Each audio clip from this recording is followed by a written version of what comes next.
Welcome to the Hawks Nest live stream show. My name is Brandon King. I appreciate you for tuning in, for watching throughout the course of this year. As the Seattle Seahawks season indeed does come to an end, despite the fact that Seattle Seahawks got themselves a win here on the final day of the season. They fall just short of the playoffs to the Green Bay Packers, winning against the Chicago Bears. And so their year now does come to an end, and the long offseason does begin. And this is a post-game discussion from my perspective to lead things off here that I am not as much going to be talking about the particulars of the team here in this game. I did a Bleacher Report show right after the game. I'm also going to be doing a, of course, post-game breakdown video tonight after the stream. So I'll definitely be getting more into those details at that spot. In this place where I want to just cover up off the rip and where I want to talk about off the rip is going to be very important, because I think more than doing a game breakdown here, I want to make myself very clear and straightforward to everybody in my audience. I have a variety of different Hawk fans come in from different places. And a lot of those Hawk fans will oftentimes, not all, but want me to make sure I'm in the same place they're at as far as their outlook and mentality in the team. And I've often said that while I'll disagree with somebody's stance, and I'll definitely argue for them not to have that stance if I disagree with it, especially vehemently, I also do say I allow you yours as a fan to enjoy the game and the sport in the way that you do. Please do allow me the same favor. And we all have different ways that we look at this game and the sport and things, and we all have a different level of maybe competitiveness and what we're driving and seeking and aspiring to want to see. And that's going to drive us with different mentalities and different purposes. So I want to lead with that because I'm going to be getting into some difficult ground tonight and throughout the course of this offseason when it comes to this head coach, when it comes to the coach running the show here. And so I want to make sure I'm clear with that to everybody, that I'll always understand your perspective and view, especially disagree with me, but I'm going to explain a little bit here in a moment, kind of overall, and there'll be a lot more details beyond this to dive into as to why I'm reaching the end of my particular rope here and road and what I'm seeing. 2 years ago, I was already at this place. So for people who want to come in here, you can disagree with me. The one thing you can't say is come in here and say this is a reactionary position. I haven't been sitting here with my finger over the button, hovering over the button, going, now. Quite the opposite. 2 years ago, I think anybody in the right mind had a right mind to say, hey, I think I've seen enough here from the coach. Love him, revere him, honor him, thank him, put a statue in front of the stadium. But I think I'm kind of starting to see there's enough signs here that this maybe is something that's not working. And we weren't sure at that time if it was really Coach Carroll's system not working. Was it really more of just the fact that, hey, you have to run this very rudimentary offense because you're fixing the rudimentary offense to Russell Wilson. And Russell Wilson has a very basic approach from the quarterback position and how he's going about what he's doing. So maybe it's kind of more on Russ there. And that what's really happened here is the reason that Coach Carroll has not found success in recent years has more to do with the fact that he's not able to run his scheme and philosophy pure and unfettered. And therefore, once we pull out Russ, now we get to run it more unfettered. This was the argument proposed to us by the Carroll acolytes at the time, who said, no. What? I can't. This has been going on for a couple of years now. LB turned over a few years ago. He's not.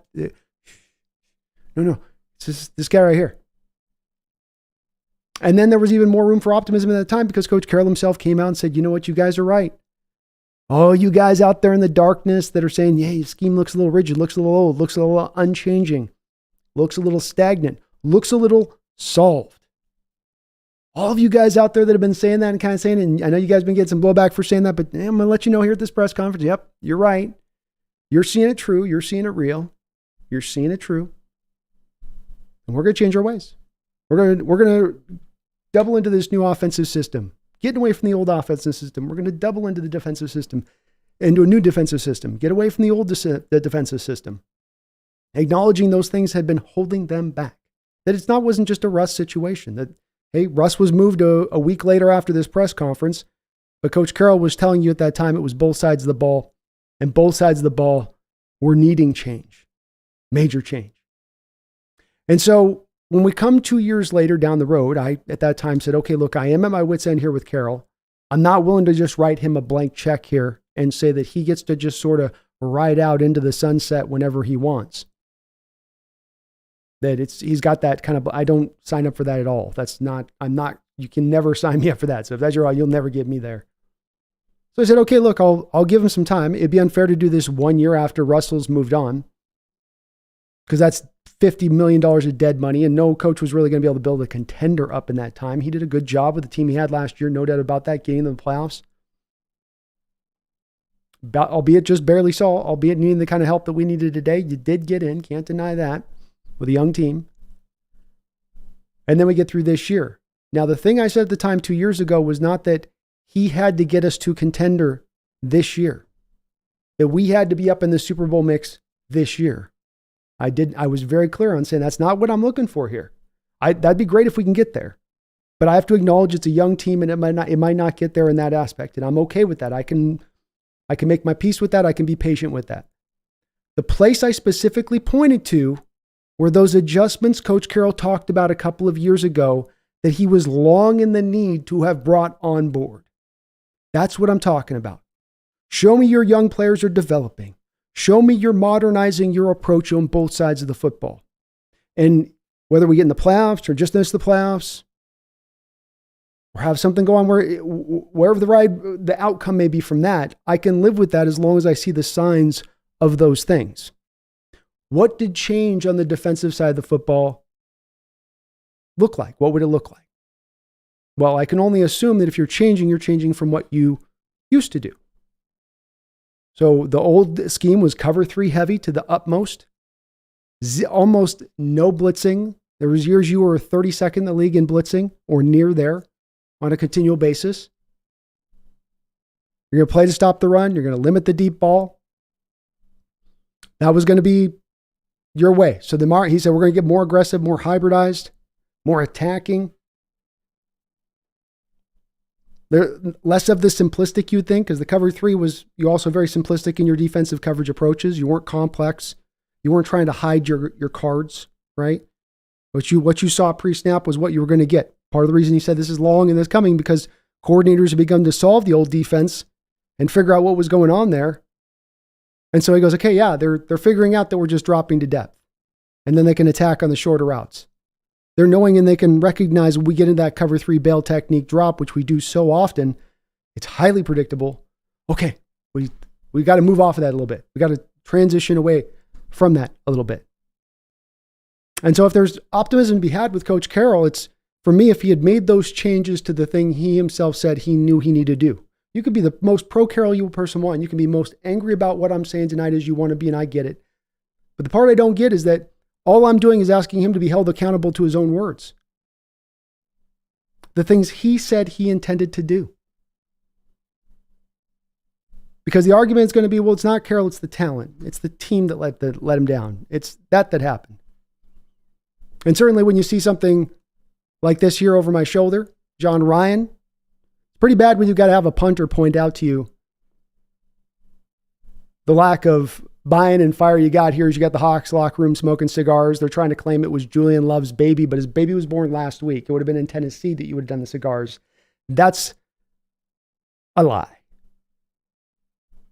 This is a horrible look here to do this and be popping cigars like we're celebrating something, like we've done something. But let's get back to my other little point there. Coverage predictability. You were one of the most predictable teams in coverage in NFL throughout those late teens, 2020, 2021. Well, I walk up as a quarterback to the line of scrimmage and I survey the field. What you show me in coverage pre-snap is the most predictable team in the NFL and what you show me post-snap. Now, to even a layman, I think you can understand how this makes the game much more easier to play from the quarterback position if I know where your guys are going to be post-snap and you don't play a lot of man coverage. Things start to get very streamlined right quick. So let me show you this graph. Shown it before. It's from about a week ago. I'm not going to go through all the ends and ups and downs on it. The teams up in the upper right corner are those teams that are going to mix up their coverages on the back end from what they're going to show you from pre-snap to post-snap.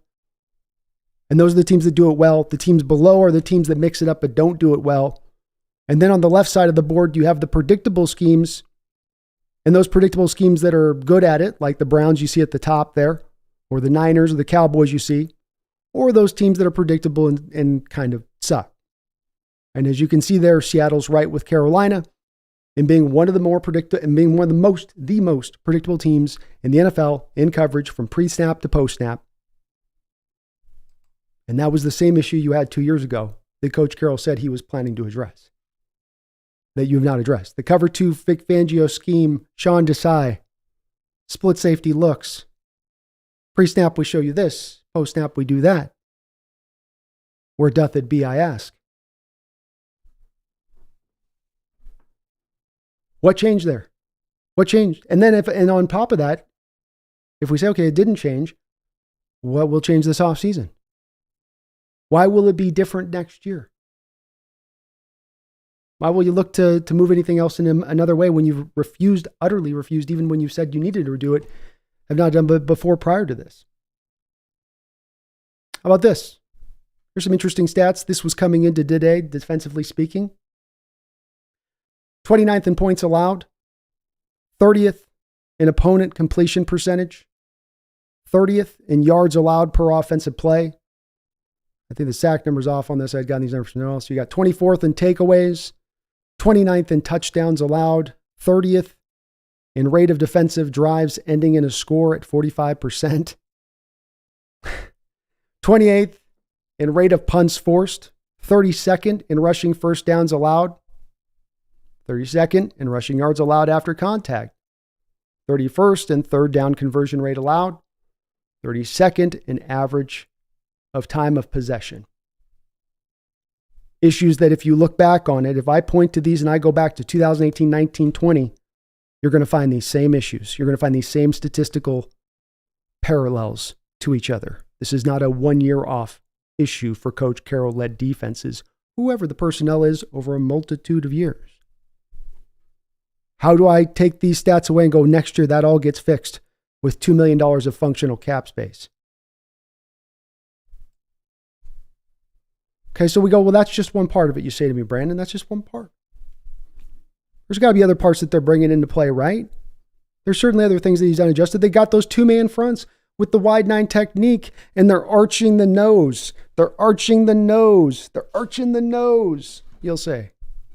I say more, let's go to big picture stuff and how it's all being run. Cover 3 and cover 4 aren't the same coverage, but I would say that they have a lot more similarities than they have dissimilarities, especially in the way that Seattle runs it. How about blitz rate? As I spoke about before, one of the least blitzing teams in the entire NFL. 16, 17, 18, 19, 20. Look it over. Only time you took a big wide jump was when you brought Jamal in, because you just basically tried to blitz him 24/7 to get the most value out of him, as would help him set that sack record. He's up about 14%, which was double his blitz rate at his time with the Jets when he was here with Seattle in that first season, and then you wound that back down very quickly after that year. As you can see, and maybe you can't, I know the writing is small on this one. Take my word for it, if you will. Seattle finds themselves somewhere about 24th. I think they'll still be, this is before today, these stats were taken into account. So they've not dialed up the blitz pressure rate any more so. They haven't even gotten themselves to middle of the road with their blitz rate. This is, of course, as with a lot of things on this team that runs counterintuitive, where you don't lean into the fact you don't want to blitz, despite having a fact like Bobby Wagner, Devin Witherspoon, Jamal Adams, Julian Love. You have a lot of really good blitzers across the board. A lot of real good ones. Help illustrate this. Surprising, the Seahawks defense is the best team at running cover 0. They rank in EPA at negative 1.13 on the season. They run, now here's the fun part about this, okay? Cover 0. It's risky. It's risky. Also, usually you're going to run cover 0 when you're going to be blitzing a lot, sending extra guys up there, right? So, Seahawks, best team in the NFL when covering. Thank you, William, for the dono and thing going over my deal here. Okay, so that's just keep in mind that first stat I just gave you. Their first best team at running cover 0 in the NFL. If you want to think of that in the most simplistic terms, they run cover 0 at the second lowest rate in the entire NFL. So you can't come back to it like you could have maybe in 18 and 19 and said, we don't have the guys that can blitz. We don't have the dogs to get that done. How do we got to do that if we don't do it? You can't say we don't have the man coverage guys in the back end. You do. And I'm scratching the surface of some statistics that I'm going to be compiling quite heavily throughout the course of this offseason to present this case in full. But if you want to give me confidence, you got to give me something I can base that confidence upon. And while there is a lot of good young talent here, I don't know that they're showing the signs as a coaching staff of being able to maximize that talent to the utmost. Maybe with certain guys. But coming back just to the original point I was trying to make in my long-winded kind of approach here at the opening, and I'm sorry for the opening rant, folks, but this is on my mind. So this is what I got to talk about to open up here. It's great you got the win today and found somewhat of resiliency there. But 2 years ago, Coach Carroll said he's making the changes. We're 2 years now ahead in time. Blitz rate is not up. The coverage schemes are not any better. You've woven through the talent a couple of different ways. You buried all that money into the safety position. It's not bringing any returns here. And the more assets they continue to dump, the least the returns come back. It gets actually worse. We're going to need to have some kind of major change this offseason if there's going to be some form of optimism for me going into next year. And I was looking on the surface of it. The schedule on the surface doesn't look too half bad when I was looking at some of the foes being determined as it's settling out right now. But everything is so easy across the board to attack, and you saw the Cardinals offense able to do that today. You have Murray playing efficiently, like you had Rudolph playing efficiently. Can't even speak. You have Najee Harris last week playing efficiently. Connor right back there rolling today with ease. The same issues week after week showing up, the lack of adjustments, the lack of change, the slide back into the old habits. I appreciate that there's going to be a lot of people that say, let Coach Carroll run it back again next year. And I'm not going to be sitting here screaming up and down, fire him now. But I'm also going to say you can't make me drum up false confidence. I usually, if I'm going to think something, I usually have a few different things I base that thing on. I'll be right or wrong, but I'll usually have a couple things I can base that on. I look over at Coach Carroll right now and I go, I don't know what to base this on as far as optimism and hope in him in the future right now. I think there's, after 2 years ahead, after being fed up 2 years ago, after hitting that reset button, after tracking this team's progress throughout the season and walking through a multitude of very painful games that felt more like an experience at the dentist's office than they did like enjoying your NFL Sunday, I've arrived at the spot that I'm kind of done. Not kind of done, I am done. I've hit my end of my road mark. I gave you the 2 years. And if this makes you mad and want to up, then you got to do what you got to do. But I got to be honest with you guys. I don't blow smoke here. I don't wave pom-poms. If it's going great and it's good and it's true, I'm going to say it's great and it's good and it's true. If it's sliding away that's not that good or in a way that's not going to get us to a place of ever being great, then we've got to kind of call that as well. Here's your playoff record right here. You didn't get to the playoffs in 2017. So since 2017, because we're going again this year. So you're not making the playoffs every year. You'll get in a little bit here, but you're also missing it. And since 2017, now you're going to be 1-5 in the playoffs. That one win coming all the way back in 2019. And the only way you won that game, by the way, was they had like a third string quarterback out there. Wentz went out after, I think, the first quarter, and they didn't have their backup, I believe. So I think they were Josh McDowell, and he like pulled his hammy halfway into the game. I don't know. Maybe somebody will have something they can present to me tonight into the chat, and I'm open to hearing it. And I'm not trying to be overtly negative after a win here, but I think you can see it and feel an energy like John Ryan. Like John Ryan came out of that late Legion of Boom locker room. And this is a punter. But I think when he's pointing this out, it's indicative. If I went to any of the LOB guys and I showed them this image about it, I bet all of them right now are just shaking their head. Sometimes you get representations of situations and they'll say a picture will tell 1,000 words. What are we celebrating? And what do we want to celebrate in the future? Do we want to lift cigars for a 9-8 season? Is that the model that should be set here in Seattle? Is that the standard? I ask you guys that question tonight in the chat. I ask you guys that in the comment section. Let's see what you guys think. I've ranted long enough. Let's hear from my crew here in the chat. Again, I will openly understand disagreement with my point of view on this, and I know it's going to ruffle some feathers out there. But I've been real patient with this one. I've given this a lot of time to breathe. I popped this wine bottle 2 years ago. Now we got to give it a taste. And a lot of vinegar. A lot of vinegar on my lips right now.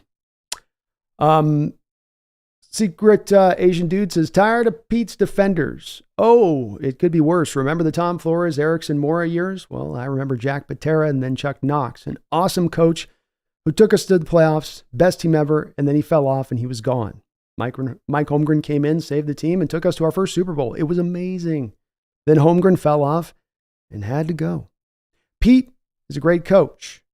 We won a Super Bowl. Should have won 2. When does Pete go? Nobody lasts forever. This is just the natural arc of football things. Things need to change. Tired of being mid. No reason a new coach can't come in and succeed with this roster. Well, beautifully put, secret agent dude. Wonderfully put.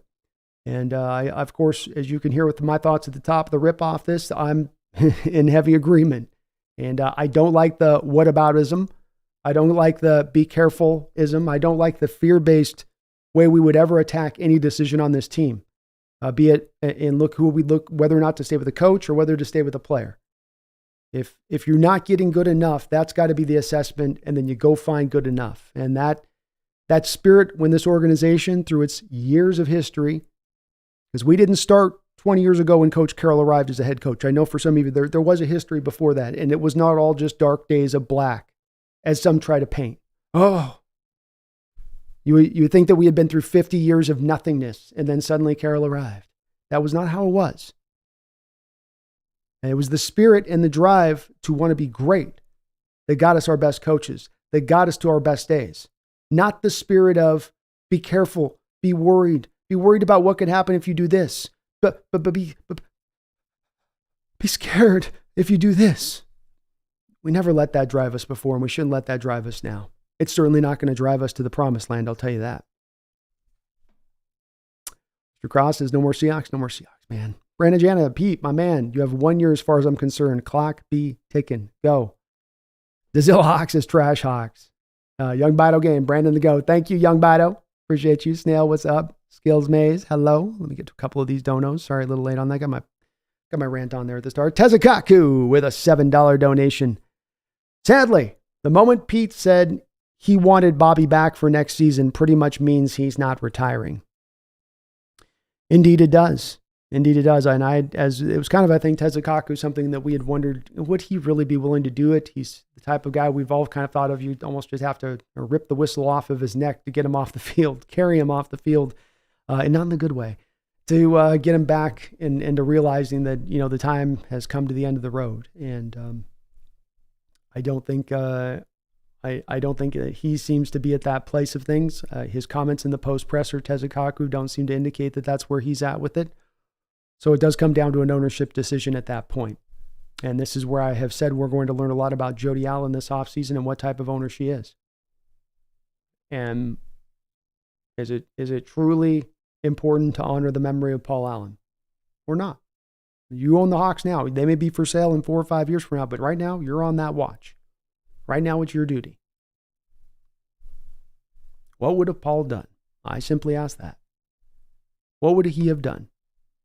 My opinion, looking at his track record when he walked in the door here, I don't think he sits on a coach just for every year or gives a coach a blank check. I think he would hold even to a much stronger responsibility than I'm advocating for. But it does, at least on the surface of it, Tezakaku, you're right. That appears to be where we're at right now as far as the Carroll situation, is that his intent is to return. Matt Aiello, thank you for subscribing. I wonder if you're related to Danny, but appreciate you. William Leonard, thank you for the $5 donation. And Tezakaku, thank you for the dono too on that. Sorry, a little bit, took me 10 minutes to figure that out here. I'll get on top of the donos tonight. My bad. I need to get that rant off my chest. William, thank you for the $5 donation. Says, did you hear Pete on the last Brock and Salk from last Tuesday? He literally blamed the tackling on the Pro Bowl, and it's influencing all the players.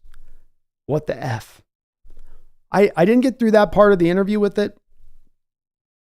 And not because they don't usually have good interviews with him. I just didn't catch the full part of the interview this week. I usually do like to try to catch it if I can, because So you got to give him some credit this year, where I think he has been asking some tough questions at times of Carroll in ways that the media hasn't necessarily. Where in those other, it's at least harder than when he's behind the podium. But that is unfortunate to hear if he did do that. If he was playing with the tackling in the Pro Bowl, that's again just more evidence of the fact of kind of losing the thread.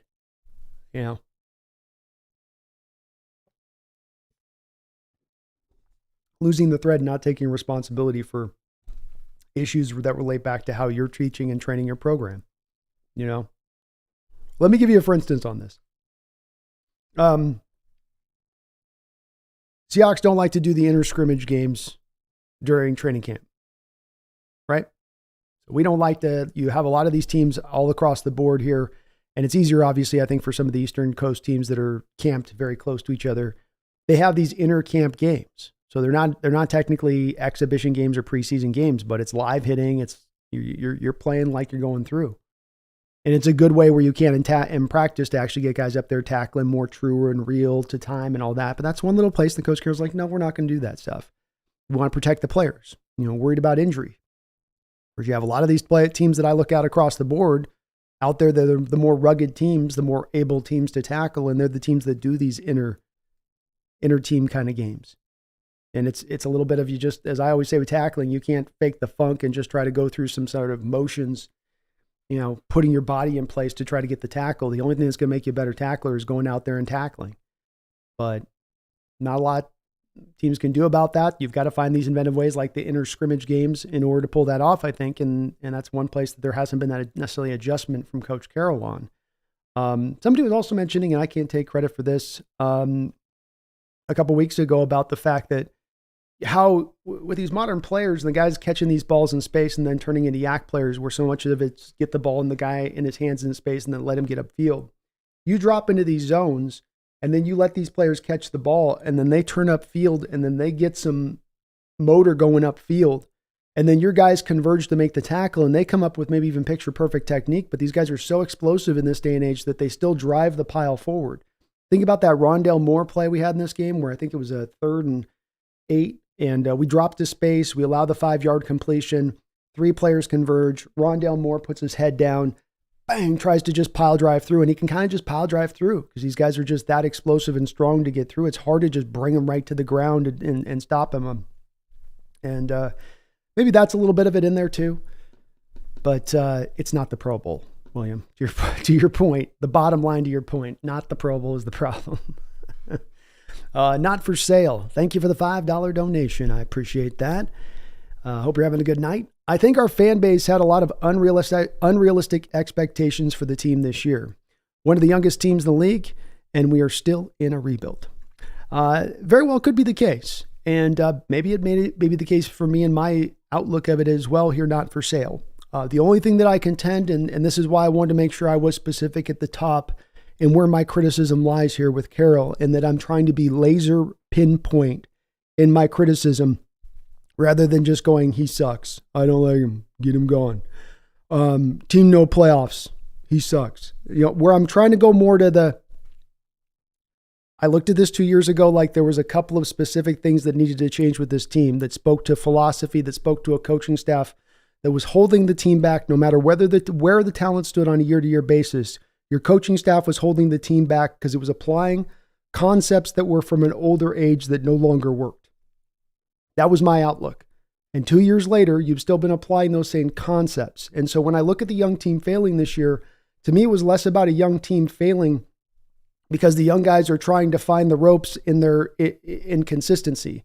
There was some of that with some guys, but I think every time Devin Witherspoon stepped out on the field, he was pretty consistent, absent maybe a couple games. I think Charbonnet did fine for what he was asked to do at times. Walker's come back and you hardly gave him any holes and he did really good.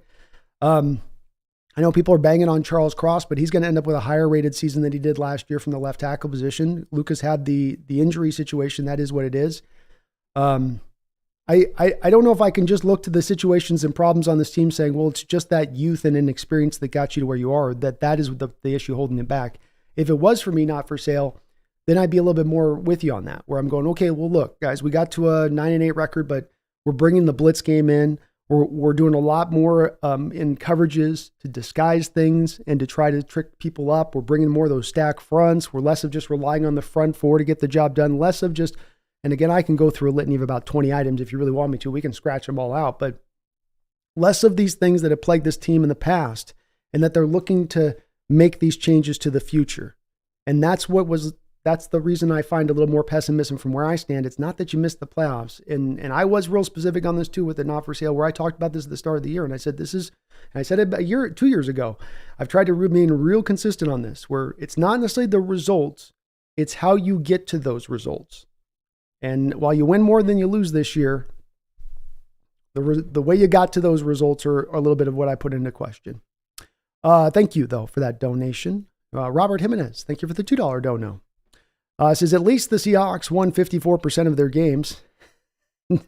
Does it come out to that?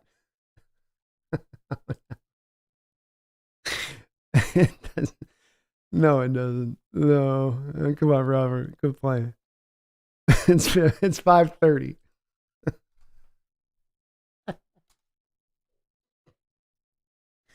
Okay.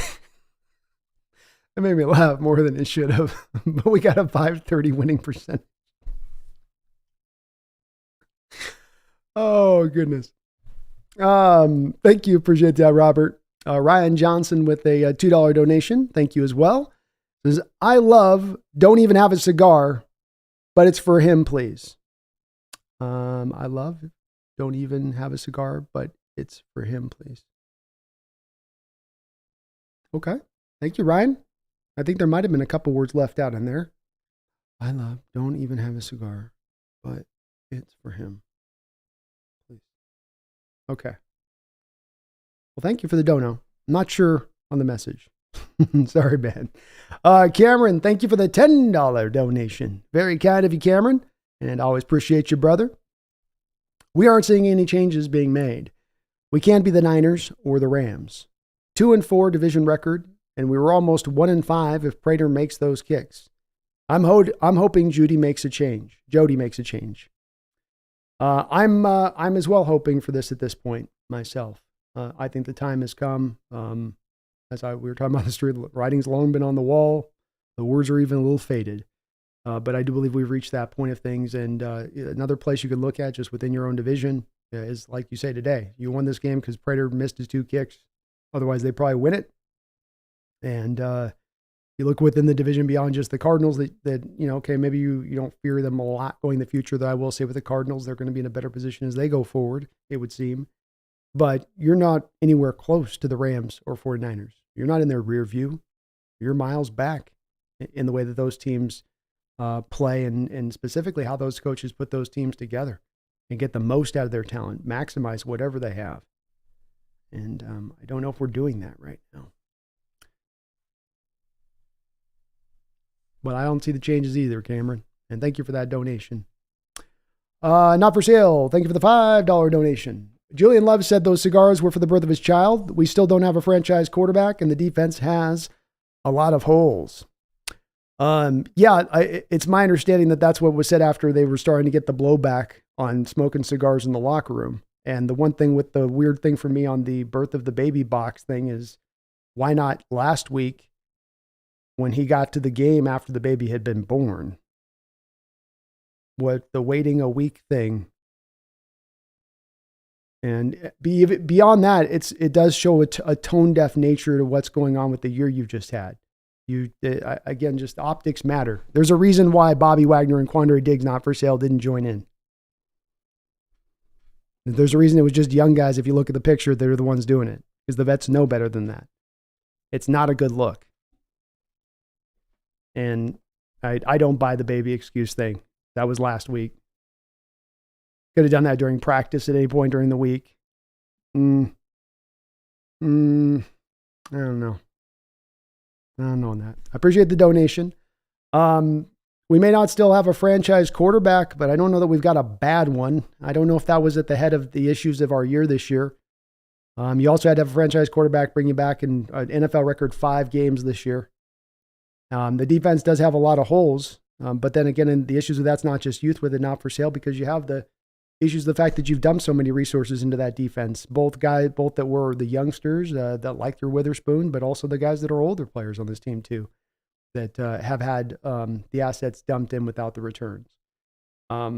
You're completely right. On the defense has a ton of holes that's got to get fixed up. But we come back to, again, like we were saying just on the previous post with it, I appreciate where you're coming from. That my standpoint is that I can go to the specific things that I look at schematically that are missing across the board. The team leans into the simple nature of things. The team, from a conceptual standpoint, leans into playing not to lose rather than trying to go out there and win it. And I don't think that really is going to work in the NFL as a model to reach into a contending state. Absent that the team is just so insanely talented across the board that you can overcome it, I guess, at that point. But with $2 million of functional cap space moving into this offseason, not for sale as it stands right now, we're not exactly sitting on a plethora of draft picks or money to fill those lot of holes. To find, if we're not looking at Geno as a franchise quarterback, then that guy that's better than Geno. And so then it comes back to, well, if you can't get the talent that much more improved to overcome a failing scheme, perhaps maybe the answer would be then to fix the failing scheme to better maximize the talent. The Rams can get themselves to a playoffs this year with $57 million of dead money and taking it down to the studs. Certainly, I think we can find a way to better maximize what we've got. Thank you for the donation. Sam Somerville, thank you for the $5 donation. Not excited for us to be out of the draft range for a quarterback and probably draft another defensive end with our first pick and just keeping the mid-train going. Choo-choo.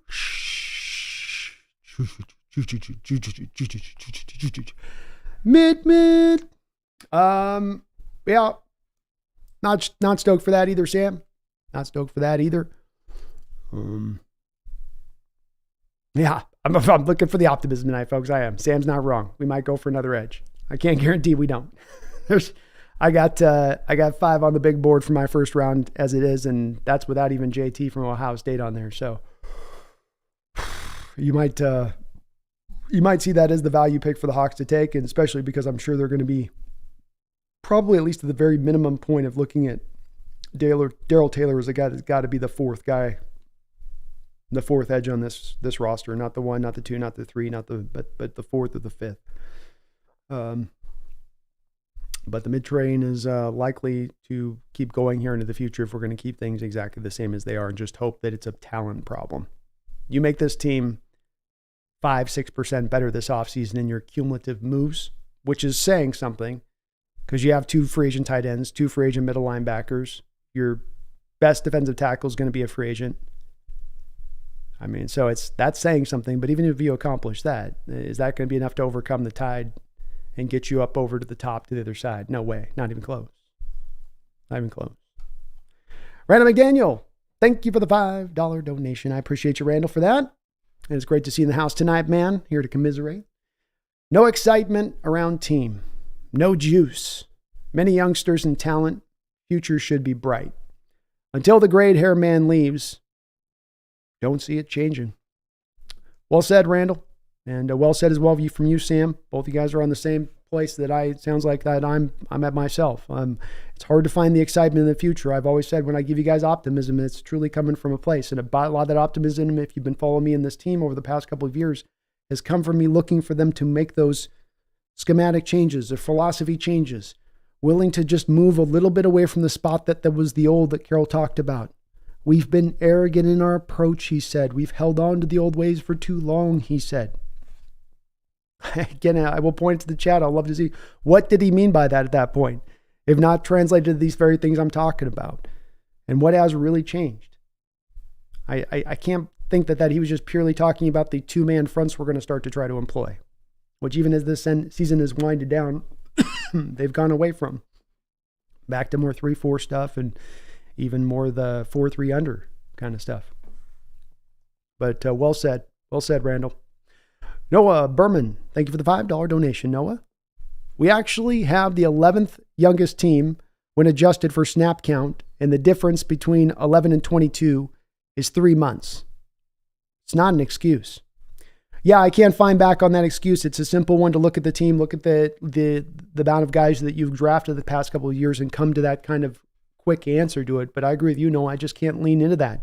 You've had guys, Jordan Brooks, Bobby Wagner, Quandre Diggs, Jamal Adams, Mike Jackson, Trey Brown, some relatively young players, but all guys with multiple years in the pro. The average NFL career lasts 3 years here. You got guys with 4 years of experience on your roster, but many of them, then you're doing just fine. You know, it is not a good sole excuse on itself. Damian Lewis, been here for a few years. Phil Haynes for a few years. Evan Brown, veteran, been in the league for a few years. Tyler Lockett, DK Metcalf, Noah Fant, Will Disley, Colby Parkinson, all vets, not babies, vets. So well said, Noah. I love it. 11th youngest team when adjusted for snap count, and the difference between 11 and 22 as far as the age of team is 3 months. So you could just as close as be near that 22 point as you could the 11 point by a change of 3 months in your roster. Love it, Noah. And I'm guessing that change would be enough to be accounted for there if you had a Leonard Williams or full season. Thank you for the donation. Washington Visquest, thank you for the $2 donation. Team, no playoffs. He sucks. Thanks for the 2 spot, bro. Hope you're doing well out there. Team, no playoffs. He's like, Randall with a $2 donation. Says nothing changes if nothing changes. It's a fact of life. That's right. Change doesn't guarantee success, but doing the very same thing that has failed for a long period of time and expecting success coming from that will not happen. Nearly a 0% chance. So yeah, nothing changes if you don't really make the change.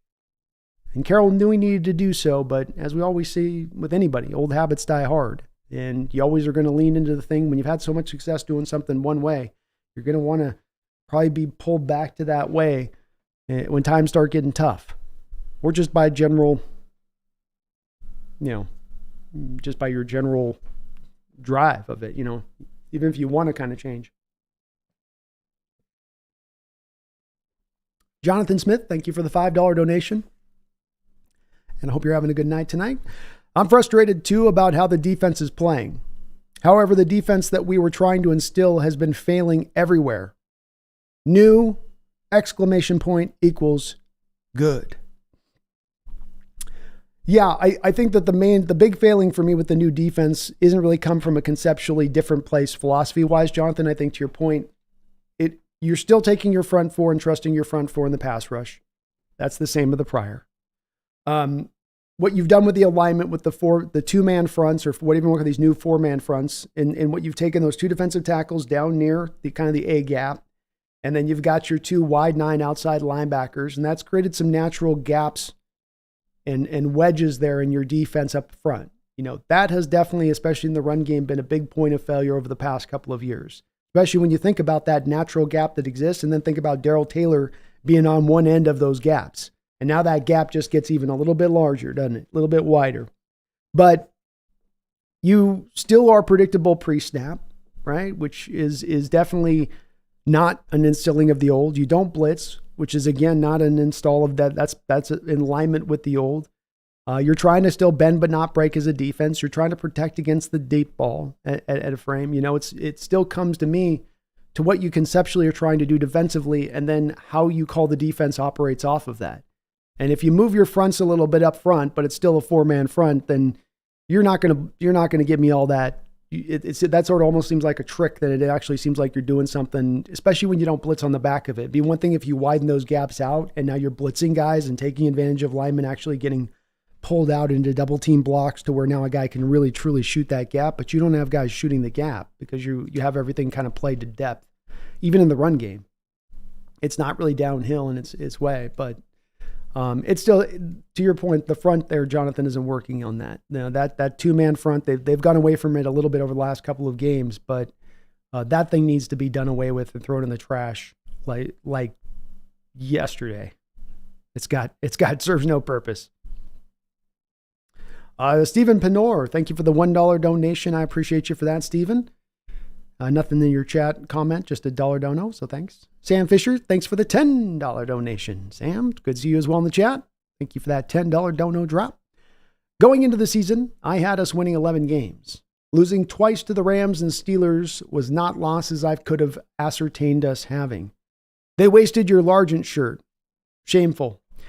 Yeah, sadly, they might have destroyed the power of the luck jersey of Largent with this offseason collapse. Twice I've wore and adorned the jersey. Twice we've come away with L's. It's hard to say it's a luck jersey if it's not pulling dubs, huh? I mean, just real talk, you know? What do I say about that? I wouldn't have seen those losses coming either. I did a behind enemy lines with a Rams fan. I know Rams fans will love to talk about, see, this isn't a rebuild year, and they had similar success to what we did last year in their rebuild year.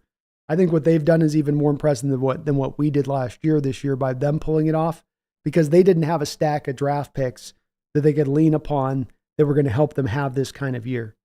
And they've gotten it done despite being in that rebuild mode. This was a year to strike in that way and take advantage, and you couldn't. And the Steelers losing that game at home, third string quarterback. You just look at that game and you go, yeah, there's no way you should lose that game. But you lost it not by chance or happenstance. You lost it because you got vulnerabilities and weaknesses that are very easy to attack. And a team doesn't just have to have certain personnel to attack it. Almost any team can do so and does so on a weekly basis. But Sam, thank you for the $10 donation. Maybe we can get the Largent jersey back next year. Barry Satoitoro, thank you for the $50 donation. Barry, very kind of you, my man, and you guys are awesome with the donations as always. I salute you boys and girls out there. Appreciate you. And thank you, man, Barry, for the $50 donation drop. Very, very kind of you. It says, I just got here. Pete fired yet? Have you seen any of the post game? I'm tired of everyone saying they gave their all, and clearly they didn't. They say, I love this team. I don't. Loser mentality everywhere. We saw it. Sloppy tackles, minimum effort, hashtag fire Pete.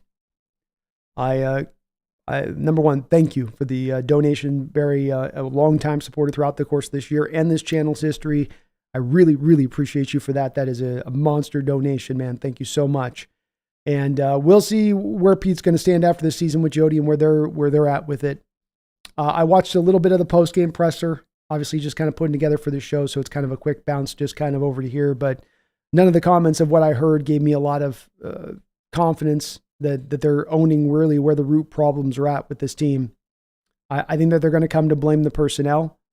I think if they don't blame the personnel, then they'll blame the coaches, being the DC or the OC, without really getting down to really where the bottom line comes on these failures, and just from my perspective of things. There's players on that football field that were giving their all and doing everything that they could to help that team win today. It wasn't everybody. And to get to an NFL championship, you're going to need everybody not only, on board with trying their best, but even giving a little bit more beyond that. Not just doing the bare minimum. And I would argue today, to your point on that, Barry, what we didn't see was a bare minimum out there from everybody. There are players out there that appeared a bit checked out. There's players that appeared checked out from game one of this football season. And that was really a canary in the coal mine moment for this team, wasn't it? When we look at it in respect. You couldn't get a team up for game one, Coach Carroll. You couldn't get that team to play hard in game one of an NFL season with such high hopes. And that's been one of the newest additions that's added to the Coach Carroll teams this year that had not been a part of Coach Carroll teams in the past. And I can stack all these things up, philosophy issues, schematic issues, not maximizing your talent issues, and then you throw on top of it now, I can't even trust you to get the team to play hard week in and week out, to be prepared week in and week out, which used to be another thing that used to be just an absolute hallmark of your coaching game. Hard to find the confidence when there's so many things stacking up on that side of the column that are just not working. And I didn't see a winner mentality out there on the field. I didn't see a winner mentality out there from what we saw this season. And maybe that's just a player problem. And whether it's a player problem or coaching problem, it is out there on the field. You can feel from these guys in the effort by which they tackle, to their undisciplined approach, to their lack of understanding of the details. Nobody's kind of on it. Everything's just kind of space cadet, hippy dippy, wild child, just kind of do your thing, man. It's John Radigan coming down on a punt, down the football, like every other player on every other special teams unit does in the entire league. No, I'm going to come down there like just some idiot and smack the ball down the field and get myself in the team a penalty for no reason. It's that type of stuff. Accountability, discipline, things you need in football to be successful. We'll see where it goes, Barry. I thank you for the big time donation. And I said I gave this time. I've been patient. You can disagree with me, but you can't call me reactionary. I gave this 2 years. I gave a lot of support and thinking, okay, you said you're going to do this thing. I'm going to take you as a man of your word. Show me you're going to do what you say you're going to go do. And then you didn't go do what you said you're going to go do. So now I'm going to push back a bit. And I think many fans are. And you might disagree with that, but I don't know if you can disagree with fans being a little bit disappointed the fact that 2 years later they stand there and feel like they've been lied to. Because I have a hard time finding whatever backwards ass excuse could be caught up with why he hasn't stayed true to the words of what he said he was going to do 2 years ago. And why shouldn't people be frustrated by that a bit?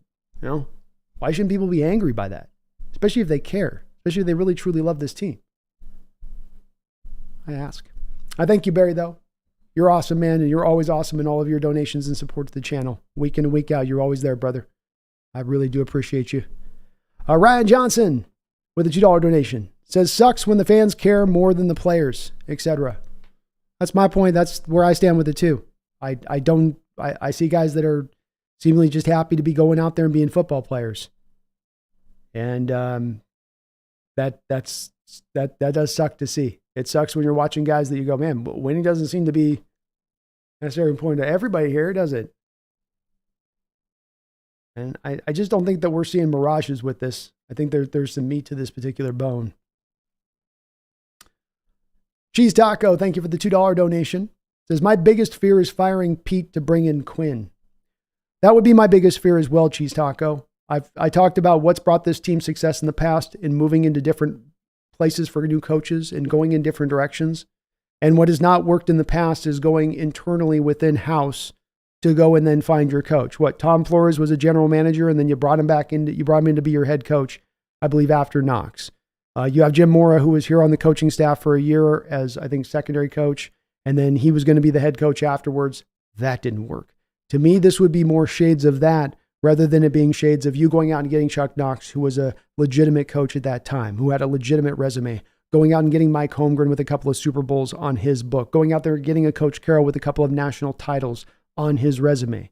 You know, there's two different approaches here. To me, the Dan Quinn approach is more of the former approach, which didn't bring you the best success. And part of what we're wanting to see, in my opinion, part of what we should be trying to drive at, in my opinion, here is to drive to something that's outside of the emblem of looking inside and within. It's like all of our defensive coaching hires have come within house on the last 4 or 5 coaching hires. That's part of the issue here. Falling in love with our same old players like Frank Clark and bring him back and squeeze last little drop out of him. Like, it's kind of some of the issue here. Is that we just get caught internally looking inside and so let's look everywhere outside. I can't think that Dan Quinn's the absolute best possible candidate we can hire that has to come from an in-house guy that was once former here. I feel like there's got to be something out there a bit better. So I would be underwhelmed by the Quinn hire. I certainly will give them support. At least he's new and it's moving into a different direction. I can't sit here and stamp my feet if they don't take the guy I want. But above all else, I just want change. But that would be a very, to me, boring and unimaginative hire. Secret Asian Dude, thank you for the $5 donation. I appreciate you for that. And great thoughts at the top off the rip, too, as well. Says this team is talented. A younger coach with a fresh offensive and defensive philosophy can invigorate this roster.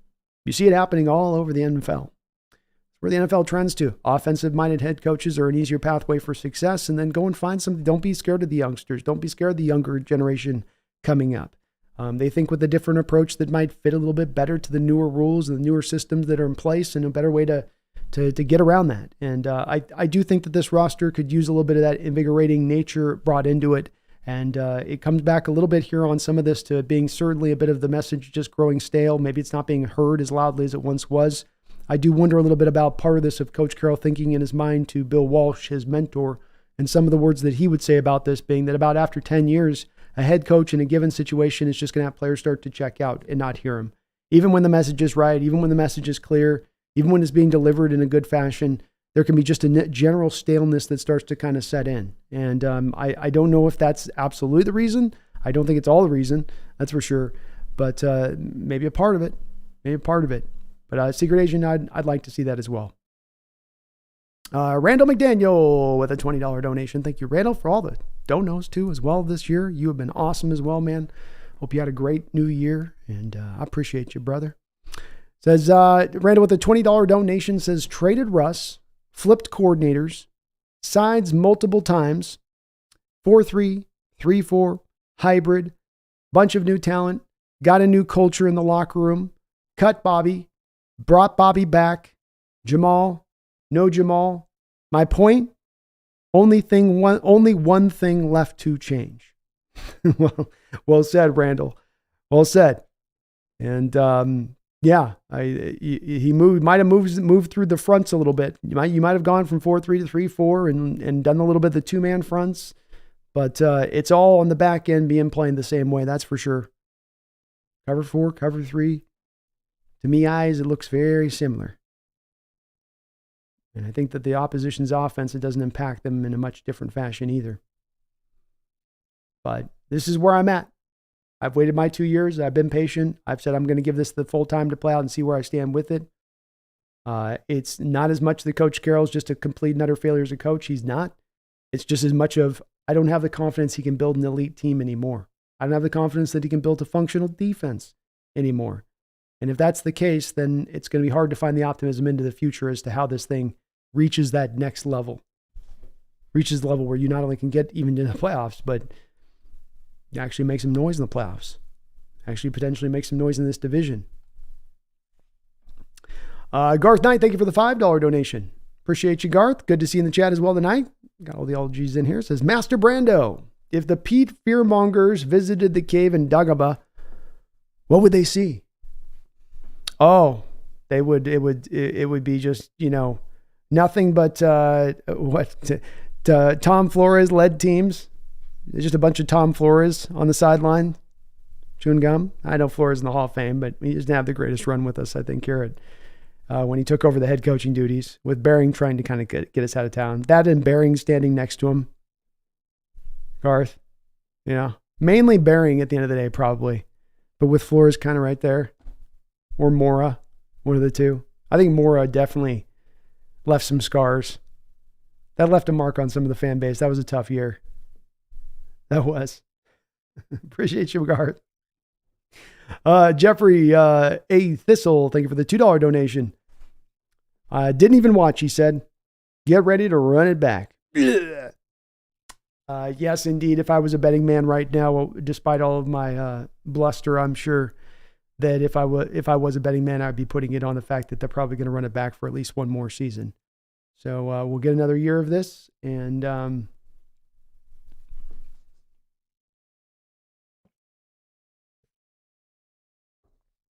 I'll hope I'm wrong. I'll hope the team can be great. There'll be good things to talk about within the team still. But as far as me, when people ask me what the record's going to be next year, and then, well, are we ready to take the division? No. I'll be dialing. Don't be shocked when the record comes down and I'm like, yeah, we'll get probably 9 wins next year again, 8 wins. I think Carroll's got a good floor of a team he can build, but the contending thing is the one thing I just don't think so. And Jeffrey, it wasn't the easiest of watch of games, so maybe not the worst of games to have looked over. Empower Code with a $50 donation, back-to-back 50 drops in the house here. Empower Code, thank you for the $50 donation. And again, all my longtime supporters in the chat, good to see you guys. Another guy that's had my back and been rolling here with the Hawks Nest throughout not only this year, but a long period of time on in here. So I appreciate you, brother. Thank you for the $50 donation. Says, I'm tired of soft zones. I'm tired of losing the backup quarterbacks. I'm tired of being gashed in the running game. I'm sick of out routes and antiquated play calls. 30th, 29th, 31st, league bottom. These are the rankings we sweep up. I'm tired, Brandon. Ugh. I'm tired of it as well. I'm tired of not being able to break down every week why we lost the game for individual reasons of a chess match going on in game, and instead having to sit here and tell you, well, our coach drops guys to depth into soft zones, and we struggled to conceptually communicate those zones to each other on the shorter underneath stuff. But beyond that, we drop to such heavy depth that the offenses just dink and dunk us and then let their yak guys get upfield and go make something happen. And is going to be in the simplistic breakdown of this Cards game when I do finish up the stream today to do the post-game breakdown. It's going to be a lot of the same stuff I find myself saying over and over again. And this is where you get to that place, I think, where you get that place of being sort of just tired of it and tired of seeing it. You go, you're not even trying different answers, right? It's one thing if Carroll's like, hey, this game we tried to blitz heavy and we got gouged over the back. And so we went, man, we got to be careful of blitzes. Or this week we tried to squeeze down short zones and they hit us on the depth. You know, this week we just committed to 8-man boxes and this and that, and they still got that. And it's just very small, the amount of adjustments you see. It ends up being kind of more just the same in what they're doing. And not only week to week, but now I'm talking year to year. Maybe we'll get something they'll say this offseason. Maybe he'll finally say, okay, we're going to turn this thing loose next year or whatever. But some of the early answers we're going to bring Jamal back. Yeah, I want to have Jamal come back. You know, just some of this isn't necessarily giving us good signs on the face of this. But thank you, Empower Code. I appreciate it. The $50 donation, and I'm in the same place you are with this. Offensively, we haven't talked much about the offense, but that's just another point of bearing here on the Carroll Talks, because you really can't sell me on the fact that Shane Waldron left Sean McVay's offense, the offense that got him hit the job here with Seattle, had that playbook walking in the door, and now we find ourselves years later where a playbook looks nothing like the Rams offense, but in fact looks very stunningly, eerily similar to the 2016, 17, 18 offensive playbook. Almost a little bit like Carroll went to Waldron and did the same thing he reportedly did with Schottenheimer and saying, okay, you can keep 30% of your playbook. 70% of it comes with us. You're inheriting 70% of ours. And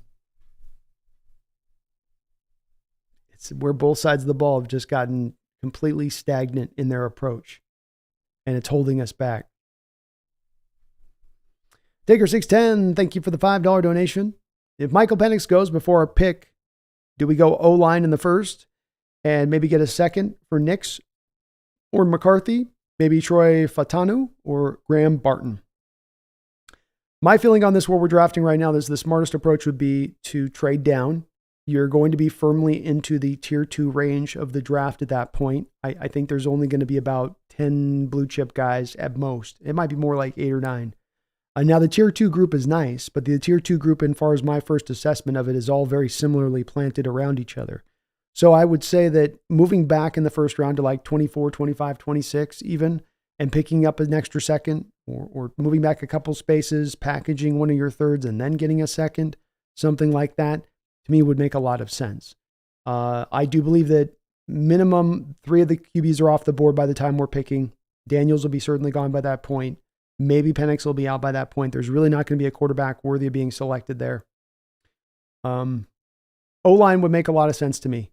You mentioned Troy Fontanu or Grant Barton. How about even Cooper Bebe? I hold all 3 of those guys in a very similar realm as far as their rating. I like Bebe the best, but I would be elated with any 3 of those guys because I think all 3 of them are going to help out any NFL offensive line that they go to, or have a good chance of helping out any NFL offensive line. On top of the fact, I think, Taker, that there's a good argument that those are your highest value player on the board when you pick at that spot. Let's say if you move back to 25, you're getting the best guard in the draft, who is going to be an upper level guard who can swing out to play some tackle if you need him to in a pinch as well.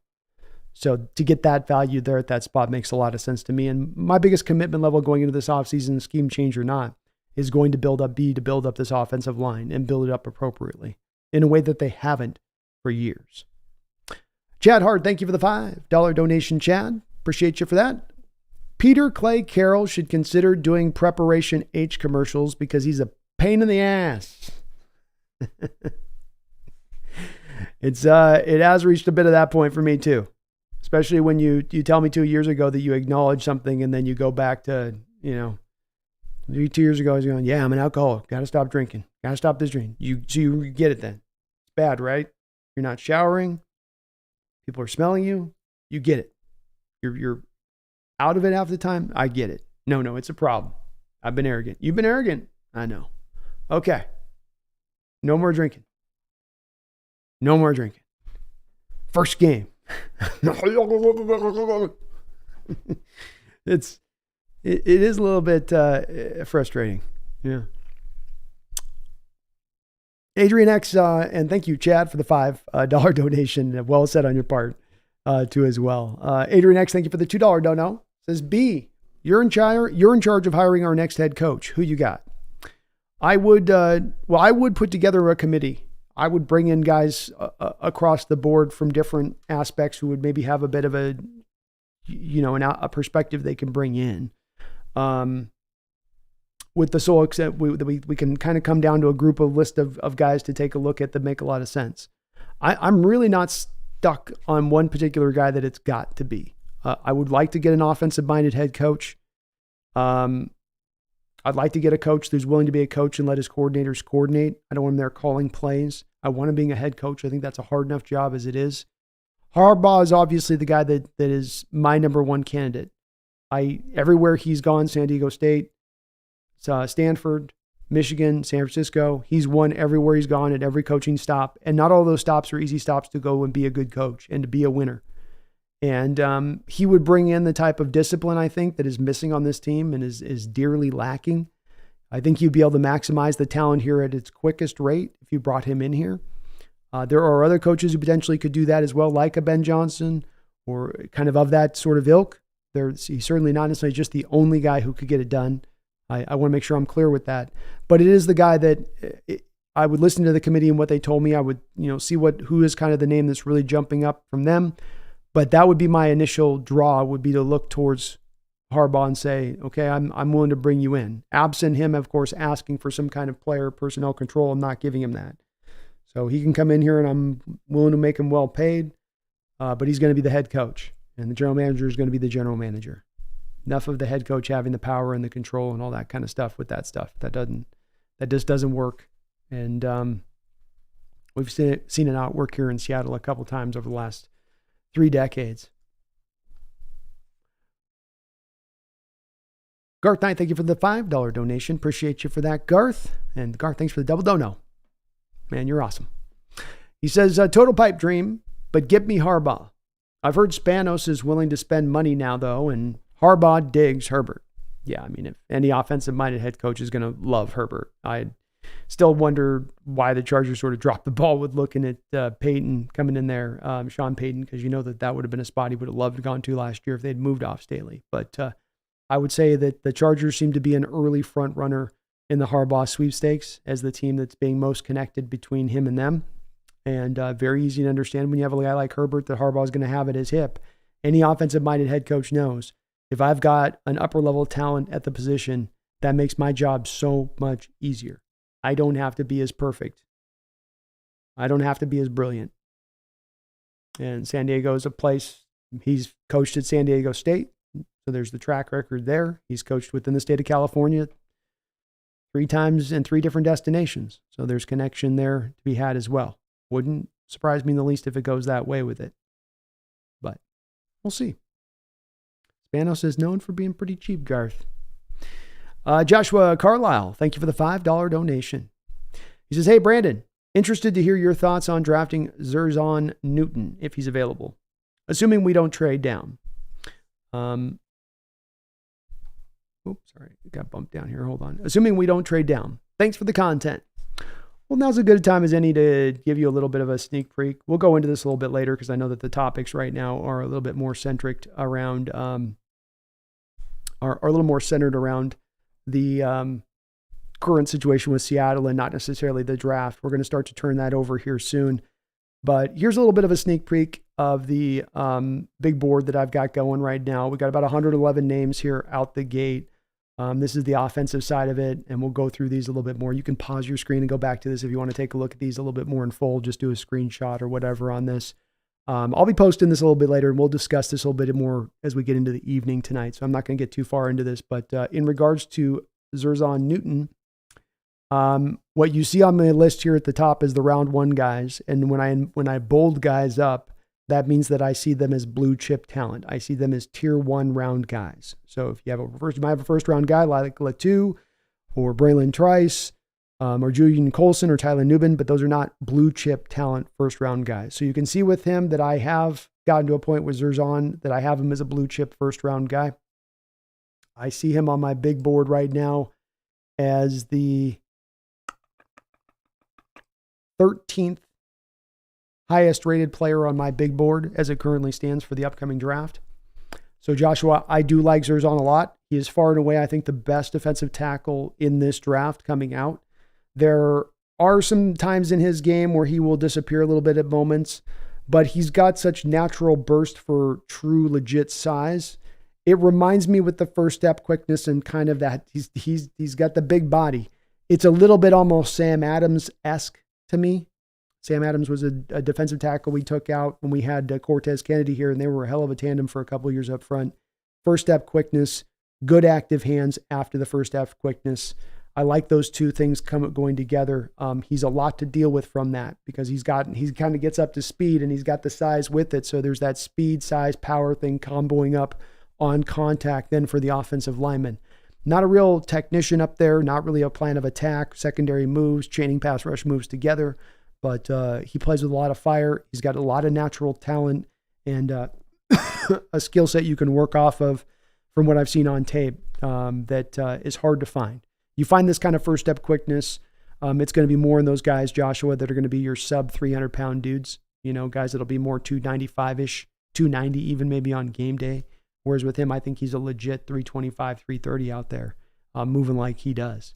And those are hard guys to find to that size. Tavondre Sweat, for instance, who runs another probably 20 pounds heavier, doesn't come anywhere near the same kind of movement and mobility sort of skills that Zerzan Newton's got.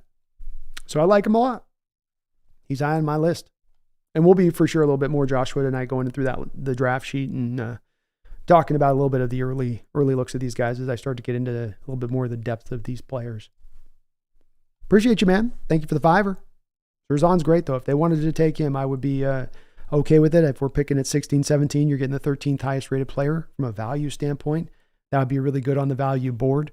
That might be the best player available for them on that value board, considering we're probably going to have up in front of us minimum 3, probably 4 quarterbacks taken, maybe even more than that. But I would say there's at least a minimum of 4 quarterbacks taken. So then it comes down to if you're picking it, I think we said 16, then you got, 12 other spots then between you and that selection of who's going to be taken to where you can have a pretty good player then land then in your lap at that point, especially if you play, Joshua, the value board game here. You don't overextend. Trust the value on your board like the Hawks have been doing recently. Addison Shelbull, thank you for the $10 donation, Addison. I do appreciate you for that. Very kind of you guys tonight. You got all very awesome as ever on the donations. I salute all of you for all you guys do as far as helping this channel out. I really do appreciate it. Addison says, I was at the game in Arizona today. Overall, a very rough season. Did you see Bobby Wagner's comments on the locker room blasting music and smoking cigars after the game? He attributed that behavior to youth. Yeah, I don't know. Bobby's been the captain. I think he's kind of done what he can try to do to be a voice in that locker room and being kind of what he can bring. I think that it takes a multitude of leaders to get messages across. I hadn't seen that Bobby made that comment. I had guessed that was something that the veterans would be looking at, shaking their head. So I'm glad that's confirming what I thought was going to be the case when I heard about this story. And that's why I posted that picture, is that this is pretty straightforward, that you would not see this in locker rooms that have leaders, a strong leadership in the locker room. And that does somewhat go back to coaching. That also goes back to, it does come to a place with players where there's got to be the players that rise up in the locker room to be those leaders who hold accountable, who are there as the voices to keep people on the straight and narrow. And maybe it's harder in this generation to do so with this generation of player. Could be. They just don't. You can give them the message, but they just don't want to hear it. They got their own thing going on. I don't know on that. But it's a bad look by the rookie smoking the cigars and the blast the music, whatever. It's a bad look. And it seems to be representatory, too, of things that we've seen from the field and the general feeling we've gotten of this team as well. It confirms things for people when they see moments like that, real or not. And it's just a bad look that you can avoid as a team that you don't have to do. You don't have the scars, have them behind closed doors. Have them in the facilities after everything's cleaned out. Go meet up somewhere. But good to hear Bobby addressed it in that way. I think he did what he could this year. I can't put this year on Bobby. Bobby was a warrior out there, played every single game, fought his butt off, led the league in tackles. It wasn't perfect, but it wasn't our main problem this year, that's for sure. Garth Knight, thank you for the $5 donation. And Asin, again, thank you for the $10 drop. Appreciate you. Garth, thank you for the $5. That would be cool if Pete starts doing those walk-in tub, stair chair, and team-ups with Lou Piniella on those retirement community adverts. Oh, goodness. I think Pete's made enough money. I'd be shocked if he's needing to go do those, or the 401k. You got a good place for your 401k. You know what helps a good 401k? A good defense.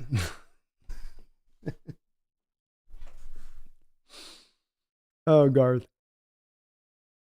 Lou wasn't paid as much, man. Lou did a good job. That Mariner ownership wasn't paying at that time. They weren't paying that big coaching bucks back then.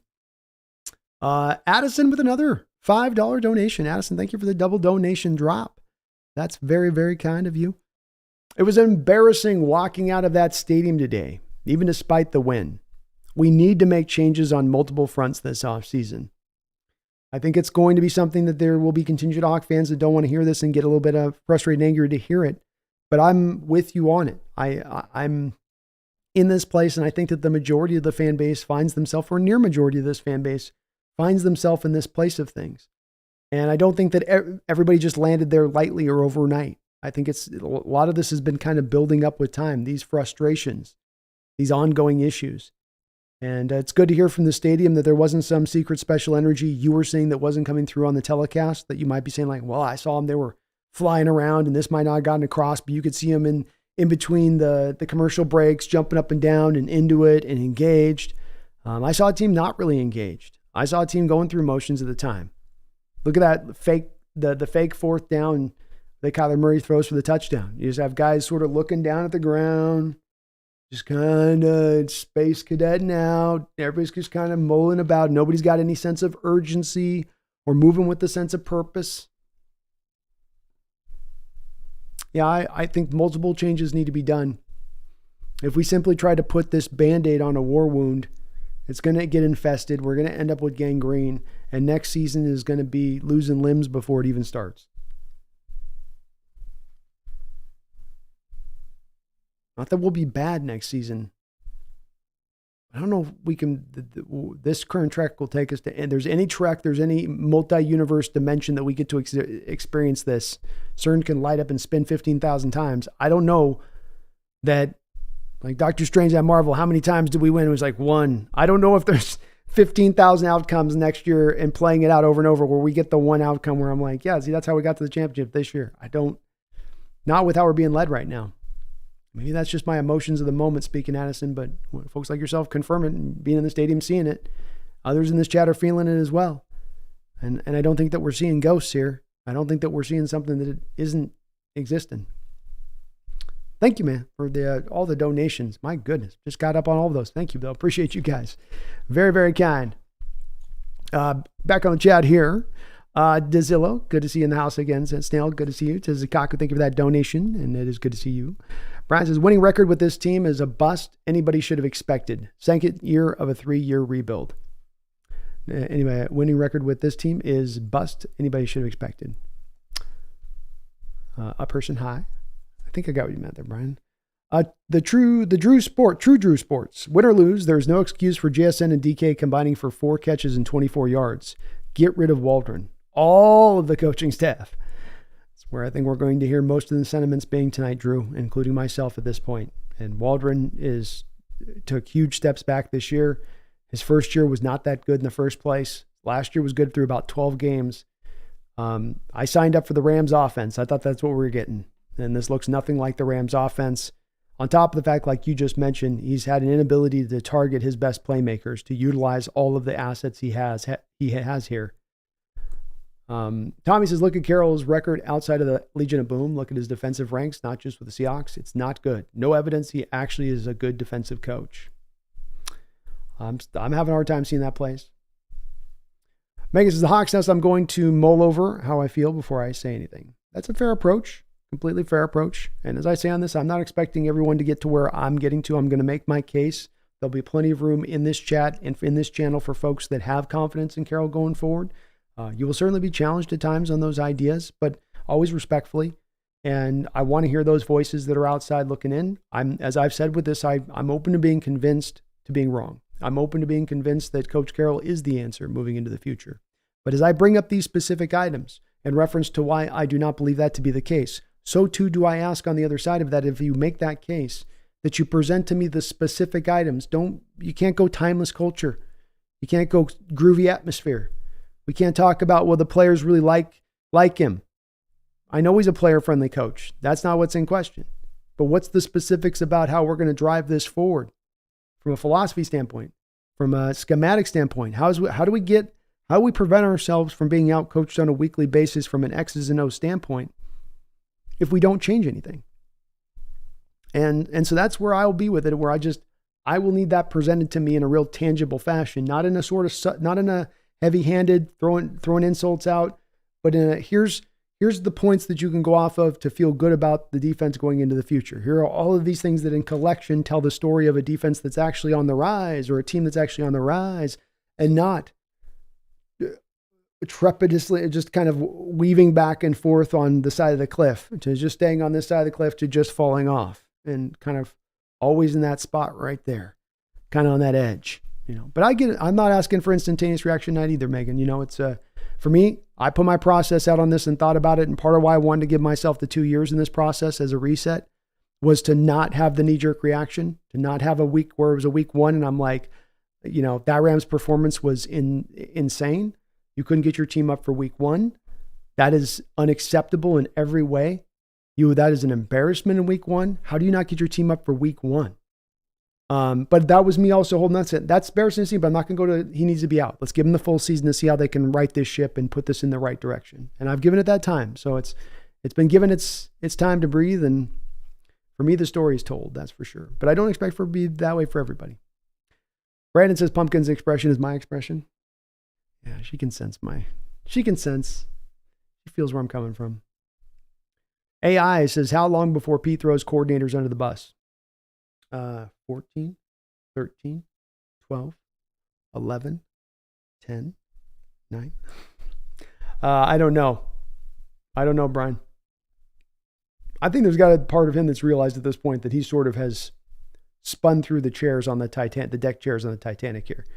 You've spun through so many coordinators. Going to that as the answer for things being failed doesn't seem to add up, especially defensively, where you continually go in-house for your hires rather than looking on the outside, from looking to the outside in. Tezukaku, we should get Winston just to have him. He can sit on the bench and it'd be funny. He'd be colorful. He would be colorful. Greg, praying the Lord above that Carroll retires this offseason. Y'all, everyone wants a graceful exit in life. Where a graceful exit's the nicest way for things to finish up. And, what we got right now is we got an Indiana Jones situation here. Okay. Indiana Jones, 3 ends. And he literally at the end of Indiana Jones 3 rides off into the sunset with all of his pals, with his father at his side, happy. And that should have been the end. But instead, we got 2 craptastic Indiana Jones movies on the other side of it. And in many ways, they somehow somewhat sullied the other prior films, as hard as that was to do. And we're getting a little bit of that right now, it feels like to me. But this would be a point where you'd hope Coach Carroll would gracefully realize that. If you're looking for the signs that I'm at the end of I've reached the end of the thing, I'm looking for a sign. I think he's had some neon signs blasting right directly into his eyeballs from about 1.5 inches away for a couple of years now. And I just think we've reached that end. Nick says, I was at the game and a bunch of Cardinal fans, but still brought the energy. Thank you for that, Nick. You and Addison doing your part as a 12 on the road. We tend to take that stadium over. We tend to be very loud in that stadium. So that's great to hear. I know we got a great loyal contingent of Seahawks fans down there in Phoenix. So appreciate you guys doing your part. Fleece the Max says, I'm so heartbroken. Thanks, Pete. You ruined my year. They broke a lot of hearts this year. Joe Pesci, in your opinion, is this team capable of a rebuild with the current coaching staff, or do they need to clean house? In your opinion, does Waldron even want to be in Seattle? He was brought in by Russ. In regards to your first question, we need to clean house as far as the coaching staff goes. Moving coordinators is not going to change enough because Coach Carroll is too hands-on. He dips his finger in every single pie. And so therefore you could have a new coordinator you bring in, but his heavy-handed approach is still going to be over the top of that said coordinator. So changing just a simple OC does not get it done at that point, in my opinion. As far as Waldron wanting to be here or not, does Waldron have an offensive coordinator job in the NFL anywhere else? Probably not at this point. He's probably going back to being like a QB coach or a passing game coordinator. And so does he want to would he want to take a lesser job than he's got right now? Probably not, because this has him one step away from head coach, one great year of coordinating away from being a head coach. But he's probably also, if you probably asked him straight up and said, are you being allowed to run your offensive playbook the way you want to run it? I think if you put Shane Waldron on a lie detector, he would be telling you no, not even close. I'm inhibited in the way I've been able to run this. I've been inhibited since day one of walking in here, and for different reasons at different times. But no, I've not been able to run my show just the way I want to run it.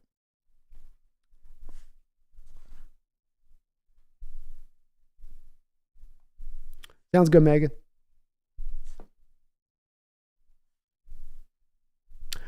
Pete has been in the slow lane his whole career. Other coaches sped past him long ago.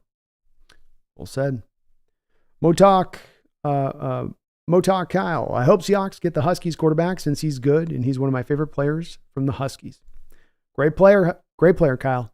Love Michael Penix. And there's a possibility he'll be near the range where they're at. Jordan R14, definitely need a quarterback, center, a linebacker, defensive tackle, another safety, another corner. And 2 tight ends, Jordan. Don't forget that, or at least 1 tight end. Magic Vlogs, our offense stopped working as soon as Pete made his halftime adjustments. Yeah, it got conservative real quick at the end of that second half, didn't it? Or at the start of that second half. Oof. They tripled down into the run game. Bull Pup says Cardinals kicker saved Pete's job. Maybe true. Thomas says, I just watched one podcast and he is so fearful that if Pete leaves the team, it will go back into the early 90s. It's Super Bowl this and playoff that. I'm tired of being fearful. I dumped this as I was hearing it presented to me a lot halfway into the year, Thomas, and it just sort of clicked with me of that. Hold on, wait a minute. I tried to put this in perspective, people were trying to push that point. The 90s was indeed the darkest decade for the Hawks franchise. 80s wasn't bad. You had some division titles in the 80s. Chuck Knox got you some success in the 80s. You got to a conference championship in the 80s. Now the 90s, I'll give it to you. Tough decade. Part of what made the 90s occur was the fact that, hold on, this is a very important part to this. Why the 90s occurred was you had an owner who bought the team and wanted that team to fail in Seattle so he could then move the team to LA. That was what Ken Behring was trying to do, much like Clay Bennett did with our Sonics. Think of Clay Bennett, think of Ken Behring. Okay? As Clay Bennett did to the Sonics, so too did Ken Behring try to do to the Seahawks. Now, we had Seahawks fans that were rabid as hell, and they threw themselves at the moving vans and stuck themselves underneath the tires and were willing to let their heads be popped like jelly beans in order to keep the franchise here. God bless them. But the key point on this is you had an owner who was not invested in the team winning, because if the team won in Seattle, that would keep them in Seattle more firmly, which was what he was trying to avoid. So going back and referencing that one dark decade, because if you go to the early 2000s, what do we have from 2000 to 2009? What do we have? Or 2000 to 2007. We had what, 4 division titles, got to a Super Bowl, a lot of playoff wins, a couple playoff wins under Mike Holmgren. Certainly wasn't that's not a dark decade, right? But the 90s happens because you have an owner who's sabotaging actively the franchise in order so that he can move them. So to reference that now is going to happen the second that Carroll walks out the door kind of speaks to someone that doesn't understand their Seahawks history all that well and why that decade was so dark, why it was so bad. But beyond that, Thomas, to your point, which is your real point in there, and I think it's a salient one, which is that you don't make your best decisions in life on the back of fear. You walk around through life making every decision fear-based. You're going to end up in your bedroom, in your bed with your covers ducked over your head 24/7. You're going to have and want to find success in life. You're going to have to throw yourself out there with a little bit of aggression and a little bit with that being your mindful approach. And when something bad happens, it happens. And you're going to roll it off your back and you're going to keep it moving on. But the fearful approach is so silly on so many levels. We're going to go to this dark place. And the final point I'll say on this, I've said it a few times, Thomas, with this, is just that these people that think this way are inconsistent in their thinking. If you're scared about the next coach to come in and you're absolutely mortified because you think the next coach is certain to be a shit stain compared to Coach Carroll, that he couldn't even coach Carroll's dirty jock from back in his Pacific days. The problem with that is it's inconsistent. Because if you go back to Mike Holmgren, if you've been applying that thinking to Holmgren, you never would have gotten to Coach Carroll. Apply that thinking to Jim Moore rather than determine, no, it's not the right guy. This is not trending in the right direction. This is not the answer. It doesn't need more time to bake. It's just not right. You moved on. That's how you got to Coach Carroll. That's how you got to a championship. By not being afraid. By willing to push the buttons that need to be pushed and not being scared if they don't work, but push the button you did. And that's what I'm calling for now. That's what I believe needs to happen now. And I think there's little reason to see why it shouldn't at this point, in my opinion. But we cannot be afraid as a franchise. We cannot be afraid as a people. What gets you good in life? Afraid in fear. What takes you anywhere with that mentality? Be not afraid for what comes in the future. Be afraid of stagnation. Be afraid of remaining in place. Be afraid of lack of progress. Be afraid of being stuck. Want to be afraid of that. But don't be afraid of potential change. If the next hire isn't good, you can go get a new one. We don't have Ken Behring as an owner. We're not going to get Ken Behring back as an owner. Don't try to, you can miss me with Jody Allen's going to sell. No, she's not. No, she's not. I don't know a lot about Jody Allen as an owner and her commitment to this franchise and how much she's really willing to pull the card and make the tough decisions. The one thing I will be unquestioning with her that I would be absolutely gobsmacked to see is that she's taken this Paul Allen gift and she's going to go sell it to the highest bidder she knows not going to move it out of town, that she's not going to put anything within the contractual language that we're to remain here, and that she's going to go seek out an owner who's going to create and build a contender. It's silly to believe otherwise. It's absolutely fanciful to believe otherwise when it comes to Jody Allen, in my opinion. We have the ownership commitment. That's in place. And that's what creates the dark days. That's what creates those 10 years of strife. Not moving simply on from the coach. Radu says fans defending Pete is actually laughable. Everyone knows Pete's in control of play calling. Fire no one else but Pete Carroll. Chad says at least baseball starts in 3 months.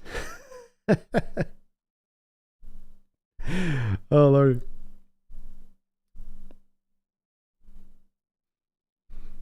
Jordan, thank you for the $5 donation. Here's another negative to keeping Pete.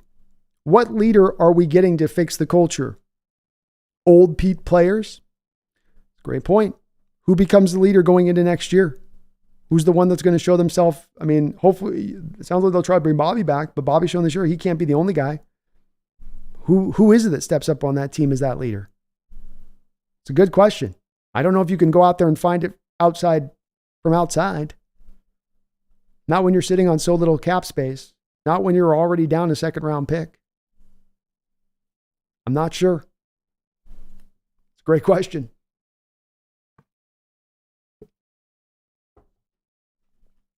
Because I don't even know if old P players is going to be enough, Jordan. You know, you have old P players on this team. Frank Clark, Jaron Reed, Bobby Wagner.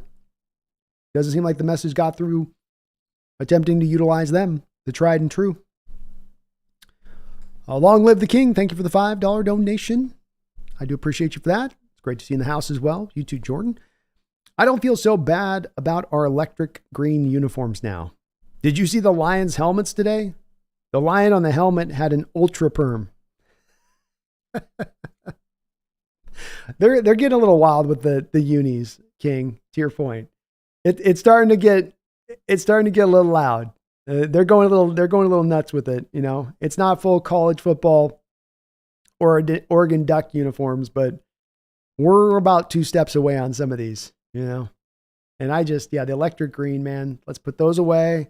Let's keep the wolf gray. Let's keep the old school unis. That's our jam right there. That's our jam right there.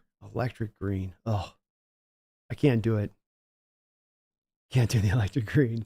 But I didn't see, I saw a little bit of the action there with the Lions. I didn't get a chance to lock in on the helmet. The lion having a perm is awesome, though. Got that soul glow on the lion. Thomas Cox, thank you for the $5 donation. I appreciate that.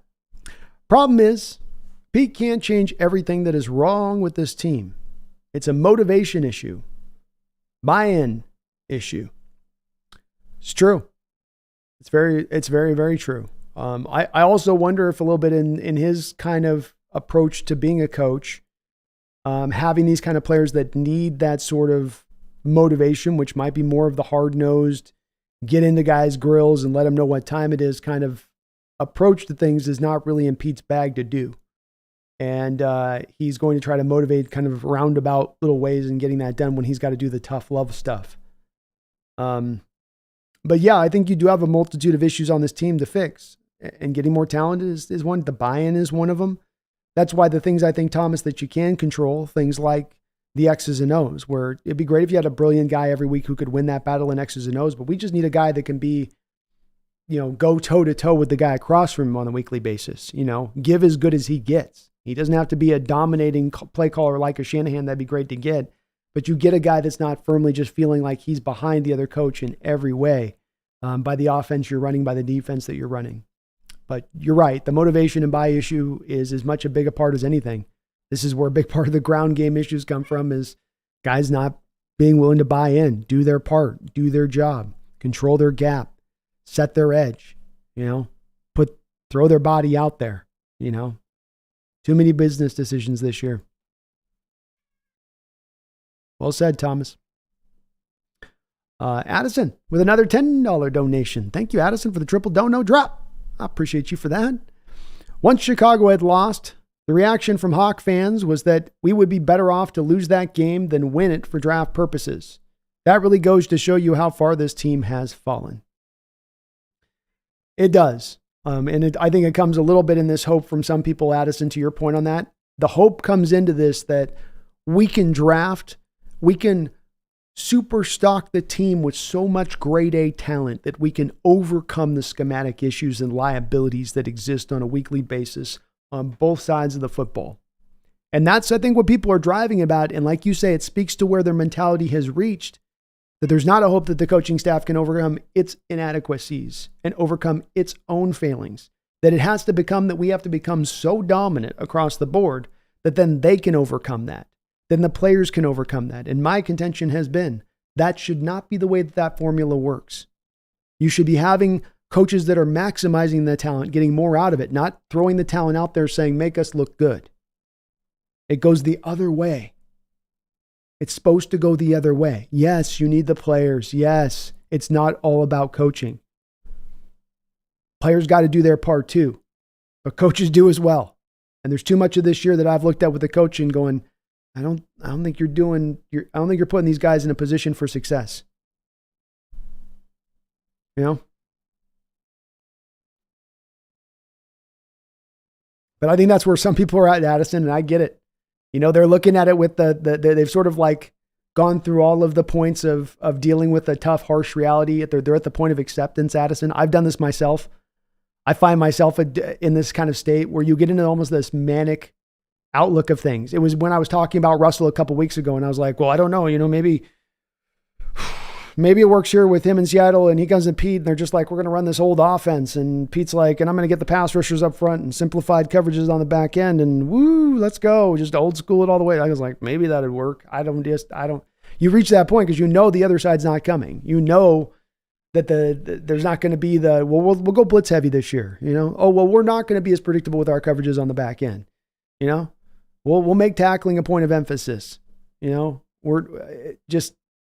That's where it does go, I think, a little bit in the mentality of the fan base, Addison, in their outlook. And I can't blame them on that because it's hard to come to the spot of believing that you're going to see true coaching change, that you're going to see the move that's made that looks like it's the one that needs to be made right now.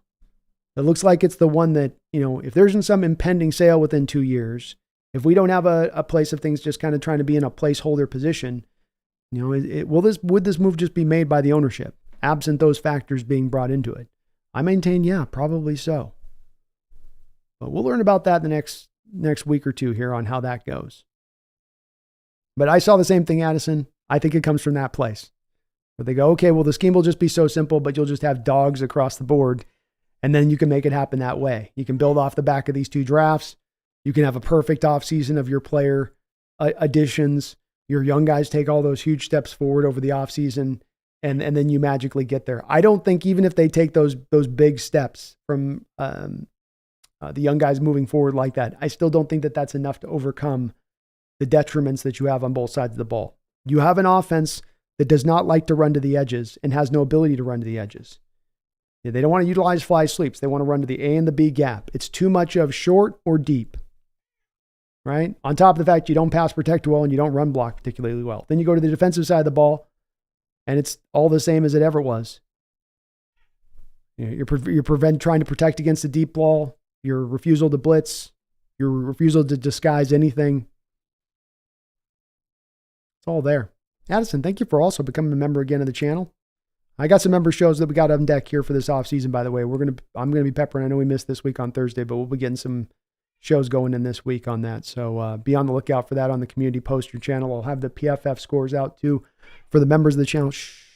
Kitties, see, even my cats. Look at she's in the state she's in right now. It's just complete disarray.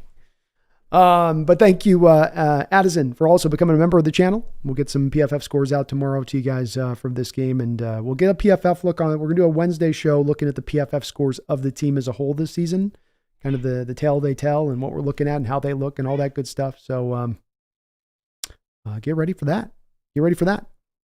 Garth Knight, thank you for the $5 donation. Says, what a better way to establish dominance than with a perm of a lion's mane?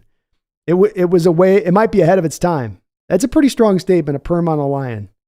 I mean, that does go kind of quietly hard, doesn't it? It's kind of like, you laugh at it first and go, well, if I had a lion charging me with a perm in its mane, it was coming to me. I mean, it sort of is a little bit extra ferocious. Something about that. Ahead of his time might be right, Garth. Did I get the Chad Brown card, Brando? I'll have to check. I think it went to the other address I've got, so I haven't hit my boy up here in a couple of days. Let me check with him and see if it's there, Garth. I thought I'd maybe given you my other address, so I don't know. This guy, if it was the other address I gave you on it, I hadn't got it yet on that. Not quite. But thank you for the $5 donation. And a perm on a lion is definitely a sign of dominance. Yeah, everyone can hear you. Very loud. Yes, very loud. Very loud. Very talkative tonight. Kevin O'Connell, how you doing? It's good to see you in the house. Magic Vlog says also the announcers kept bringing up the sinking coverages on third down. There's been some times the telecast had done a tremendous job this year in catching some real big items from the Seahawks team that are notable and putting it up on the telecast. And last week, they pointed out Magic Vlogs, the telecast did, about the fact that the Seahawks throw outside the numbers more than any team in the entire NFL. They almost have an utter refusal to throw to the middle part of the field. And I thought that was a great stat that they showed on that. And the third down stuff is a big part of this. I brought it up in my post-game video last week. If you guys go and look at that post-game video I did, there's a couple plays that I show you on there where I go down and I show you, here's the down and distance, 3rd and 5. And then I pull out and then I show you post-snap that you've got the coverages dropping to 10 yards of depth. And then they throw to a 5-yard route and there's nobody near the guy in coverage. And it's right at the sticks. It's an automatic first down on the completion. And you look at that and you go, why? Why not take into account the down and distance? Why not think about what the team on the opposition side of this is going to try to do? Instead, they're kind of into this blind approach of protecting against the deep ball. There was a play in this game at the end of the game. Cardinals are trying to dry down, get into field goal range. Murray drops back. It's 3rd and 5. Michael Jackson drops back to depth, drops into his cover 3 bail drop. He goes to depth because he's protecting against a deep ball there. They're going to the sticks on a 3rd and 5, and they're going to get out of bounds and stop the clock there. Easy completion on a stop route to Michael Wilson.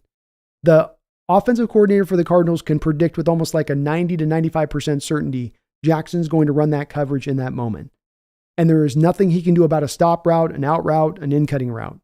He's cooked on that no matter what because of the technique that he has to play with the bail drop. And he's in basically on the play. He's in kind of a quasi-press alignment, but he's bail dropping as quickly as he can post-snap. And it's not hard for the cornerback to read that. You'd be a bail drop technique. You're flipping your hips to the sideline, whereas when you're in man, a lot of times you're flipping the hips the other way.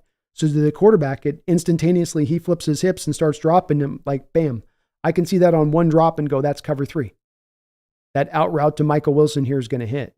And the offensive coordinator knew it was going to hit because prior to the play, he could predict with a high level of certainty that it was going to be a cover 3 drop. And that's just what it was. And it's good to hear that the telecast was also noting it. I thought it was prevalent in this game again. Saw it on the Rondale Moore completion. Thomas says, look at the team the past month. They were below average with lucky wins. Pete has no one to blame. If this was any other coach, they would have been fired. I certainly think that there's a I don't even think there's a strong argument. I think it's any other situation just about you would find a coach, they would have been fired at this point. Look at Bill Belichick. He won a Super Bowl a couple of years ago, and they are going to run him out of town this offseason. It's only us in Seattle that's applied this unique, you get the blank check thing. That's the other thing, these people who bring up the blank check thing with Carroll. He gets to leave when he wants to leave. Like, you're creating a new thing. That's not a thing in the NFL. Tom Landry didn't get the blank check. Tom Landry won multiple Super Bowls with the Cowboys. Nobody gets Bill Belichick ain't getting the blank check. Nobody gets no blank check. You're held, if football's about accountability across the board, you're going to be held accountable.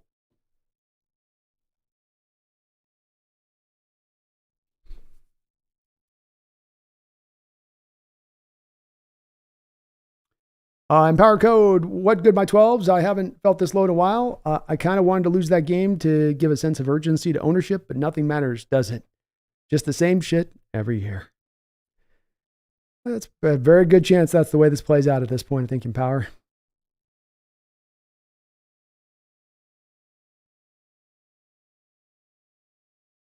Thomas says, plus an article came out that Dan Quinn is becoming the next head coach. I doubt it's true, but we'll see. I did see that. I don't know if there's a lot of truth to it.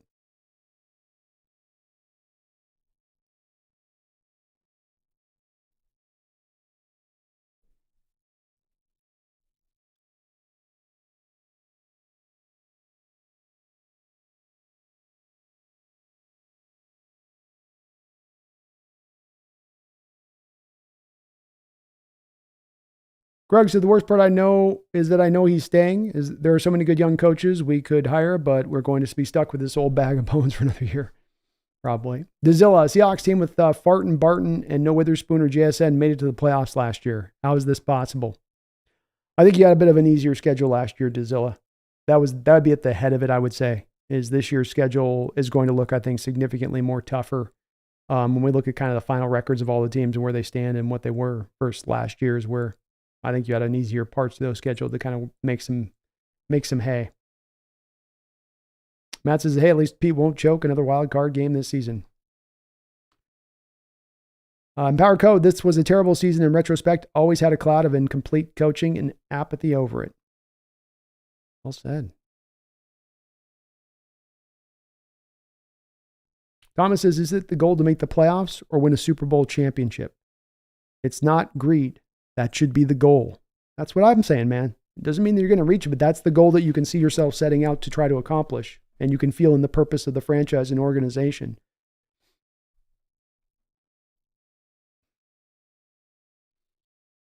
Mr. Jesh, insinuating that we're celebrating not making the playoffs is weak. These cigars were given to me to celebrate the birth of my son, and I waited until the end of the season to share a moment with my guys. Yeah. I don't know. It's not weak of Greg to bring it up, Mr. Jesh, if Greg Bell brought that up and bringing it up. And again, some of that stuff with him coming out and announcing it was about the baby came after the blowback started to happen. And the thing that doesn't make sense to me, I come from the generation, remember, you give cigars for the babies and all that. You give it on the day the baby's born, or he's in the locker room last week after a win. Why not give the cigars then? Odd timing another week later to give out the cigars on the road in a Cardinal game. I don't know on that one. I get the love tweet at Mr. Jesh. I just don't know if I buy what he's selling. Like you say, it's still not a good look, though. And that's, yeah.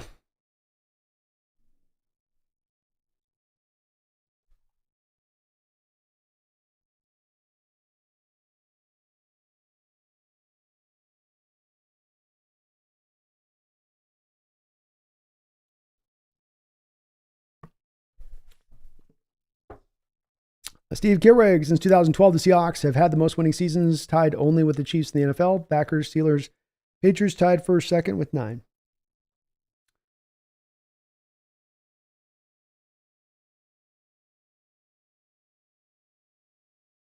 Lance Garcia says, bruh, Carroll ain't leaving, sadly. No, I probably not. Sounds good, Megan. Talk soon.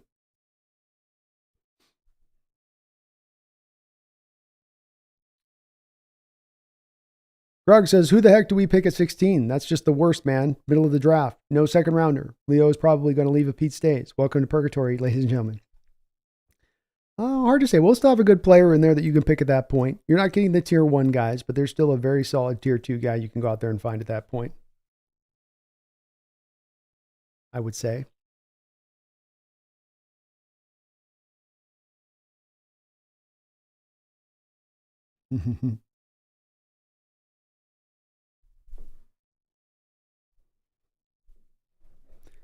And Power says, I honestly don't feel confident about any position group on this team. I know that unless the coaching changes, talent and personnel are useless.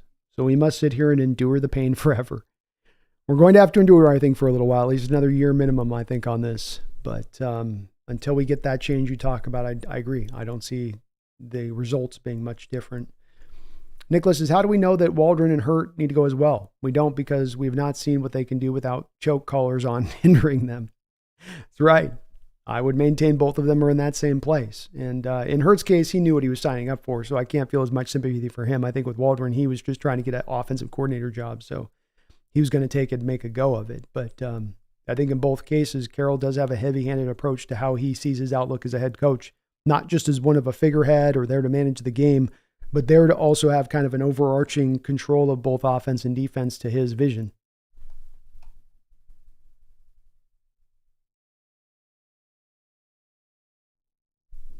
Secret Agent Dude, a new coach with a new attitude, a new defensive and offensive philosophy can take this exact same roster and get more out of them. It'll happen all the time. A coaching change can be invigorating. I agree.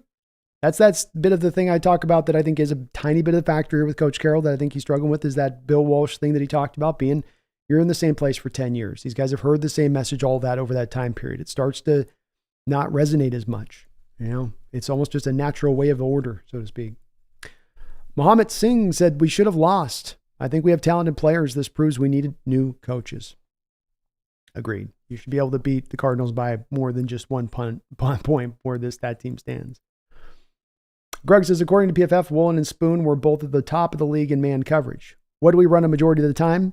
A zone defense that handicaps them. It's so mind-numbingly stupid. It's a great point. It reminds me a little bit of this, stat with the blitzing. This stat right here where Hawks were the best in EPA rank in cover zero situations, blitz situations. Yet then they run cover zero at the second lowest rate in the entire NFL. Make it make sense. Why not lean into what you do good? Why not lean into what you do well? The reason being, you have a coach so married to his base philosophy that he's unwilling to do so. He will not leave his philosophy even when he has the players that accommodate him to do so. He will not leave his philosophy even when he acknowledges that he needs to do so. He will not leave his philosophy even when he sees the signs of the new working within his old philosophy. He will not leave. He will not leave.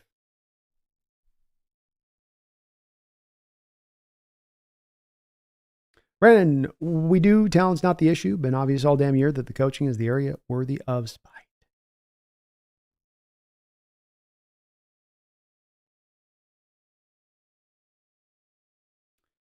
Steve Kiragua says, free your mind, Brandon, and then accept the future.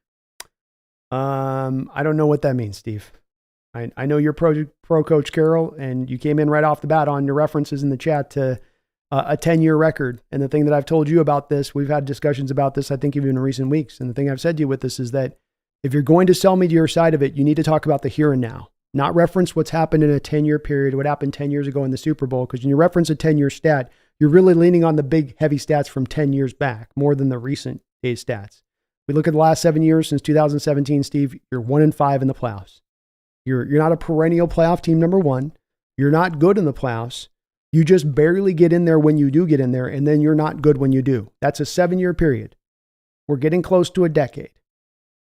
So I don't know the free your mind stuff. I don't know what that means. My mind's quite well and free. I take into a lot of data. The one thing I'm seeing from Coach Carroll acolytes a little bit, the thing I've asked for months from their Coach Carroll folks, I'm okay with you bringing me to your side of the debate. The place you'll never bring me to the side of the debate is when you speak in these generalities and vagaries. You don't get to specifics. You speak in these terms of things that have to do about a 10-year period or timeless culture, but you can't get to anything on a specific basis because you have no meat on that bone. You have nothing to go to. That's why you don't do it. That's why not one single person can accommodate me one single argument in months of asking for it.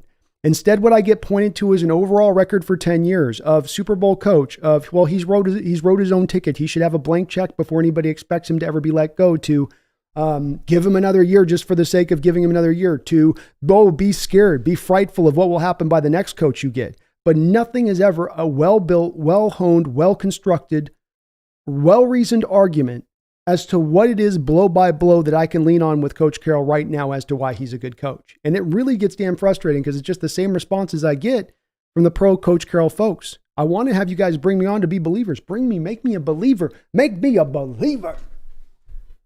But don't ask me to be blindly a believer. Bring an argument to the damn table. 10 years ago is not about the here and now. A general winning record over a 10-year period is not about the here and now. What does Coach Carroll do right now as a coach that's going to take us to a contending status? You can't give me player development. You can't give me scheme. You can't give me X's and O's. You can't give me disciplined football play. And this year, as a new added bonus, but wait, there's more, Bob. As a new added bonus this year, we get a team that doesn't play hard for Coach Carroll. Yeah, that commonality trait that you saw for years. Hard play despite how talented the team might be. Always buying in, tapping that board at the top and getting in there and giving it their all. That's going to go bye-bye this year, Bob. No more of that. Add it onto the stack. What does he do anymore? That is great. What does he do anymore? It's going to take us to be a contender status. You got to point to specifics for me, Steve. I appreciate there's people that come from your place. I appreciate there'll be many people. I'm not insulting you or trying to throw shade at you. I'm pleading with you. If you give me the argument where you're talking about a 10-year record or something that happened from 10 years ago, you're losing me. You're not bringing me. You're not freeing the mind like you're talking about trying to do, Steve. I want to free my mind. Give me data points right now I can operate off of. I can point from EPAs to PFFs, next generation analytics, generalized stats. All 22 tape. What do we want to go? Which realm do we want to go into discussion on? I'll be step for step with you. But bring something to the argument more than just one of those other factors I just mentioned, because those don't mean anything to me. They don't mean nothing to me. Nothing. Because it has nothing to do with us becoming successful then into the future. None of those items. The fear-based approach, the record over a 10-year period, the getting us to a Super Bowl 10 years back, the Coach Carroll's earned his right to decide when he wants to walk out the door thing. None of that drives us to becoming a contender. So bring me there. Bring me there, please.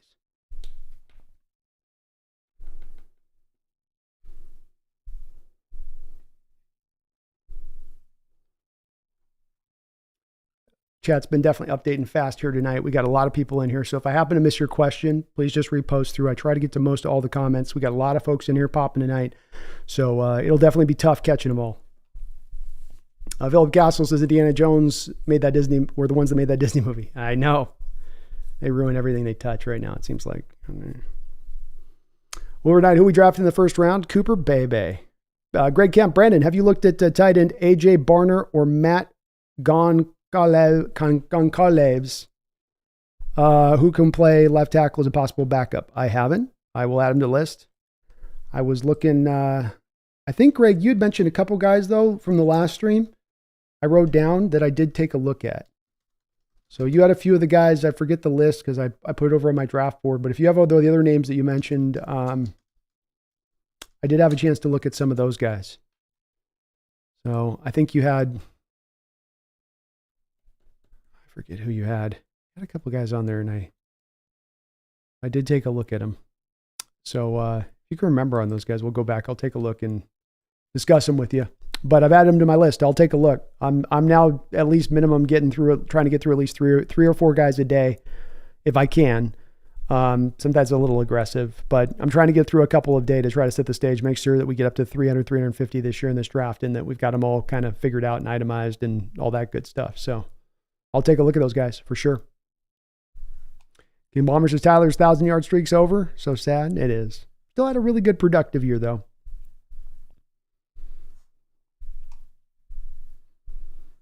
BK voiceover 16, Talafis Fuanga, 78, nose tackle Tavondre Sweat, 81, Peyton Wilson. Ooh, BK voiceover. I like your draft, man. I like your draft. I like the cut of your jib. Yeah, address the front seven, bro. I think Fuanga could play definitely some right guard for you in a pinch, and he's absolutely a right tackle too. So, I love it. I love it.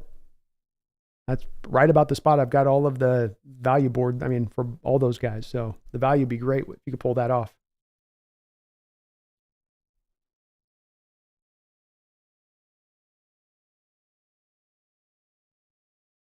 David Phillips, hey, Brandon, this live stream is a medicinal balm on an open wound. Well, thank you, David. I appreciate that, man. I'm trying not to go too heavy tonight in the rants and keep myself as balanced as I can, but I'm with you guys right now in that, after this year and as it comes to a close, a sudden car crash like close, I do find myself frustrated and just frustrated and stuff that I've seen going on for a couple of years now. And that makes it harder for me to just to sort of shake it off the back and I'll just clear the pipe. Let's get on to next year. Yeah. Appreciate you, David. New Blacks, I don't know how the hell the NFL would even allow that to happen. They would literally not have an NFL team in the entire Northwest of the U.S. I don't think they would let it happen either. There's not really a possibility of it happening, really. But Ken Behring was trying to do it, that's for sure. Ryan be like the evil lady owner in Major League. Brandon Jenna, straight up, it's not about fear. Fear and doubt kill. Shout out to Denzel. But damn, if anyone doing anything wants to move ahead and triumph, they have to go into the unknown. Facts. Let's go there. That's where I'm at with it, man. That's exactly beautifully put on your part. And I didn't always kind of ring true in my life and understand, but the more you get on life and understand what fear does to a mind and where it takes a brain and where it takes a person's thought process, the more you understand you want to leave that realm as much as you possibly can. That doesn't lead you to the light. News analysis. The Arturo says take chances, but don't be reckless. That's right. Again, beautifully put. Garion Hurt is not an alpha defensive coordinator, play caller. We're not running cover 3. We're running bad cover 6, bad quarters, and the young guys don't know all the rules of the game Fangio defense. Well put. Well put. Brandon Jazz says, great speech, boy. Woo! F that fear. Let's go. Let's go.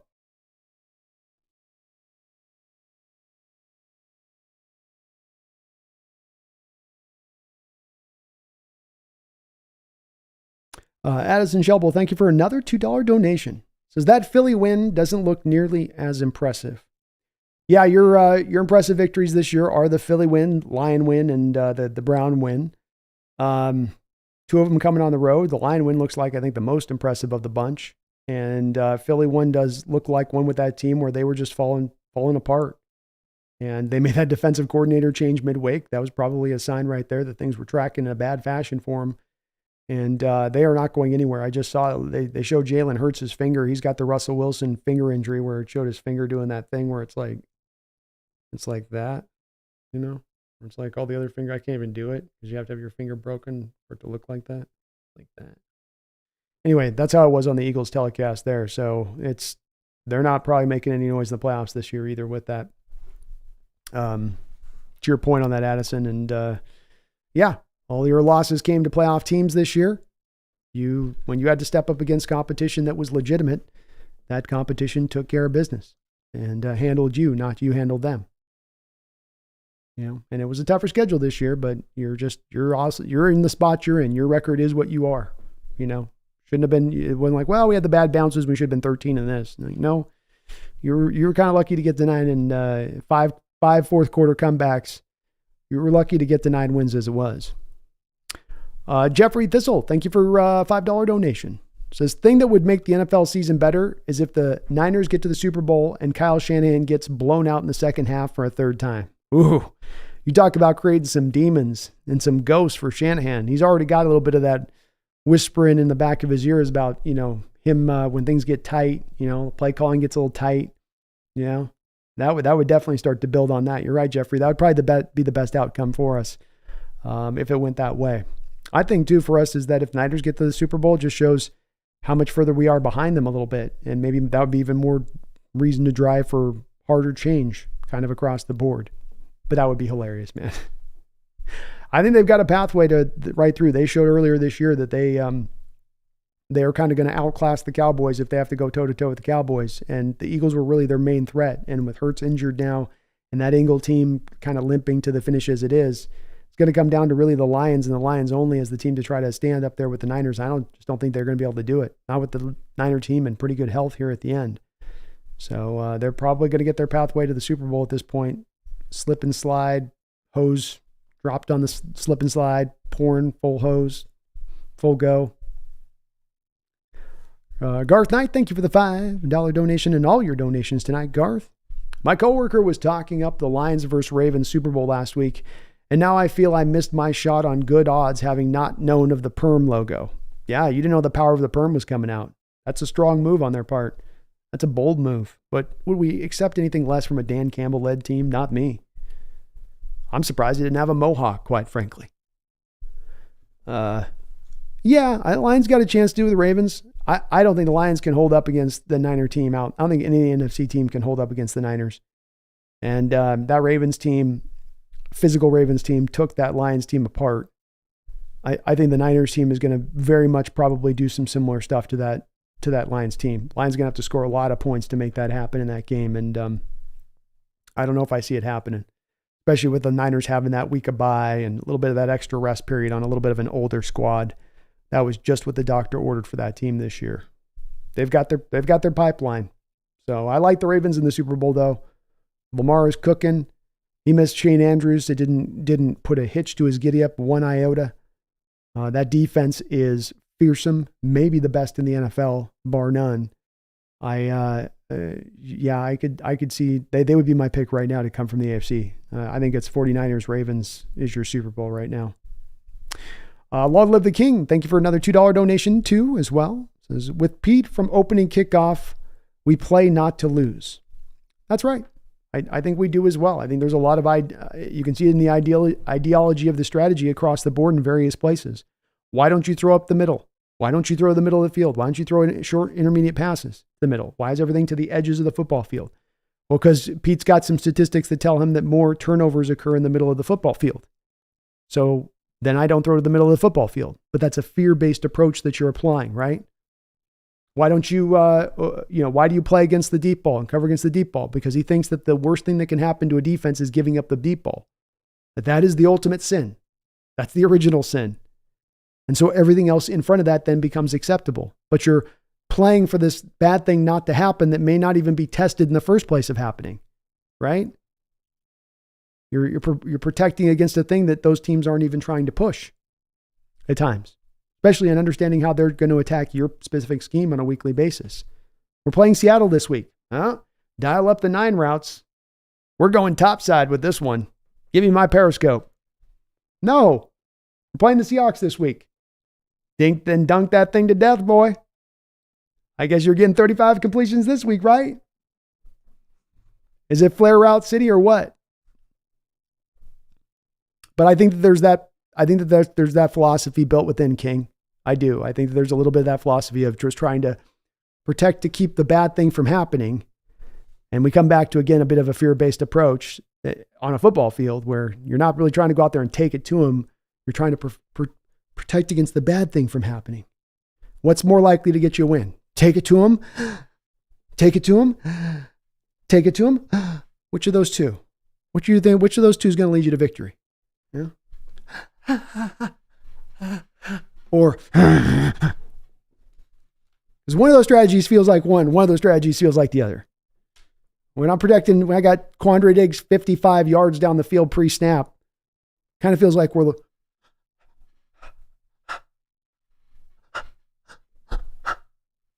more than I want a little more. Nick Dio Brando, thank you for the $2 donation, Dio. I guarantee Pete Wares depends. Definitely new head coach. He very well may be. I'd be surprised on that one. I think he's pretty fit.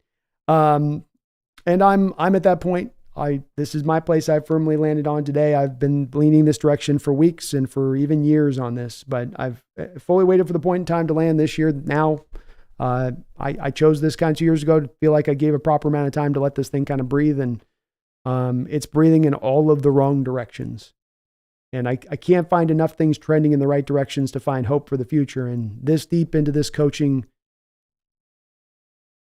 tenure with Coach Carroll, I can't get it this deep into it to go, let's roll on this for another few more years. Let's just wait this out. Let's just hope it magically gets better on its own. I don't think things in the NFL magically get better on their own.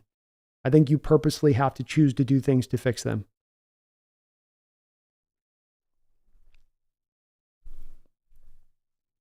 Chris Funk, I live in Arizona, and this was the most Seahawks fans ever in attendance. Sold out stadium, and for sure, half the stadium was us 12s. The energy from start to finish was awesome.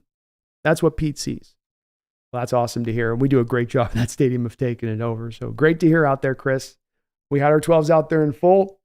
I love it. I absolutely love to hear that. And it's good to hear that they're helping the team on throughout this day. Thomas Cox says, I bet the Rams fans are looking back and saying thank you when they fired Jeff Fisher just to hire McVay. Yeah. When they made the determination, there's a reward. It's like, in my opinion, Thomas, in a lot of ways, the NFL will reward you for aggressiveness, aggressive trades most of the time. Doesn't mean it's always going to work, but the teams that you do see out there that do find their share of success are those teams willing to put the pedal down to the metal and let it rip. And the Rams certainly showed us that by going out there and getting themselves a Super Bowl. And, they've had to pay the price this year, but they're going to get in the playoffs this year paying that price that they had to pay. They're going to be back to getting their draft picks back. They're going to be back to having money to spend. And, I don't think any Rams fans feeling too bad about that one. Garion says, far more probably we get an owner close to Carolina who gets mad and throws drinks on people who talk too much near his suite window. Maybe. I mean, he's a little bit of a wild child. I don't know many owners who've done that. BK voiceover says, Wolf Gray jerseys are garbage. Looks like dirty laundry. Action green, all the wah. I like that Wolf Gray. Yeah, it's no longer in the rotation.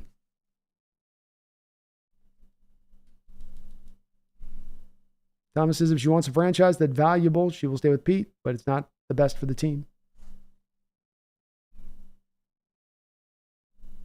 George Varghese says AZ has a better future than the Hawks. My prediction is next year the Hawks will be in last place. Possible. It's a possibility that we face. As you say, Cardinals are going to have some money to spend this offseason and nice draft picks to utilize. I think a pretty strong opening year for Gannon that to work off of as well. He uses pumpkin with the lime green perm. She'd rock a perm. You like perms? Yeah. You're a perm girl. Yeah. Greg Kemp says maybe part of the reason players aren't all in on the scheme is because it doesn't hide weaknesses and maximize strengths they have. I think it's true. I think that's a great point. I think they more force fit the players into what they want them to do in the scheme rather than maximize those players' strengths like you talk about. And that does probably at one point or another start to wear on players a little bit. As I've said with this, Greg, you can't fool the players on if your scheme works or doesn't work. Maybe you can fool fans. Maybe you can fool the average person out on the street. But when it comes to the players, they're going to know if something's working or not working at a contextual level.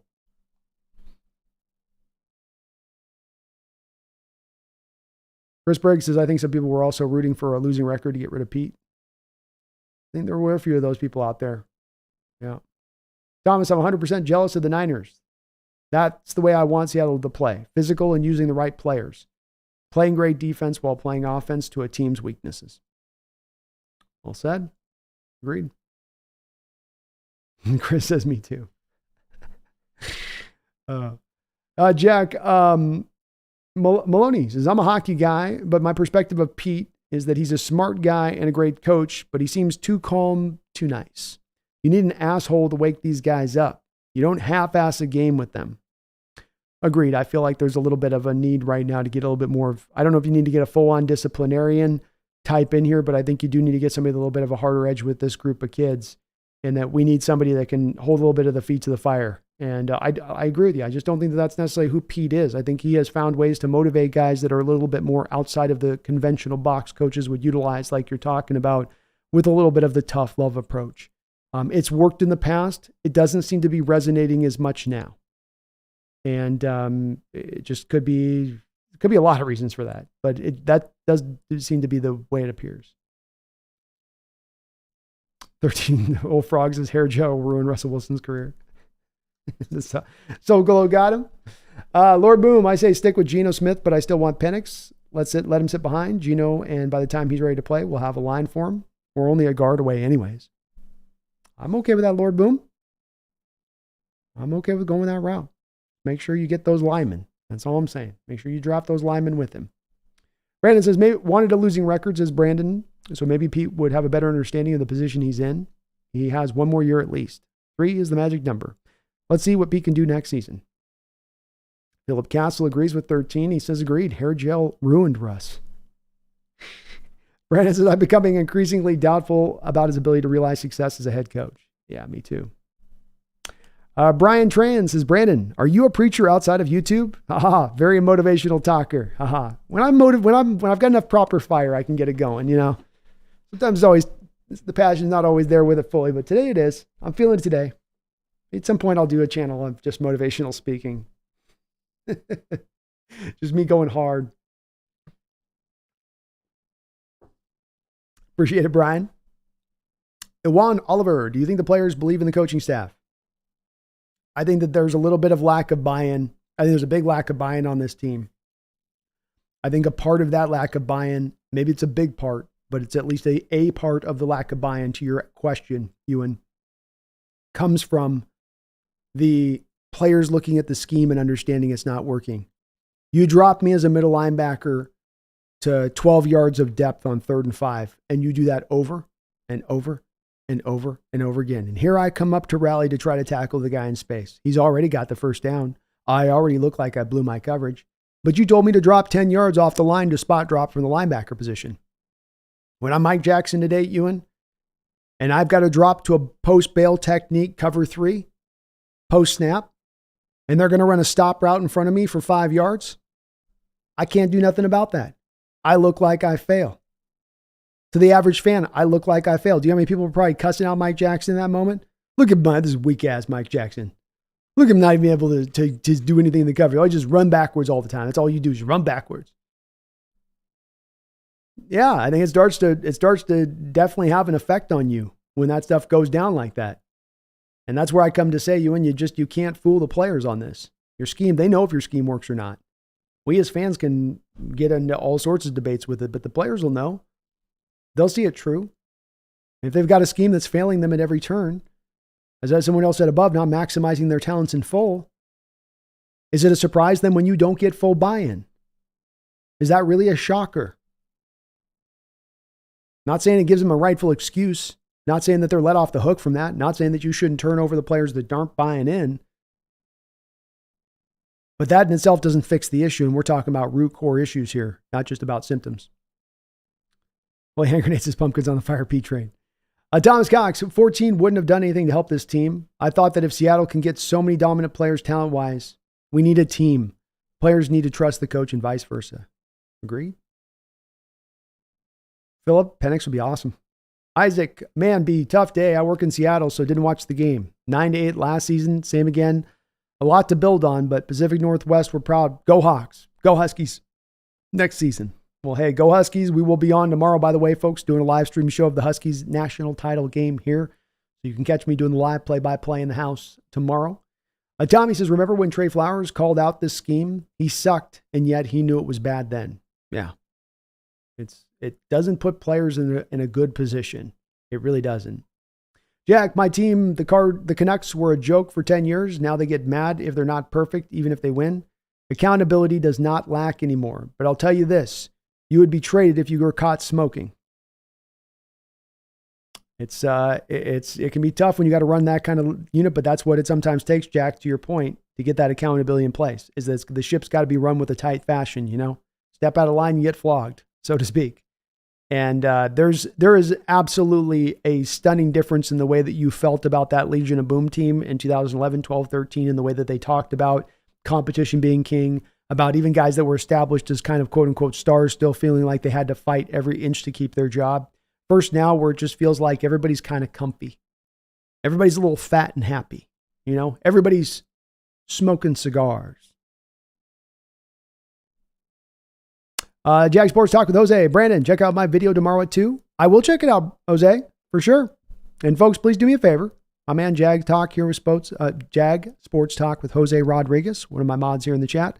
Long-time mod in the chat. Got his own channel rolling. Right around 1,000 subscribers over there. Do please help him out. Get a couple subscribers over to his side of things. Get him amped up a bit if you could. Doesn't cost you anything, free. Gart says that pick with Russ looking like Prince with the hair gel did him no favors, but he's no lion. Daniel Van B says draft Jaden Daniels. I think Jaden Daniels is going top 5 right now, Daniel. As wild as that sounds. And Ewan, we are going to be in Penix territory. I see him top 20. I don't know where top 20, but somewhere in top 20.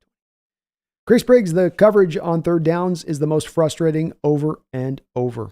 It is. It's what leads to those long drives. Those long drives lead to the time of possession, inequalities that go over the game between the offense. They also lead to your defense then wearing down over the course of the game. Yeah, another one of those kind of somewhat root issues in the way that they run things. And it all comes out of, when you look at it over and over again, what's the reason the third down conversions happen on defense? What are the specific reasons I can come back to over and over again? Trusting a 4-man rush that does not get home, does not create pressure, does not get quarterback hits. Drafting into soft zone coverage at depth, no matter where the sticks are at as far as the first down markers. And these same two problems I talk about defensively were the same problems defensively if we were to talk about the Seahawks defense in 2017, 2019, 2021. Year after year, it's been the same on this. Azaban, I love this team. I hope they fix the defense and clean up a few things on the offense. Me as well, Azaban. Me as well. Johnny Utah, if we draft Penix, we should move on from Geno and use the cap space to fix the offensive line front 7. Penix is almost as old as DK already, and we won't have the draft capital to fix the offensive line by drafting him. It's possible that you would be prevented from doing that, Johnny. Possible. This is a good draft for offensive linemen and guys that you can get, I think, even into the 3rd round that could be pretty good. Remember with Geno, it's not a pure savings mode if you move on from him, Johnny. Being that it is still going to be, I think, $17, $18 million cap hit to move on from Geno Smith. So there is a cost at play there to try to make that move. Also, maybe giving Penix a little bit of time back there, Johnny, to sit for even a year and kind of learn may be helpful to him, especially if that year buys you that extra time to go get that offensive line in place for him. I think if you just tried to mount Johnny behind this offensive line next year being Penix, you would get him bashed, broken, and bruised pretty quick, But I do like going after Penix. I just think the moving off to Geno would be hard to do that at the same time. Thomas, I believe that even if Pete has talent and depth like what happened in 2012 to 13, Seattle would still be 9-8. It's the coaching, and that problem is not talent. I think to your point on this, I don't think that the Legion of Boom team would put together the same type of productivity and wins and losses that they did now. A big part of where this scheme has gone, a big part of the problems that are plaguing this scheme and the approach and the philosophy is that it's been in place for 10 years, that it's had all of this of well over a decade of time for coaches across the league to solve what is very simple in its machinations. And that's a factor that comes in. Whereas in 2011, 12, 13, it was something that was unique. You were the only team in the league really running it. Teams had to kind of learn their way around how to deal with it. Good point. Long Live the King says the Cleveland win looks more impressive, though. There you go, man. Tommy says, yeah, but we probably would have lost if we were led by the Joe Flacco Browns. Joe would have slayed us, man. Back there dropping dimes on us. Lord Boom, Philadelphia is good. You guys realize that they were playing all their second team today, correct? They didn't want anybody hurt for the playoffs. Casey did it with Patrick today also. Yeah, they definitely rested some guys. It was more of where the team was going prior to just this game today with Philadelphia, Lord. More of where they've been on the back half of their schedule here a little bit. Tommy Eden says Jimmy Johnson, Tom Landry, all fired. Owen Carter, how well did Woolen do today? He was looking better in tackling at times, but then on the big Connor run down the sideline there for a touchdown, he certainly had kind of the worst of the missed tackles on that play. And there were a couple of those in this game again. I think in coverage that he held up well, though. I can't think of him getting beat in coverage even a time or two here. You liking the cat? She's a good girl, man. She's part of the. Yeah. You're getting some love from the chat. You are. Can you say, what's up, chat?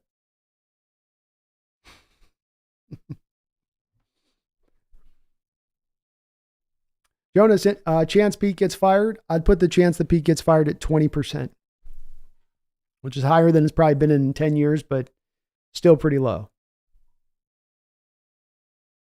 And DBO, I do read the comments. I try to read pretty much almost every comment, so that does put me behind for new folks in the chat. I know it's hard for me to do that with 300 people in it, but I try to read most if I can. Got enough to watch, so I definitely want to see and get the comments in there where I can get them.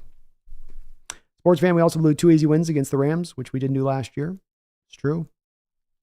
If anything, the Rams should have been easier to deal with in many ways this year than last. Kind of, I guess. They didn't have Kupp or Donald last year, I don't think, in those games, so maybe not.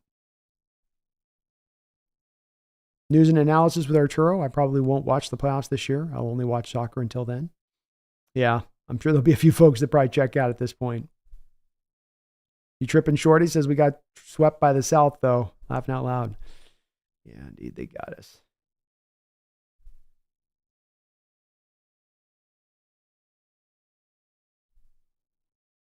Henry Diesel, can't believe this team was 6-3. I think you had a little bit of an easier schedule to set things up there, Henry. You had a very easy schedule to start the year off.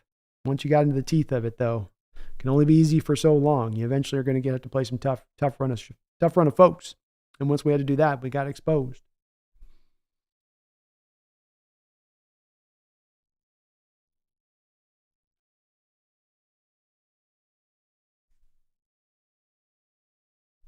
Samuel Carlson, thank you for the $2 donation. Says, I do not want to watch us get killed in the playoffs. That's fair enough. It would have sucked to get in the playoffs only to get embarrassed in the first round, to your point, Samuel. I always like the idea of just getting in if you get a chance to get in, that it can never be a bad thing to at least get in. But the team didn't earn their way in. That's the bottom line at this point. You had an opportunity to do way more. You had an opportunity to make some hay in this schedule, and you had games you dropped that you had no business dropping, and you don't deserve to be in. As I said at the start of the day, your record is what it is. Your place in the final standings is what it is, and there's no excuse to be made at that point. You are what you are, which is not a playoff team at this point. Garth Knight, thank you for the $5 donation. Fear leads to anger. Anger leads to hate. Hate leads to suffering, says Master Yoda. Glad you got that reference, Garth. And it's a very true one, Master Yoda's saying. Fear does lead to anger. Anger leads to hate. You know, they've done these scientific tests on people's hemispheres of their brain. And when you get fearful, instead of utilizing all of your hemispheres, everything goes down to this little base point in your brain that you start to operate from, that reptilian core within your brain. Instead of using all of this, you go down to this. And that's where it's, I think, a bad place to lean into, because you want to try to be operating with all of this. Not with this. All of this. Not that. This. That's what you want to utilize. Left and right hemisphere. All the way around. You know what I mean? Fear drives you into a different place, though. It puts you into that fight or flight mode, which gets you very much in that black and white, which there's more depth to be had, I think, in the conversation myself. DeCut85, thank you for subscribing to the channel, DeCut. Appreciate you for that. Garth, thank you for the $5. Samuel Carlson, thank you for the $2 donation. Zahil Chaduri says, keep Geno and Pete and draft an edge rusher in the first round. It is possible. It would be tough, Zahil, though. I think there's a good chance they do it, Zahil. One tough thing about doing it with an edge guy is you've gotten 2 second rounders the last 2 years. You just signed Uchenna Nwosu. You technically still have Darrell Taylor on the roster, but I'll give you this, Zahil. The edge did not give you enough this year once Uchenna went down. That's kind of the bottom line. Thomas, honestly, Seattle should have been 7-3, possibly 8-2 with wins against the Bengals and Rams. If Geno didn't get injured against the Rams, they would have won that game. Probably. King Bomber says also we have a negative 39-point differential. What the F? It's not a good point differential, that's for sure, to end up on. Jarl says Shane I can deal with for one more year. Clint ain't it, but is ultimately just running Pete's defense. That's right. That's right.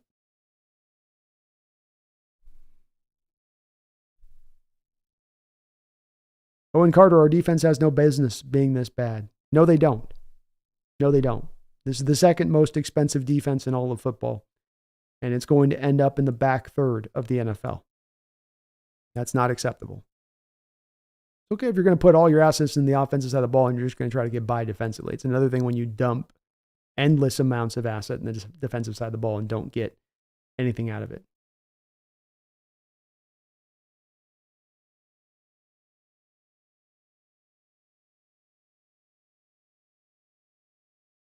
BP says, hey B, what do you think happens this offseason if you had to guess? I think that they blame the players and it's all in the back of these players, and then they try to move out a lot of these guys. It's not a clean house thing, but they try to sort of itemize these guys that they're going to designate as the problem. So it's, you post June 1st Jamal, you cut Quandre Diggs, you trade or cut Darrell Taylor, you move off of these different varying guys that you just are trying to subtly say aren't essentially kind of buying in. But I don't think that they make any changes with the coordinators, and I don't think that Pete seeks to do anything differently as far as his philosophies are concerned.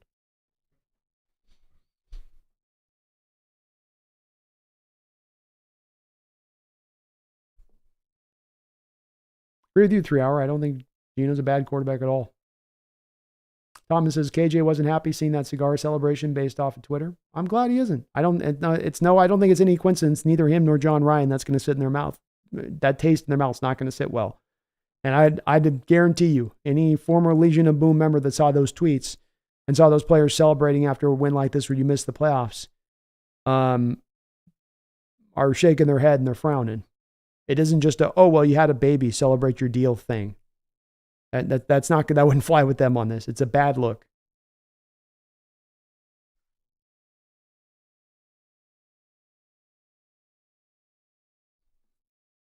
Don Motto, we ain't winning another Super Bowl with Pete or this roster. Stop the delusions.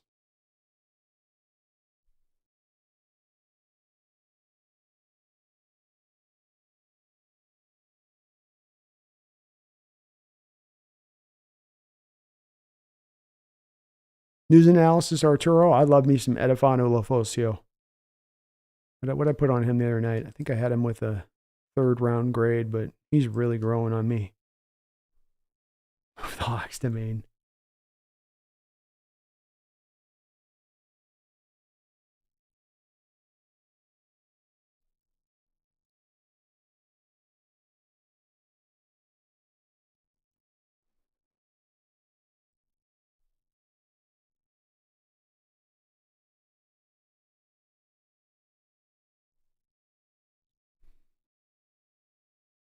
ADL Williams moving to Maine, call them the Lobsters. The Maine Lobsters. Just have a giant claw on the side of the helmet. Lord Boom says, keep Geno, draft Penix to learn behind him, and by the time he's ready to start, we should have a decent line there. I love it. Let's go.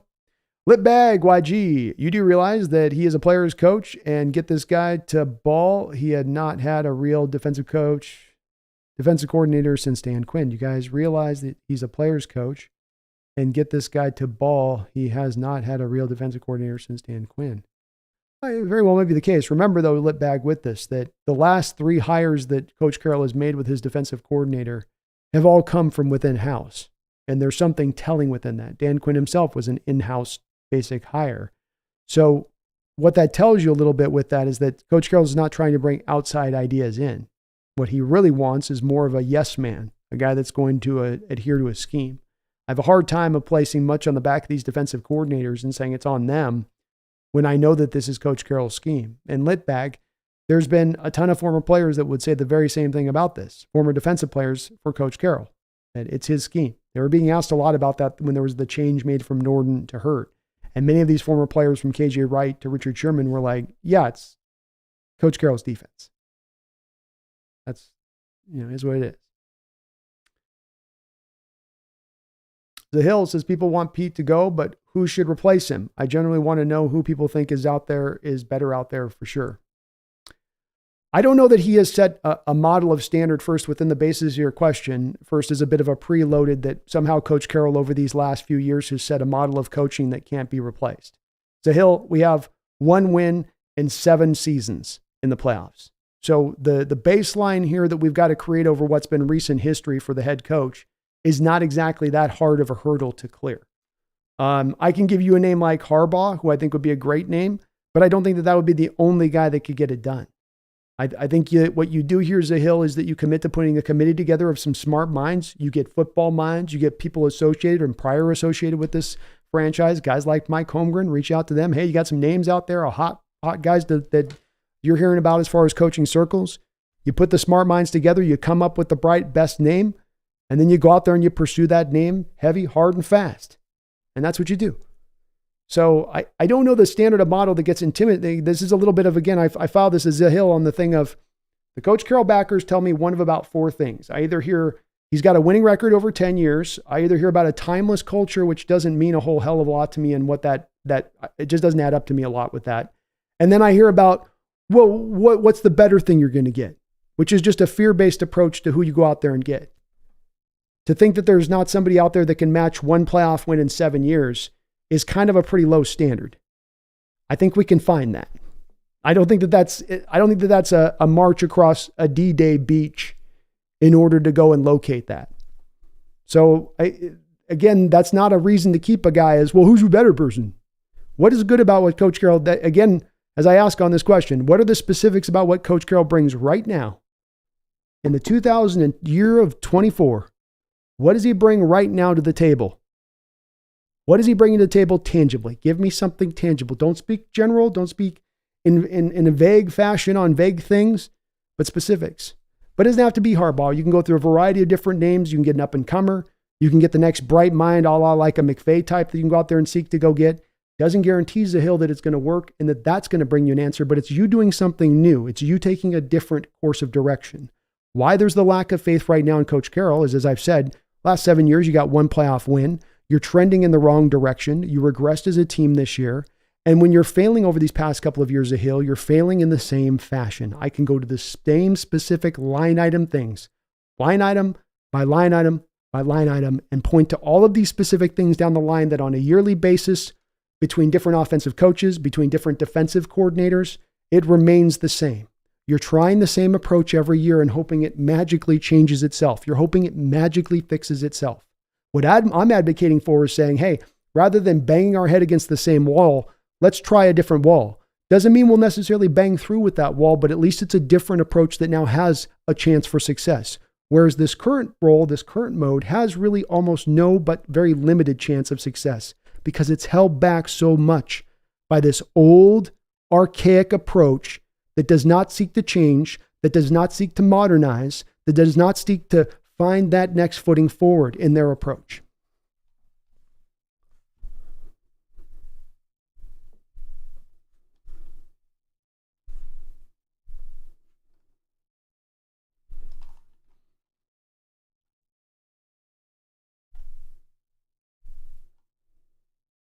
Don in the house. What's up, Don?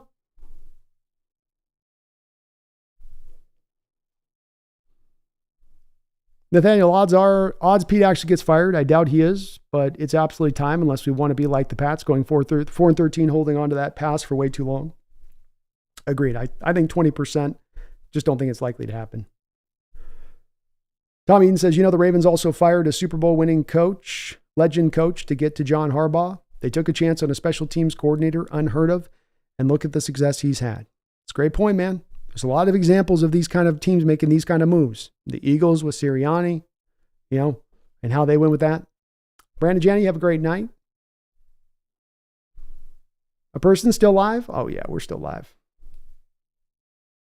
Henry Diesel says, Carroll's the new Jeff Fisher without the stash.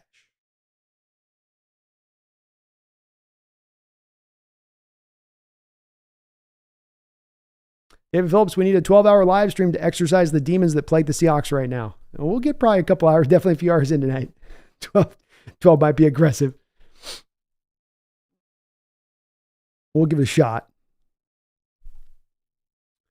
Taker610, thank you for the $2 donation. And he asks, are anybody worried about losing Leonard Williams? Or am I worried about losing Leonard Williams? I'm marginally worried about losing Leonard Williams. I do tend to like the go for it moves, and I like aggressiveness, and I'm willing to make the cost or pay the cost of that pick might work out to not be in your favor, and you might lose that for nothing.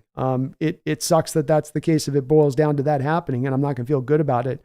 But he brought what you needed to this defensive line, and if you didn't have Leonard Williams, you're probably two games, maybe 3 games worse than you were already.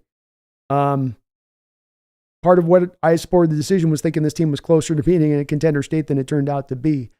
But that does remain a worry at this point. Hopefully you can talk him to come back into town because he's been, I think, a very good player, and he's something that you can build around in there on that defensive line.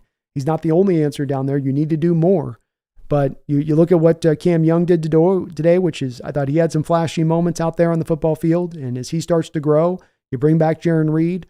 Maybe you can start to build up this defensive line bit by bit, going through that manner of things. But it is a concern. He's a free agent. And maybe if you do happen to lose him, it does go that route, then it maybe we're at least able to recoup a little bit of compensatory value from him if it goes that route, which hopefully it doesn't.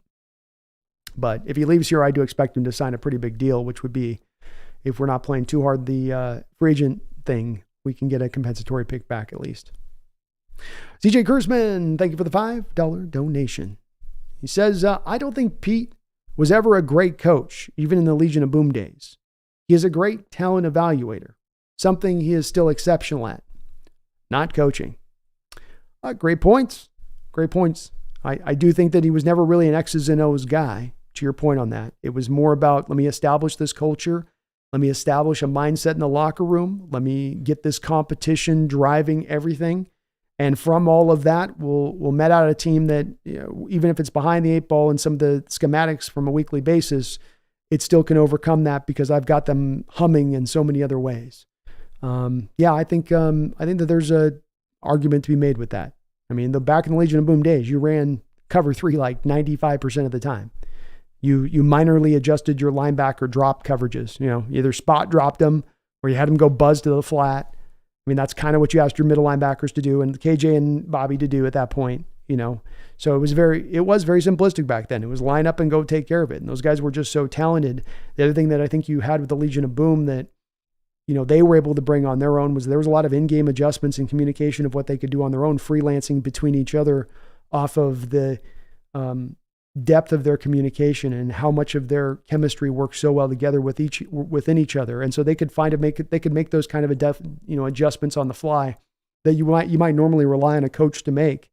And that was coming from their preparation and the ownership that the Legion of Boom took to be great, like they were, to not just know your assignment and be assignment correct, but to know everybody's assignment and to work interlaced with people and be able to communicate with a look, with a quick hand sign. Everybody's on the same page, so to speak.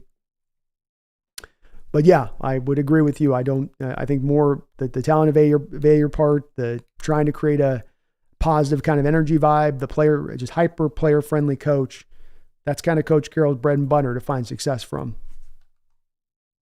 Thank you though, CJ. And CJ has also been a member of the Hawks Nest for 2 months. Thank you for that as well, that support. Also, how do you feel about Ben Johnson for head coach if we do move on? One guy that gets my vote. I think Ben Johnson's done a tremendous job. I think that he and Dan Quinn are going to be two guys that are looked at, I think, as much as anybody as the top of the stack guys for becoming a head coach this offseason amongst the coordinators. And he deserves to be there.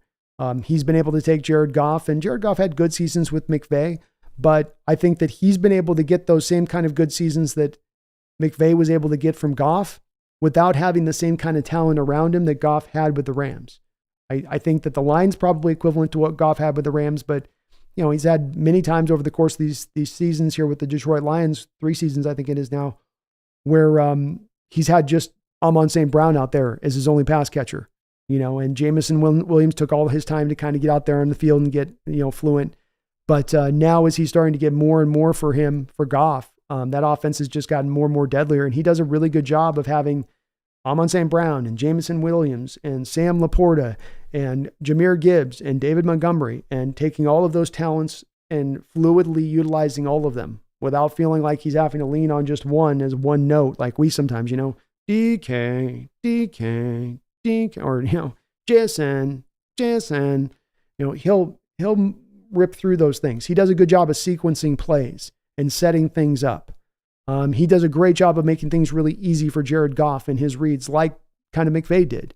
And you got to give him some bonus points as well, as that he's gotten this offense to flourish with Goff for a guy who's really not mobile and can't get away from anybody. So he's having to get things done with him and get it done within the pocket. And Ben Johnson's accomplishing that with the Lions. So I think that he's a guy that would certainly be a candidate that you would look at this offseason if we were looking for a head coach. I want an offensive-minded head coach to drive this. He checks that box. I think that he's done a really good job and has got to start to be earning these kind of looks across the league. And so nothing wrong with going that approach. I definitely have some other preferences on some other guys I would probably lean to, but I wouldn't be mad about it. And I think that he would be a solid addition. KD RW 2016, thank you for the $10 donation. I really do appreciate that. Thank you for that dono. You guys are unbelievable in your kindness and generosity here to the channel as ever on that. And you right along with that, KD. Appreciate you. Bittersweet day for the 12s. Happy we won. Sad we didn't make the postseason. It was a very up and down year. We'll be back, though. Our team is young enough.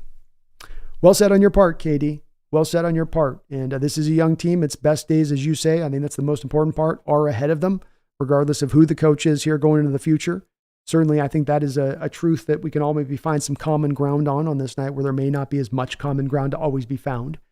And it does suck to miss a postseason this year after the success you had last year, after seeming like you had gotten out ahead of this rebuild, that you had kind of fast-tracked this rebuild.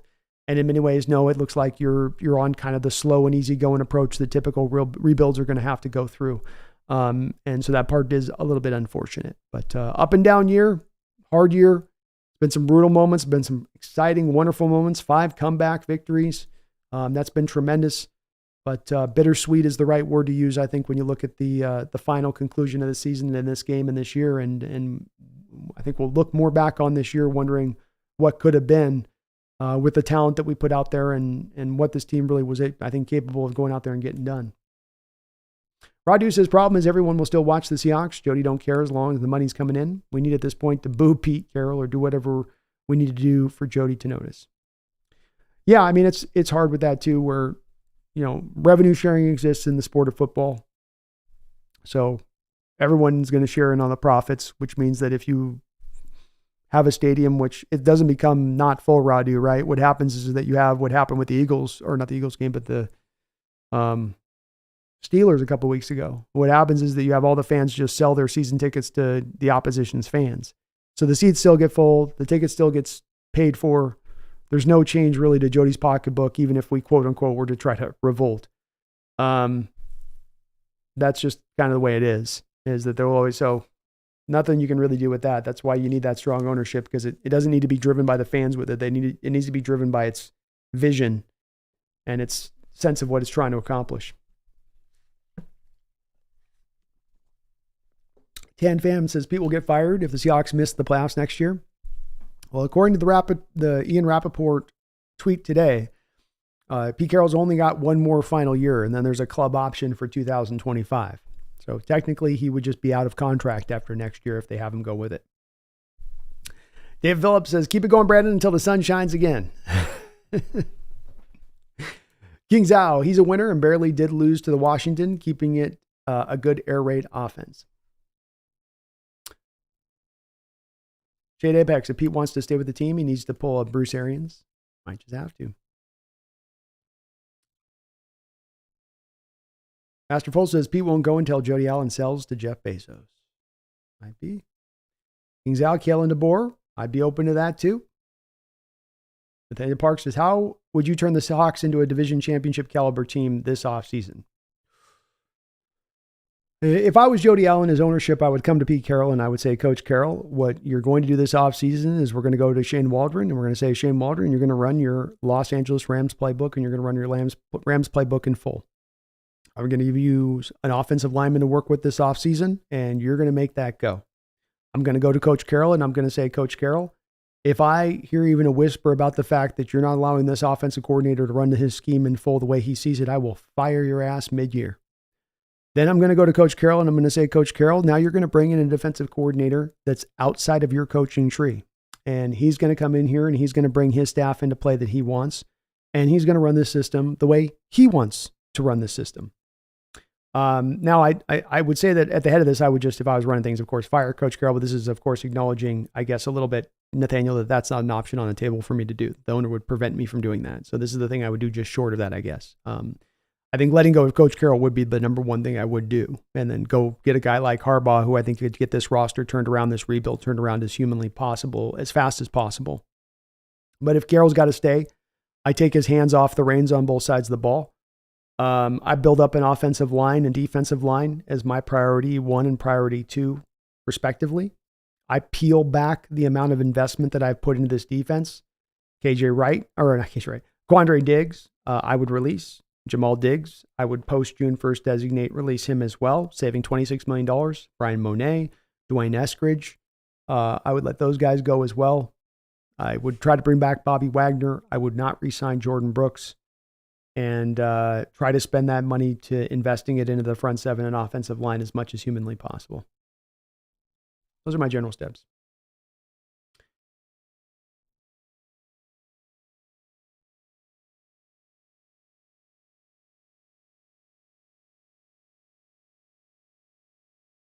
David Yang, this team doesn't have workhorse blue collar.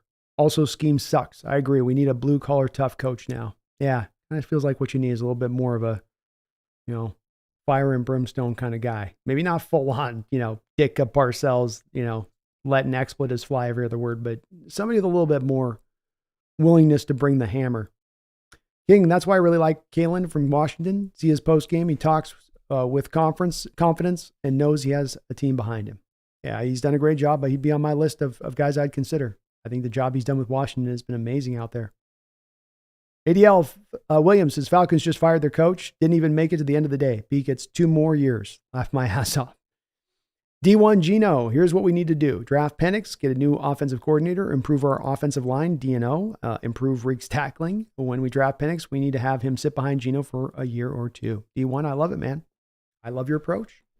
I'm with your approach completely. Kind of all the way down the line. I think if you do bring in a new OC, though, like I said, you got to have the caveat that you give to Coach Carroll that he keeps his fingers off. You buy that new flashy car, don't let him have access to the keys. We all know what happens when we let the elderly drive. Okay. Alexander says, I can't watch the same shit next season again. I'll root for it, but I'll not watch a single game if we don't make changes. I can't do this again. No way. I get it. I do get it.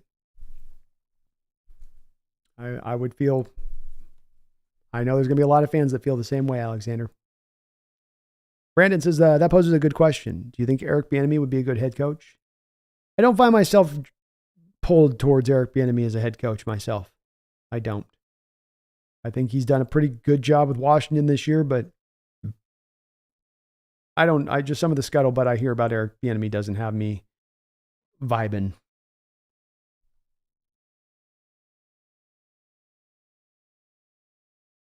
Nathaniel says the Sounders were pissed losing in the divisional round. They always had a championship mindset. Meanwhile, the Hawks are celebrating a 9-8 failure of a season. Lord Boom, out of the playoff free agents, we need to keep Leonard, Brooks, Jackson. I think everybody else might be cut material or trade. Leonard Williams is definitely the guy that I think you got to keep, Lord Boom. I don't think Mike Jackson is going to be brought back with where you have the depth at your corner position. And I just don't think that unless he comes back on like a vet minimum type deal.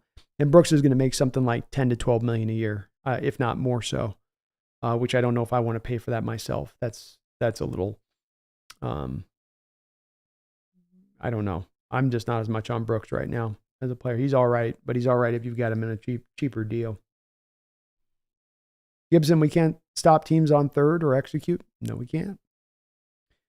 Greg Kemp, Brandon, almost forgot. I also asked you about Dylan Lobb and Landon Jackson, but I didn't see them on your draft board. I did have Dylan Lobb on there. So we got Dylan. I've got him as a 5th round guy. Let me get my notes up.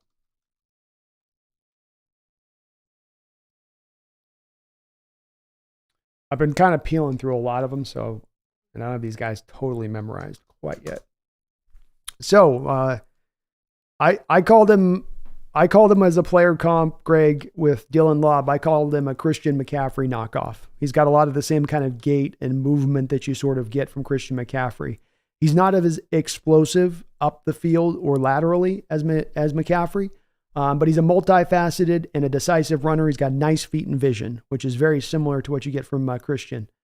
He usually keeps to a one-cut running style. I like how he presses the hole, and he's capable of bouncing it to the next gap on sudden penetration. He stays behind his blockers in the open field, so a patient, smart runner out there. He also has a wide-out hands. I was checking it out. He's got over 120 receptions over the past 2 years. This is some of that McCaffrey comparison that comes into play, where you can really utilize him as a lined-out wide guy, and he can go out there and run, some routes. He is a threat out of the backfield, running legit routes as a receiver. I don't think he's smoking any corners, but if you put him on a linebacker or safety, I think that they all are going to have issues with his elusiveness. Solid contact balance. Really, mainly if you get him kind of down around his feet. And that's another thing that reminded me a little bit of Greg McCaffrey with that, where you go low on McCaffrey and he'll kind of have that move where he's off his feet, he's off the ground, he takes the contact, and then he gets his feet reset back underneath him. Dylan's got a little bit of that as well. I don't think that he's going to be a guy that tests particularly well in the 40 time. If you do get your hands around him, he's getting taken to the ground. He does not have a way of really like driving the pile forward or pushing guys over. If you get him, he's down. So when I put him to more of a 5th round value, that's kind of why. There's a lack of explosiveness, a lack of lateral explosiveness, and then a guy that's not really going to get through tacklers. He's going to, if you get your hands on him, he'll be pulled to the ground. Even kind of a one-arm tackle will get him there. The other guy I thought I did take a look at as well. I may not have had him on the board, but I thought I took a look at him. Yes, I did take a look at Landon Jackson. I have him. Yeah, another guy, Greg, that I've got in the 5th round. 6'7", 281, legit, really big. So he's got a very interesting profile for an edge, but he is very big and lumbering. So you feel and it's nothing, very little explosiveness and no lateral bounce to him. He appears to have real plus arm length and real plus power, but you'd kind of expect to see that at 6'7", 281 operating off the edge. He does round the arc really well for his size, so it's very impressive to see him be able to dip at 6'7" and get kind of as low as he does get, which is nice because a lot of times those 6'7" guys are just more pure power kind of guys. They're just looking to use the long arms, lock you out, and then walk you back. So he's got a little bit more you'd get as far as dip and bend around on the arc. He also has really good bull rush power with that size. He can become a little bit too preoccupied with the blocker, and he sometimes loses track of the ball carrier, even as they go past either of his shoulders. So not just lose ball carrier track across the formation, but coming kind of right at him. He can have guys that look like they might be within an arm's length of him, but he's so locked in on the block and concentrate on that he doesn't get to the ball carrier. Okay effort. I didn't see a lot of high effort, high fire, high drive, high motor out of him. And that was while he was also being heavily rotated in the games that I watched over the weekend, Greg. So heavily rotated through the game, and then you're not getting 100 miles an hour on the field when he is out on the field. This is why you get a little bit of a dip for me in him with the fifth round edge rank, even though he does have a good size profile and build. Only one real year of production. He was ranked the 164th best edge by PFF. He can be used all over the defensive line, which I like, and he may have a better future spent as a 3-tech. There are some shades here a little bit to like a Mike Morris last year, a guy used on the outside through his college career, but best utilized, best put inside once he gets to the pro level. That might be the case with him. You can't teach size. You can't teach length. He's got both of those. But I think the same is true sometimes with fire and competitiveness. And that's the part that I worry about with him a little bit when watching his tape. I'm left wondering on that, Greg, when it comes to Landon Jackson on the tape with that. So I've got him as a 5th round guy right now at this point. King Zhao, I just hope we pick Bo Nix out of all the quarterbacks. Daniels, if he has an Anthony Richardson combine, he's gone in the top 10. Penix might be also gone in the top 10. Yeah, Daniels is gone in the top 10 at this point, almost assuredly. He's going in the top 10. And now it's just a question of is Penix going to slide in there? Because the higher and quicker Daniels goes up in this draft, if he's up in the top 5, the more the likelihood it's going to look that Penix is then going to go in the top 10.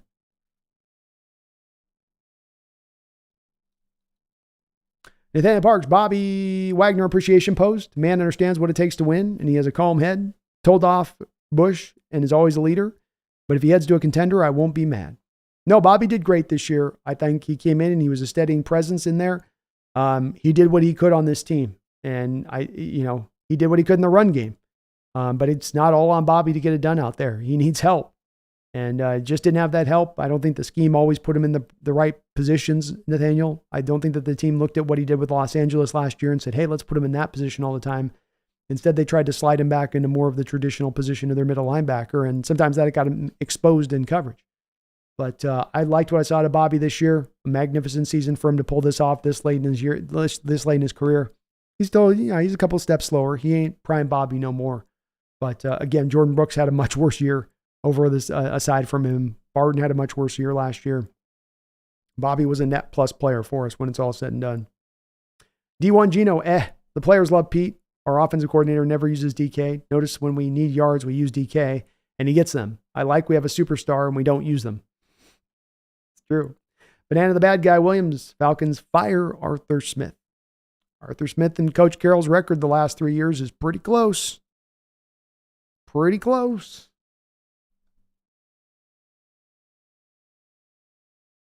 Red Ace, if we had to choose Bobby or Brooks, Bobby all the way. Brooks is going to cost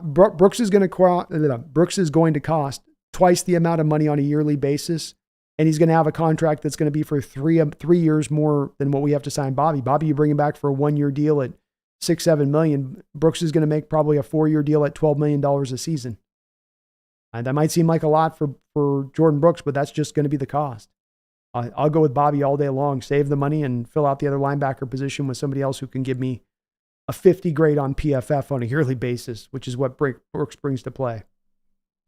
Lord Boom, Brandon, here's a question though. Do we take the best guard available in the first round with the 16th pick, or do we take Penix? Or do we trade the first pick back for more picks? How do you see this going? I'm okay if they take Michael Penix in the draft, so I'm not going to be anti that. If I'm running the draft myself, Lord Boom, I move back in the draft, even if Penix is available at my pick. My issue with picking Penix is that traditionally speaking, over the last 3 years, you've had one of the worst pass protecting units in all of football. And that if you're going to draft Penix, it has to come in tandem with one very key factor. That factor being that you're going to keep him clean. You're not going to have him under a lot of duress all the time. You're going to have a scheme that can get the most out of his abilities. I don't know if we check any of those boxes. So what I would look to do instead, Lauren Boom, would be the last approach that you mentioned. Move back in the draft. Go back 6, 7, 8 spots.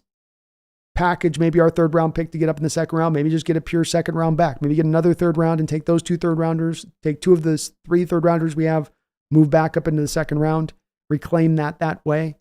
I would look to go more of that road here. Lord Boom would be my approach. And then what you do at 25, 26 is you take probably an offensive lineman. Obviously, I'd lean to the value. Who's the most valuable guy and got on my board? Maybe it might be a defensive tackle at that point. It's kind of hard to say this blind in regards to that. But in general, by a general purpose and fashion, I would seek to look at addressing the guard. Cooper Bebe, Graham Barton, Troy Fatanu, all of these guys would make a lot of sense. What I like about all 3 of those guys too, Lord Boom, is that if you took them in the first round, you have guys that are your future as your guard, but guys that can play both tackle positions as well. That they have that history walking in the door. Not that you're forcing them into it if they have to do it, but that they've done it before and they can do it at a relatively good level if Abraham Lucas's knee becomes a chronic situation, for instance.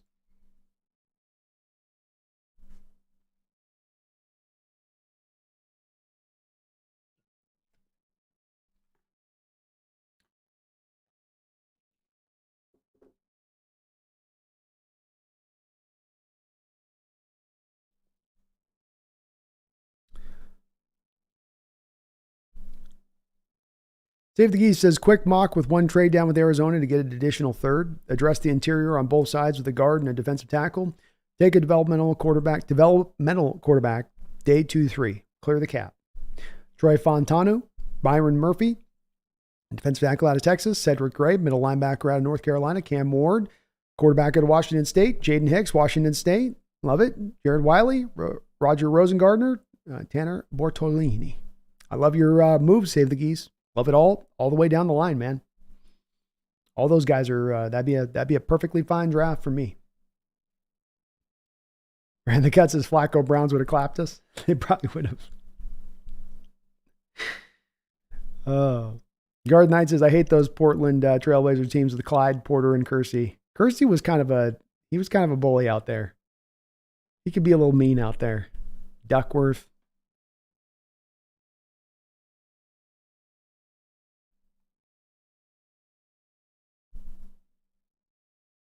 Nathaniel Parks, the second half collapses in recent years are why I want Pete fired despite the defensive issues. We were 6-3, and regardless of Pete, you can't argue with that. So frustrating every year. My ballad outlook, I see the same way. Gibson, Pumpkin's dope. She is dope. I love me, Pumpkin. Yeah, you.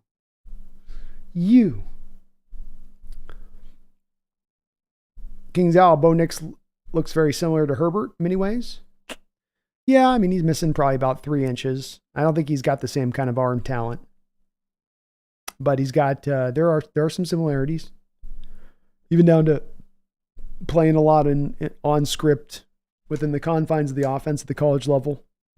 Which has you wondering, can he play outside the confines? Can he ad-lib?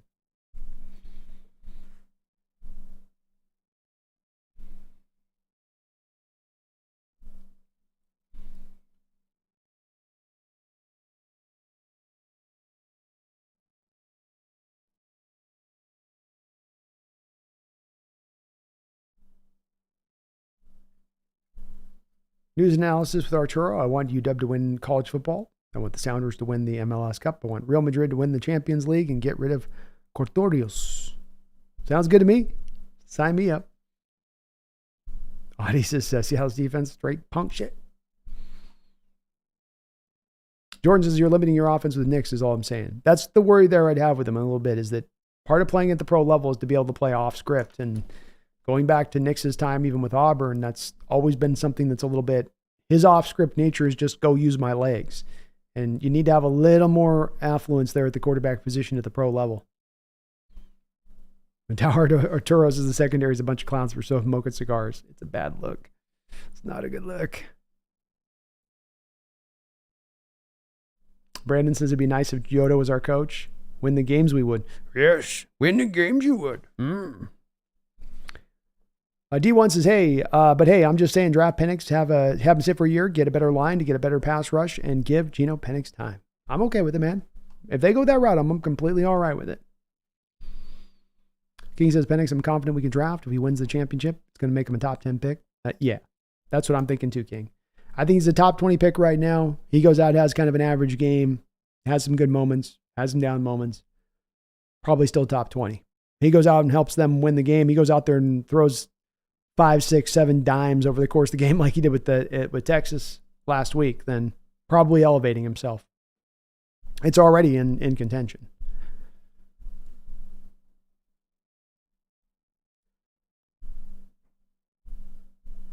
Nathaniel says, even if we can't compete with elite teams, you should be beating the teams you're expected to beat at the minimum with minimal exceptions. Yeah, I'm with that. I'm with that too.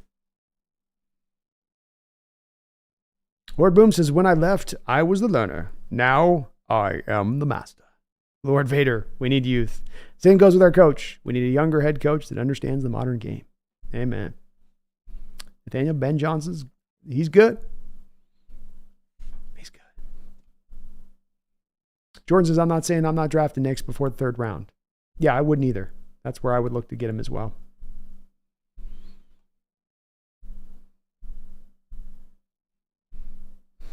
Steve, which way the cigar room?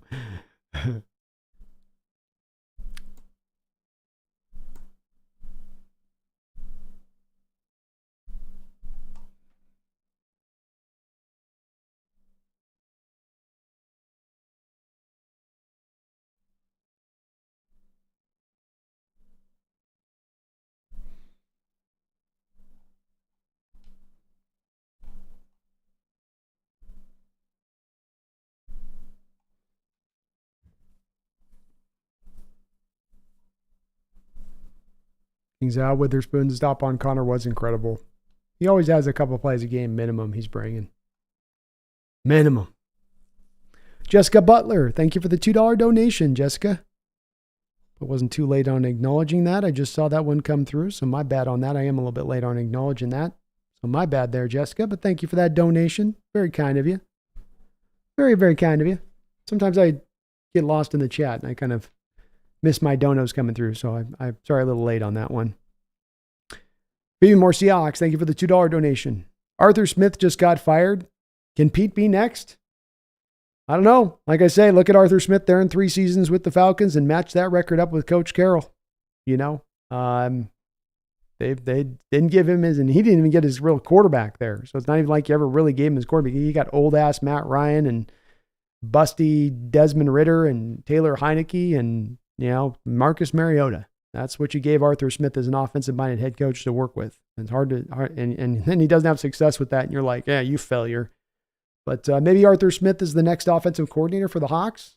We just go heavy run game. We just lean into those 2 second-round rushers. He can come in here and run that. I don't know. Garth Knight, thank you for the $5 donation. Yeah, and thank you for all the donations tonight, Garth. Brando, steak knife to the neck. Man, that's a big sharp knife. Do the Bears stick with Fields? No, they do not. They've got themselves too far removed from the rookie deal, and they're too close to having to make the decision, Garth, on whether or not to pay him. They go back this season, they get him some assets that he can flourish with. He goes out there and has a better year. They win 4 or 5 more games. You get close to the playoffs, barely get in the playoffs. Now you have to go pay Justin Fields. Now he's going to go command $50 million a year.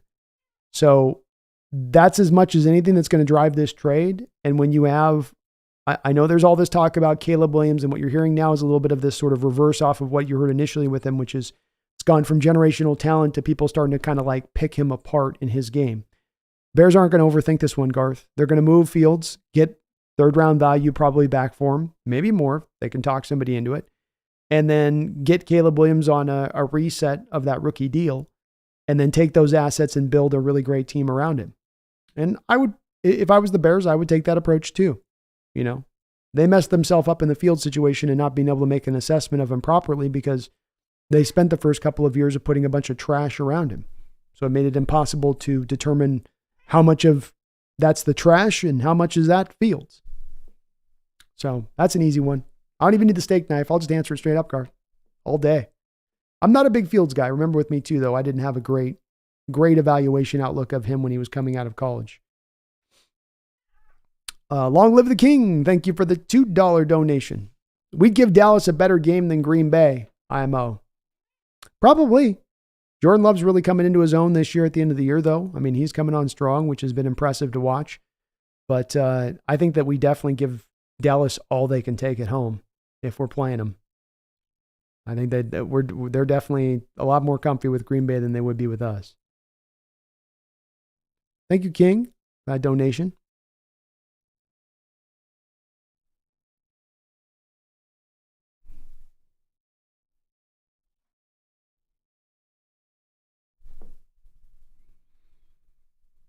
BK says Drew Lock will get a good contract to be a backup or bridge quarterback. Should get a nice comp pick for him, hopefully, but you know how those comp picks work. It's all going to really depend on, too, BK, how much money that they try to clear, right? Because if you clear out Quandre, Jamal, Brian Monet, Dwayne Eskridge, if you go that route, then you're going to probably spend money in free agency, which is going to offset the compensatory value. But you have so many guys that'll be free agents who might get those kind of deals. Drew Lock, you mentioned. You have Noah Fant, Colby Parkinson, Jordan Brooks, Leonard Williams. Quite a few guys out there that could go out there and sign some contracts that, you know, could get a couple of compensatory picks if you don't sign anybody on the front end in free agency. But then that gets determined by how much money you clear, because you're not just going to leave that money unspent unless you're bringing in like a trade to make it happen. Alexander says, Brandon, how dare you speak about Pete the way he's Seattle royalty? He's a God's given. Lord Boom, Brandon, exactly. Even as a 2nd and 16 team, I'll never forget Cortez Kennedy winning the MVP. I remember Largent and the payback hit. We have a history. We were a timeless culture before Pete Carroll got here. Yeah, Pete's been an addition to the whole place, but this house existed before he arrived, and it will exist long after he goes. So I love him. I revere him. He's brought us our only championship, and that's to be respected forever. But I think you can do two things. I think you can revere Coach Carroll and what he did 10 years ago, and also look at the here and now and say, yeah, but we're not in the same place. Long time ago. Zao says every comp pick's going to the Niners as usual. You speak the truth. Flippin' Flapjack says Pete's only head coach through coming 2024 season. After that, we are getting a new coach. There we go. 360 inspiration. How do I expect the playoffs to go? I think the Niners are going to run pretty roughshod over this NFC competition. Jalen Hurts and I think the Eagles were still the main competition for them, and they've fallen apart. I don't think Dallas or Detroit are going to give the Niners any kind of troubles, to be honest with you. So I would say that the Niners get to the Super Bowl, and then from the AFC, I think that the Ravens are rolling. And I think that they have all of the elements put together to make themselves go. They're catching the Chiefs in a down year. The Bills in Miami could never, both those teams never could really secure it over there in the division style. So everything else is just kind of open up for them to go take here and that. So it just feels like to me, Niners, Ravens, and then I think the Ravens win. I think they beat the Niners. I think that's a tough matchup, I think, for the Niners to handle. As shown a couple weeks ago, that's just not a good matchup for them. They're kind of like almost a souped up Niners, especially defensively. Though they run more complicated schemes than the Niners do defensively, but they're able to shut down the Niners' offensive attack with those schemes. Snow Tiger says one of the most underrated Pete flaw is his coordinating hires. He's never good at this. He never will be. Thanks for 10 years, Pete. That comes down to one of the reasons is I don't think that this is necessarily a destination location for coordinators. And I think that it's not that, Snow Tiger, to your point, because he's so heavy-handed in his approach. An offense or defensive coordinator wants to come to the team and they want to call their scheme and they want to run their scheme and they want to run it purely. They don't want a coach to say, hey, we'll take some of your scheme. It's not the way my scheme works. It works when it's being run in full, when it's being run true to what it is, not part of this, part of that, part of this. And so if you have a real legit coaching hire who's a really good defensive coordinator, like a Vic Fangio type this last offseason, you're not going to get that guy to go to Seattle because he's not going to want to go get overridden by Coach Carroll on these decisions when it comes to play calling. Because at the end of the day, as we've seen many times, you as the coordinator end up getting the heat. You end up getting the blame. And that's where I can sense that that'd be a frustration for a coordinator. If I'm going to go down in flames, I want it to be going down in flames my way, not your way, and then get the heat for it. That's not any fun.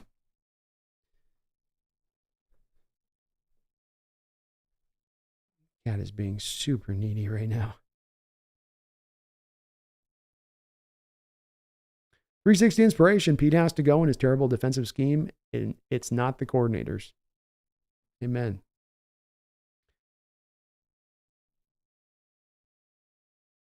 Baby G. I don't think they'll move off of Pete, to be honest. With the new extension and how Jody has talked about the future of selling, I feel like when John and Pete's contract are done, they'll sell and clean house. Agreed. I think that's probably the likely way this is going to go at this point, Lit. Addison, I believe that our best days are ahead of us, but I am left to wonder how good those days will be with Pete at the helm. He certainly holds the talent of players like Tariq back. It's not maximizing him, I'll tell you that. And I agree with you folks. I don't think there's necessarily going to be a change coming. Whether there should or not.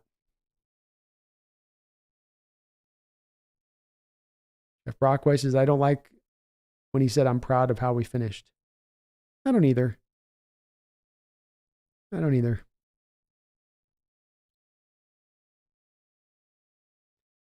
Lit Baby G, why would you not bring Jordan Brooks back? Let me bring up the actual stuff here so I can make sure I'm referencing accurately the statistics here. Jordan Brooks.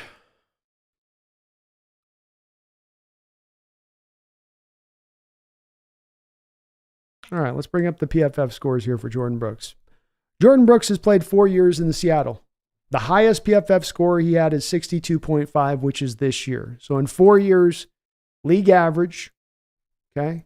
League average for any position is right around 65 grade.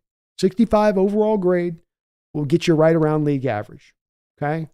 So as a middle linebacker, we got 62.5 from Jordan Brooks this year. That's his highest mark. That's a high water mark for him. He started out in 2020, 47.6, 21, 58.4, 22, 42, 52.8, and then this year he's 62.5. So a 10-point jump from last year, but still below average as a first-round player now 4 years into his career. In 4 seasons, he has given up over 2,332 yards. And that's in not even barely playing in 2020. That's where he was playing partially some of the snaps because KJ Wright was out there. 2,332 yards receiving, without even taking into account this game where he gave up another about 80 yards in this game. He's been targeted 273 times, and Jordan Brooks has given up 223 completions over that 4-year period. So when we start out why with Jordan Brooks right out the gate, he may be the worst coverage linebacker in the entire NFL or very close to that. And then he's not even all that particularly of a great run defender on the other side. When we look at, let's say, the player grades, let's go and look at where he ranks up against other middle linebackers in this sport.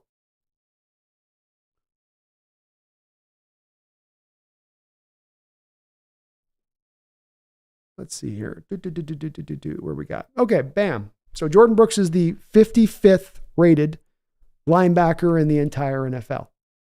So we come down to this. I get one of the worst coverage linebackers in the sport, a guy who's maybe average at best in the run defense, because he's a part of the problem why we have not been good as a team that's defended the run either over the past couple of years, right? Like, I know he's acclaimed for being this great tackle and great run defender, but again, the proof of that is what?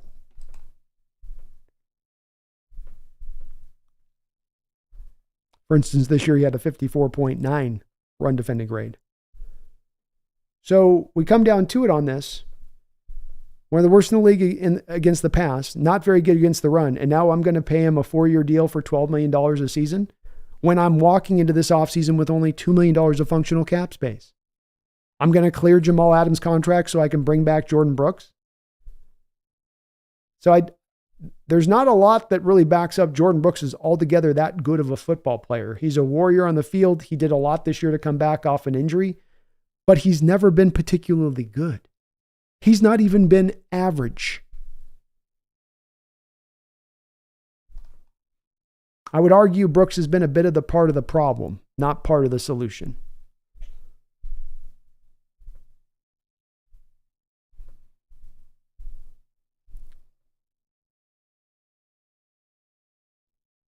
Azos, which quarterback would you like to see next season? Geno, Penix, Bo Nix, Russ, Daniels. If all of those are my selections, I would probably go with none of those selections. I'd probably look for a guy in the third round, Azos. Take a guard, trade back in the first round, take a lineman, take a defensive lineman, invest in the trenches, pick back up your second rounder, maybe look in the second rounder for a guy. All those guys are fine. Not Russ. I don't need to bring him back at this point, but I like Jaden Daniels. Knicks would be okay, but I want him later in the draft if you're taking him. I don't want him first round. I don't even really want him second round, which I think he's going to go in the second round. But I think you run it back with Geno next year, at least another year, and draft a quarterback behind him. How about Geno and Cam Ward in the third, Azos? That'd be the pathway I would take. Randy DC, the Seahawks need to do more changes in the next offseason, and hopefully we'll draft a new young quarterback. Hopefully so, on both fronts. King Zhao says he's technically been a top 100 player, and he's a good player, but he's not going to be worth what he'll get in the offseason. I don't see how he's ever been a top 100 player in this sport. Jordan Brooks has, to me, not been a top 100 player. I mean, like I say, this year he's rated 55 just by middle linebackers alone by PFF's marks. And this was his best season as a pro, technically speaking.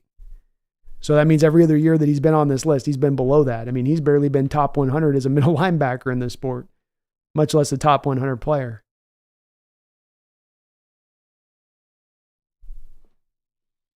Azos, do I think Snyder's here next season? I personally love him. He drafts great and makes big trades. I think he will be. I don't see any reason that they're going to move on from him.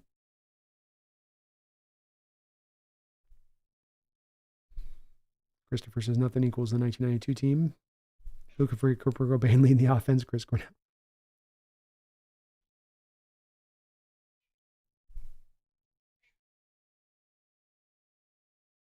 Privilege says Jim Harbaugh for head coach. He'll be happy to play against the Niners twice a year.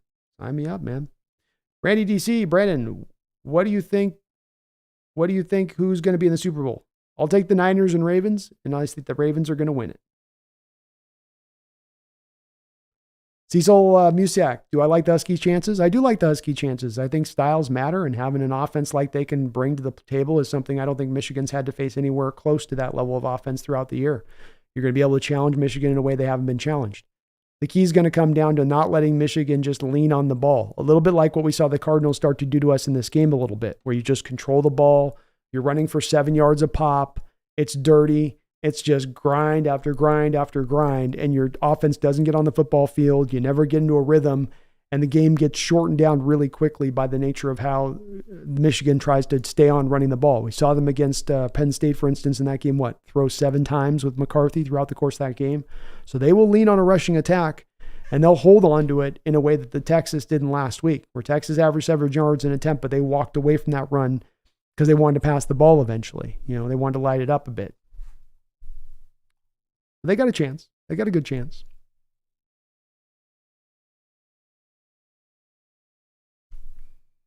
And we're going to learn privilege on how much Jody Allen cares or not cares this offseason. I'm open to believing, as you say, that she may not care, but let's see where she stands this offseason on it. It's been understandable up until this point not to take necessarily major action.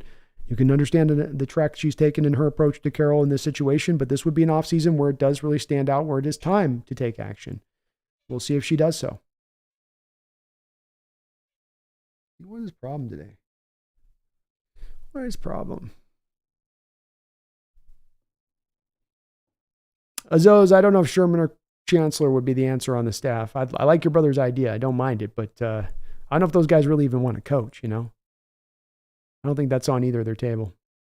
Rick Camp, Brendan, I asked you about Landon Jackson because I saw the shades of Mike Morris. We saw the same thing then, man. There's definitely some Mike Morris in there where he might be at his best when you kick him to the inside. And there were times Arkansas on the tape I watched did use him inside, hand in the dirt, and he looked okay in there. So there's an opening for that, Greg. But like with Mike and it dropping him to the 5th, it'll do the same thing with Landon, right? Because he'll go out there and he'll test at the combine or whatever and run probably a near 5 flat 40, and he'll get dinged for it like Mike Morris did.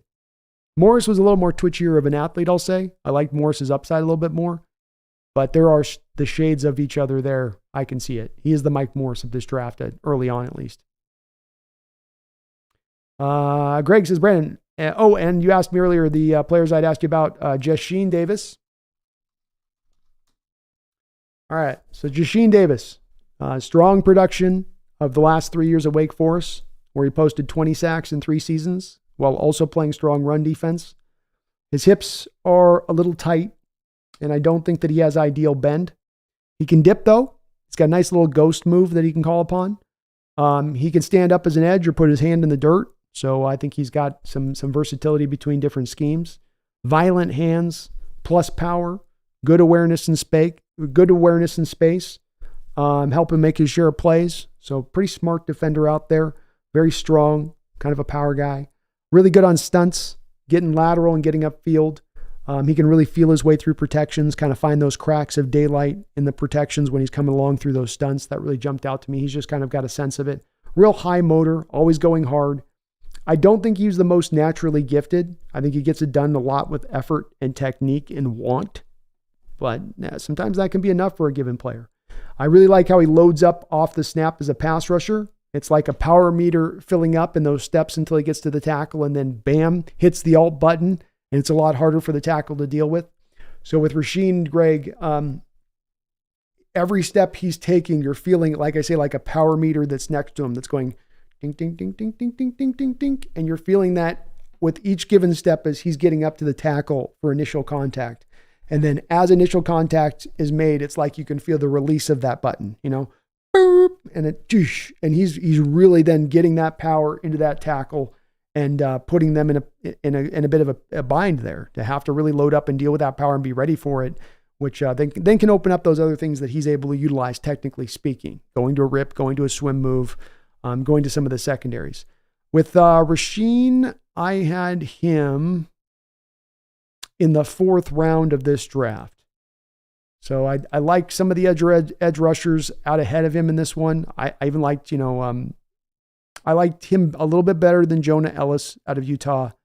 Not quite as much as Princely Uman Manilen, but still a guy with some tools, high effort, high energy guy, complete player across the board, and that he's going to give you, he's not just a one-trick pony. And decent size, 6'3", 260, so fairly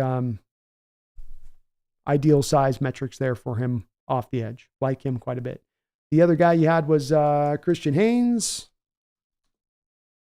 Solid right guard prospect, 6'2", 313, tools to work with in a mobile-based blocking scheme, so he would be an ideal fit for what the Seahawks like to do. He's really snappy out of his stance, gets to his spot quickly. He brings up real quick hands in his strike. I loved how quick his hands were. He's going to hit you as a defender before you hit him, and it's all off the back of those real quick hands. I think he's a better pass protector than a run blocker. Very light on his feet. Does have a nice wide build that's hard to get around as a pass rusher. And those active hands make it hard for you. Where even if you feel like you got an early win, he can always get those hands rerouted in the back place to kind of recover a little bit. While as a run blocker, his pad level will rise like the tides, and he can lose his share of reps by leverage loss alone. This can come to bite him in pass protection too, as bull rushers can work him back, but he recovers better than as a run blocker. So when he gets into driving as a run blocker, he just tends to get a little high. Guys get underneath him. He's only 6'2", so he should have a lot more of an easier chance of getting into these 6'4", 6'5" guys on the inside, getting up underneath him, but he slides up and ends up getting a little bit too high for me at times. Now in pass protection, this happens with the bull rush, but he's able to recover off the bull rush and kind of keep that guy from still getting the quarterback. Whereas as a run blocker, it just kind of fails him whole hog, and then he just loses his block. He's got a fun lineman's mentality when he's working to the second level, looking to lay guys out, not just get on his block. So I love about Christian Haynes is that, Greg, he's a pure scheme fit for what he's bringing to play. And that's not been the case for us, especially when it comes to the interior of the offensive line, recently speaking goes. So I like that part of it. I think he's got some technical things to clean up. I don't know how much he's going to be able to give you in sort of some of the traditional power stuff you're going to need from the interior guys in the run blocking game. But the movement-based stuff, pulling back across the formation, getting out in front, getting the second level, getting out to the bubble screens, he's got the speed and mobility to get to those blocks, and that's been missing in our scheme at times. I do like him in the 4th round range, though. I couldn't quite get up to see him as much of a toolsy enough guy to get into the 3rd round. But as a 4th round guy, or even a high 4th round guy at that, I do like him there. And the Last guy you mentioned, Jordan Birch, 6'6" out of Oregon, 290 pounds. Big defensive end without much twitch, but plays hard, and you can feel his effect against the run especially. He sets the edge and can close the hole at the same time. Very strong and able to disengage blocks with power. He uses his hands really well and seems to be developing some ongoing moves, especially when he goes to them in a secondary fashion. Power didn't work. Let him hit him with the rip or swim. So he'll go out and he'll give you a bull rush, and then bam, here comes the swim, or here comes the swim, here comes the rip. He kind of goes to one of those two, but at least he does have a nice secondary counter fashion to his game. A lot of these guys have a plan A, but don't have a plan B.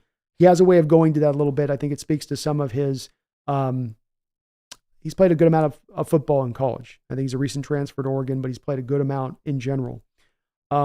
He's capable of standing up or putting his hand in the dirt. He does have a labored get off without much get off or explosiveness. But of course, this comes back to it being a little bit of the issue we just talked about with the last guy, Landon Jackson, being that he's 6'6", 290 pounds. So he does be a little bit, again, under this emblem of some of these recent edge rushers coming out of college, where in his case, certainly, he's not going to play at the next level at 6'6", 290. He's going to have to be kicked inside. He does have a little bit of the inside usage with Oregon. And again, some similarities there back, Greg, to Mike Morris a bit here, but not tremendously high on Jordan Birch. I don't know if I have as much feeling that he's going to be able to kick inside as I did with Mike Morris. And I've got Birch in the 5th round as well with Landon Jackson. So I've got Jackson and Birch right now back to back, Greg. I like them, but I don't think either have enough toolsiness to them to drive them into the 3rd or the 4th round even. Great suggestions though, man. Thank you for having me look at those. Orlando Roca, on a A to F grading scale, can you rate how the rookies did this season? Sure. Witherspoon was an A. JSN, I'd give a B+. Derek Hall, I would give a C-.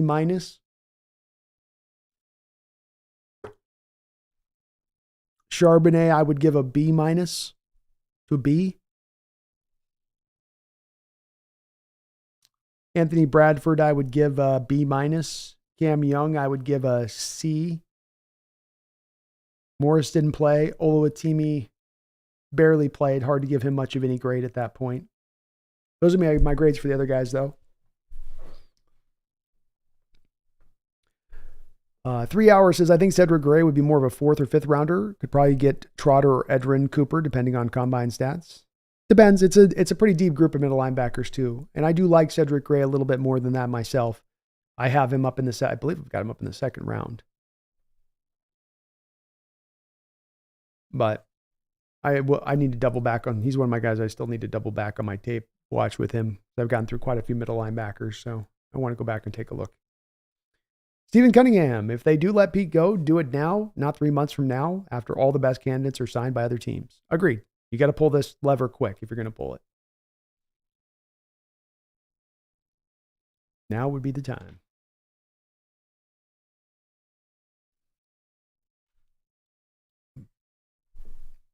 Will Valdez, would Zerzan, Newton, or Tavondre Sweat be more ideal for the Seahawks? I think Zerzan Newton, because he gives you a little bit more, I think, flexibility, and he's more talented. Tavondre Sweat is kind of going to be more of a plugger to me when it's said and done. He'll give you a little bit as far as pass rush. He's really going to be a run defender in there. He'll be good in those parts. I don't know if he'll be dominant. Zerzan Newton's got some stuff to him that eventually can allow him to be a real top-end player in this league. Nathaniel, would a new coach mean a new general manager? I like John Schneider. Don't have a desire to let him leave. He's been killing it these last 3 drafts.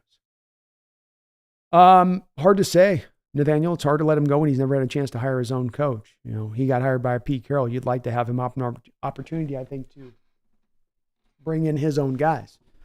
So I would not think that he would be on the same kind of hot seat that Carroll would, but it's hard to get a read on this one necessarily. King's House says, I understand your criticism on Bo Nix, Brandon. I've just seen a lot of improvements since his Auburn days, and more importantly, there's at least 4 quarterbacks in the first, and having Nix in there will be surprising. Nix has got a chance of getting up in the first round, King, and there's some people that who love, I think in NFL circles, who like Bo Nix, really love Bo Nix. I'm not out on him, by any measure king. And if the team ends up falling in love with him and taking him in the second round and determine that that's their guy, then, so be it. I'll trust in John Schneider's eye for quarterback talent, as he's got a pretty good track record. But I've just, when watching Always Bo, I feel like it's a little bit of like what I feel when I watch JJ McCarthy. I feel like there's an offensive system in place that's really at times trying to protect him at the utmost. And he's not being asked to do all kind of the quarterbacky things from the position that you'd like to see. But that doesn't mean that he doesn't have it in him, in an ability to do those things. So that may be a way that he grows and builds that into his game. I'd be excited about getting him in the third round. I'd be moderately excited about getting him in the second round, but I would be excited. Joseph Baranov, Fields to the Hawks. I can't see Justin Fields coming to the Hawks myself. I think that it just doesn't make a lot of sense for the Hawks. You'd cut Geno Smith, I guess, if you're bringing him in, because you're not going to want him competing with Geno, and you're going to have to give up a third round pick to do so. And he's already through 3 years of his rookie deal, so he's very close. I mean, even technically now, I think he's technically due to where he could be even paid right now. I don't know. I don't like the deal for Fields at this point.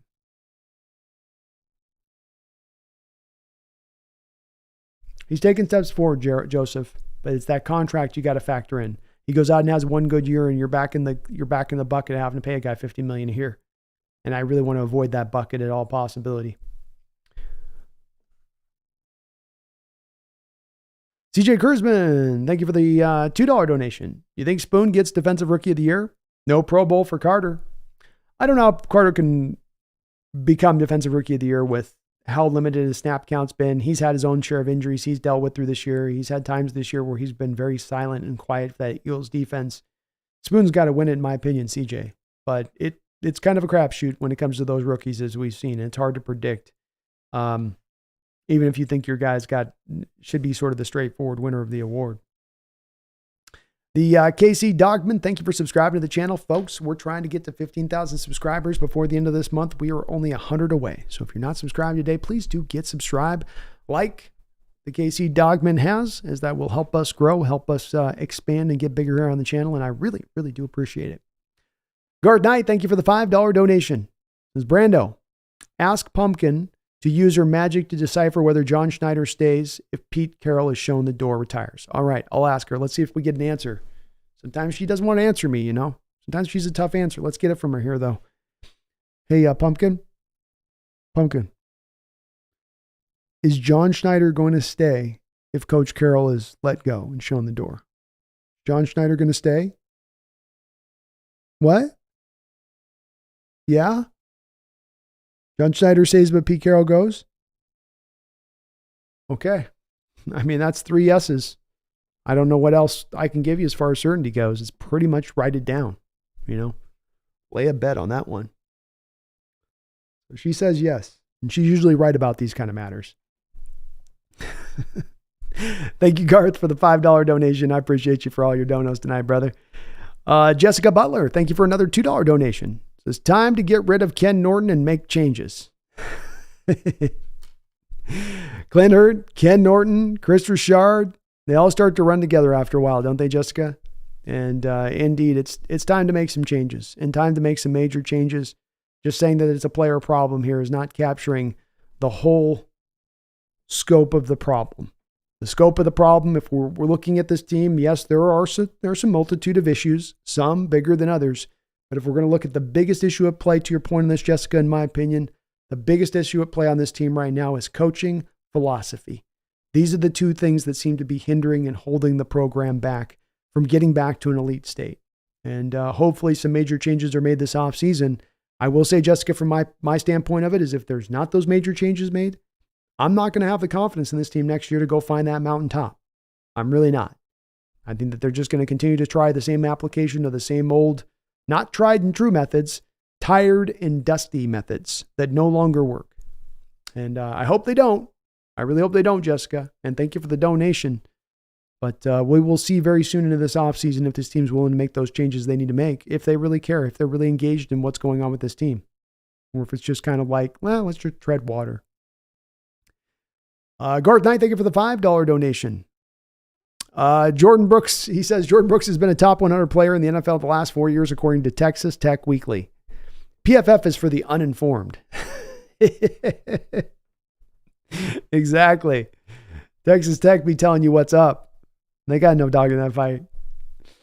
Yeah, that struck out to me. I was like, a top 100 player. Like, I didn't think Jordan Brooks got in the top 100. Maybe he did. In the top 100 this year? Oh my goodness. Nobody, please don't say that. Jordan Brooks. Top 100. Yeah. Jordan Brooks ain't no top 100 player. Ain't no 100 player. No way. No way. Thank you, Garth. I appreciate you for that donation. Jessica Butler with another $2 donation. Says, would love to see us grab Penix in the draft. Penix has got the best arm talent in this draft, Jessica. And indeed, he brings a lot of ability, even in the ability to move around and scramble in addition to that. So he actually gives you a quarterback that, by the pro level model and what you're getting, that's exactly what you're looking for, right? In those two attributes that he brings to play. I love Michael Penix quite a bit, and I don't think that there's been another quarterback in this league this year, Jessica, or even over the last 2 years that have made more wow throws. And that's saying something because you got a guy like Caleb Williams who's been slinging the rock the past couple of years as well. For me, Jessica, the key comes down to this, is that if you're going to draft Michael Penix, you've got to put the offensive line in front of him because he is a guy that's been injured quite a bit, so you don't want him taking a whole bunch of hits and getting smacked every which way but loose. You want to protect him as much as humanly possible back there so he isn't taking those needless shots and getting broken down. So that does mean to me, Jessica, that if you do make the Penix move, what has to come in tandem with it then has got to be the investment in the offensive line. It's a 1-2 punch. First Penix, then you got to hammer that offensive line. The tackles are pretty much well in place for the most part, depending on the knee of Abraham Lucas. We've got Oluwatimi and Bradford as kind of guys that could be in the mix on the interior, but now we really got to hammer the rest and really build it out well. I think if they take that trek with it, then I'm completely can sign off on the Michael Penix pick. But you've got to build up that offensive line with him because you got to remember with this, Jessica, over the past couple of years, the pass protection has been one of the league worst units. And if you put him behind that, I think you're going to get this kid chopped up. But thank you, Jessica, for all the donations tonight. I really do appreciate you for that. Love me Penix. Big arm, super accurate, great processor on the field. An anticipatory thrower on top of having that prerequisite arm strength plus from the position. It's a lot to like in Michael Penix's game.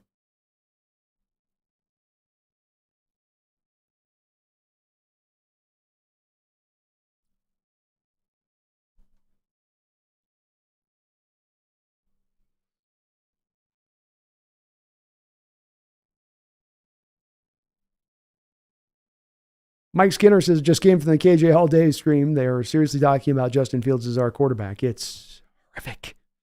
Yeah, there's going to be a lot of discussion. He's being connected right now, Mike, but I'm not going to sign off on it. It's not even that I'm not okay liking Justin Fields okay as a player.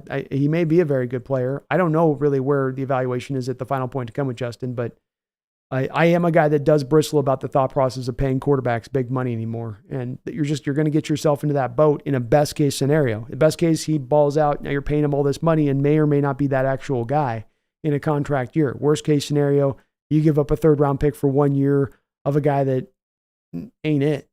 I don't really like, I can't sign. Again, too, it's like you're going to the quarterback position as though that's the big issue with the team at this point. Like, yeah. Greg says, who could possibly win the Defensive Rookie of the Award if not Spoon? I don't know of another candidate out there other than Carter who would be considered. I really can't think of anybody. I don't think anybody had really a year that was like, ooh. I'm sure somebody in the chat will mention someone, but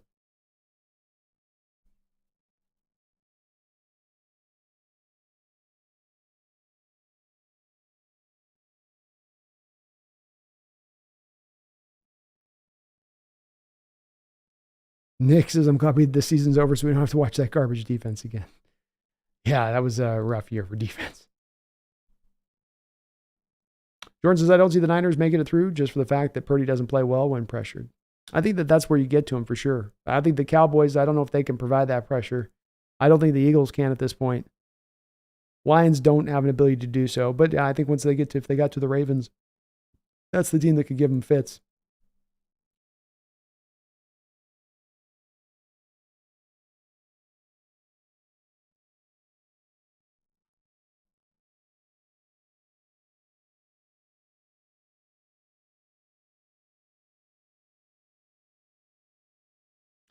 Jaylon Devontae. Bro, why doesn't Seattle like to change?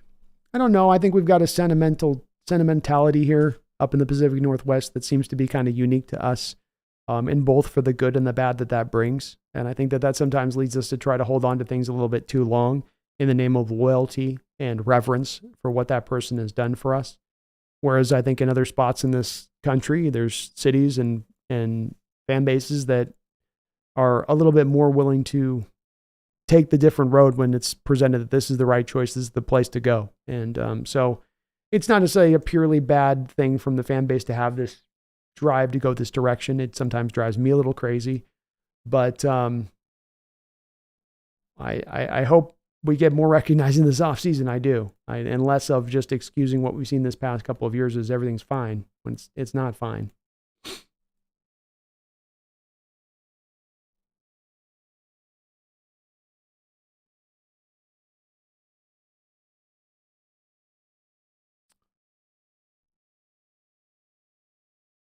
Garth Knight in the contract year, Brooks showed up. That's got to be rare.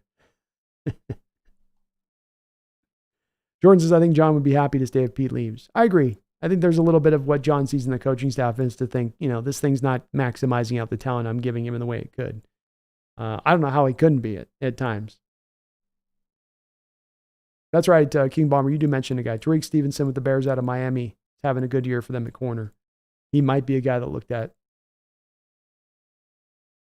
And Deontay Banks with the Giants had a good stretch too, King Bomber. Yeah, those are great names. We all know about the East Coast bias.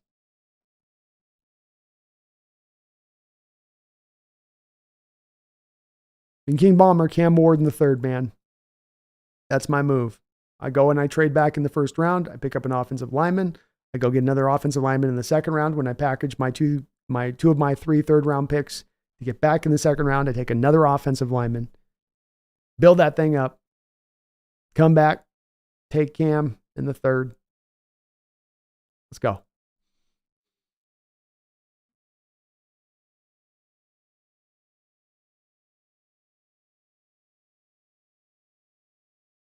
Amazing Mario Brothers. Pete and John better not pull one of those smoke and mirrors college quarterback tours again this offseason in hopes that they don't tip their hands for the safety they covet.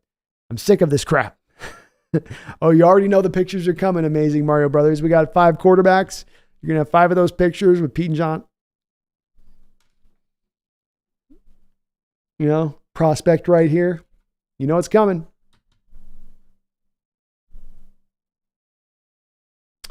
Lit Baby G. Great answer to my Jordan Brooks question. Thank you for getting into such depth. My pleasure. It's a great question. And I think that it's something that, I'm in consideration of it. It's something that I think is a rightful thing to say, well, it maybe makes sense to bring him back.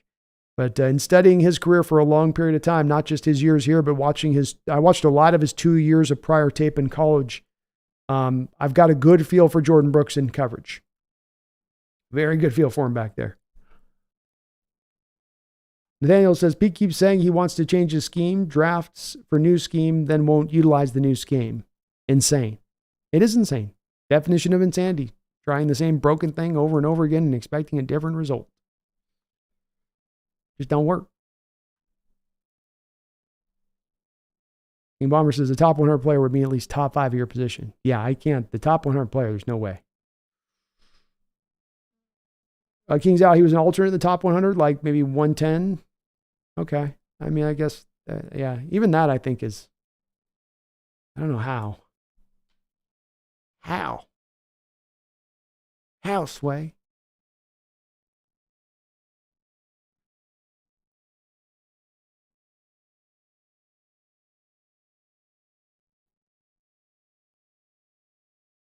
And even on the tackler, I'd say King Bomber, I don't know if he's an excellent tackler.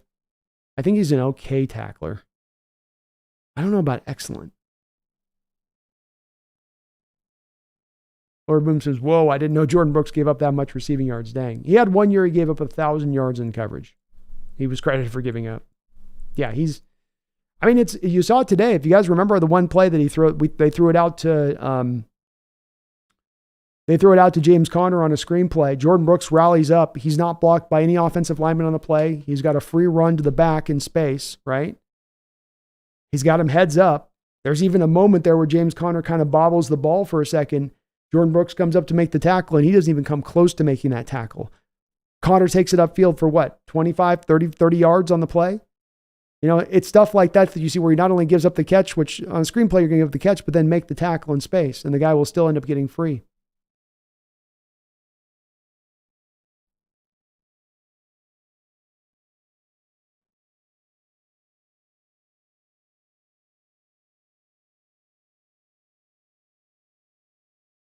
Then Parks, I'd let Leonard Williams go, build through the draft over several years, polish off the roster with trades. Even with Williams, we didn't make the playoffs. Let him play for a contender and rebuild yours.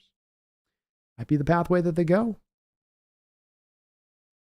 Lord Boom, Brandon, update on my friend's son's T-Mac to McMillan from Arizona. He's made second team All-American as a true freshman. He's unstoppable. Toasted WSU for 11 catches and 300 yards. Let's go, Lord. Hell yeah. Hell yeah. Keep an eye on him. Keep an eye on this kid, man.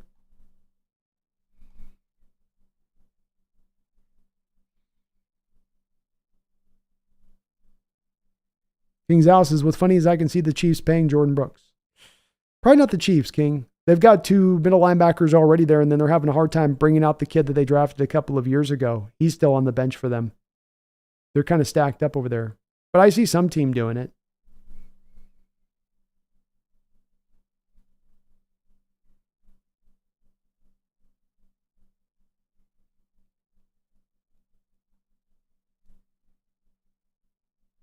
Jessica says, hopefully we don't have to worry about Bobo playing anywhere. Nah, he's here.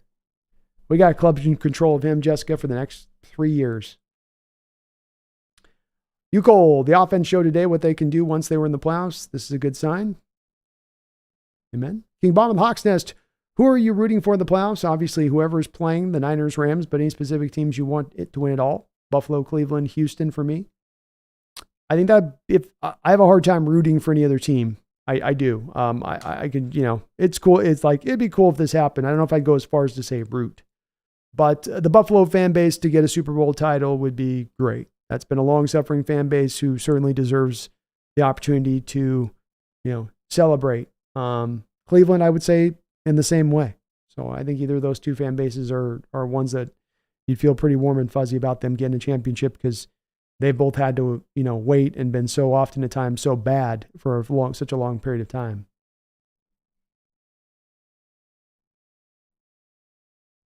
Mike Skinner says, so bottom 10 defense and bottom 10 offensive line. This feels awfully familiar to the problems we had with Russ in 2017. Indeed it does. That's the problem I have with having faith and confidence in this coaching staff going forward, Mike, is it's the same issues and same problems biting you on the butt on a yearly basis.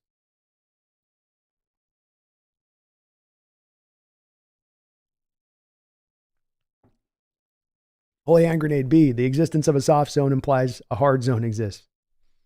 That's true. I mean it more in the way, it's sort of shorthand for me, Holy Hand Grenade of soft zone is that you drop to kind of extreme depth. If there's zone defenses that are on a scale from 0 to 10 in the nature of the depth of their drops, we're at like a 9 on how deep we go. We go deep, deep. We go a quarter mushroom stack deep. You know what I'm saying? We go hard. Jessica Butler, thank you for another $2 donation. We need to stop the run better and fix our defense. Indeed, it's much a dissuading part of the picture of this season, Jessica, is that your outlook defensively and what you were looking to do and what you were trying to build your personnel with was to fix the run stuffing issues. Stop those problems. But you're going to finish off this year as being one of the worst defending teams against the run. And that's an issue. You set out to make this a point of emphasis. You put a lot of your resources and onus behind that, and then it completely failed on you. How does that get better now, Jessica? Certainly we'll get better with better personnel, but it also will get better with having to probably change a scheme that's not working and stopping the run. And if you talk about fixing your defense, that's really where it begins for me, is schematically this thing ain't working. The two-man fronts with the linebackers standing up in wide 9, that grand experiment has not worked. And I don't think different personnel is going to suddenly make it work. Stopping the run better comes down to a want, a will, and a buy-in too here, Jessica. And that's part of it as well. Is it is some of it's schematic, some of it is that you didn't have the players bought in. Were the players bought in because they don't touch trust the coaching staff, or are they just bad players that we got to move on from and get new, better players? That'll be probably a lot of the debate that we go on and have throughout the course of this offseason. My standpoint, I don't think it's just player-based. I think some of it's buy-in-based. I think some of it's scheme-based. But that means it's going to take some major, major changes beyond just looking at the players here to get this fixed. Whether they do or not, Jessica, that remains to be seen. Because they haven't so far, and they haven't for years. And if they haven't for years, why will they suddenly do it now? I hope they do. But I'm going to remain reticent to believe that they will do so until I see proof to back that evidence up that they will. Garth Knight, thank you for another $5 donation on all your donations tonight. Says, butter knife to the neck. Sign Brooks to a long-term deal or keep Jamal Adams.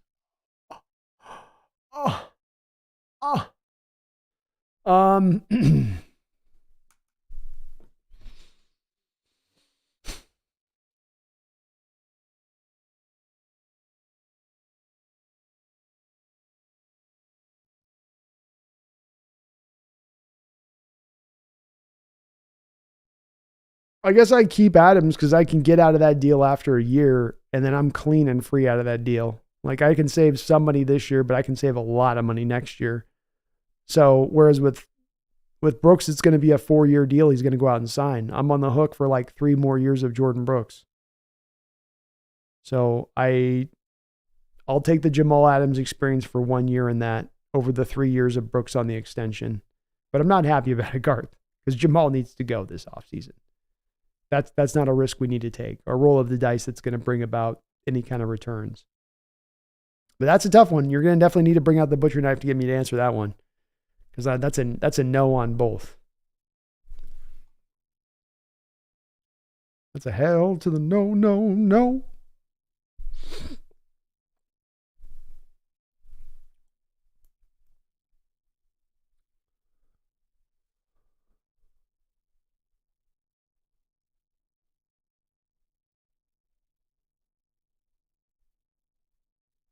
Great Camp Brandon, I was hoping you'd like Rasheem Davis and Christian Haynes is being talked about as a possible move to center. Do you think that would be a better position for him? Yeah, because at 6'2", especially with some of the leverage loss that he gets, Greg, that helps him out, right? Because the center is not going as much from the pure one-on-one leverage win. He's coming in to sort of help on the double team. And now those quick hands to help on a double team could be kind of advantageous. So I hadn't thought about it before, but Haynes going to center might be the better upside for him rather than being at guard with what he works with, especially because the center position too, Greg, is going to get into that second level a lot where as a center, a lot of the time you're unblocked. So you've got the easier pathway to get to those second level blocks, which Haynes is really adept at, getting out into space and then arriving with some authority when he lays it down. I did love Justine Davis. I did. I wanted him to have a little bit more natural juice to raise him up into like a third, second round level. I wanted a little bit more explosiveness out of him. I love the effort and the high motor and the advancement with the technique that you don't typically see off edges. But I did want to see just a little bit more natural kind of, when I put those guys up in that second round range, you got to have either some plus prerequisite size, some advanced skill, and then I need a little bit extra of that bounce in there too. A little bit extra of that natural gifts that I can see on display. But he's still a good player. And those guys that are like he's built, the Justine Davis types, it's like that guy can every bit end up becoming a guy you take in the 4th round who turns himself into a hell of a pro, because he has a natural understanding of how to rush the position. He can do a lot of things. He's a complete player. There's room for him to have some upside there. I like tools though, Greg. I'm a toolsy guy. For good and bad. Philip Castle says, think Miller from UOL. Miller from UOL. Tackle. I'll take a look at him, Philip. He's on my list.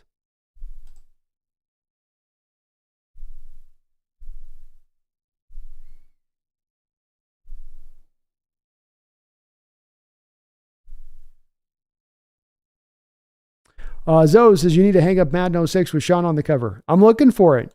I've been looking for it. I can't find it, but I'm on the hunt, Azos. I'm on the hunt.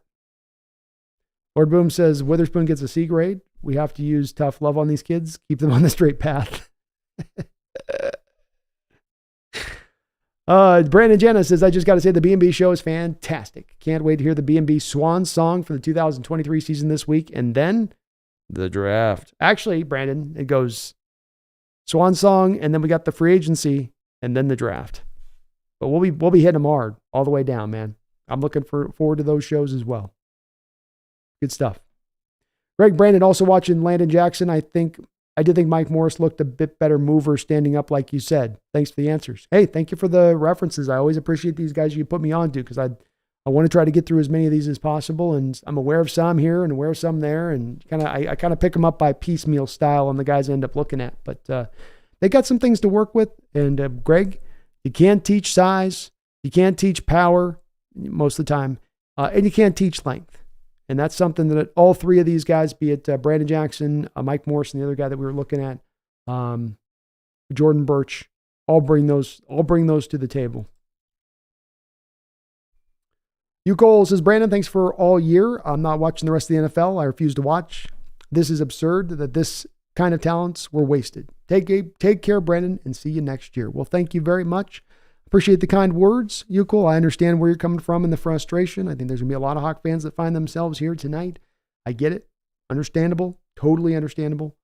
We'll see what they do this offseason and see if we do get some maybe major change.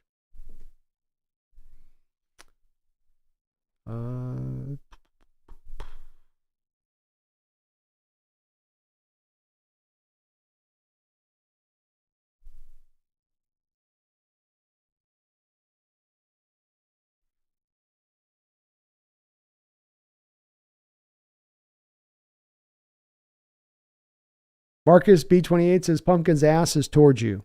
That's all we need to know about her opinion on the Hawks. Probably true. Garth is the man. Garth's awesome. Bill Daldez, Pumpkin requires a treat before answering your questions. Probably does. She's already gotten a couple treats today. She had salmon yesterday. I already get cat fat shamed when I take her to the vet. Wasn't she a big girl? Wasn't somebody being a little loose and free with the treats? You know, I got to look over there and get shamed. They're acting like I'm fattening her up like she's a pig or something, you know. I mean, she's just really hungry. What do you want?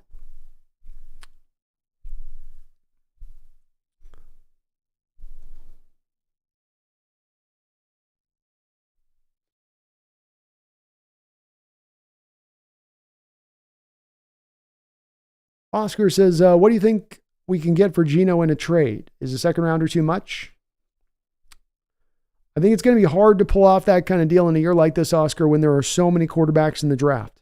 And this is usually something that affects positions all across the board when it comes to trying to determine a trade value for a given position, is sort of what is the scarcity of the position in the free agency and what is the scarcity of the position in the draft. When it comes to quarterback, you're going to have probably 5 first-round quarterbacks taken. You're going to probably have somewhere in the neighborhood of, I would say, 12 quarterbacks taken in the first 3 to 4 rounds. So that's going to probably have a lot of teams feeling like they don't have to give up any capital to go get a guy like Geno necessarily to make it happen. You probably could pull from a team, if they really bought into Geno, maybe a 3rd rounder. I think that's about the best that you could hope to do.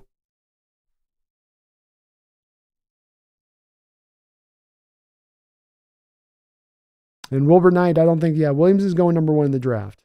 Don't buy any of the talk you're hearing out there that Caleb Williams isn't going to go number 1. He's going number 1.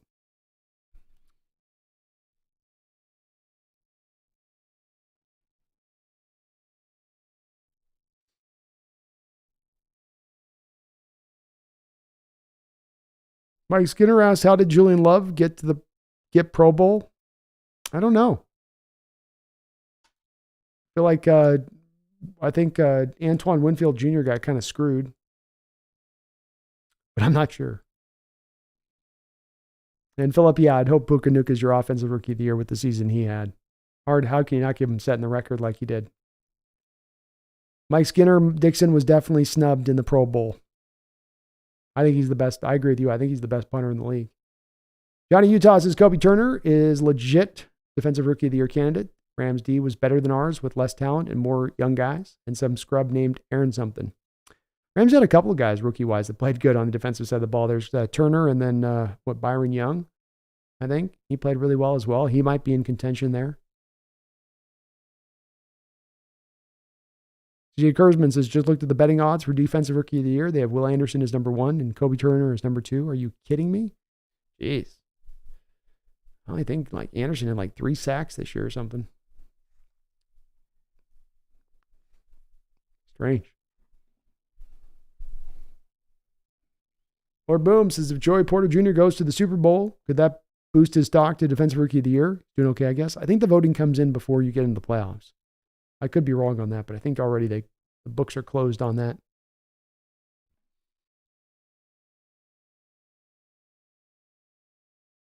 Lip Baby G says, Joey gave up 80 yards himself to DK. He ain't close to Spoon.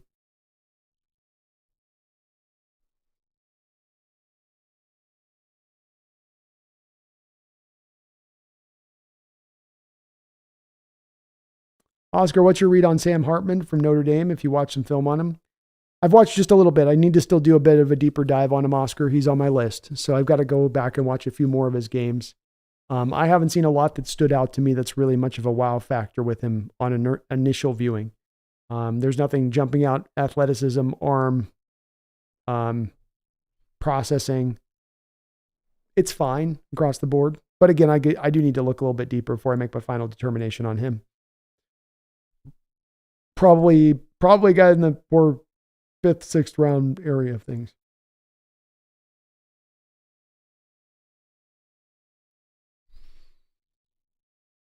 Will says, I honestly don't see them drafting a quarterback in the first round. It'll most likely be a D lineman or O lineman and a quarterback in the 3rd or 4th. That's how I see it as well. Holy hand grenade, are we officially on the Fire P train? I am. I can't speak to everybody, but I've landed firmly on there today. I've had my ticket punched. I'm taking my seat, and this is where I'm going to stand. I'll support them if they get another year. I'll support the team, but doesn't mean that I'm going to be happy about it.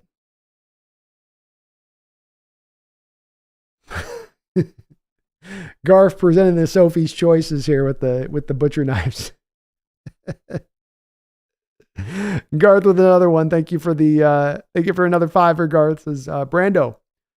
Broke my brain picking number 33 over Brooks. Might as well have said Captain Ron deserved an Oscar. Hey, Captain Ron is underrated. Underrated. And that one, you presented a tough one. You probably would have got to the point of probably getting some slicing going on with the knife. Like you would have held it up to my neck and been like, Adams or Brooks? Adams or Brooks? And I would have been like, and it would have been that move that you see in the movies where the guy's got the knife to the neck of the throat and there's like a little cut there to make you feel like, oh, it's cutting in, to give you even a little bit extra sense of urgency, right? That'd probably be what happened to me with you with the knife. I'd probably be like, blood. I don't.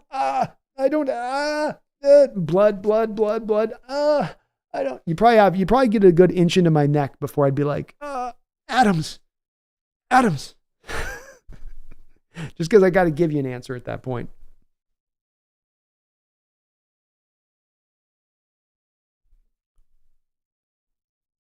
Thank you, Garrett, for the $5. Captain Ron, hell of a movie. Glizzy Gremlin. Any chance we pick a corner at 16? Not unless you're moving Woolen, which is maybe possible, but absent that, I don't think so. Team took their first round cornerback last year in 12, 13 years. Shade Apex, I feel bad for Williams. He was so happy to get traded to a winning team. Guy came in and did what he could for this team. He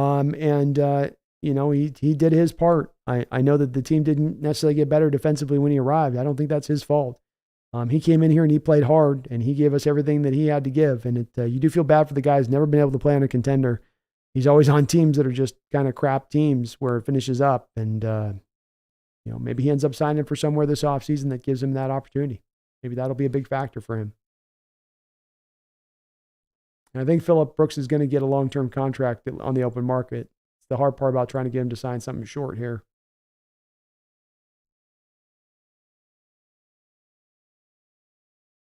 Marcus B28 says soft zone, more like social distancing.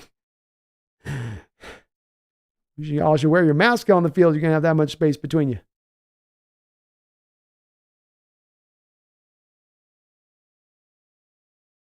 Lord Boom says, Brandon, yes, all of Hawaii is proud of him. You know how that goes. He's a big kid, too. He plays a lot like DK. I think he's standing around about 6'6". A big boy. I'll have fun tracking him. I'll keep track of him, see how he keeps doing, man. Hell of a freshman year, it sounds like he's had. Mike Skinner says that Atlanta coach was horrible. Imagine having basically a guaranteed offensive rookie of the year and Bijan and not using him as well as having Kyle Pitts going on a track meet. Yeah, Arthur definitely didn't get the most out of that team and that talent base there in his time there. That's for sure, it would seem. I do think you get held back when you put a coach out there and you don't give him the quarterback. And he's got to try to massage around the crap quarterback and make his offense still work. And I think that puts even the greatest of offensive minds in a bit of a pickle at times. And we've seen a little bit of this happen to, I think, Stefanowski at, or not the Cleveland guy. I think that's definitely happened to him. Makes it hard. 6'6" receiver, T-Mac got some moves, tough. Polynesian athlete of the year twice. It's hard to cover 6'6", guy that big. If he's got any kind of athleticism or speed or bounces, that's at that height where you just can't get to him.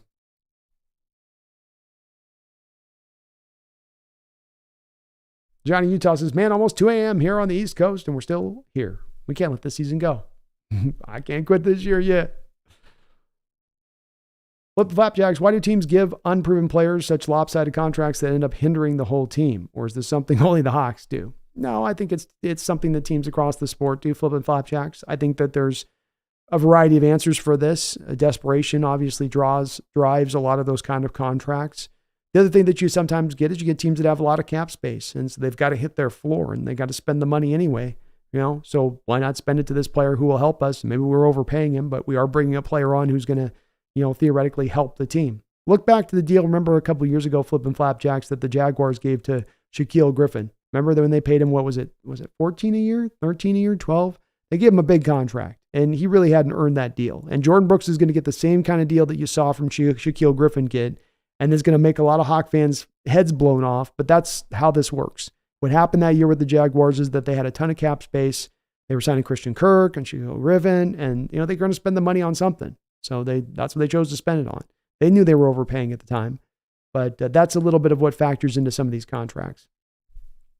Kieran says, did you hear Pete's talk show on Brock and Salk last week? The language he used did not seem like they are definitely going to release Adams. They gave him an injury cover in the benching. Yes, I got that impression as well. I don't know if he's being honest with us. He could have just been PRing it, and they fully intend to take those steps as the season ends. But to your point, I did hear him say that. They got to release him, though. Like you say, Mike Skinner, you got to release Adams. Can't hold on to him for another year. That would be just more evidence for the fact that this thing is in a broken state right now.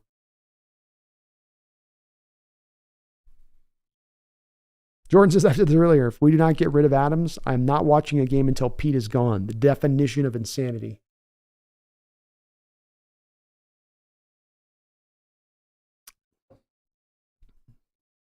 Yeah, I agree, Kerry, and I did hear Coach Carroll talking about the fact that it was the injuries that held him back. It was not player performance based, just he couldn't get his legs back, and that's the reality of it.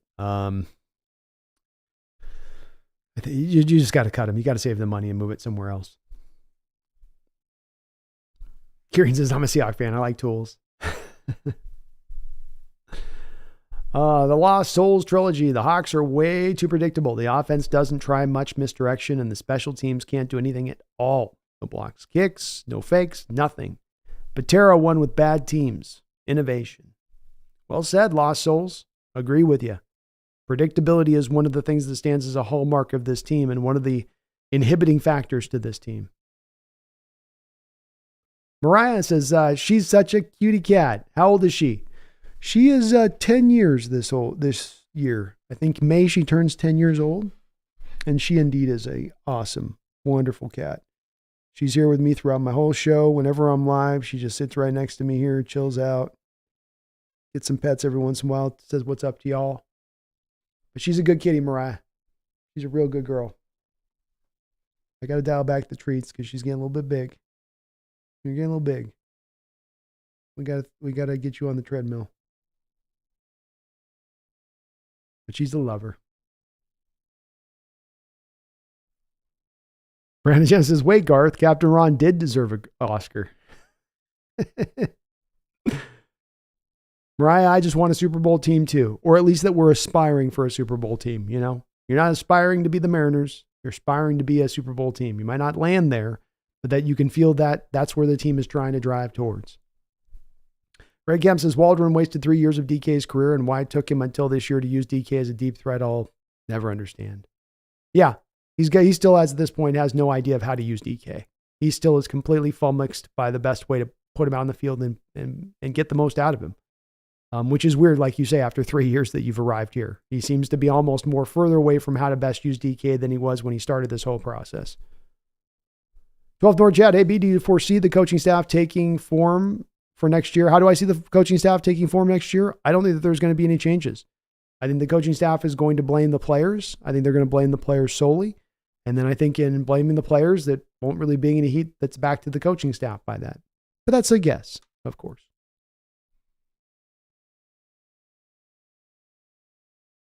Bomber says, don't you have any concern that Mahomes hasn't had any success whatsoever against T25 teams? Top 25s against performance is bad, but put up that bad of a performance against top 25 teams. I think that he doesn't have any skill position players to work with, King Bomber. And my take on this has been that the Chiefs did not ignore their skill positions. It's just what's happened is you've got a guy in Travis Kelce who's gotten old this year really fast. He's coming off a great year this year, and he looks like he's gotten old kind of fast this year. It's not bad, but just gotten old.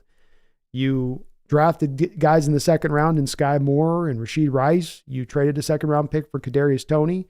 You spent the money on Marquez Valdes-Scantling. You thought you could cobble together a receiving core out of that. A lot of those guys have been disappointments. But that's just been where that's kind of failed on them. Their offensive line's also gone a little bit backwards this year, losing Orlando Brown. So it kind of all comes together to kind of weaken them a little bit, you know. But I don't know if that's necessarily a representation on Mahomes not being good. Or being as good, I guess.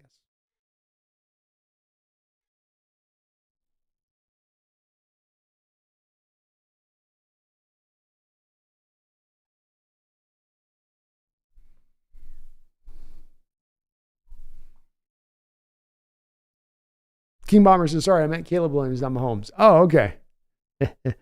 Yeah, I can't put much of that on Caleb myself, King. I don't think that USC team was particularly good over the past couple of years. I think that Lincoln Riley walked into that program with the cupboard pretty bare. And he's trying his best to stock it back, but I think it still isn't stocked back.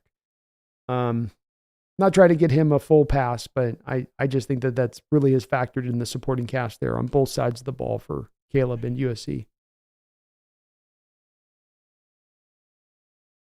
Primo in the house. What's up, Primo? Thank you for the $5 donation. Says, hey, Brando. On to next season. What are some changes that you would want, and what players stay and go? Well, I guess, Primo, let's just acknowledge, I mean, the big thing that I would like to see is a big coaching changes across the board at this point. So that would be my kind of ideal priority. One would be to move off of almost everybody on the coaching staff at this point in time. That's not likely to happen. So let's go to what's more of a probability within the scope of reasonable. I would look to, I would cut Jamal Adams, Quandre Diggs. I would cut Brian Monet. I would cut Dwayne Eskridge. I would let Noah Fant and Jordan Brooks walk in free agency. I would prioritize re-signing Leonard Williams and Bobby Wagner. I would look into this draft to investing in the offense and defensive lines, reinforcing those lines of scrimmage. Try to also do so as I can to supplement that in free agency, make it better of a combo deal. Pull some of the resources from the defensive side of the ball, and if not, put them on the offensive side of the ball, put them on the front seven rather than on all of these safeties as we've been spending for years now. So I would take those approaches. But at the front of this, for me, it starts offensive line and defensive line. Get back to fixing the trenches. Week in and week out, you're getting owned at the line of scrimmage. You're getting bullied. You're getting beaten down. We've got to get back some of our physicality and our ability to take it to teams on both sides of the ball. So investment in there and a pull from the $50 million experience that is our safety position this year. Thank you, Primo, for the $5. Yeah, internal free agents, it's basically Bobby and Leonard Williams are the guys I bring back. I free up that money. See if I can get another defensive tackle in here to add into Leonard Williams and Jaron Reed. See if we can, I'd probably go draft the middle linebacker to pair next to Bobby. But it would really be like a laser focus on the two lines of scrimmage. That's the place I think you need to improve. I would also look to probably take a quarterback in the 3rd round to back up Geno. Something like that, you know. Thank you, Primo, for that $5 donation, though. Very kind of you, man. Line of scrimmage is still where I believe the game is won and lost. Even with all these fancy skill position players and throwing the ball all over the football field and spread concepts, still gets won and lost in the line of scrimmage, in my opinion. D Nugget, thank you for the $2 donation. I appreciate you, D Nugget. It's great to see you in the house tonight as well. Says, thanks, Brando, for the content this season. Go Hawks. Hey, go Hawks, D Nugget. It's always good to see my OGs in the house. And I know you've been in here for many, many a year. It's been a great season to chop this up with you and talk this over with you guys. And I thank you. I thank you very much, man. Appreciate you. Go Hawks. Garth Knight, thank you for another $5 donation. Mexican standoff, Brando. Oh, is this going to be Reservoir Dogs Mexican standoff style? Okay, I'm with it. We're all pointing at each other. Says number 1, keep number 33 and Quandre. Number 2, a 2-year Pete extension. Or number 3, Brooks, good, not great deal, but John Schneider leaves. You got to pick one, Brando.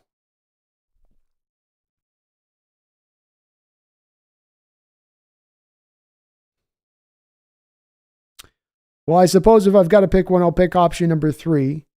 As much as I don't think John Schneider needs to leave or that I've got him on my chopping block, but Pete will be gone sooner than later at that point. I don't have to take those other 2. It's more about not having to take those other 2 options, Garth, than it is taking the 3rd option as the good option. It's more about how bad those other 2 options are than how good the 3rd option is.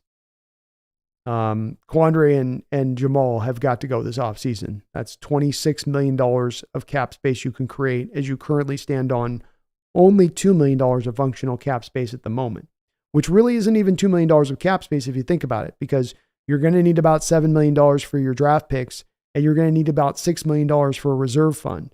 So if you really look at it right now, in actuality, we're in negative $10 million of cap space as it stands at the moment. You got to free up some space. But, Mexican standoff, gun on gun, pointing barrel to barrel. I'll take the Brooks on the good, not great deal, and then Jazz has to leave. If I got to take one, Garth, if you're gonna point that at me, then I'm gonna make that call. Thank you, man. I appreciate you for all your donations, man, throughout this year. You've been just awesome and tremendous as ever, Garth. Megan says, Hawksnest, sorry for stepping away, but I needed to before saying something I would regret. No worries, Megan. I understand it. I think if we ever get into the place of the chat that we're all getting any point that it's driving that emotionality out, it's always good, even including myself, to take a step away at that moment if we're getting that, perturbed or annoyed, Greg Kemp, Brandon, Eagles need linebackers. Maybe they sign Brooks. They might. I don't know where they sit cap-wise, Greg. They do have that Jalen Hurts deal that's going to start to kick in. And they're right in the heart end of that Brown deal. Fletcher, Brandon, I don't know. We'll see where they're at with that.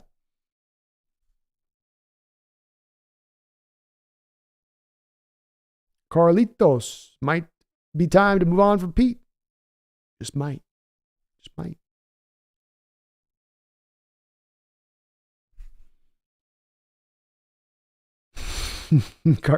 Garth, give me the Sophie choices tonight, Megan.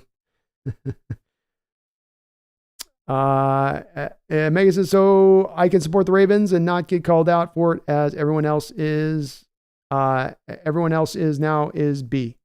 So I can support the Ravens and not get called out for it as everyone else now is B. Everyone else now is B. I wasn't trying to say I was a fan of the Ravens at this point, Megan. Somebody was asking me who I thought was going to win this Super Bowl. So I guess if that makes me a fan by saying I think that they'll win it, then okay, I guess. I don't know. As I've told you before on this, I just, it's a human nature thing on that, But Gary and Hawks Nest agreed. A good channel, smart discussion, Orange Cat. You talk to your audience, which all the best Twitch and Charbonnet people do. My middle name is Brendan, so I could be on the show. BMBMB. BMBMB. We got a lot of Brandons too out in the hemisphere here as far as on content creation goes. Something about having the name Brandon makes you want to be a content creator, I guess. But hell yeah, man. Hell yeah. And I appreciate that. That's definitely what I'm aspiring for here, is to have good, open, honest communication on stuff and open discussion in every which way it takes us,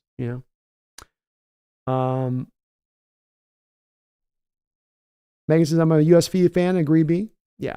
I think Lincoln had an empty cupboard there. It's a little bit like why I've appreciated what Harbaugh's done in Michigan. It's just, I think you walk into what once was a major program that was a very illustrious one that just happens to find itself at a very low point, and its luster and its history is not where it's at the moment, Greg Kemp says, did Travis Kelce get 1,000 yards this year? I know he was close. He was close. Yeah. I don't know if he got there. Kelce's, let's see where he got. 984 yards. But definitely a drop off from the past couple of years where he's been 1,400, 1,100, and 1,300 yards. His average completion is down to 10 yards from 12 and 13 for the past couple of years. His touchdown from 12 to 5, from 11, 9, 12 to 5. He didn't fall off the planet, but just it's a little bit of a dip there. And certainly he had some injury stuff he was fighting through, but that's part of getting older too with it,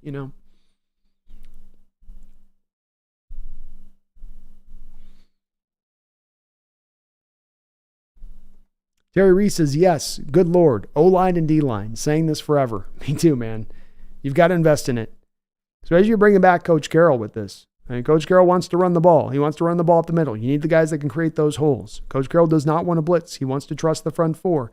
You need the guys up front on the front four that can get the job on their own done. You need a talented crew to get that done.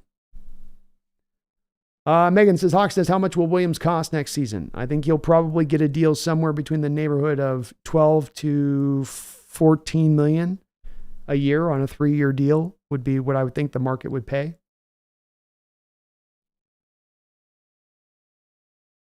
Ethan says, why aren't you so keen on Damian Lewis? He always has a higher PFF than most of the other offensive line. He doesn't seem like an issue when he's in his best position.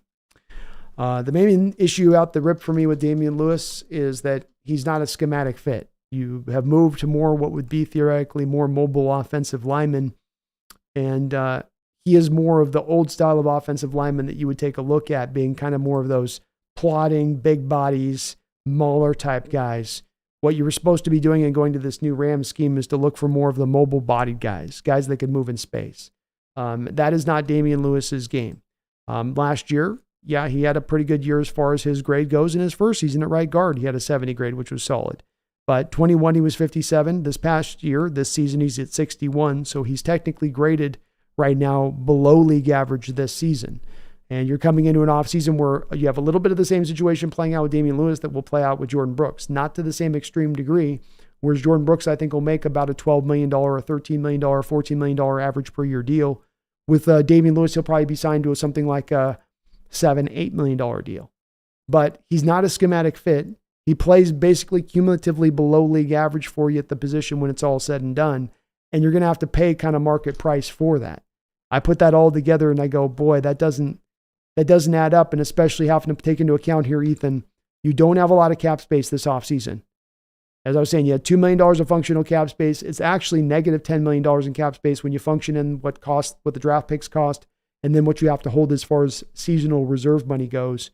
So you've got to clear $10 million as it is, and you have already free agents in house you're probably going to sign before you do even get to Damian Lewis. But he can't move out. Like if you look at a lot of times, Ethan, in recent years, the screen game, getting out to bubble screens or even traditional screens, he can't get out in front and get out in space to those blocks. A lot of those times, those plays got upended specifically because Damian couldn't get out to his block and his man got penetrated through and upended the whole play before it started.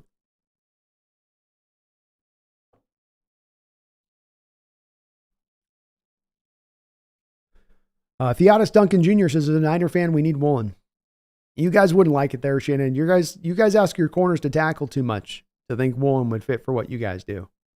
You also probably play a little bit too much zone. But your Niner corners tackle.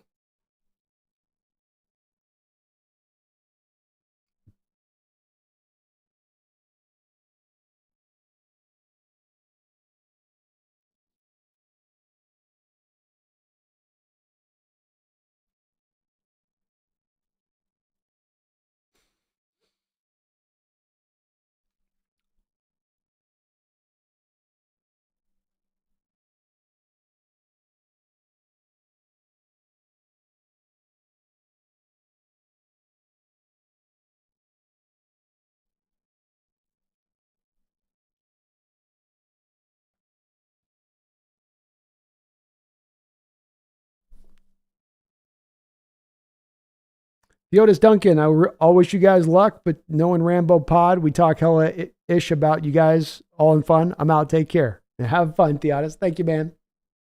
Best of luck to you.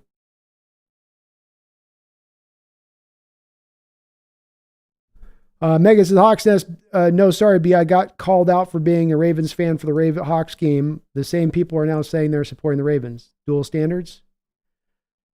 I don't know why we got to keep going down this kind of pathway, Megan. It's really not a fun conversation to have. I kind of sat down with you privately and we had a whole conversation privately where I think I gave you some expansive thoughts about the situation and you're deriving it down to a bottom line that's not really accurate in the way I see it playing out here in the chat. Again, at the time, you're putting your fandom up there as a Ravens fan, as a mod in the Hawks channel on the weekend we're about to play the Ravens. And I tried to bring up that there's a bit of a human nature in that where you're going to get blowback. You're going to have people that are going to bristle about that. You're going to have people that don't understand that. I don't know, my message maybe just didn't resonate with you, but I did try to take the time in that moment to call you and specifically reach out to you personally and say, hey, this is where this is at right now. This is not my personal standing of it, but this is what the situation and how it's going to play out if we go down this road on it.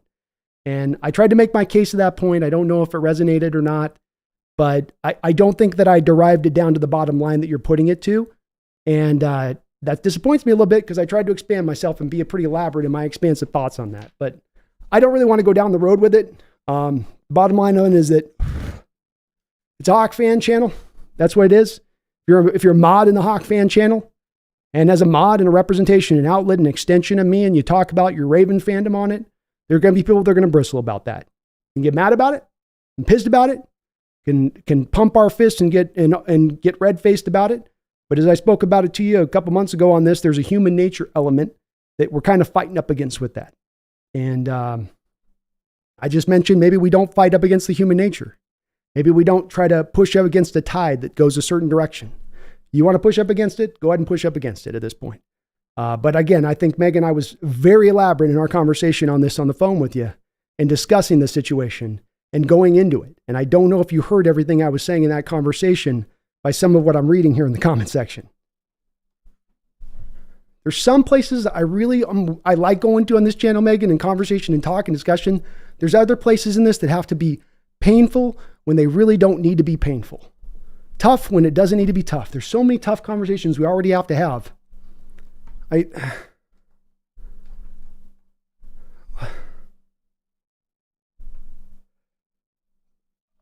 I'll be back in a sec, folks.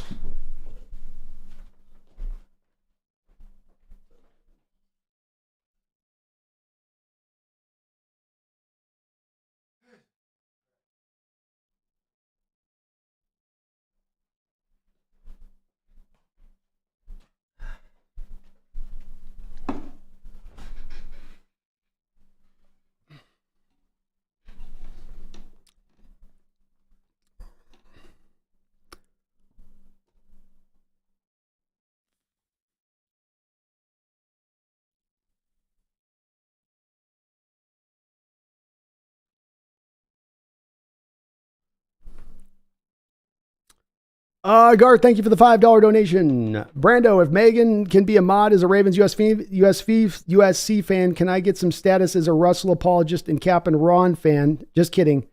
I don't trust myself. Well, thank you for the $5 donation, Garth. I do appreciate it on that. And you've told me that you didn't trust yourself in the past. That's been one of the preventative natures we've had on the modding up with you in the past. Is you've told me, do it. Wait, no, don't do it. Well, no, you can trust me. No, hold on.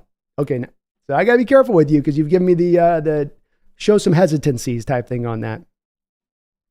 So yeah, if you're really on board with maybe doing it, but we gotta be hesitant because I just don't want to. I don't want to overload mods. Thank you for the donation, though, man.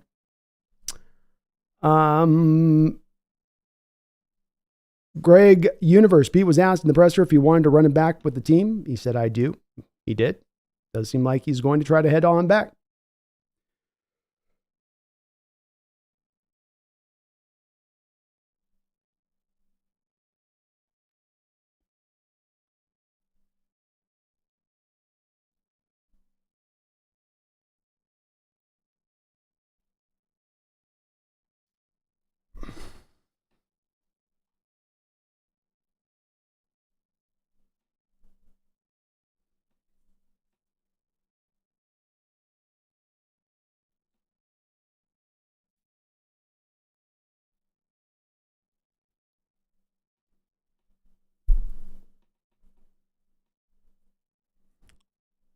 Thanks, Garth. Kitty's sleeping good tonight.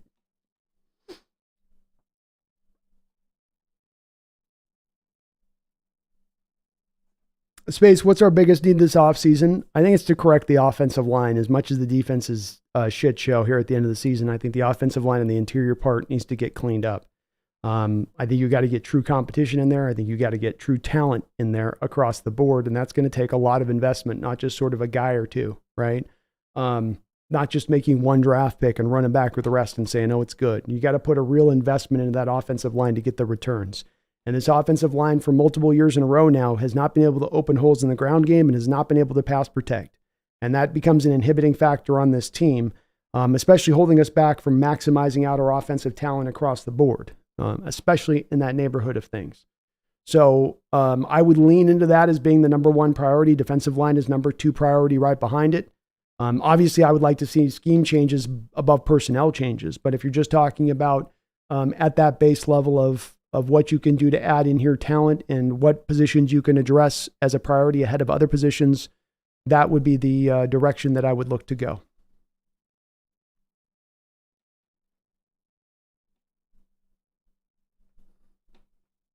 Ethan says, thank you for your thoughtful answer. I have appreciated your videos and insights the last 2 seasons. Well, thank you, Ethan. I really do appreciate that.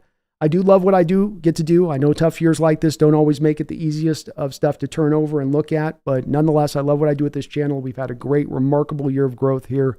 We're really heading in the right direction as far as from my standpoint of things, and hopefully we can keep amping this up on a yearly basis, getting more content out, getting more stuff out to you guys. That's definitely the goal here. So we're just going to keep it cooking here on this side of it, and I really do appreciate the kind words. Jordan, what was my opinion on the last play of the Super Bowl? No, you're messing around. Gary and Hawks Nest, okay, what's your offseason hobby now that seeds and playoffs are settled? I don't know. I'm going to have to kind of figure it out a little bit. I've been thinking a little bit about that as I move into this. I had for a while looked at maybe doing like kind of more of the baseball channel I had going and rolling with that in the offseason, but I think I'll have to go into a little bit of a different track this offseason. I'm gonna get my Twitch channel going a little bit more. I think that's going to open me up for being able to do different other alternative content that's not necessarily Hawk related if I want to go down that road of things. So I think I will lean a little bit maybe in that direction. I'm going to kind of think it through a little bit on that side of things. I got a little bit of time to play with. Terry's Joe Alt, JC Latham, to name a couple. Love them. 2 of the top rated offensive linemen I have on my books right now. Terry, Joe Alt doing what he's doing at like 20 years old. Very young player out there. Both guys, I think, provide you a lot of sound feeling about taking them and where they'll be at. I really do feel like that. So those guys are going to be, to me, if you can call them high floor guys with some high ceiling on top of it, you're getting a bit of both on that. Those are two guys that I think are, in Joe's case, absolutely a blue chip prospect. In Latham's case, very close to being a blue chip prospect. I don't know if either is going to be on the board, Terry, when we draft. I think both will be off the board by that point. But I love both selections. I wouldn't mind either. I think Joe is pure left tackle. I don't think you can left guard him. He's like 6'8". But very good players nonetheless. Very good players. Megan Hawksnest, is there any way that we can clean up the O and D line at the same time? I take your point about the O line, but how can we do both? Well, that would be where, to me, it becomes laser focusing in. And that means that you're going to go lighter at other positions. For instance, Megan, if you were to post June 1st cut, designate Jamal Adams and do the same thing with Quandre Diggs and save your $26 million. And you say, hey, that $26 million is going to offensive line or front seven. Who can we find in free agency in order to address that there first and foremost? And then start working those positions in as you can in free agency. Letting corner be where it sort of is, letting safety be where it sort of is, letting those stand pat, let receiver, let maybe even running back. All that stuff just kind of stands pat a little bit. Then you get to the draft, and hopefully you filled a couple of those positions out there in free agency with all of that money that you've saved from Quandre Diggs, Jamal Adams, Brian Monet, and Eskridge. About $34 million of savings in that money right there. So hopefully you sign Leonard Williams back. You make him a hallmark signing. You bring Bobby back. Now you're looking at needing to get maybe another one or two one defensive tackle. Find yourself one other linebacker. You're going to be okay on the defensive line side of it. Now on the offense, if you've gone out there and signed a guy on the offensive line at left, right guard, center, then you're needing to just really in the draft at least minimum address the left guard, let's say with the first round pick, come back in the third round. You have 2 third rounders, make one of those guys another guard or center, and then take a quarterback with the other pick. Now I've signed Leonard Williams. I've signed Jordan. I've signed Bobby Wagner. I obviously am not going to necessarily have as great a talented guy or as ultra talented guys I might have liked at the other middle linebacker position next to him. But hopefully I've built more of the front seven up. Cam Young and his development. Leonard Williams come back. Jaron Reed in the bunks. You've signed another guy through. Is it going to be hard to do so? Yes. But I think, Megan, if the concentration is off cornerback, safety, wide receiver, running back, offensive tackle, I think if your viewpoint is off of that a little bit, then that opens the door up to being able to then laser focus in on just those two positional groups. If you try to widen it out and attack everything, then I would say, yeah, it's harder to then lock in on just those parts. But I would say that there's a value to locking in on those parts and building them up in a certain way.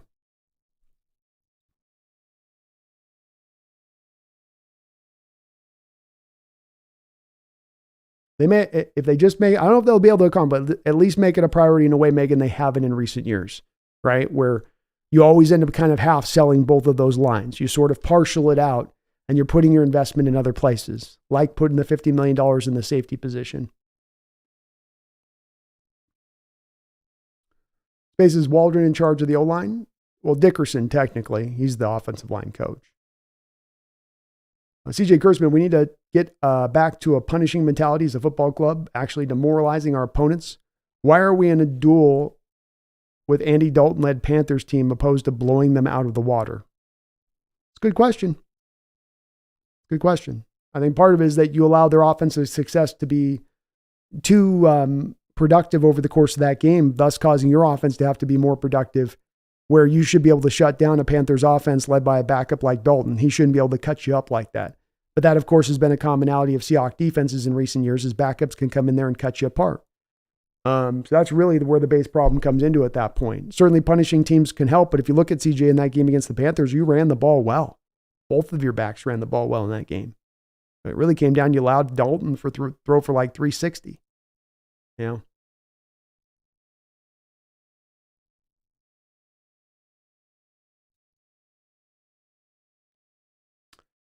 Greg Kemp says, Brandon, have you looked at Aeneas Smith? He's a wide receiver running back, a return man that could possibly replace D at wide receiver. I have him on my list, but I have not gotten to him as far as my evaluation yet. But he's on there. I did have him noted. I was able to get yesterday, I was working on it, Greg, just making sure I got all the Senior Bowl invites. Those guys do tend to get drafted higher. So I'm going to take a look at all those guys. I think he's one of those. Kieran says, TheSeahawksNest, can I recommend Frisbee golf? I play. There's some good courses in the Northwest. It's hard for me on those slow-moving sports, man. If I do a sport, I like it to be constant movement a little bit. It's hard to be. I'm more basketball, you know. Garth Knight, thank you for the $5 donation and all the donations. He says, Brando, this damn channel is awesome. I trust your left-handed genius in the analysis. Whatever I don't agree with, I refer to the orange cat. I refer to her with all my problems as well on that side of it. She's a good backup plan for me in that respect of things, Garth. But thank you, man. I appreciate that. And thank you as well. Megan, John Stillwell, Barry Zotoro, MJ Seahawk, all of the folks down the line that have just so many donations throughout the course of this year and throughout the course of years, and your support of the channel. I can't be said enough in that I really thank you all from the bottom of my heart, and that it's your guys' support here. It ain't ad revenue, it ain't anything else, it ain't sponsorships. It's your guys' donos on this chat that's allowed me to get this channel to be able to do this full time. And this year we've had a third of our channel growth has happened this year. If we could do that every single season, we will be just running wild. And that's going to be, I think, kind of the goal going forward, is to stay in that third pocket every year, a third of the growth coming more on the channel. And we got there because you guys let me get there by just being able to do this 24/7 and lock in. I really do appreciate it. Megan says, the Hawks Nest, are you looking for a quarterback at any time? Third round. So I think, Megan, if let's just play this out like I think which would be feasible. You know, you sign Leonard Williams, you sign Bobby Wagner. Let's say that we can go out there and sign a real decent right guard. Okay. You still have Bradford as your backup, but you bring the decent right guard in who's a pro's pro, played a lot of years in this league. Typically you can tend to find right guards easier than left guards. Bam. He's in there. He's slotted as your starting right guard. So we get to the draft. We're picking 16, Megan. We move back to 25. Okay. Let's say we move back to 25. I package one of my third round picks. I get up in the top half of the second round at that point. So now we get in the top of the second round. I'm going to go take Graham Barton out of Duke in the top of the second round. Okay. With the first round pick, let's go a different way with this. So we'll go Cooper Bebe with the first round pick, Megan. So bam, I spent for my free agent, right guard. He's going to be my starter. I got Bradford backing him up. Bang. I come in here now. I'm going to bring in my Graham Barton, Cooper Bebe, Troy Fontanu type over for the left guard. I've got my two tackles in place. So we started to address some things now, right? So we still haven't taken care of center, but that's okay. We've dealt with a decent amount so far. Okay. We've got with the first round pick, we go with the left guard. We come back in the second round pick. We trade up by packaging up. Let's say we go for a defensive lineman. Let's say, Deontay Corleone, so you go take Deontay Corleone then in the second round. So bam, we've got Leonard Williams, Deontay Corleone, Cam Young, and Jaron Reed as your four defensive tackles you're bringing back into play next year at that point, and how you've addressed it so far there. You still have one extra third round pick. Let's go get Cam Ward at that point in the third round. So now I've got my Cam Ward. I've got my quarterback of the future. Spencer Rattler, if not him, right? It can be a couple of guys here for it that you can consider in this veil of things. But then you've gone and taken your quarterback. Then I come back in the fourth, the fifth, the sixth round, looking for value, obviously, but I'm looking an eye out there for maybe another guard, maybe another center, even another defensive tackle. I'll let the value of my board be driven right there at that point. Now I come out the other end of that, and maybe I wasn't able to address everything. Maybe the center is a little bit of a lighter position than I'd like, but I've addressed things pretty close to the vein and the way that I'd like to see it. And in that scenario, Megan, with it, you've technically cleared $34 million. You've signed, let's say, a decent right guard for a $6 million deal. You signed Bobby back for a 1 year, $7 million deal. That's 13. Leonard costs you, let's say, 8 on the first year of his contract. So we take out that money from the $34 million we clear. I think we got $5 million rolling over. I still got something like $15 million left of cap space to still go out there and address those other positions across the board as I'd like to do so. Something like that.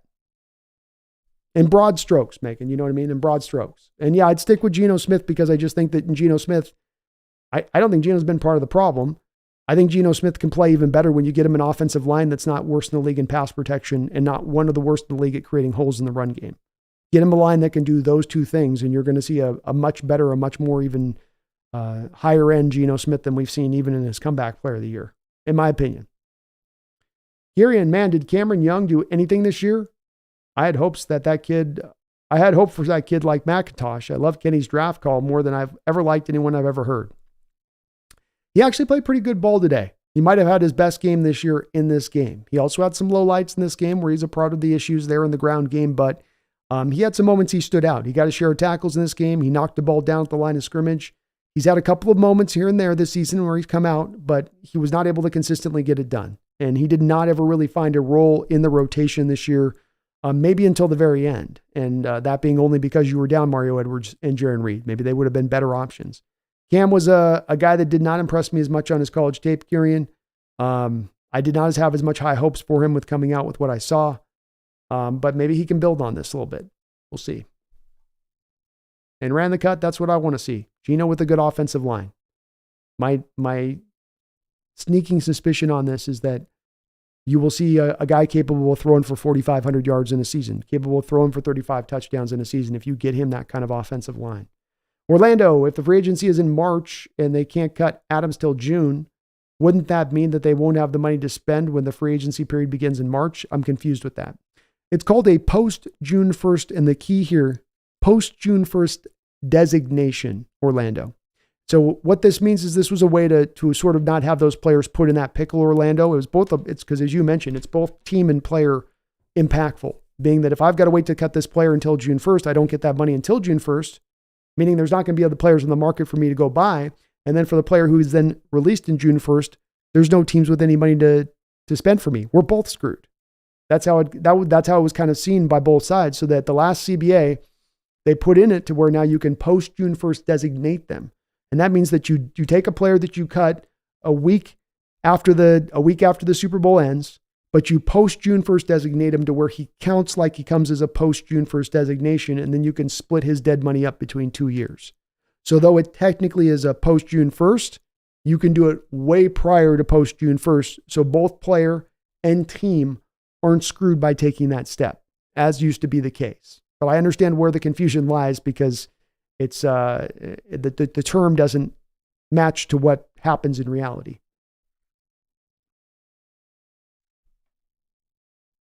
Alex says maybe Pete doesn't even want to coach anymore. Well, he did indicate in the presser he wants to come back.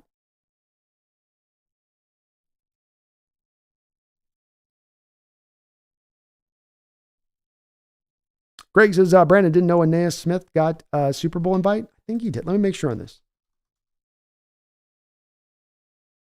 Yeah. He got the Super Bowl. He got the Senior Bowl invite. I'm learning with this too. That Senior Bowl has just gained more and more acclaim and more value, I think, for NFL franchises for the players that go there. And you're watching a lot of those guys that do go there come out there and have impact at the NFL level the next season. I don't think that's by happenstance. Megan asks, HawksNest, how far are you off the 15K as of now? I was just checking before we went live today, and we were about 110 away. So if everything holds true to where we're trending and how long these things typically take, we'll probably get there probably within 2 weeks, I would say. Something like that. You know what I mean?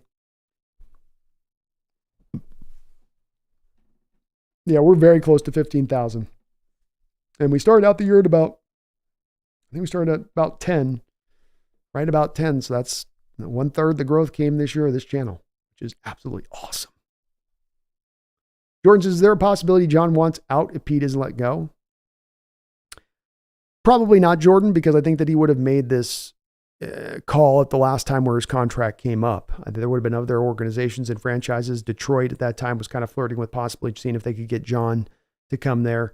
So, he had a bit of that opportunity already to kind of dive into those waters, and he didn't take it if he was at that place of being ultimately that frustrated. So, no, I do not believe that John's in that state of mind. There might be a little bit of being fed up, but it's also that balance of, do you want to move your family? Do you want to go to a whole new area? It's a very complicated decision for those guys, I think, that isn't just as clear as, do you love the coach? Do you trust the coach? Maybe just, is it 200? I might be more than 100. I thought it was 100. I could be wrong. Let me look. Let's get a curtain read. Yeah. So we are 97 away. We're inside 100 right now. We're 97 away from 15 G's. That's be a hell of a get. Flag says onward and upward to the draft. Some big changes, hopefully. Monopoly. Megan, Graham Barton is nice. I've got Graham Barton, Cooper Bebe, and Troy Fatanu very close in the same territory as far as their grade. All three are top 50 players. All three are not blue chip prospects. They're in that tier 2 range. All three players can provide some ability to play both tackle and guard. I really like all three. A little different, each of them. Greg Universe says, Wagner, when asked if he had a victory cigar, said no. He says, not at all. Also, I love playing for this team. I love hearing Bobby say that because I would worry about him being a little bit down after this year. But yeah, it said something the veterans didn't take part in the cigar. I think they know how that was looking. Alex Smith, I don't know that Wagner is leaving. I think there's actually a very good chance that Wagner returns back to this team. Number one, he overall had a solid season. Maybe not a great year, maybe not an all-pro year, but a solid season. Number two, you've got to find 2 middle linebackers as it stands right now, and you've got 3 technical free agents walking out the door from Bush, Jordan Brooks, and Bobby Wagner. So I think that it makes a lot of sense to come back to Wagner another year, especially if he's willing to take the type of deal he took this year, which was very team-friendly. And then that frees you up to go get a young guy that you put next to him, rather than trying to stack 2 youngsters out there at the same time, which would probably not bring ultimately a lot of success at that point if you went that route. Spaces, have you ever thought about streaming other teams?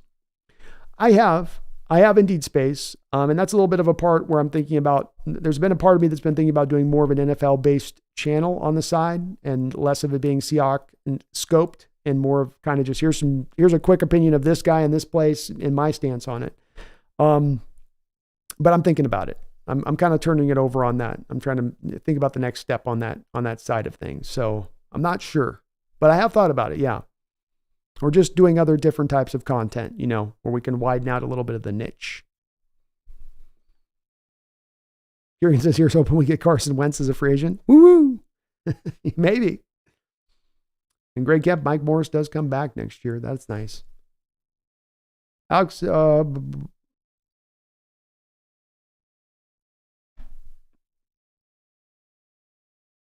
Megan's Hawks Nest, love that deal. Love that a great deal and have no problem with having Geno for another year, but there will be some fans that will hate it. Not one of them, myself, but still. Oh no, I mean, I saw it today on the stream, even with people talking about Geno just got his fifth fourth quarter comeback of the season, helps you win this game, and still there are people that are coming back looking at Geno. And I know he didn't play the greatest of games today, but I don't think that he played bad as well on the other side of it. And I know that'll be the case for some, Megan, and I think some people look at the Geno situation like it's a free and clear situation, being that, well, I want to move on from Geno and we'll save all of that money if we move on from him, where they're not really doing as much of the math of $18 million of dead money. $18 million of dead money. That factors into the experience here. And it has to be when you look at it. So I like where he's at. And I do think, Megan, that's where I think that those people might be a little satiated, because part of the reason that they hate so much Geno right now is that they're not in on Geno. Many of them are then not in on Drew Lock either. They're looking for that next shiny kind of quarterback that they can at least have some faith in, that's the future. That is where we're going to be going to, which we don't have that right now on the roster. So I think that there'll be a little bit more okayness with Geno still being here if they go get that quarterback at some point in this draft. Won't mean that there aren't going to be people calling for Geno to be benched the first time he has one error thrown for the backup. But it does mean I think that they'll be a little more okay with the situation as it stands at that point. Garth Knight, thank you for another $10 donation. I appreciate you for that, Garth. That is very kind of you, all these donos, man. He says, by the way, I normally lock horns with Megan, but I'm digging the Ravens with the catch you brought on during Enemy Lines Week. I'm a Packer fan from the NFC because F Aaron Rodgers. Yeah. Coach Evans, Megan, props to you, Megan, for putting me on to Coach Evans. Coach Evans knows his football. I had a great time talking with him. I'm probably going to try to reach out to him if I can this offseason for doing some draft talk, because it sounds like he dives into these guys very deep as well. And he gets into it too. So I had a great time. I'm going to set up this year. We were able to get some of the behind enemy lines done this year. Sometimes we were not able to on some of the weeks this season. It's hard getting some of these content creators. I should have done more of in this offseason of trying to reach out to them far in advance, because I didn't take into account how hard it is to get them on the horn. But we're going to try to get it lined up for every game this season, the behind enemy lines next season. I want to make that a common part of the channel, and hopefully we can do so. So I'm angling for that, Garth. I'm looking to get there on that.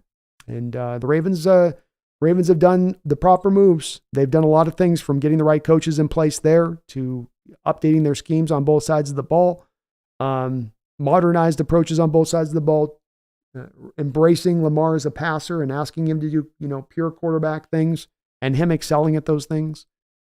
They've got a great opportunity to win this. Megan says, Hawksnest, sorry for the questions, but love the way you think. I'm about to start scouting, but we'll keep those names and positions in mind. Sounds good, Megan. I appreciate it. Questions are always welcome here. So keep them flowing. I'm good with it. And these are the things we got to start to turn over. Hawksnest, have we heard about the compensatory picks yet? If so, when do they kick in? We're not going to get any compensatory picks from last year, Megan. Reason being is that you signed your share of free agents. The Draymond Jones signing, the Bobby Wagner signing, the Julian Love signing. All of that will offset what you lost last year, so there'll be no compensatory picks for this year. You do have the potential with the free agents that you have lined up to leave this offseason to get compensatory picks next offseason. But the guys that signed for this offseason, that won't be the basis for this upcoming draft. That'll be for next year's draft. And we brought too much in the door in signings versus what we lost as far as offset goes, right? Because I'm trying to think of who signed a contract out in the open market. Like, we didn't really lose anybody on the open market that signed any kind of. Cody Barton signed a low-end deal. Quinn Jefferson signed a low-end deal. Al Woods signed a low-end deal. Nobody was, but the offset's going to be, we took in more than we had go out. And yeah, Greg, I think Cam Young had the most snaps in this game that he's had all year. And he played pretty good football. There were some down moments. There were some good moments, though. Lou has been celebrating the Hawks Nest for 3 months as a member. Thank you for that support, Lou. I appreciate that. Just woke up after the win. I mean, loss. Sports depends on your perspective on it. And Garth, man, I want to just thank you again, bro, for all your donations, man, all your support here at this channel. You're a really amazing brother in that, and all you do here for this channel, and almost everyone you're in on the stream here with that and that support. I hope you do from the bottom of my heart that I really, really do appreciate it. Very kind of you.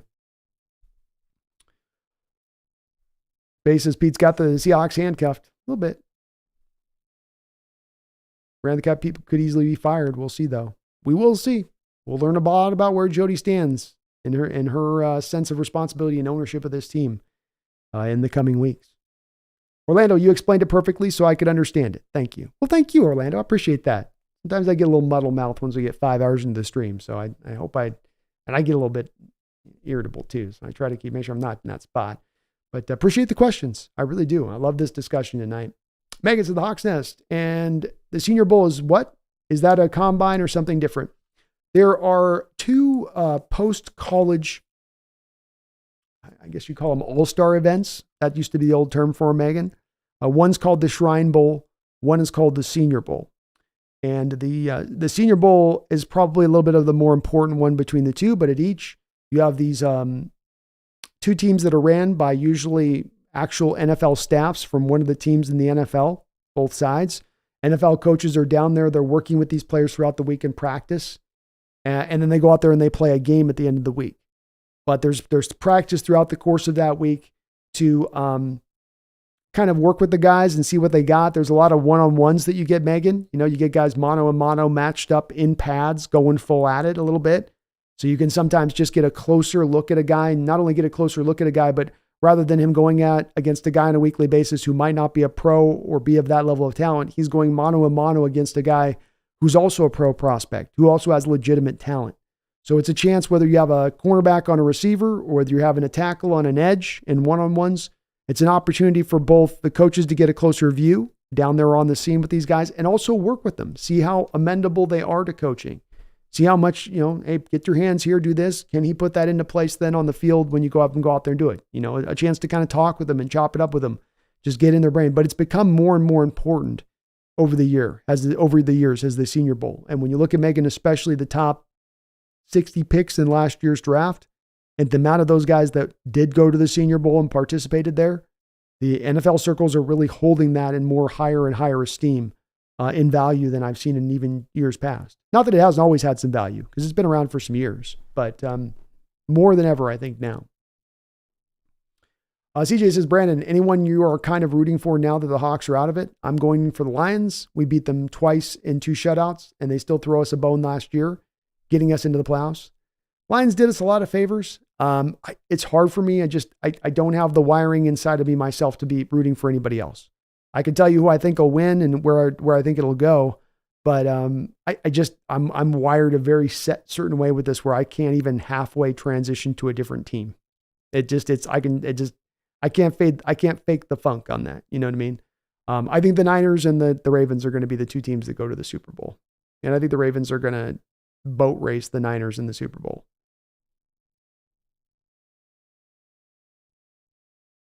I believe. I certainly wouldn't. It would be cool to see for the fans, be it even Detroit or Buffalo, I'd say, CJ, those fans finally got rewarded with the championship experience. You'd feel really great for them. It would put a smile on my face because I know how much elation and how much celebration I had in my heart when we won our championship, and that after all that long suffering time to get that, how good it felt, how much it was so savoring to win that. So you would know that about their fan bases where, the Chiefs go back and win it. They're going to be like, oh, another one, throw that trophy with the next, right? But those would be 2 fan bases that absolutely would just, love their Super Bowl win and cherish those players and celebrate them in the way that you'd hope. So that would be cool for them. But I can't get to a point of I just can't root for anybody else but my Hawks. Megan, 97 away. We got this, Megan. 97 away is nothing. That's an overnight experience, especially once I'll get the post-game wrap-up done tonight. That'll probably draw another 20, 25 subs, So we'll be knocking on the door even by next week probably because we got the Husky game tomorrow too.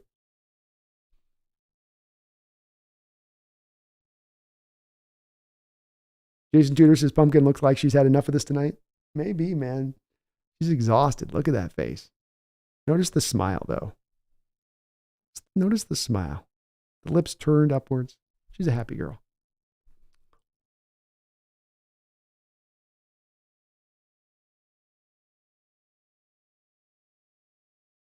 Ran the Cut says, yeah, the vet's not having a cigar says all you need to hear. Bad look. Yeah, people were talking to me about how Julian Love's saying, well, no, it's for the baby. It's for the baby. I don't buy it. I think the vet's not participating is pretty telling in that moment. It's not a good look. Have some situational awareness. But as we've seen with our Hawks team this year, situational awareness is not our real strong suit, is it? Megan says, I thought B-Wags had another year on his contract. B? Nope. Just signed a 1-year deal, I think, for $6-7 million, Megan.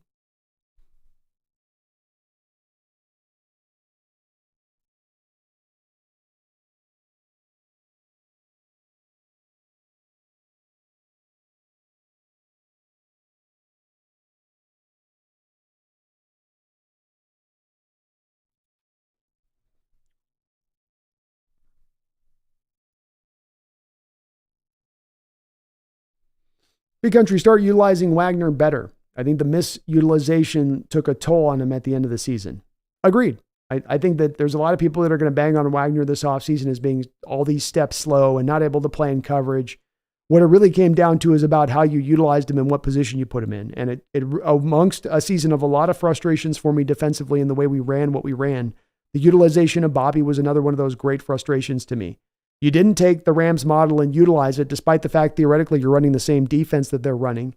You instead tried to fit him more back into spot dropping and leaving him into space where he was going to end up on receivers running crossing routes across the field and he had to pick them up.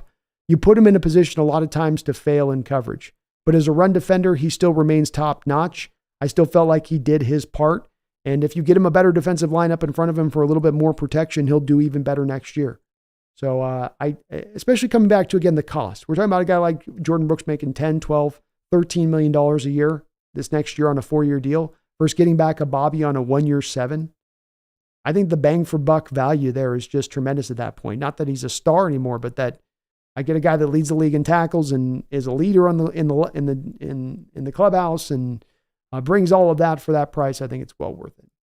Don says, Hawks Nest, well, I must go now. Thank you, Brandon and all. Have a great week and enjoy the national championship. Go Dogs, go Hawks. Go Dogs, go Hawks. Don, thank you so much, man. Have yourself a great night.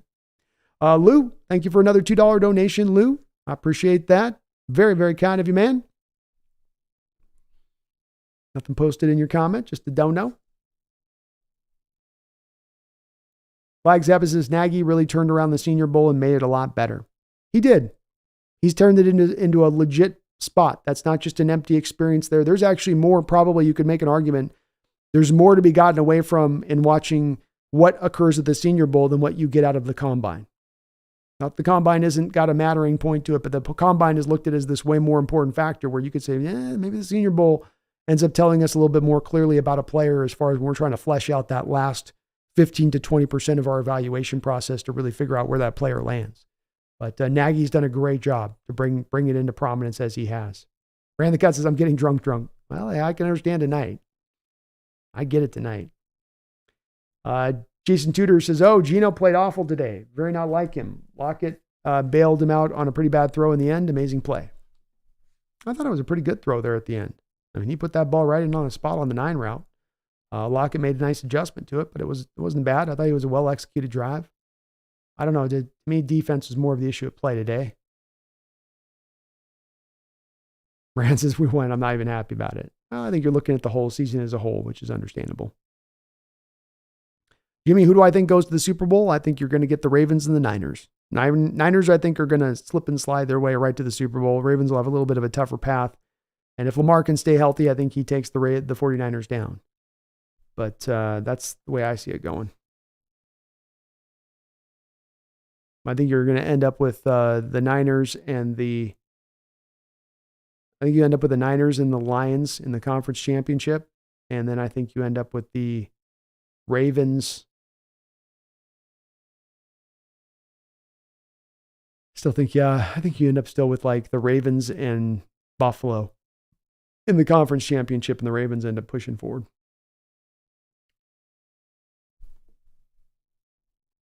Megan, the Hawks Nest, been on Coach's stream since that game, and he was speaking very highly of you, B. I'm sure he'd love to talk again. I would too. I know he knows his stuff, Megan, when it comes to evaluating these players, and I love to get that kind of perspective because there's some things I can bounce off him as well with that. So I'd like to on the draft coverage this year. I've got another Niner, not just Jesse, but we got another Niner fan, another channel, big Niner channel out there I was working with on the Bleach Report, and he said he wouldn't mind chopping it up on some of the draft content either. So I'll probably be reaching out to him as well. I want to get a couple of variety of people in here and dig through some different opinions from these guys that do these deep dives because it just gives you more of the fuller perspective. But absolutely, Megan, I'd love to reach out to the coach out there and get some of his thoughts on where he stands on some of this stuff because I think it'd be mighty interesting. Mighty interesting.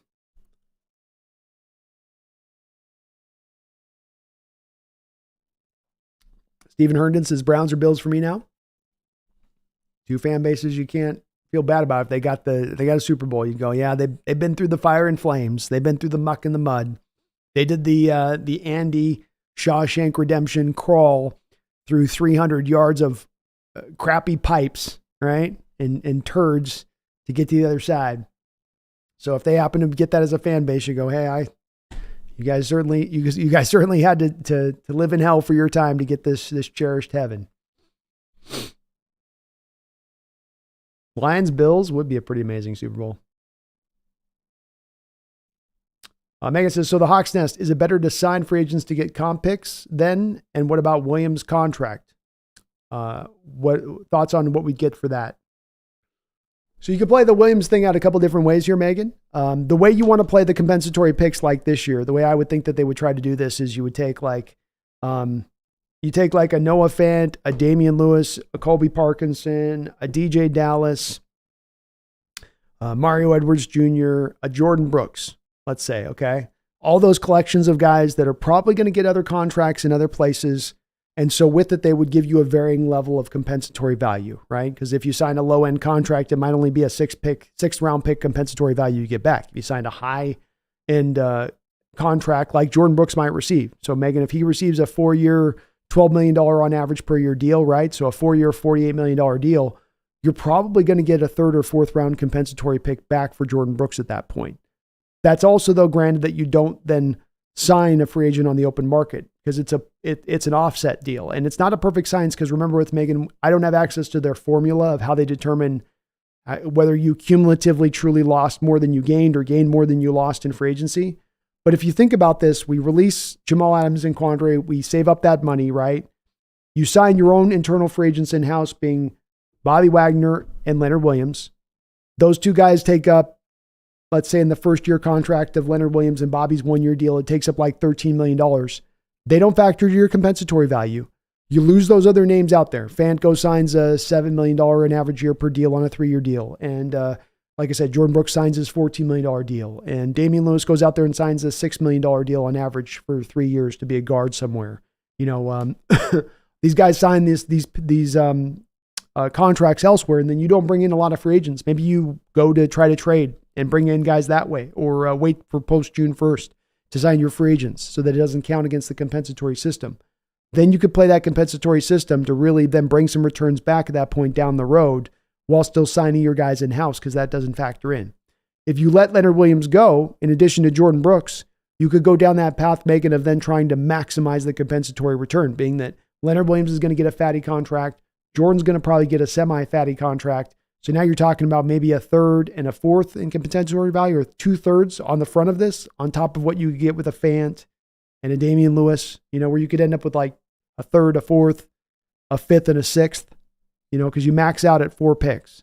So there's not a secret formula to this that we know of. It's kind of, you have to read it sort of in general, in broad strokes, but it would be something like that would be how it would bear out. And you would get something back for Williams at that point, as long as you didn't do too much on the inverse side of it in free agency. Michael Slicker says, who do you think leaves player-wise this offseason? I hope both Jamal and Quandre are both gone. I believe that they are both gone, Michael. I do. You could save $26 million off your cap space right now just between those two players by releasing them this offseason. And that's on a team, Michael, that only has about $2 million in functional cap space as it stands right now. That's also a team that only has that cap space, and they don't have a lot of guys that they can clear the space in other places from, meaning you don't have other guys you can restructure or cut away. So it kind of comes down to those guys, plain and simple, is that's the route you got to go. I know that Carroll said a little bit alternately from that earlier this week, but I think that once we really see where the rubber meets the road on this cap this offseason, that's going to change.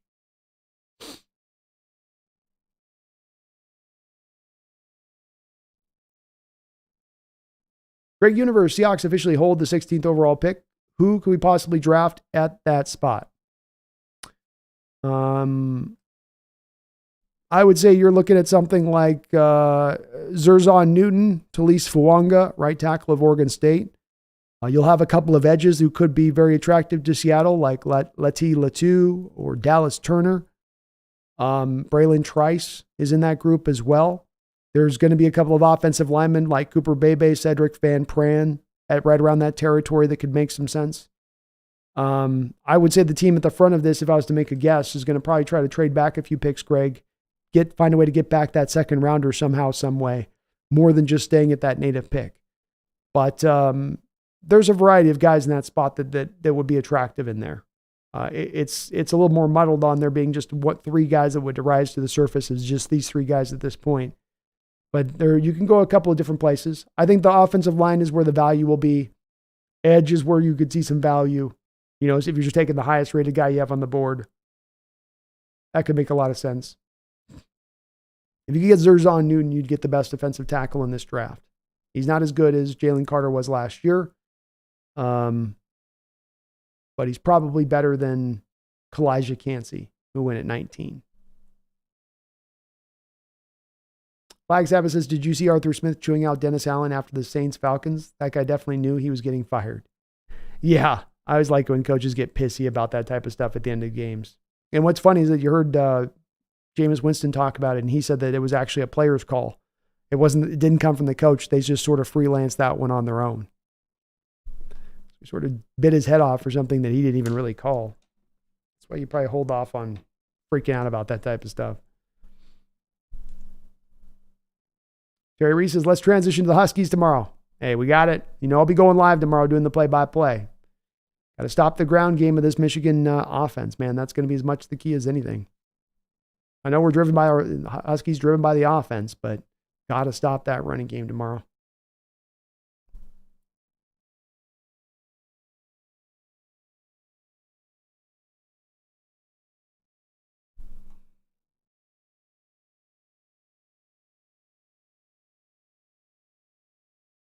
Megan says, the Hawks Nest, we got that 97 by Friday. Mark it. Let's go, Megan. Let's get it.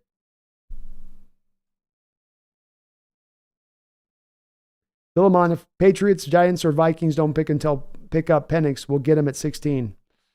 Maybe. Keep in mind, Philemon, there might be a team up in the 20s that trades up at that point too.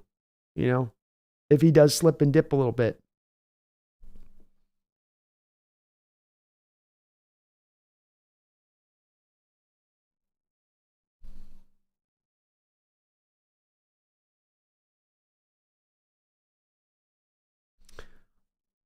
Thank you, CG, for reminding that. Please do, guys, hit that like button if you could for me.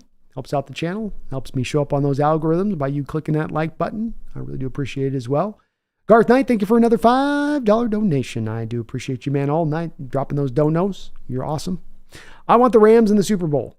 I don't like the Rams, but I can dig them winning another above the Bay Boys. Yeah, boy, would that be wild if the Rams are able to put it together this offseason in this playoffs and just, go let her rip. You never know, man. And I'll tell you what, if you talk about who's the team that gives the Niners the toughest challenge, Garth, in the NFC right now, I mean, can we not make kind of, especially with Jalen Hurts getting his finger broken now? I know Lions and Cowboys are all right, but you might be able to make the argument that the Rams with their offense and what they can do offensively provide the toughest challenge against this 49er team, on top of the fact that they'd be willing to bring it at Brock Purdy. They'd be willing to compound and tighten up those coverages. So you could make the argument that they give them the toughest fight in the NFC. You could, and I might listen. I really might. But that would be pretty funny if this year they got that off with $57 million of dead money. McVay might be looked at as like an all-time coach at that point if he got that done. Lou says, Pumpkin looks exhausted after this season. I feel the same way. Look at her. She can't even lift her head up right now. Look at this. She's like slowly suffocating herself in her misery and pain of this season. Look at that. Like, it's like her head's like flopped over here. That's not comfortable. That's not comfortable. That's depression. Okay. That's your season ending depression right there from a cat. You'll never see more sadness from a cat than this.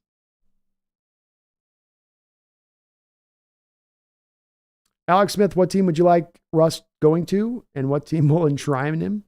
Well, Atlanta had been my previous pick because of the fact that Arthur Smith's offense fit to what you need to do with Russell Wilson. If you bring Russ on, you got to angle to his skill set, utilize what he does, embrace what he does.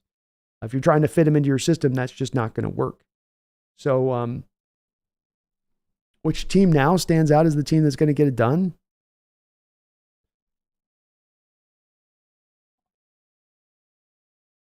Come back to the Raiders. Come back to the Raiders. They've got a rich history of aging quarterbacks and taking them on there. You've got Sierra, who might find it attractive going to Vegas and doing some shows there for her career. It doesn't stand out to me that there's a variety of other places. People have mentioned New England, but who's going to be their coach? I don't think that I can connect Bill Belichick to Russ if he goes to Washington, for instance. They're certainly a team that could be a possibility, but I think Washington's going to want to go with a bigger swing for their next quarterback there. So I'll go with the Raiders at this point, now that Arthur Smith is out.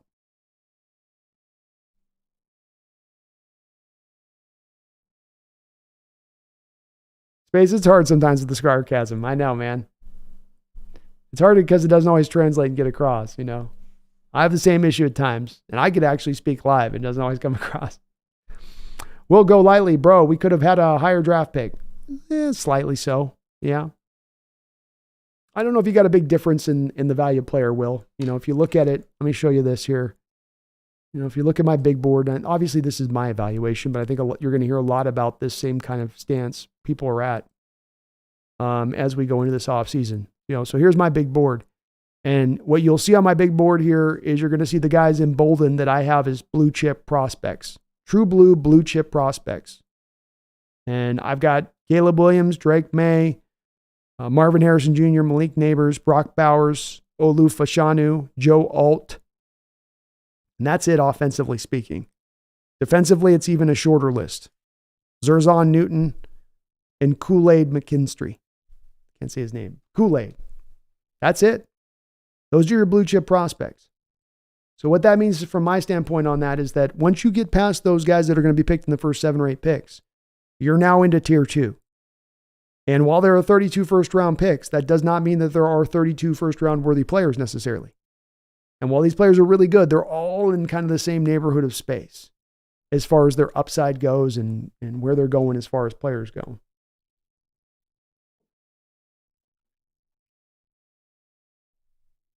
Garth is awesome.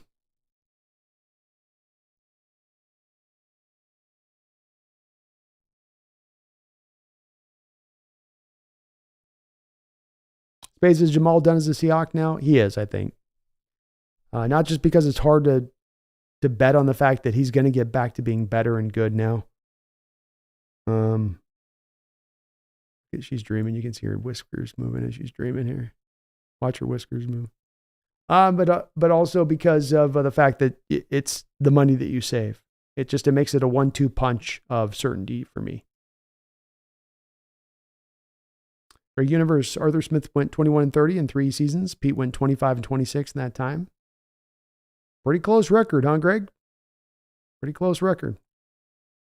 Jason Duder, why does every criticism of Geno have to come with, but the defense is worse? Obviously, the latter is true, but let's not absolve Geno of all the issues because the defense stinks. I'm not trying to absolve Geno of all the issues, but I'm very consistent on this, Jason, when I talk about rookie quarterbacks put into this same situation. So for me, this is a place where I say it in one respect. I'll say it over here and be consistent in my approach to it. I do believe that the quarterback position is based upon your supporting cast. How's your offensive coordinator? How's the supporting cast around? How are the skill position players? How's the offensive line? What kind of scheme do you have in place? So let's backtrack this down, Jason. Let's peel this one apart. Let's pull on this thread. Scheme, lame as hell. Still rooted in a 2016-2017 model. You don't utilize the outside of the offense. You have no outside zone game. You've got no fly sweeps. You've got no pitch plays. It's all A and B gaps. A predilection to leaning to either the short pass or the 9 routes over the top. So we've got a rudimentary scheme, rudimentary offensive play caller, not a play caller that elevates his quarterback. Let's say that. Okay? That's one item there we got. Number 2 item, Jason. Offensive pass protection. The past 2 years, the metrics in any respective that you look at in pass protection for the Seattle Seahawks have been miserable. Are we to expect that a quarterback is supposed to flourish behind a miserable pass protecting unit, while at the same time, he has a very mid offensive coordinator with a very mid to low end offensive scheme? Okay, we got that there. Then let's also factor into that same offensive line that can't pass protect, also can't open up any holes in the ground game. Not consistently. Not over the course of this year. And again, there'll be plenty of metrics from my standpoint, Jason, to point to show you that, hey, they're not opening up holes in the ground game. These running backs are having to do it on their own. So I don't have a consistent ground attack. I don't have an offensive scheme that's modernized, nor gets the most out of its players, nor puts those players in the best of places to succeed. And then I have piss poor pass protection on the back of it. Is any quarterback in that situation going to go out there and light the world on fire? No, I don't believe so.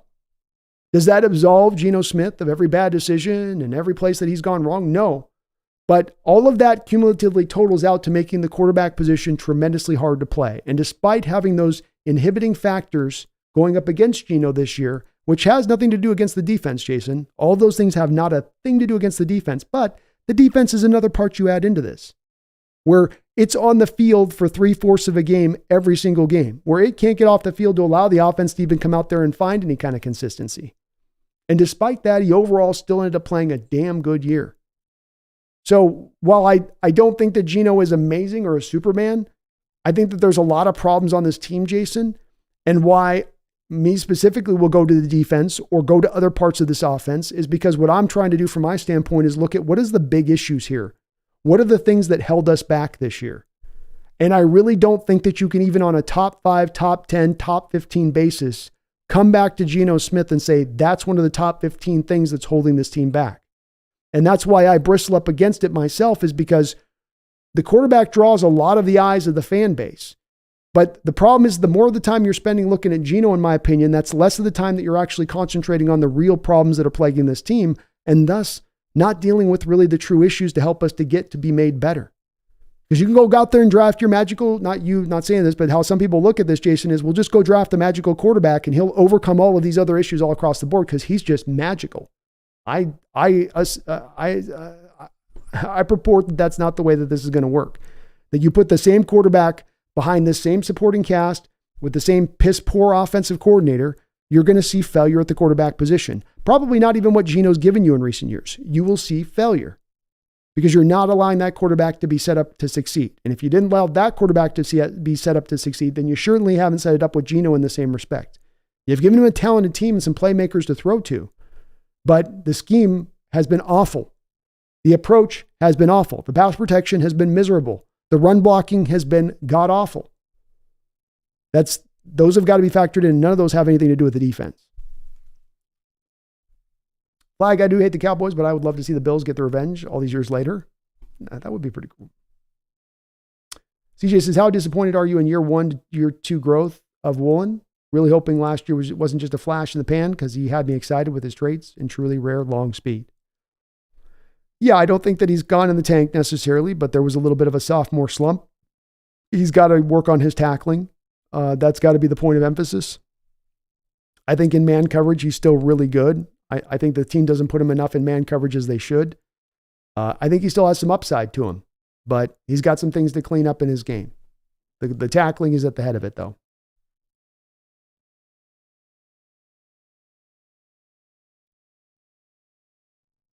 Kieran says, my current understanding of compensatory picks is the NFL just blindly throws darts at a dartboard with the NFL logos on it. Might be. They don't let us know how they determine it. That's for sure. Around the cut, reports say Peyton has a say in rather the general manager gets fired in Denver. Sounds like a shit show. Yeah, the Denver situation sounds completely like a mess. And they've totally misplayed the Russ situation. Flag says, plus we get a compensatory pick when the Falcons hired Clint Hurt as their head coach. Space, I see Bobby coming back too, man. Kieran says the Seahawks cap space is like my cap space when I play as the Seahawks in Madden. It's tight. I think that Pumpkin was passed out, man. She's chilling. She's exhausted. This year's exhausted her. Just can't take it anymore.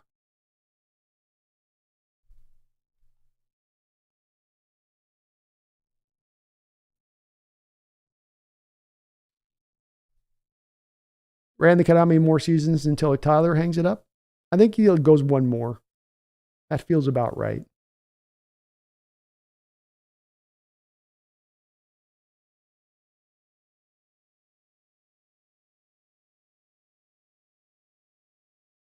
Kieran says sometimes your neck just gives out when you got a fat head, you know? What are you going to do? I have sympathy.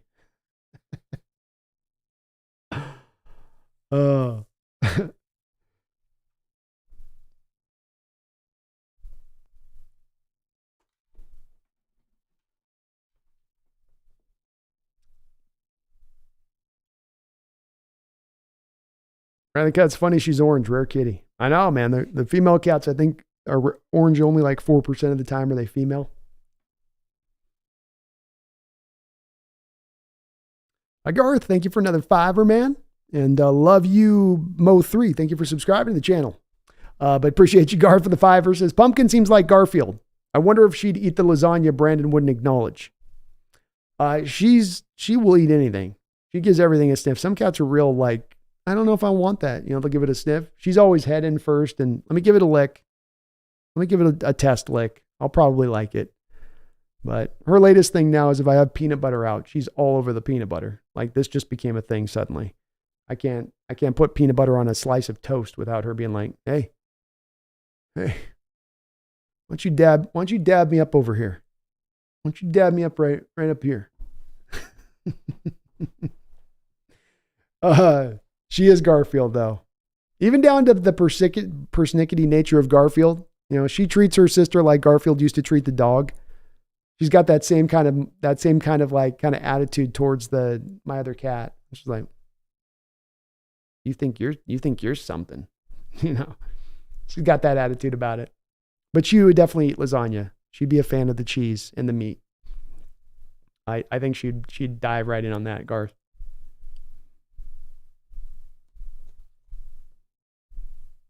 Megan says Russ would love life in Vegas. I could see him oddly finding some sort of footing in Vegas, weirdly.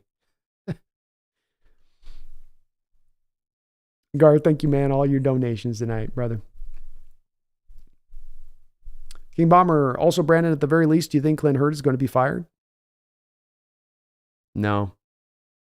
I think Carroll's turned through too many defensive coordinators to have this be bought into by the people that this will be a fix. This is what we need to do. You know? I think people were much more willing with Norton to be like, well, no, maybe it's just Norton's the problem here. I think at this point they're like, nah, it's not going to matter. Megan says, are the picks locked in now or can they change? I think the picks lock in or change a little bit as far as the playoff standings and how all that plays out, Megan, but they're locked in as far as most of the picks and where they're landing at. The compensatory picks are not locked in yet, though. We'll hear the announcement for that, I think, a couple months into the offseason.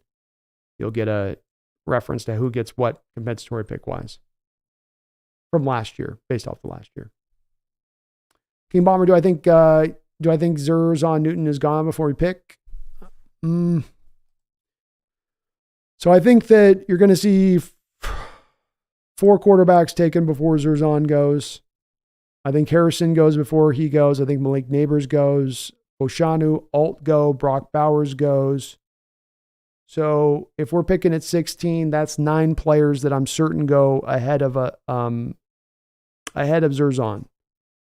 But that then leaves 7 other possible picks there for him to go at that point, and then him being one of the last remaining blue chip prospects. So probably if I was to bet, I would say he's probably gone by the time we pick King, but I also think it's close where it comes down to being within a couple picks of where we select. So probably gone, but might last as well. I'll be interested to see what the opinion is with Newton too, as far as pro scouts go, because the tape has got a little bit of hot and cold to it to me. Like him overall, wouldn't have a problem taking him in the first round, but I wonder if that will factor in for scouts just a little bit more than watching Newton's tape.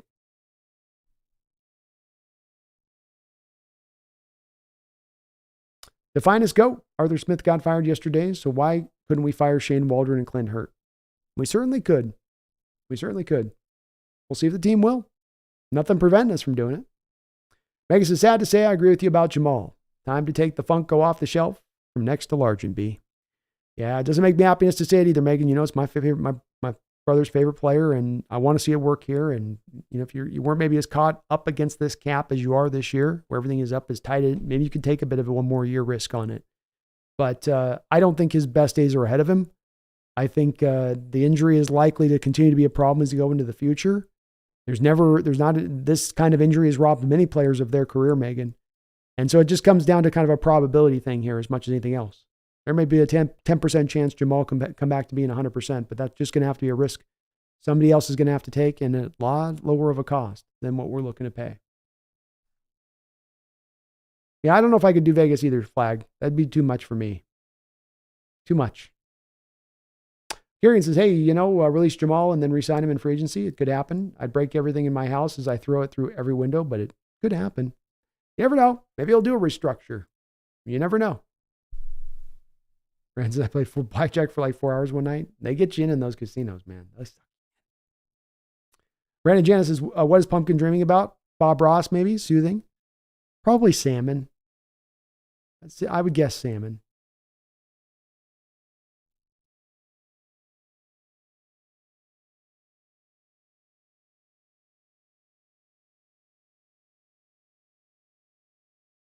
Mike says, best thing about Vegas trip was seeing Bobcat Goldthwait live and getting to meet him. Also, the Escort Flyers. I was 16 at the time, though. Oh, hell yeah.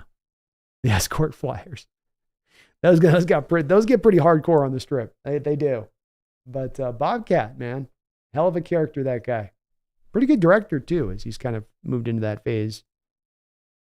Terry Reese's perfect analysis on the Geno situation. Thank you, Terry. I appreciate that. I try to be very consistent on this when I talk about rookie quarterbacks too, and quarterbacks in situations when they're dealing with issues. And like, I think a hard part of the Justin Fields assessment comes from the same place, from the exact same kind of place where you're in through the third season of Justin Fields. And if you're Chicago, you don't exactly know what you got, but you don't know what you got because you didn't give him a good offensive line, didn't give him a good offensive system, gave him a shit team across the board, bad defense, no pass protection, a ground game that can't get much done. So it's kind of all on his shoulders to make it happen. And I think Terry, a lot of people will tend to look at the quarterback position in superhero terms. Put the cape on his back, put the S on his chest, and make him go out there and be that guy.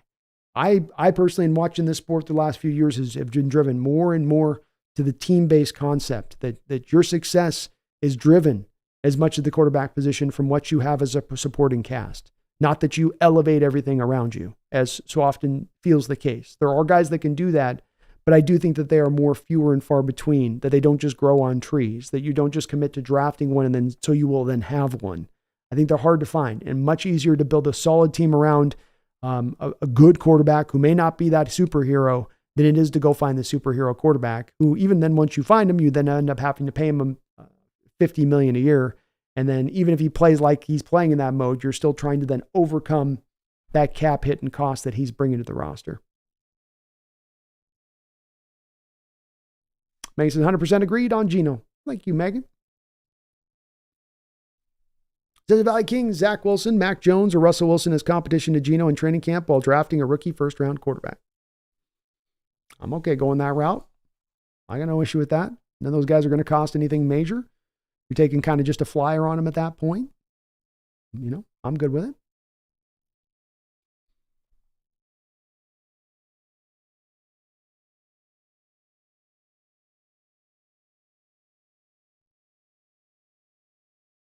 Jason says, I'm not saying Geno isn't good. I'm saying that we can evaluate him at the same time as discussing the defense. You seem to be saying that we can only talk about one thing at a time. No, quite the opposite. I certainly can say that we can consider and talk about Geno Smith. My problems come into play, Jason, is it comes down to this. We have a team that didn't make the playoffs. And so what we're all looking for this team to do is now turn the corner, right? Take the necessary steps this offseason to turn the corner to get themselves into a contending state. And so when I look at that, Jason, I think that there are, number one, only so many things you're going to be able to deal with in an offseason. You can't take care of everything. You can aspire to do that, but that's not likely something you're going to be able to do. Number two, I also look at this, Jason, like, let's deal with the biggest issues at play. That's where I stand with this. What are the biggest issues at play? And when I bring up those parts about Geno's play and him overcoming, he won the Comeback Player of the Year award after week 13, it being a lot in that way of no pass protection, no run blocking, and a crappy defense. And so we get and come back to, I can go to bad tackling. I can go to an undisciplined nature of this football team. I can go to schematically being rudimentary on both sides of the ball. I can go to a lack of buy-in on this team. I can go to weakness on the offensive line, weakness on the defensive line. I can go through all of these variety of items that are much bigger issues than Geno Smith. And I know that the quarterback position is this big, bright position that we hold in this mold of like, that's the thing we got to pay attention to. It's the big, bright, shiny light. But there's all these other parts that are failing parts of the team. You want me to go on to the one part of the team that is to me a net benefit to this team. Is it to say that he's perfect in how he's playing and that there aren't places for him to clean up? Certainly. One thing I would say though to you, Jason, is that when you have a quarterback for 2 years who's dealing with piss poor pass protection and no ground game to speak of, and a defense that can't stop diddly squat, that adds up over time. One reason that I rail really hard against this, you put a quarterback through a half season, a full season, 2 seasons of that. You start to have a quarterback that then's going to get some bad habits they develop on the back of that. Seeing ghosts, feeling pressure that's not there. Now you'll have accuracy issues where you didn't once have them. These things add up and they start to build up over time. It's not an end-all be excuse for Geno Smith. But my opinion on this is you get him a pass protection unit that's somewhere around, let's just say, middle of the road rather than back end 32nd on a yearly basis. You get him run blocking that's around middle of the road instead of back end on a yearly basis. You will get a Geno Smith that throws for 4,500 yards, 35 touchdowns, and nobody's having any real big problems with him in his game. The issues that you see with Geno Smith, in my opinion, you can backtrack to most of these. It's not an end-all excuse. There's places he can clean up in his game. But what my point on this really is with this, it becomes impossible to evaluate the quarterback position, especially if they're playing pretty good football, when they have those detriments that they have to overcome to get to playing that good football. Remove the detriments. Remove the impediments rather than going to the quarterback. And my issue with when you're locking on the quarterback here, that we're locking for even too much time on the quarterback, is that you're going to a thing that's not really a part of the team that's holding the team back. Geno Smith is not holding this team back, Jason. He's really not. I know that he has a camp of people in the Seahawks fandom that are out on Geno. And quite frankly, Jason, I'm not saying you've been this way, but I've had a lot of people that have been in this chat who, no matter what Geno did over these past 2 years, were out on Geno, and there was nothing he could do short of going and winning a Super Bowl to convince them otherwise of him being anything decent. I've seen him thrown into that cupboard, thrown into that well, and really quickly done so where there wasn't the time to really evaluate what he's done. But I don't know what the expectation was supposed to be for Geno over these past couple of years, dealing with those issues he's dealing with. It's not just I'm giving the pass to Geno here, Jason. I'm giving the pass to any quarterback that's got to operate around these factors. I don't think these factors bear out success for any quarterback. I don't think you're going to find a superhero quarterback that's going to overcome these items. So in looking at Geno and saying, let's be critical of Geno, let's look at Geno's game, let's unpack this and really start to look at him. Part of what you're inferring with that is the need to make a change, the need to look to something else potentially within that, which my problem with that becomes we're start to deal with sort of symptoms rather than going back to the root cause. The root cause of those items I mentioned, not that you can pick apart and find some issues within Geno's game this year that you don't like. Those things do exist, but I think you can more often than not backtrack them to the poor pass protection, to the poor run blocking, to the poor defense. That's more of an explanation for it rather than saying, well, Geno needs to be better here and Geno needs to be better there. Everybody can clean up parts of their game. I'm not saying Geno's the best ever, but I do think that you give him those parts, he puts up that type of year. And if he's put up 4,500 yards and 35 touchdowns, I don't think anybody's got much of any problem with Geno in the way he's playing at that point. But that's just my outlook on it. I think when you're spending time on things that are actually benefits, it's like people at times, Jason, that will lock in on DK. Got to trade DK. Got to move DK. Let's get on from DK. Like if you're going to point to the things that are actually the pluses on this team when there are so many minuses that we can look at and really should be locking in on to try to correct, that's what I bristle about. It's not that there isn't a point to be said there's some places you can point to in Geno's game to be cleaned up. It's that there's more important factors over here that are mattering and impacting us way more in how we're losing football games than Geno Smith. Clean those factors up, you'll win more football games. You'll get yourself more closer to a contending status. Go to just try to flip this quarterback out and find the magical quarterback. Go package all of your picks up to go get Jaden Daniels. Go move up at the fourth pick, future first round picks, an extra third round pick this year and a fourth. Go up and get Jaden Daniels. That's not going to fix it. That's not going to fix the problems that are inherently there in the offensive line in both pass protecting and run blocking. That's not going to fix your rudimentary offensive scheme. And Jaden Daniels is not going to soar in those conditions any more further than Geno has. In fact, he'll be worse than Geno is. That's just my point on it. So I'm trying to just put it on the onus on the things that's to me the most important. I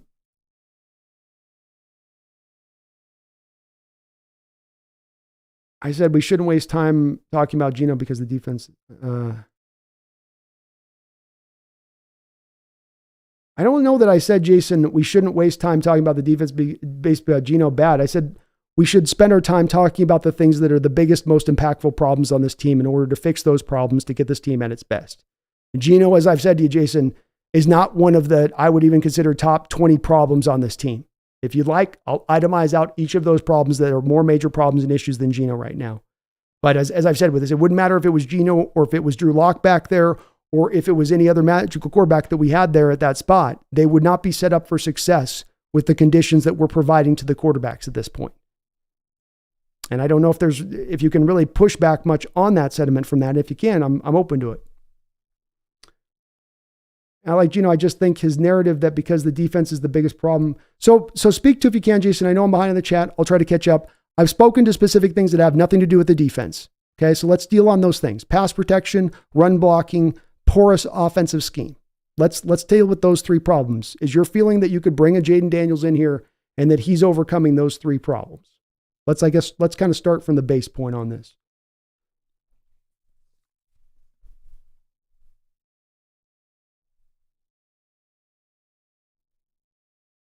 Now, there can be a multitude of problems, Jason, but it's about determining what's ultimately the biggest problem on the table, right? There's all these problems on the table. When you go to the small one, or you go to the big ones.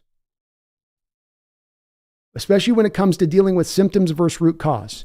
I've got a runny nose, right? I got a runny nose. I need more Kleenexes. No. Let's take in some more liquids. Let's get some more sleep. Let's take care of more of the base fundamentals of our body. rather than just blowing our nose endlessly. And I think if we're looking at Geno, there's a little bit of an endless of blowing nose there, and rather than looking at the root causes of what's causing the cold. Young B, with the information we have available to us currently, what do you predict is the projection of this team going forward next season? Better, worse, or about the same?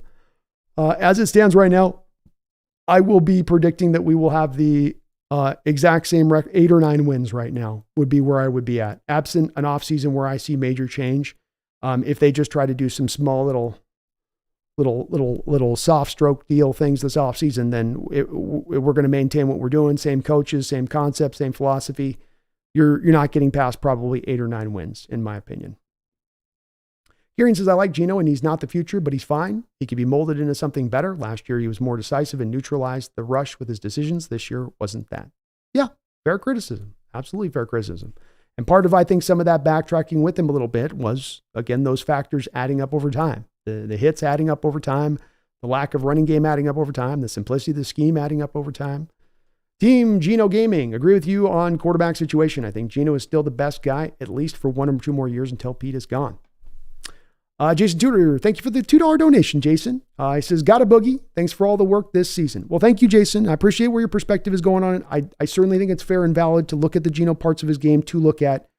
You've caught me today on the end of this season and the season finishing up. So my eyes are really laser locked in on what I consider some big issues plaguing this team that are causing kind of the body as a whole to rot a little bit at certain spots out there at the extremities, if you will. So that's just where I really feel right now in the moment. I'm down, and maybe on a different day, it might be go a little bit more deeper into the Geno talk and look a little bit more closer at his game. I don't want to seem like I'm just giving him a free pass. It's just hard for me to find, it's hard for me to make the evaluation of the quarterback position when those 3 other factors are in play so heavily on kind of a weekly basis. It's a little bit like Jason, the Dallas game where he throws for 360 and over half of his dropbacks, 55% of his dropbacks, he's getting hit or pressured.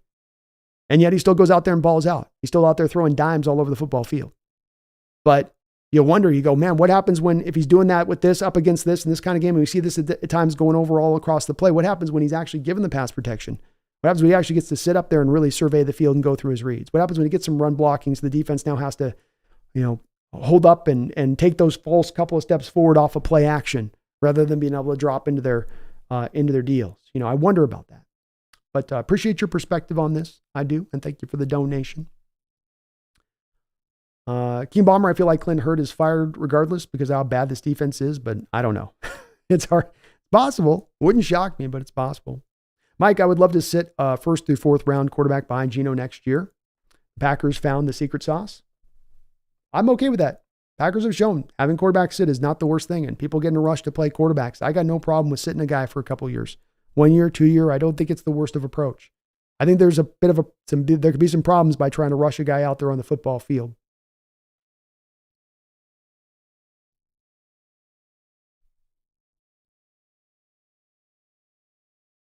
Alex says not many teams are awarded comp picks, maybe like 6 or so a season. Yeah. It's hard. You gotta let your guys go and not re-sign the guys through. So there's a few teams that are in that position to do that. King Bomber really hopes Zerzan Newton's there at 16. I like the player. If he's not there, I'd like to trade down to rebuild this roster. I think trade down and rebuild is going to be a little bit where they go from, but I like Zerzan too. He's far and away the best defensive tackle prospect, as you can see here on my big board draft here, King Bomber. As you can notice here, I've got him as one of my only, he is in a draft that's got a lot of good 2nd round defensive tackle talent here. I've got him as my only 1st round defensive tackle. And then he's my only blue chip defensive tackle in this draft. In fact, my only blue chip defensive lineman in this draft is Zerzan Newton. So I like him quite a bit as well. Mike Skinner, Clint Hurd hasn't done anything for this team. Ken Norton had a better resume here, and that's saying something. It's true. It's very true. Barry Satoro, thank you for the $5 donation. Says, are you ready for your next head coach being prime time?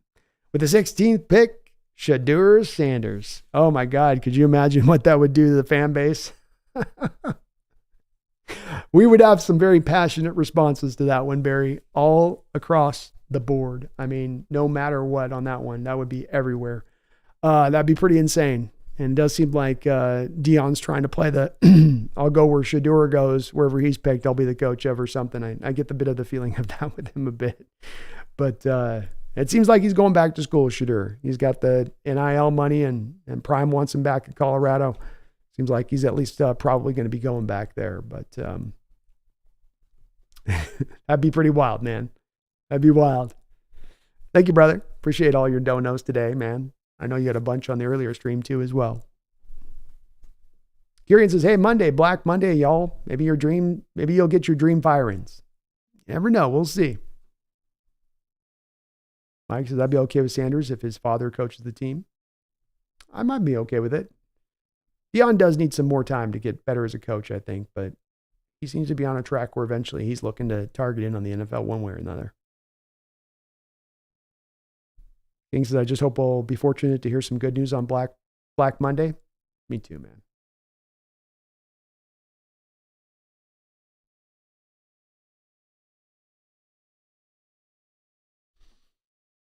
Mike Skinner's, is Pete approaching Jason Garrett levels of mediocrity? He's already been there, Mike. Brendan Nelson did a deep dive on this, talking about this a bit. I mean, he's already been in Jason Garrett territory. That's why this is a little bit in the long overdue status of things. We've been here for a while. We've been here for a minute, you know? It's been there, and it's even maybe surpassed the level of time Garrett had there with Dallas and in the amount of pass you're giving him a bit. Garth Knight, thank you for another $10 donation, Garth. I appreciate you for that, man. Very, very kind of you. Russ needs to be a Vegas Raider. He will spread the word of the creator in Sin City. Mark Davis' hair is the only thing standing in the way. By the way, your bro loving Jamal Adams is embarrassing. # family. He doesn't feel good about it now. And you got to give my brother credit. As much as it pained him to say it when I brought this up to him a couple weeks ago when I said, okay, Brob, you know, it's time with Jamal, right, bro? He said, I don't like it, but I understand it. It doesn't make me happy, but I get it. And so when it comes to my brother, you know, yeah, he certainly has recognized that we've not gotten the ultimate Adams experience here, and that the best way to go at this point is you just got to kind of cut bait. But in regards to Russ, it's an odd thing with Russ and the spiritual background he has to go to the city of sin. But then it also kind of oddly kind of adds up too. It also kind of oddly, I don't know, there's something about that just sort of feels right to me, Garth, you know? And hey, Vegas might bring him in and completely hone that offense around what he does. You get Antonio Pierce, and Pierce is just going to come in there, and then he'll be the head coach and be like, Russ, what do you want to do offensively? And we'll just do that. And maybe it could work. Maybe it could work. It'd be crazy. But sometimes crazy can work in the NFL. You know, it would be outside the box. Can't deny if they keep Pierce. He seems to have done a very good job there with the Raiders in his approach and what he's done. But I don't know if Russ is going to have a lot of landing spots this offseason, especially if his goal is to truly be considered the starting quarterback where he goes. I think he'll get a couple of offers. And the good news with him is that you have the offset issue. So it's, you know, literally can be paid basically a league minimum deal. And the Broncos end up paying everything else to him. So that might make it easier for teams to sign up for him as well, that you can get him at such a cheap rate. And that opens up to be more teams that would be willing to bring him on. But the Raiders to me make sense. And they make kind of the most sense. I'm trying to think through my three other teams that could, you know, it could be out there. Not a lot. New England, Washington gets mentioned. Atlanta, maybe with who the new coach is there. But it's a short list. Jack Dong, Justin Fields equals Dollar Tree Lamar Jackson. Yeah, I'd probably, that's fair. That's why it is hard with him because I don't know how good he is, but I don't want to take that risk on trying to find it out. The country Deshaun Shed is the new defensive coordinator. Just keep going in-house, man. Eventually one of these will click. Mike Skinner absolutely loved the Jamal trade when we got him. I hated how much we gave up for him, but I absolutely love the player. It's sad that ever since the first season with us, it's just been bad. I liked it. I loved it a lot too, Mike. I was overwhelmingly praising the deal, and I thought this could work out. I thought you had kind of learned your lesson with Jimmy Graham, where you're going to trade for this kind of specific player to be used in this specific role, and you'd use him in that role. Team didn't exactly do that. Injuries have also struck when that's very hard to predict them hammering him like they've hammered him over the couple of years. But the the final result is what it is. Hard to be any other way than where it's at and where it's going. King Bomber says also to provide some hope. When the reporter asked Carroll if he expects to coach next year, Carroll said, at this moment, I do. Obviously not an ideal response if he was going to be moved, but maybe. Yeah, it's true. At the moment, right now, yes. Certainly indicates maybe a little bit of lack of certainty. Hard to say.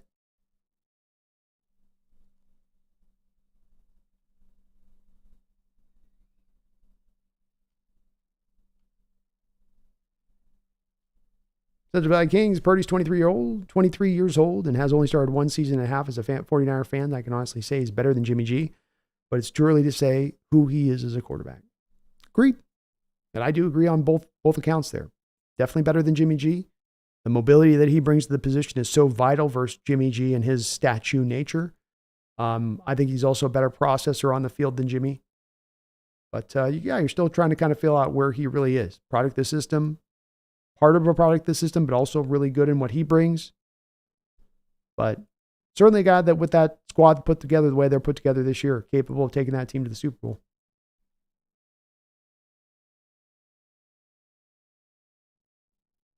Megan says, preach B. I agree 100%. Let's go, Megan.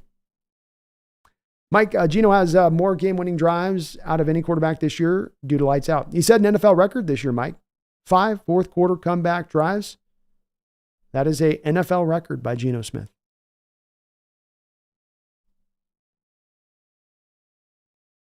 Doodle Bob, do you think the O-line or D-line is more of a liability? I think the defensive line as a whole is probably more of a liability, but they are very close to each other, and they are both massive liabilities. They're closer to both being equally bad than they are further apart, one being more legitimate than the other.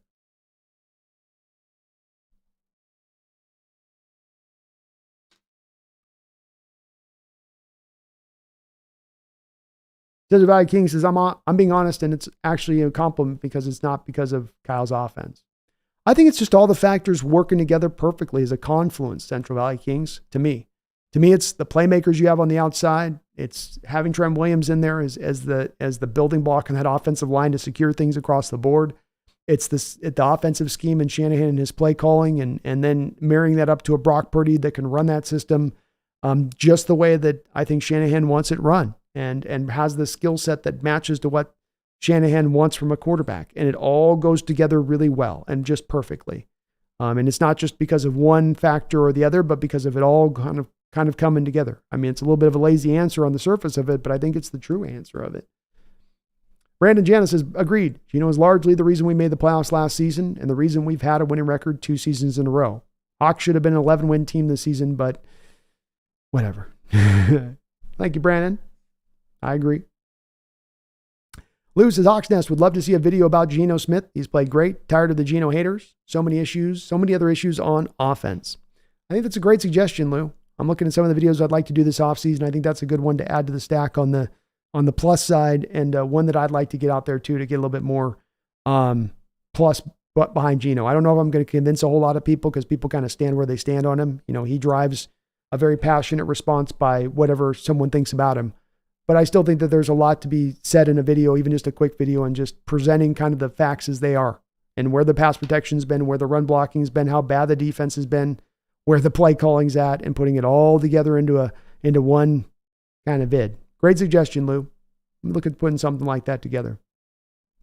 Megan says, I think people are going to be out on Geno no matter what he does and what you say, B. I agree. That's kind of, you stole the words out of my mouth out there, is what I was just saying with Lou. It's been an oddity with me watching Lou. I see certain players drive certain reactions from the fan base in a variety of ways and doing so many of these discussions. Geno Smith is a guy that has been a bit of a lightning rod for, especially for the people that are anti-Geno people. They are really anti-Geno. I mean, he can come in here after a 360-yard performance and they're going to say, so we got to get rid of Geno, right? I mean, I've literally had those conversations come up this season, Lou. Like, what? He scored on every drive but once. Yeah, but I mean, it's time to let him go, right? Their average starting field position was the 25-yard line on every single drive. Yeah, but I mean, it's time to go, right? I think that they just kind of stand where they stand with him. Jack Tong, Russell Wilson's the franchise quarterback for the St. Louis Battlehawks. It's possible. Jeffrey Thistle, thank you for the $10 donation, Jeffrey. It's great to see you in the chat tonight, man.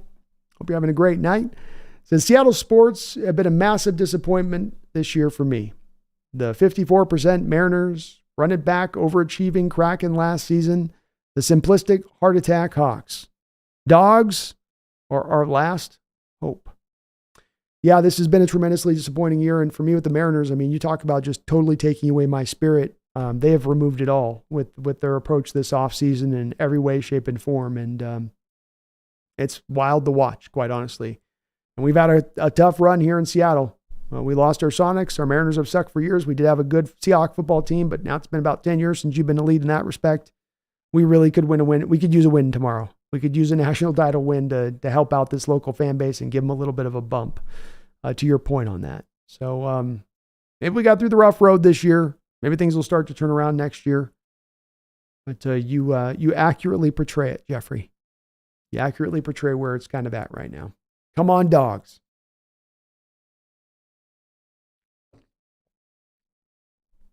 King Bomber Geno was mad to start the first few games, then became really bad, and then turned around in the Dallas game. His pocket presence has been significantly better the latter half of the season. Yeah. I mean, I think he did play King Bomber great in the Carolina game. I think he played great in the Detroit game.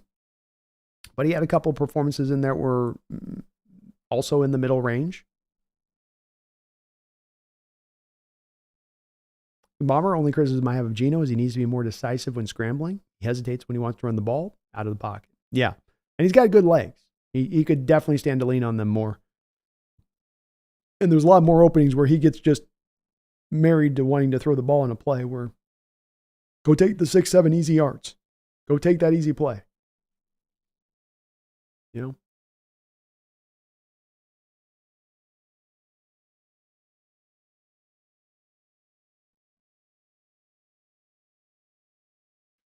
So Valley Kings, Kyle kept calling throw plays against the Ravens after Purdy threw multiple INTs instead of running it, and the score was close. So he trusts Purdy to sling it. He does. He does indeed. Ravens are a tough matchup for you guys. Their inventiveness in what they show you pre-snap to post-snap makes it really tough on a young quarterback like Brock in that processing part of his game, which he's usually so good at.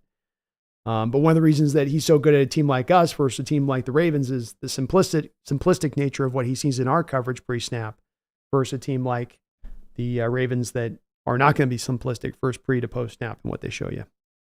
Johnny Utah, Seahawks 26th in pass block win rate. Geno, third highest pressured quarterback in the league, yet below average in taking sacks. Add the bottom 5 defense, and the quarterback ain't the main problem. Succinctly put, Johnny, wonderfully put on your part with that. And those stats absolutely are evidence of exactly what I'm talking about here with Geno, where these things all interlace, these things all interconnect. One thing affects the other thing. The quarterback does not just float on high with little magical Cupid wings and he's up above the rest of the players. He is beholden to his supporting cast just like every other player is, like a running back is to his offensive line, like a receiver is to a quarterback, like cornerbacks are to a pass rush. Same thing. Doodle Bob, would you rather improve the O-line or D-line? I'd go O-line if I had to pick, Doodle Bob.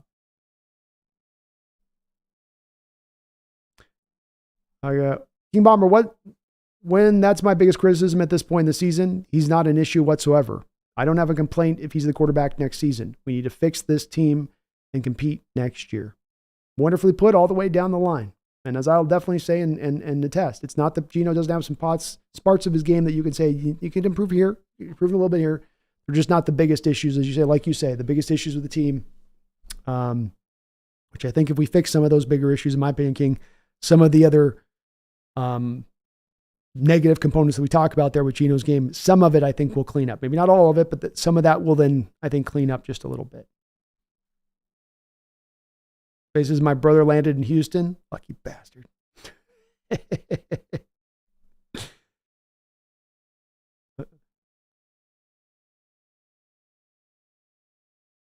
May says, great breakdown on Geno as always. B, prioritize the needs and deal with the rest later. There we go. That's also the point too, where I say, the people with want the new quarterback will be happy because I think we'll draft the QB. They'll have that guy waiting in the wings, but you still got Geno there, so you're not having to rush the kid, and that's better for everybody involved. Radu says, Geno isn't my favorite. I'm not going to lie. Let's not forget the stretch when he went 8 interceptions in 3 to 4 games, I believe. Geno can not make 3 to 4 reads quickly, which in my opinion is vital on the Hawks. Cannot make read. Yeah, I do think that a little bit of the processing went backwards a little bit this year. Some of this is, and this is just a guess with this, I think some of this is the cumulative effect, Radu, of that if I don't have my protection, my pass protection, if I know I'm going to get hit on just about well over half of my dropbacks, you're going to start to build into those bad habits like not going through all of your reads and building your confidence in there to believe that they can hold up in pass protection for you to get through all those reads. It's going to start to be more of 1, 2, and now I've got to get this ball out if there's not a play there to complete. That's where I think that if you get more of the consistent pass protection, he settles in a little bit better, and you get more of the processing at that point from read 1 through 4. As was presented above there, when you're 26th in pass protection, I got to go through 4 reads. I'm going to do that as a quarterback on a consistent basis. I have to have the pass protection in front of me hold up for me to get through those 4 reads. And if I'm getting smacked in under 2.5 seconds, 2 reads in, is that me not getting through my reads, or is that my pass protection not holding up long enough for me to get through my reads?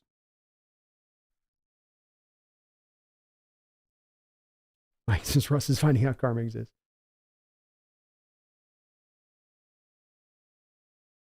Team Geno Gaming. Yeah, Geno would have won the playoff games, maybe a Super Bowl if Geno went to the Tampa Bay Buccaneers instead of Tom.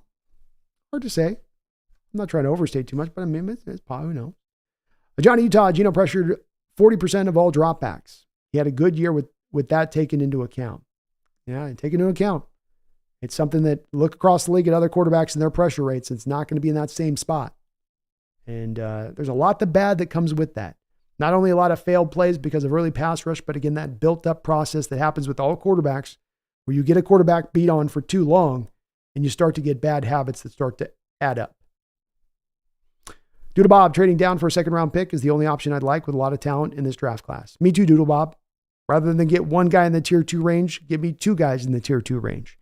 So move back in the 1st round. If you got to package one of the 3rd rounders to get up in the high 2nd round to do that, or just maybe get a 2nd round pick purely at that point. Maybe a late one. But get back that 2nd round pick. I agree. Radu says if Penix isn't there at 15 or 16, I say trade down. That's where I'm at too, Radu. Move back. Get them extra picks. King Bomber, signing Bobby or Leonard Williams does not negatively affect the comp picks because they are internal free agents. The comp pick factor only comes into play on outside free agents that you signed from other teams prior to June 1st. Post June 1st, that also doesn't factor in at that point, but of course, then you're at wave 3 of free agency, which is not the best and the brightest that you're picking through.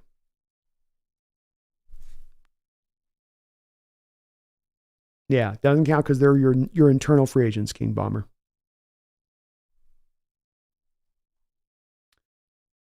Team Geno Gaming. I think Geno can play till he's 40 at a high level. Even he said it's so. No reason to rush him off until we can give him a shot to be an elite quarterback with a scheme and a line. Then, only then, we will see the real version of him. Well said, Team Geno. Well said. I'm with it. King Bomber, is it a hot take to say that Pete is the worst head coach in the division? I don't know if Gannon's quite ascended in 1 year like that. I mean, it's still a 4-12 Cardinal team. They played hard, but they were still 4-12, which would have been right around where I would have thought their record had been at the start of the year. You know, maybe he got them one more win better than I thought, but I don't think that he's ascended over Carroll. But third, at least firmly suited in 3rd position, yeah.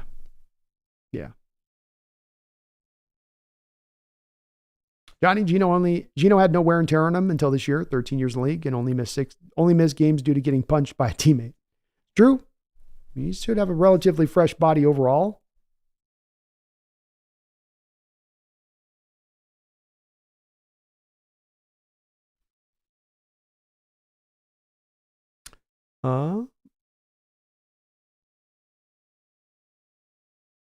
Ran the cut. Thank you for the $5 donation.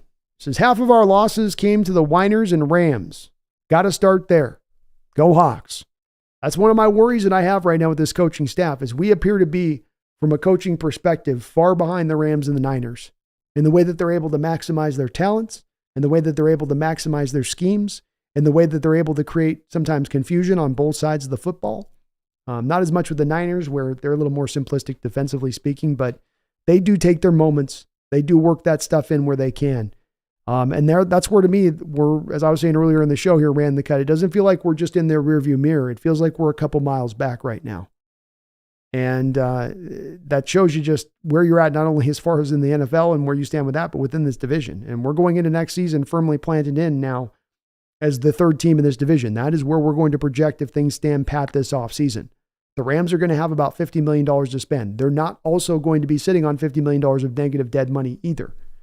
So it's kind of like for them freeing up almost $100 million here going into this offseason that they're going to be able to go out there and utilize. And we know they like to spend. We know they'll put their cap in a perilous situation if they think they're ready to go for it. And if they put an add on way more talent this offseason, then how do we stick with them if we just remain the same, if we just stand pat? But a great point on your part, ran in the cut. Got to find a way to beat these two teams. Got to find a way to start finding some answers for these two teams. We're never going to get anywhere, much less back to the playoffs, even to the top of the division. Go Hawks, brother. Go Hawks. Garth Knight, thank you for the $2 donation and all your donations tonight, man. Says, who's the greatest former New York Jet in Hawk history? Who's the greatest former New York Jet in Hawk history?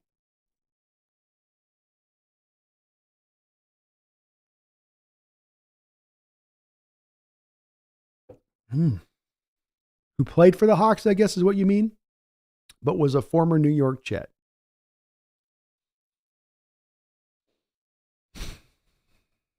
Haven't had a lot of Jets come through here, have we?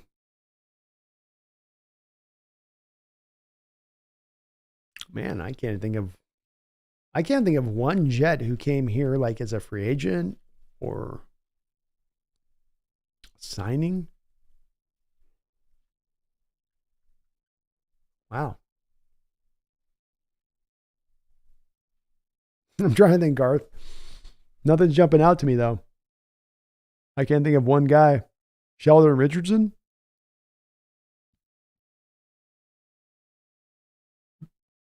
I mean, Jamal's kind of it, but he's kind of it just because you've not had any other real former New York players play for you in your history as a franchise. I can't think of anybody. Kind of odd now that I think about it, Garth. You would have thought somebody in 50 years has come here from New York and played for us a little bit, but it's been Sheldon Richardson and Jamal, and maybe somebody's got something they can reference from the 80s. That's all I got on that one, though. King Bomber and filled a lot of... King Bomber, what are your thoughts if we cut basically every veteran on the roster right now and choose not to bring back a single free agent except Bobby and Leonard and traded down in the draft? Filled a lot of holes on the roster with rookies. Some of the people I'd cut would be Adams, Diggs, Ballore, Draymond, Monet, Disley.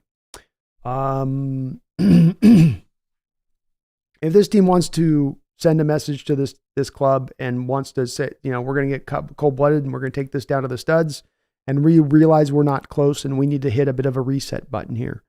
If they make that determination this offseason, King Bomber, I'm okay with that. They look further away than they look close right now as it stands. I mean, represented by the fact that a team like the Rams, beats you twice and they're sitting on that dead money this year when you theoretically should be able to overtake them quite easily. In regards to your list about cutting, Adams, Diggs, Ballore, Monet are all no-brainers to me. Those guys all go. I'd add Dwayne Eskridge on top of that, King Bomber. I think with Disley, it becomes a hard one to make because, number one, I think Disley's a little undervalued by the fan base. I know that, people look at what he's making and go, but he's an all-around very good tight end, and he provides a lot of good value in what he brings to the field beyond just pass catching. You also have two free agent tight ends, King Bomber, which I don't really like the idea of refitting my whole tight end room this offseason necessarily.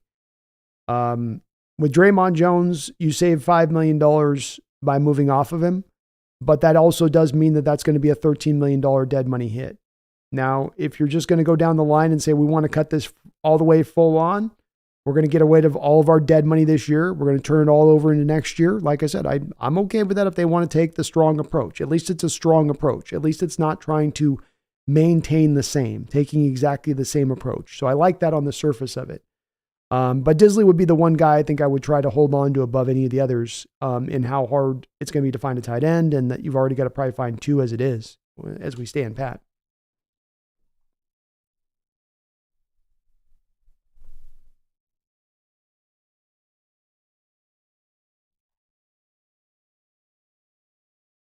Kieran says, am I a bad person because I want my Niner and Ram friends to suffer, to not hear the BS for the entire offseason? No, they're going to let you hear it. And I get it. Nobody wants to have to endure that. Nobody.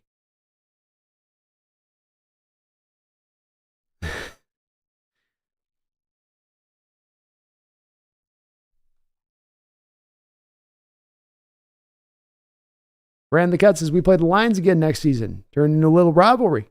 It is. It is indeed. I like it. It's going to be a hell of a rivalry as we go forward on this.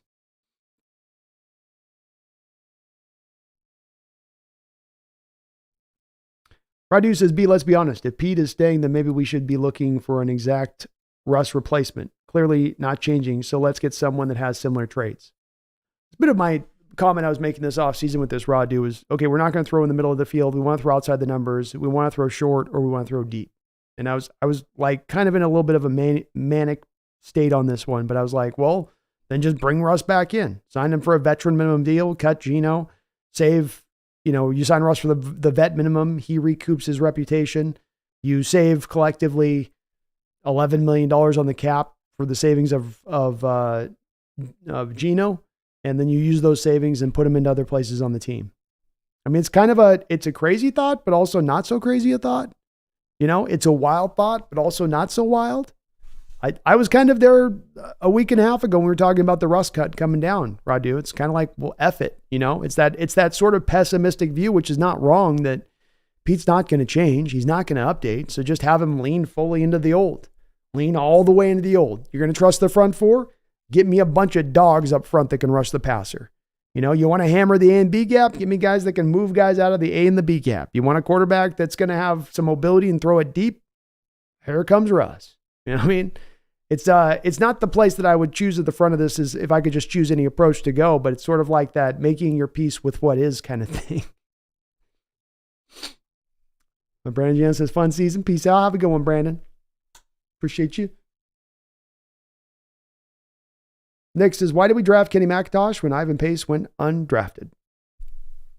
Ivan, I think, was just so small that probably didn't appeal to Seattle with his size and the lack of arm length.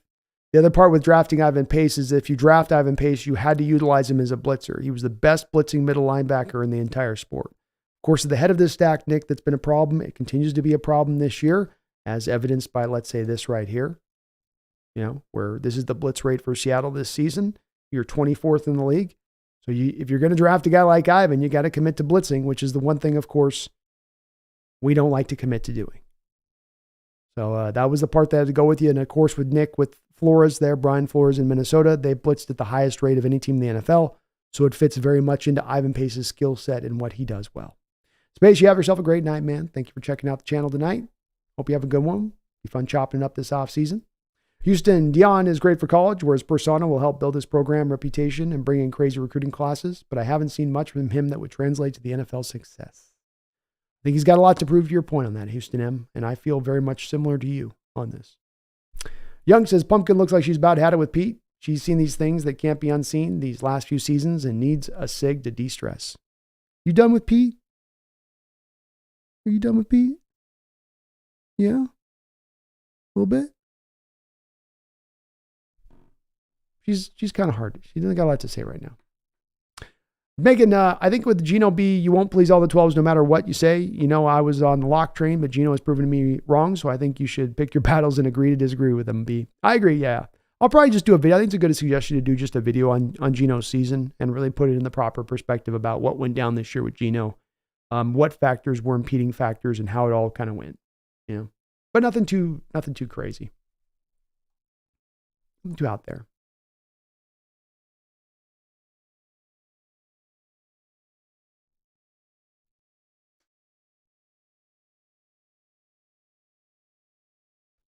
King says, Brandon, what's up?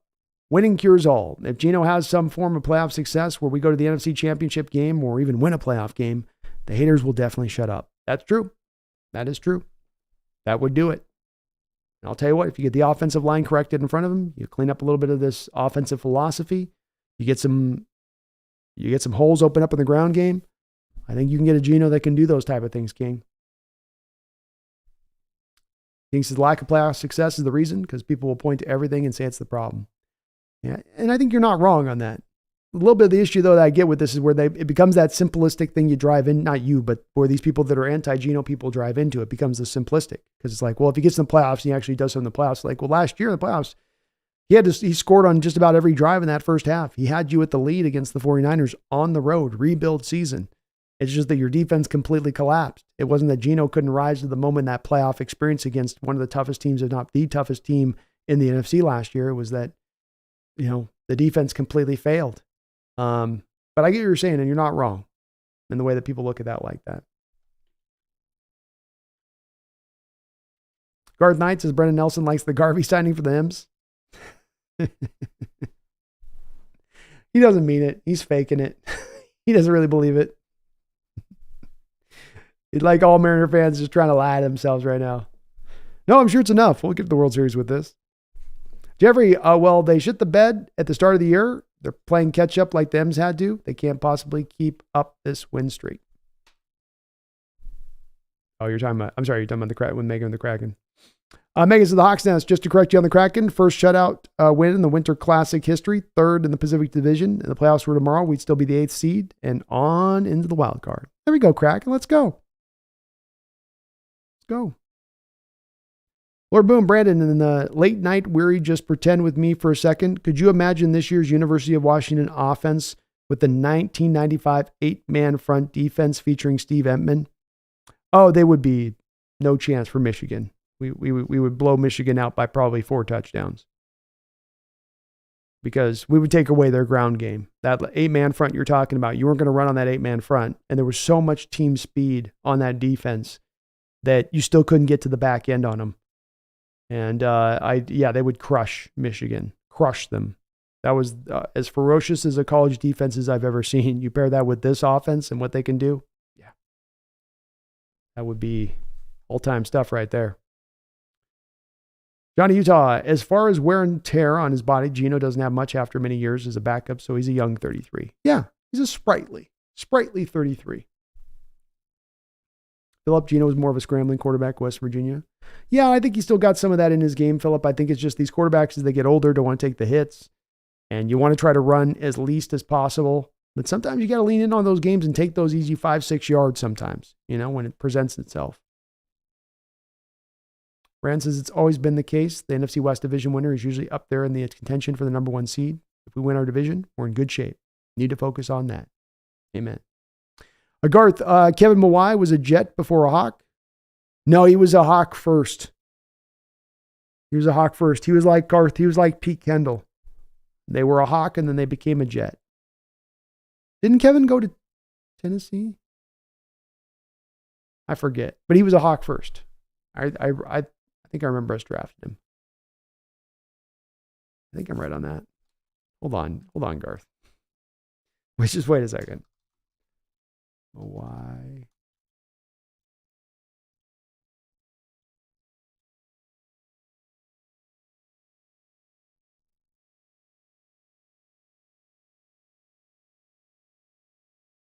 Oh, he had a hell of a career. Oh, he was a Jet for a while. And a Titan for a while. But no, started with Seattle. Radu says, call me greedy, but I want to win now. These last 10 years of being 1 and out is not impressive and important to me at all. I don't know if I can take another rebuild, especially with our talent. I would personally like to see the foot down. This is part of what would drive me to look at like a Harbaugh guy if we made a coaching change, because I think that's the guy that turns you around the quickest to contending status, Radu. But this is where I'm also at. This is why I've said at the start of the show, Radu, tonight, that I didn't arrive at this place lightly. I didn't arrive at this I'm done with Carroll kind of spot overnight. It's taken me years to get here, but I am at my wit's end. And I don't think it's greedy, Radu. I think being at your wit's end at this point, being fed up at this point, being done at this point, not everyone has to agree with it, but I think you got to understand that people are going to reach that state with this kind of mediocrity that's been in place for years now. Brandon Lezowinski says, hello, just checking in to say hi. My thoughts are, number one, it's clear change is needed. Number two, I don't get why we're smoking cigars in the locker room after we're not making the playoffs. Number three, I hope the Lions win the Super Bowl. I love all your thoughts on that, Brandon and Braden. And I want to say as well that the cigar thing was certainly something I don't think that has sit well with anybody on that. And it's a bad look. Not the way to finish, not a vision that you want sitting in your mind as a team as this thing finishes up.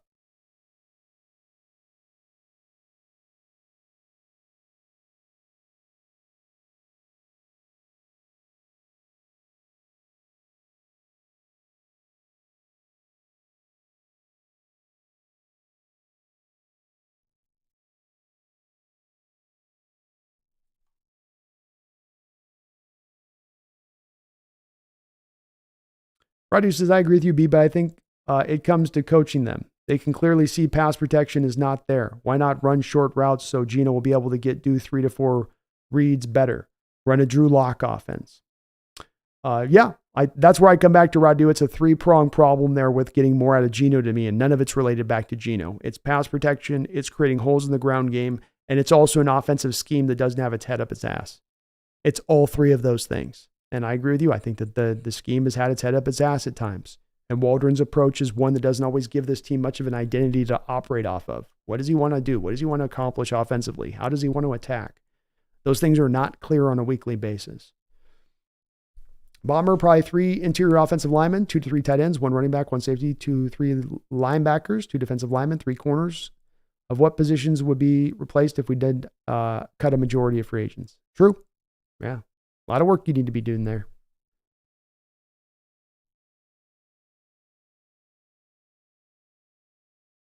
Leon Washington was awesome. Young says Leonard Williams started his career on the Jets, I believe. There you go, Garth. There's our best one. Maybe Jamal. Leon Washington might be the best Jet. Yeah, he was a hell of a returner. I think that might be the one as I think about this.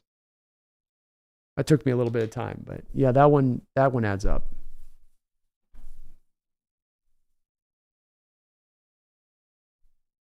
Rand says, man, I hate how Jamal had played out for us. He was great till we traded for him, basically. He was. Part of it's a bit of how you used him. Part of it's a bit of the injury thing that's just absolutely crippled him. Rand the Cut says, Russ is great at throwing deep outside the numbers. You see what I'm saying, man? If you just want to go at it from that pure like skepticism spot, it's like, well, just bring Russ back then. God, old man, if you're just not going to update, then just go to the old, Let's go get him the old 72 Mustang and call it a day. Percy Harvin and Dwayne Brown played for the Jets.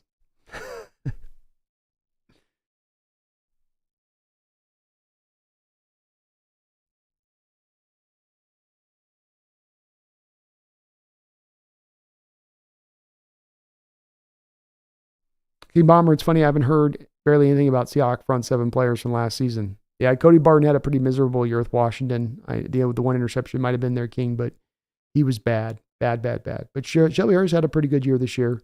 I don't know if Quinn Jefferson did a lot with the Jets. I think he was probably just all right. Ryan Neal had a down year with Tampa Bay. Didn't hear much about the running back we lost. Or boom, hey, Brandon, Pete Carroll's an ex-Jet. There we go. Jay Dellis, no player change makes a big enough impact to change how the season will go. I truly believe it's a coaching owner issue. Seahawks fans will have to endure another team sale and Pete retires. Where it seems to be at right now, Jay Dellis. Hard to find a lot of optimism in the future because that does seem to be where we're standing. And I agree with you. I think it's a coaching problem at the heart of this. That's the biggest issue. And not just the biggest issue, it is kind of the one that we really should be concentrating on wholly because that's what's holding this team back across the board.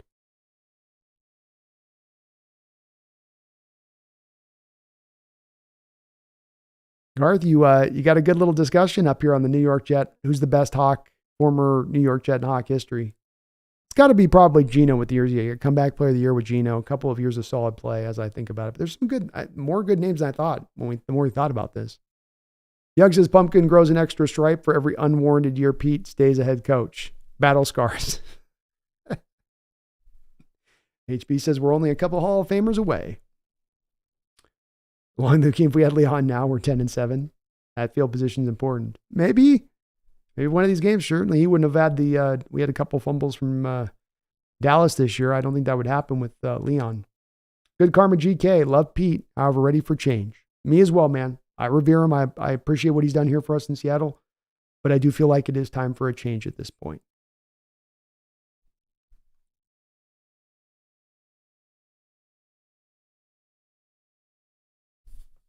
Joshua, I want to see Russ in Atlanta too.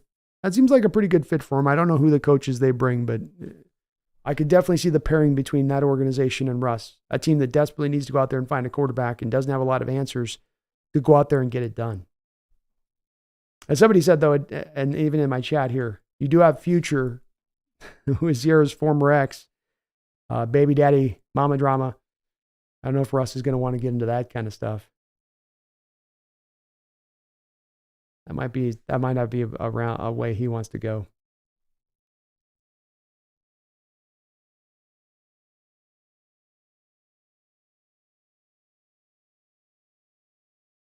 Ran in the cut. Yeah, it's a bad look when Bobby and Diggs don't smoke, and they didn't because they knew it was going to be a bad look. It's the youngsters not having a smart moment, but that's on an undisciplined team. It's not terribly surprising that they would have a brain fart moment like that. And part of why we're saying here, there's some issues on this team that are bigger than just this thing here or that thing there. Some major things here on this team. Be more Seahawks. I want to see a 4-13 and a rebuild next season. Coach Carroll's here. He always gives you that floor. So I think he gets you at least a 6-7 win team. And if you look at the schedule next year, you got some pretty winnable games across the board. Be nice. Don't chase her. Joshua, I agree. I don't think Diggs has shown a lot of effort in his open field tackling this year. He occasionally lay a nice big hit out there, but when it comes to consistent tackling and coming up there and doing his part and giving you the effort, it's not there. It's not. Braden says, I have a bad feeling this was Lockett's last game as a Hawk. JSN outplayed him down the stretch. He's in a crowded wide receiver room, and he's owed a lot of money next year. If we cut him, we save a majority of it.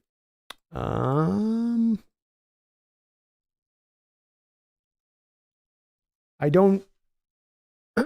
So let's go back and take a look at the deal here. I'll check and make sure I'm right on this before I reference it, but let's take a little look at this.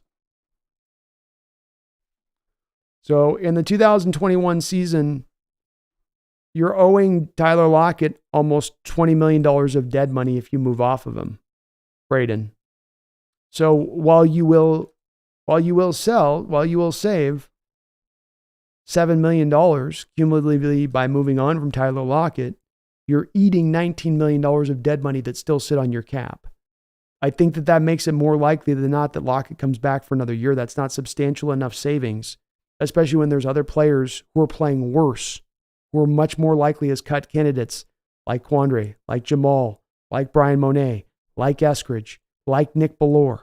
These guys are so much more likely as candidates that I just don't think that you get to Lockett. The savings are not that significant because you did convert his base to bonus, so that's pushed things out a little bit in regards to his the next year cap hit. $26 million or $27 million is the cap hit, but then it's $20 million of dead money to move off. A little bit too much. Alex Smith, is TJ Watt out for the season? It would appear so. He's a warrior, so if there's a guy who might come out this season out there and try to find a way, he's the type of guy who could do so. But based on what I'm hearing about it, it's an MCL that's going to keep him out a couple weeks. And that team needs TJ Watt to win football games. Garth says Jamal probably gave his best given his first season. I'm just hating. I kind of am too, Garth. So we're both sort of doing it. Ryan the Cut says Ryan Neal was bad. I'm surprised Ryan Neal had such a bad year, says King Bomber. I guess cutting him wasn't so bad. No, it's also a little bit too King Bomber. He goes and does different things in a different scheme. That's a bit of it as well. Tampa Bay was going to utilize him in a different role and just didn't fit as well to that role. Good Karma, I want old school smash mouth football running down their throat. I wouldn't mind that. I wouldn't mind that at all. HB, they tried to bring back Rashad Penny. In fact, it was reported that they offered even more than the Eagles offered. He just wanted a fresh place that he could go sort of restart things. So that was as much about a Penny decision as it was a Seattle decision.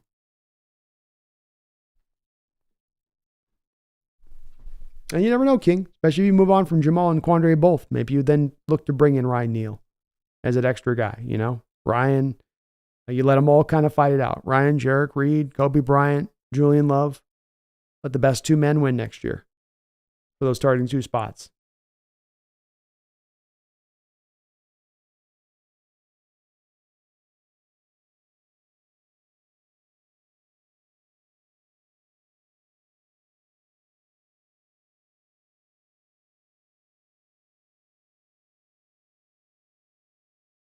Bomber also, I don't think we mentioned the Bucs coordinator at all. We got to give him props. Dave Canales. He did a great job with Baker this year. Certainly did a great job with Geno last year too. Stars on the rise.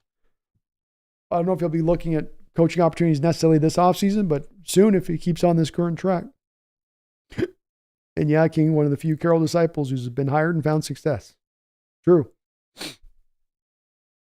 Phillips' says Edmund Robinson was a Jet too. I don't even know that name. Rodney Brandon seeing DJ Dallas letting the ball drop on punts, getting on my nerves, get this soft ass out of the building. Yeah, I'm done with DJ Dallas. I hated the fact that they put him back there as punt returner. I don't know why they did. He's not good. Young, since we're out, who would you like to see in the Super Bowl matchup, Brandon? I have a hard time. People ask me to kind of who's your team you're going to root for now, Young. I root for the Hawks. I don't have a second team I can root for. I think the Ravens and the Niners are going to be the two teams that go there. I think the Ravens are going to win it. I got no dog in this fight as we go forward.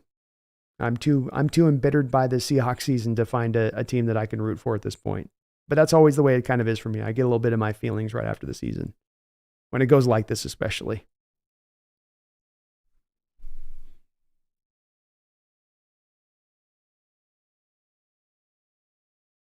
And yeah, Rand, I don't know if I'm buying that it was a baby thing. That's why the cigar came in.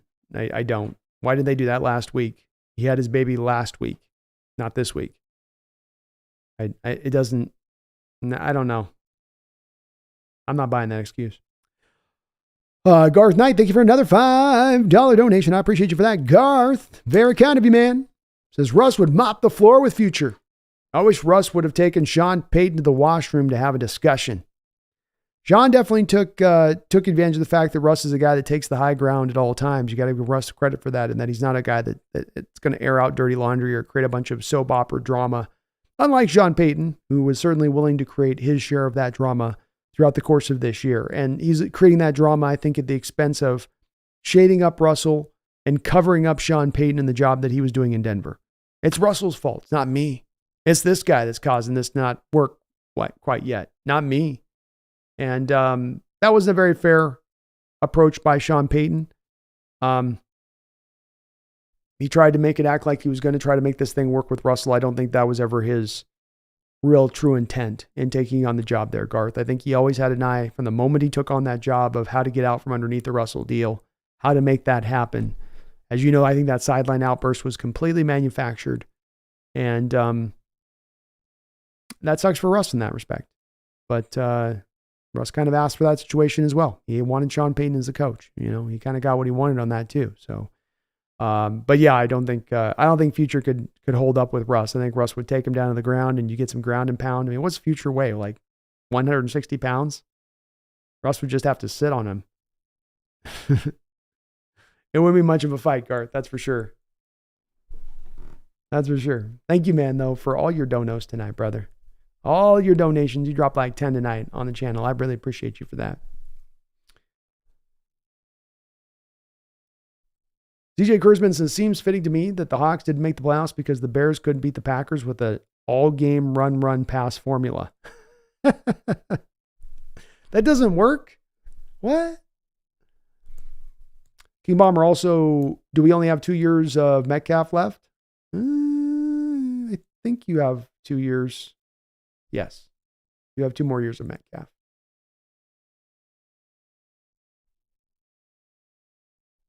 I agree, Garth. I think he takes him in a fist fight. Russ doesn't look like a fighter, but you give him swinging punches, I bet he turns into a bit of a hard ass. And Braden, yeah, Metcalf's got to stay.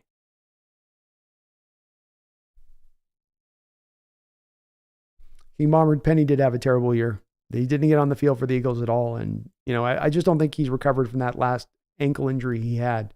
Seemed like he didn't have the same kind of juice, didn't have the same kind of speed. CJ Kurtzman, I sure hope DK is here in the long term. Not enough true career Hawks in our history, in my opinion. I'd like to see that as well.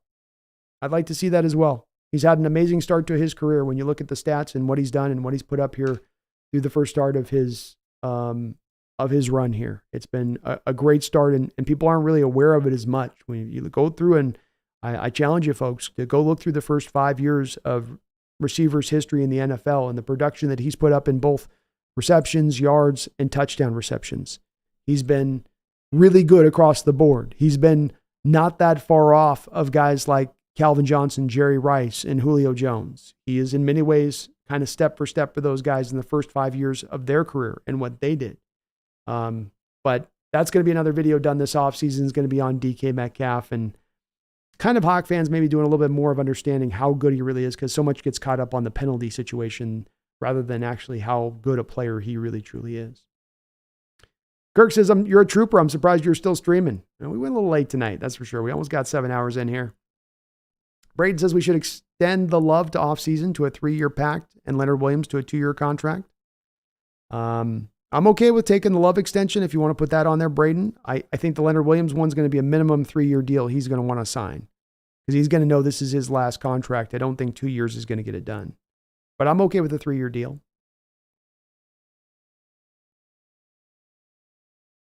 King says, I'd absolutely love that if we got a 4-safety battle. Love, Reed, Brian, and Neil. Let's go, man. Competition's king at that point, right? I also am a real big believer in King Ballmer dialing into the devaluation of the position. Not that you can't go look out there for quality safeties, but you sure as hell don't pay top of the market prices for them, and you sure as hell don't pay 2 of them at the same damn time.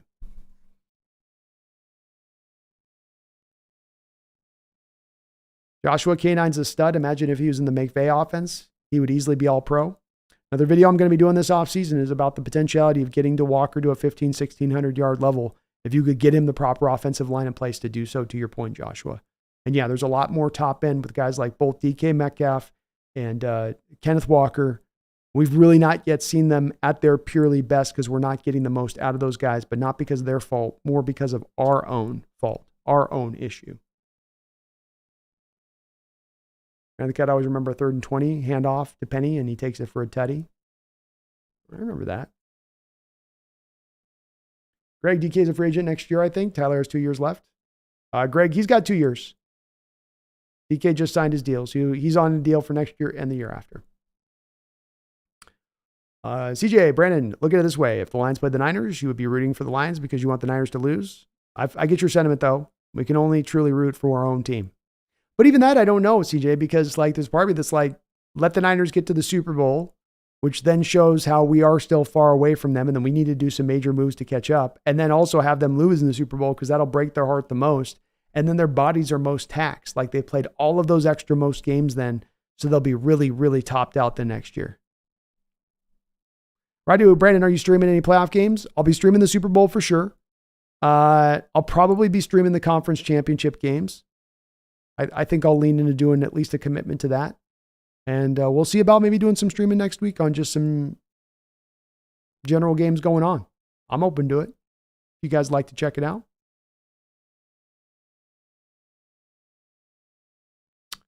Philip Castle says, Peyton lucky it was not Russ, not a guy like Bradshaw. He packed an ass whooping. Yeah, Peyton definitely overstepped some bounds in the way that he talked. And he was taking advantage of a situation knowing he's got a guy that's not necessarily going to try to fight back into him. Not because Russ isn't tough or willing to do it, because Russ is a guy that just, that's not his way. Kind of low blows there by Peyton in that respect. Kirk, what do you think is the most likely scenario for the Seahawks this offseason? Carroll gone or him back with new coordinators? I think Coach Carroll back with the same coordinators is the most likely scenario, Kirk. Brings me no happiness to say that, but I think that that's where the situation stands as we're at. I think everything kind of stays as is.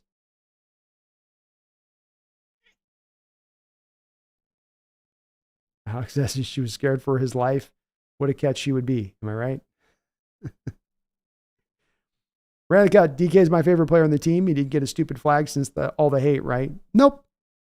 He got a holding flag a couple weeks ago, so technically yes, but not for the unsportsmanlike calls or anything like that. And he's my favorite player on the team right now as well. I love DK.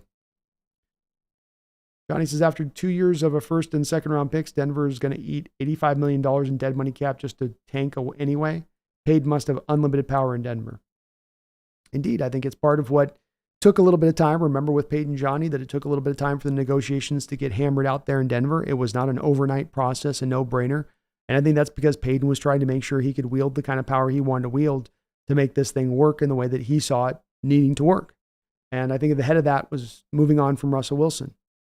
And he's doing it. King says DK Metcalf has to be using Twitter or something. No penalties ever since the whole trade Metcalf thing got overblown. He's kept it tighter. It's Pelt says it's 9:30 a.m. in the UK. Here I'm at break at work right now. Hey, we're rolling together, man. Other side of the world, but we're rolling together on our work days. Let's go. Let's get it. Tack this day. CJ, any safety standing out to you in this year's class? And how high would you be willing to draft one to be a potential starter if we indeed cut bait with Adams? Tyler Nubin is the only guy that I would look to take in the first round at the safety position. He can play both free safety, strong safety, great size, big hitter, great tackler, complete skill set. Late first round pick, CJ. I'm talking 25 onwards. If you were to move back in the first round, I would be willing to take Tyler from 25 onward. He's the one that really stands out to me at the safety position early on. Second highest rated safety by Pro Football Focus, complete player. Second round, I would take a look at Kalen Bullock, Cameron Kitchens, Malachi Moore. All three of those guys I think are interesting prospects in the second round. More free safeties than strong safeties, where Tyler Nubin is more strong safety who can play some free safety. I still don't know if Jaden Hicks is coming out of Washington State or not, but I do have a third round grade on him as well. He'd be another guy that I would take a very close look at, like all of those guys.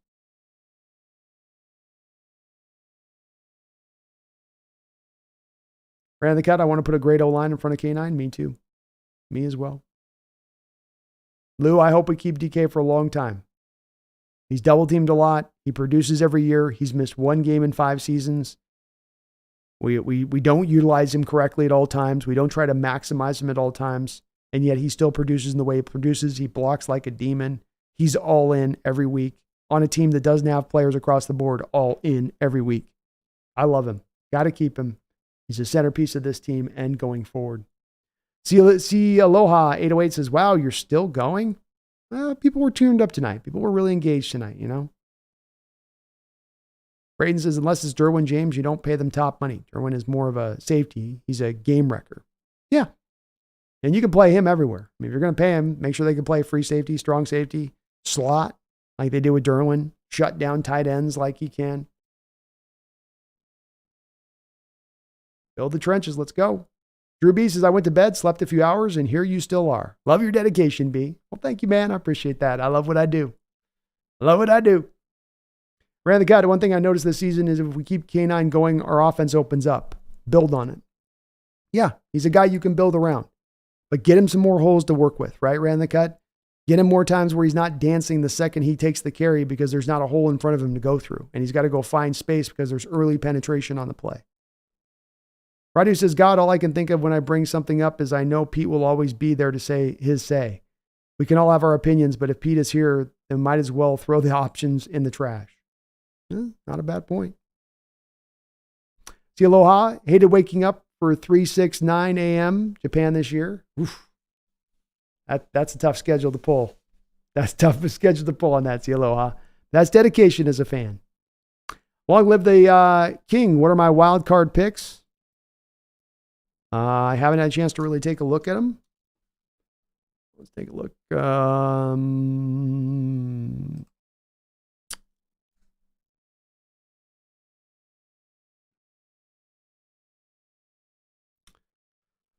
Cleveland at Houston. I will go ahead and take I'm going to take Cleveland in that game. Miami at Kansas City. I just don't think Kansas City has enough offense to keep up with Miami's offense. I'm going to have Miami surprising as long as the conditions don't get crazy in Kansas City for that game. I'll take Miami even though that's a warm weather team going to a cold weather area. I'll put Buffalo over Pittsburgh. I'll take Dallas over Green Bay.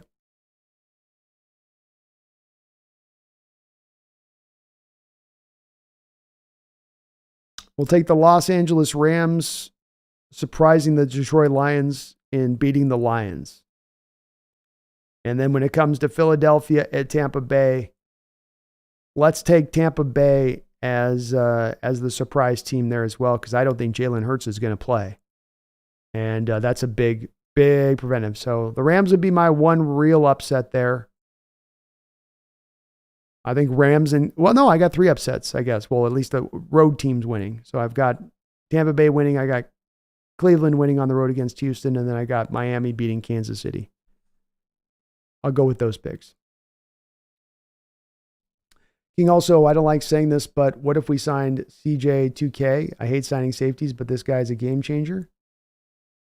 You'll have to spell out King. It's 6 hours in the stream, man. I can't remember all the initials. At this point, the initials run together. CJ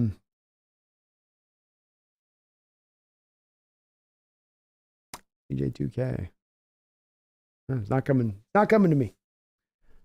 8:38 p.m. here Monday. Here B. Only have 45 minutes off the tablet since 4 a.m. No wonder I'm getting a migraine.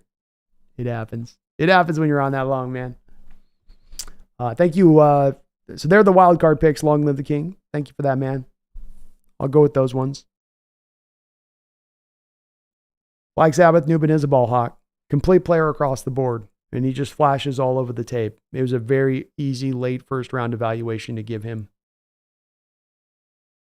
And I'm not sure King Bomber. I don't know on CJ2J. You're going to have to Chauncey Gardner-Johnson. No, I don't. Do not pay safeties any more money. We're already going to be sitting on so much dead money on top of the safeties that we're still currently paying this offseason. There's not a safety right now, King Bomber, in the sport that I would pay money to. Just, there's not. You know, Chauncey Gardner-Johnson has a good chance to be going to like his potentially third team this offseason. I think he signed just a 1-year deal with Detroit. So I like him as a player. There's some good safeties in this league, but you got to lean into where, to me, the trend is, which is that you got to value the position as far as not paying it top end market money. You just don't get the returns that you think you're getting by doing that, I don't think. Braden, I wouldn't mind trading up for Brock Bowers. Seattle wants to trade up for one of these true blue chip prospects in this draft. I'm okay with it. And Bowers is one of the best tight end prospects I've seen in probably 7-8 years. Maybe the best one even beyond that in that time frame. Houston M says, shout out to you for your great coverage all season and for staying up on late tonight to power me through my night shift. My pleasure, Houston. My pleasure, man. I love what I do. It makes it easy when that's the case. Ran the cut. I wonder where Brooks goes. Probably to one of those teams that has like $100 million to spend this offseason and needs a middle linebacker. Doesn't mind throwing around a little bit of that free money at that point, right? Garth, thank you for the $10 donation. Says, by the way, DK sticks up for Russ, and I think the old boys like KJ trying to make money on the character assassination resent him for it. DK can handle himself along with Russ. Well, thank you for the $10 donation. And yeah, DK indeed has spoken nothing but kindly about Russ and being a guy that was a guiding presence on him as he came in here as a young player and a big time influence on him as a young player when he came in here. I think that there's definitely, Garth, between the Seahawks defense of the old and Russell Wilson, there's definitely a schism there.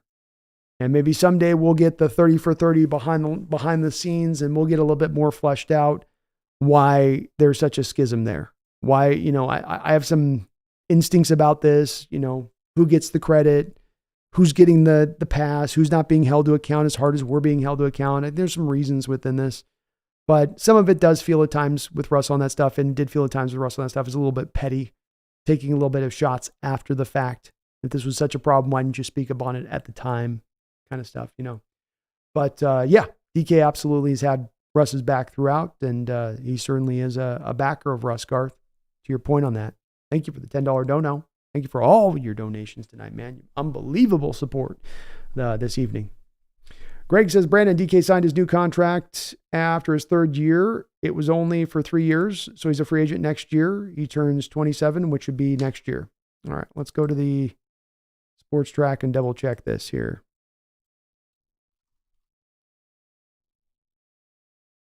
As I understand it, he was under contract for the next 2 seasons. But let's take a look.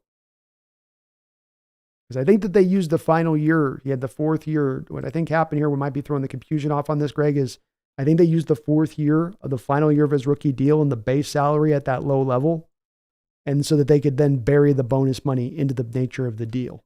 But we'll find out here soon as I look this up. Seahawks. My eyes are starting to get crossed here. So 2025, indeed. So Greg, if you check out Sports Track, you can validate this too on your own side of it. You have DK Metcalf under contract for 2024, and you have DK Metcalf under contract for 2025. He just did turn 26. So yes, I don't know if we're maybe in a semantics thought of this, Greg, but you've got him for next year under contract, and then you have him for the year after. So you have 2 more years of club control of DK Metcalf. And you can see that over on Sports Track if you look up over the team positional salaries. That'll show up in that way. Flag, Malachi Moore is going back to school. Damn it. Some of these guys I tried to get ahead of it to scout him out ahead flag. So I knew it would mean that there'd be a few guys I scouted that end up going back to school. Sometimes it goes that way. I guess I woke up at 3 a.m. for 18 straight weeks, looking very much forward to sleep, but I'll be awake at the same time for the next few days. Oh yeah, Megan, let's go. It's been a long year. It's been a long one. Joshua, our line is a mess. Lucas might never be healthy. Cross is looking average. We don't have a left guard. We don't know if Olu can play center in the NFL. Yeah. One of the big reasons, Joshua, that I've said that I want to make the offensive line the biggest priority this offseason and get it dealt with. Jason Schumacher says, you're still on. Holy smokes, man. Do you ever sleep or does Pumpkin sleep for you? She gets enough rest for the 2 of us. I'm just a night owl. It's my way. DJ Dallas space is indeed going to be gone. CJ, random throwaway Hawks stat for the season. Geno sets record with most 4th quarter or overtime go-ahead goal touchdown passes in the season. Bobby leads the NFL in tackles with 183, and Spoon has a realistic chance for the defensive rookie of the year. Amen. Joshua, accurate on everything you said, man. I would love to look at the getting the offensive line addressed is the number 1 priority this offseason. Radu says, Brandon, were you an Xbox or PlayStation guy? I'm still an Xbox guy, Radu. I've got actually a Twitch channel, so you can find me out there actually streaming still on Xbox. You know what I mean? Lou says, only 6 hours in the stream. B, you're a trooper. Must be the coffee. I get the Starbucks gets me through at the end on that. You guys keep me cooking too with the chat and thinking and laughing and just keeping the discussion going, you know? CJ says, yeah, I'm okay with taking a good safety because the team needs more INTs, not getting enough turnovers these days, and that needs to change somehow. Yes, sir. Yes, sir. Lyle Mullen, I was screaming to sign Isaac Samola, guard from the Eagles, instead of Jones from Denver, but Pittsburgh got him now. Look at their run game down the stretch. It's been a good player for him, and you can find those guards. It's part of Bile making it a priority to deal with the offensive line, not looking at it as a redheaded stepchild, as we did so often through the rush years, and even as I think we've done partially at least over the past couple of years. Invest in this offensive line this offseason. Make it a priority to make it a strength.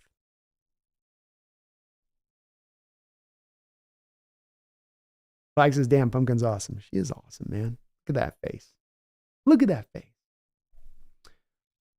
Braden, Bobo is not a free agent this year. You have club control of him for the next 3 seasons.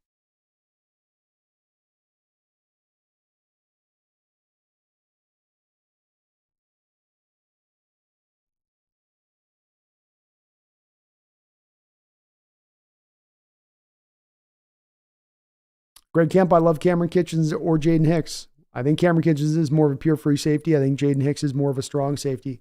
Cameron gives you the ball skills. You want more interceptions, you're going to get more interceptions with Cameron Kitchens.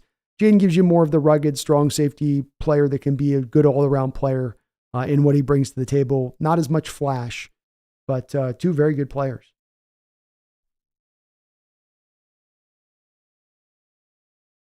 Brandon Cut, extend DK next season? I'd do it. I'd do it.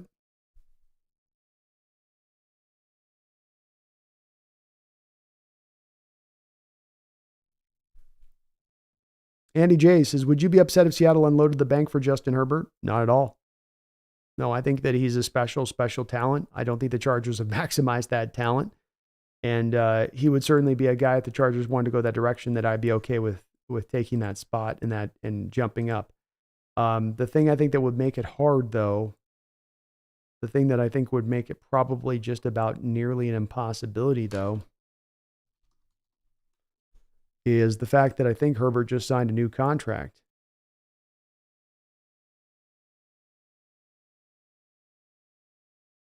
So let's see. Did he not sign it? He had signed it. Yeah, he signed the new deal. Yeah. So Justin Herbert just signed his new contract. If they were to trade Justin Herbert this offseason, the Chargers would have to eat $119 million of dead money, which the Chargers are not going to do. Not a bad thought, but just no real good chance of it actually happening.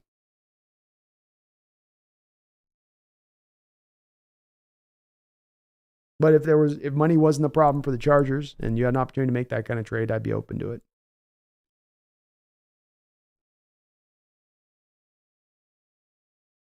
And I think ran the cut. Some of the reason we got the more sacks this year had to do with a little bit of the fact that you had a team that played so many defensive snaps. I don't know if they were efficiently had sacks. You know what I mean? Or it was just as much on the back of you just having so many opportunities and snaps.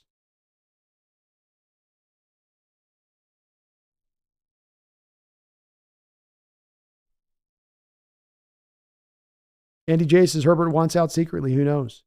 He'd have to rework his contract if he did. And it would be very hard for the Charger team to find a way, even if he reworked his contract, because you're on the hook for all of that bonus money if you do move him at that point. So that's a lot of acrobatics for them to pull off. Biles says, when I hit the lotto, I'm donating $100 for each question. You the man, bro. Hey, anytime, Bile. I love chopping it up with you guys, don't know or not. I love chopping it up with you. So, hey, that sounds like a good bet to me. Sounds like a very good bet to me. Philip, some reason Pete wants to run the ball, but never has the O-line. It's like a Spartan not having armor or a spear. It boggles my mind. There's a lot of what's been run on this team, Philip, that I say is a counterintuitive nature in how this team runs.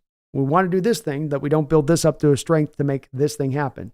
For instance, Philip, we want to trust our front four. We want to blitz at a league minimum level.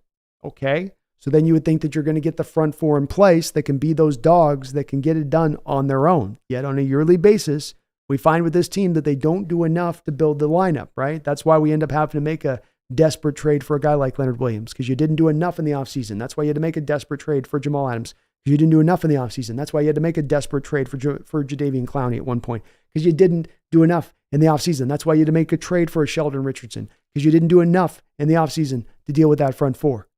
You want to trust the front four, but you don't want to build it right. Doesn't always make sense, but a lot of this team, as I say, counterintuitive. You want another one? How about, I got another one for you. Got another one for you here. Check this one out. According to EPA, Seattle Seahawks, the most efficient team in the NFL in running cover zero, a blitz-heavy coverage look. You are the most efficient team in the NFL. Or I'm sorry, ranked number one, EPA. Does that mean that they run cover zero a lot? Does that mean they lean into that strength? Does that mean that they do that a lot? No. Because look at this as I posted over my shoulder here. They rank number one in EPA when running cover zero. They run cover zero at the second lowest rate in the entire NFL.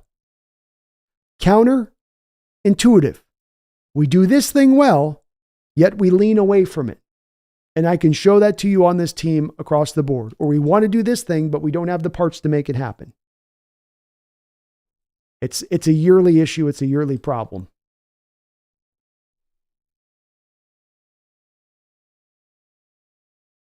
Ran the Cut says DK is quietly setting records this season. Might have to get another jersey. He's doing great. I'm working on a video for this that I'm going to present this, but I've got the stats still here I can reference to you guys. I was looking it up the other day. many notes in here. Okay. So in Jerry Rice's first 5 seasons, he had 6,364 yards receiving. In DK Metcalf's first 5 seasons, he has 5,300 yards receiving. So he's 1,000 yards off of Jerry Rice's epic pace. Calvin Johnson had 5,900 yards receiving. DK's got 5,300 yards. Calvin had 49 receiving touchdowns through 5 seasons. DK Metcalf has 43 touchdowns receiving through 5 seasons. Julio Jones had 34 touchdowns receiving through 5 seasons. DK Metcalf has 43. But he's not held into the high acclaim of these players. He's not looked at in that same vein as these guys. Instead, at times, I feel we have a fan base that just picks him apart. And quietly is a good way of putting it, Rand. Unnoticed is a good way of putting it. And it does bother me a little bit. Because a player this good should be so much more well revered by the fan base for what they do bring to the table than what he is. King says you can always get by with a bad defense, but you can never get by with a bad offense. Amen. NEJ, Shaq Leonard's a free agent. He is. He will be. I don't know how good he is at this point with the Colts moving off of him, and we'll see where he's at. But maybe a possibility is a low-end cost you can bring in. King says, I can also never remember what the saying is. A great defense is a good offense, or a good offense is a great defense. The greatest defense, I figured how that goes too. I think it's that a great defense helps the defense. A great offense helps the defense. Radu, Brandon, were you a Treyarch or Infinity War Call of Duty guy? I think I was the Infinity War guy. There's one that they do a good job on it. The other one does a crap job on it. I forget which one is which. Like this year's one I think is the crap one. If I'm not mistaken. Next year will be the good one. But Call of Duty's kind of falling off for me as a whole. We really need a new game. Andy J says team gave up. Why do you think DK and Jamal got into it? They had a fight in the 49ers game in the locker room. Andy J, this is the first time I'm hearing of that. I was unaware there was a fight in the locker room between DK and Jamal. Did the team give up? And I don't think the team fully all gave up across the board, Andy, but I think that there's players on this team that were not fully bought in. And I think Jamal, whether it was the injury or not, I don't know if he was fully bought into this year and doing all he could do. He's had a tough road of it. I'll give him that, but Philip says, what's up, Brandon? Thank you, Philip. Biles says, is Bone and Biggie? It's Bone and Biggie's Biggie. Rand the Cuts is crazy. I really love running the ball, but not up the gut over and over and over. Simplistic rushing attack. That's what we run, Rand. We don't like to get to the edges of the defense, and it tires me out as well. There's no creativity to our rushing attack and how we employ it. It's A and B gap, and just about only that.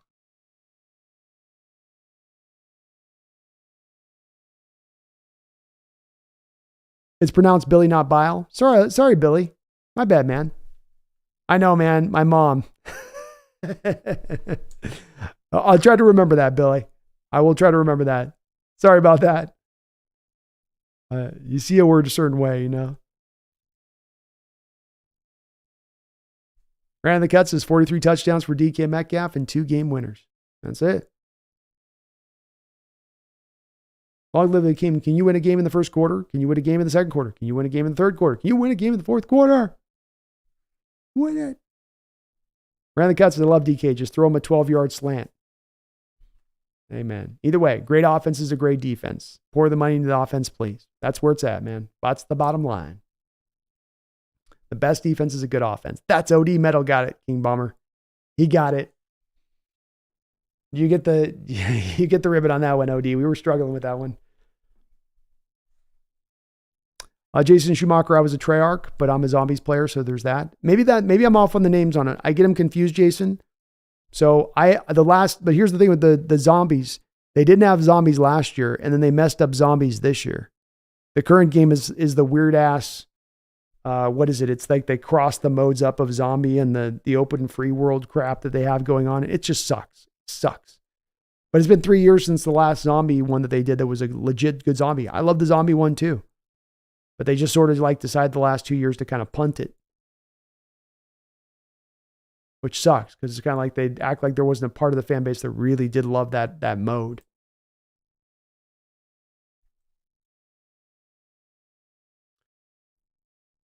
Greg says, Brandon, you should check out DK's Hawks all-time ranking stats. People would be surprised where he ranks already.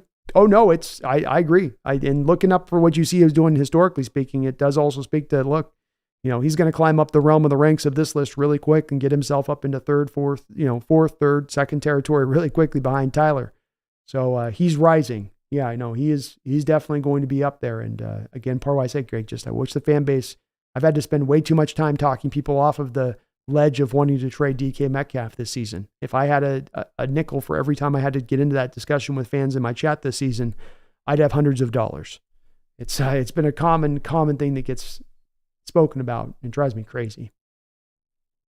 Gar says, Brando, I trust Andy J and his sources.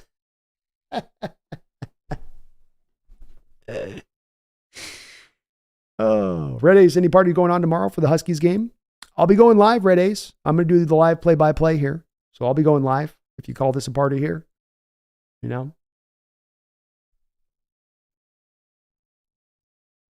Red Ace says, oof, DK would body Jamal. He would. He'd make short work of Jamal. Radu says, come on, if we're just fans and we can notice some things with our team, then no way in hell Seahawks NFL players don't see the obvious shithole there with Pete. You think that you don't fool the players, Radu, to your point. They're going to see things pretty clearly as well as to what's going on. Andy J says, do you live in Washington? What part of so? I do live in Washington State, Andy. I'm currently out on the east side, so I'm out in Spokane right now. I might be moving in a couple months. I'm kind of trying to decide if I want to go down to maybe California or go back down over to the west side, kind of turn over some different possibilities in that stance of things. But I'm over here on the east side. I like me Spokane, kind of quiet, low-key, chill. It's my speed. It's getting a little bit too busy over there on the west side for me at times. Too much traffic. Megan says, 2 cats are fitting out my window, and I swear Pumpkin heard them and looked up at them. She might have sensed it. Look at those eyes. She's on right now. That's for sure. She's actually giving her sister kind of a mean look right now. Like, what are you doing out here? The cat kind of barks. She doesn't really cry. She just barks.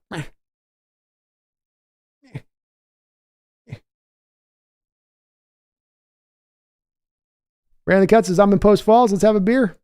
I'm down some point here, man. I'm down. Not a big drinker anymore. Had a hard time.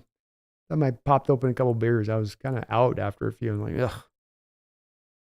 I've definitely gotten out on the drinking. But I'm potentially down now that I'm especially in the off season. CJ, anyone hear anything lately about Earl Thomas? Haven't heard anything since his house burned down. Hope he's doing okay mentally.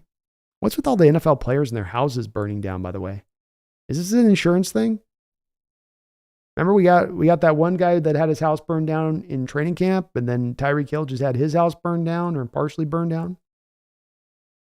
Something weird's going on. Jason says they made an open world Cold War Zombies reboot thing like Warzone, and it sucks big. Yeah, I played it, Jason. It was god-awful.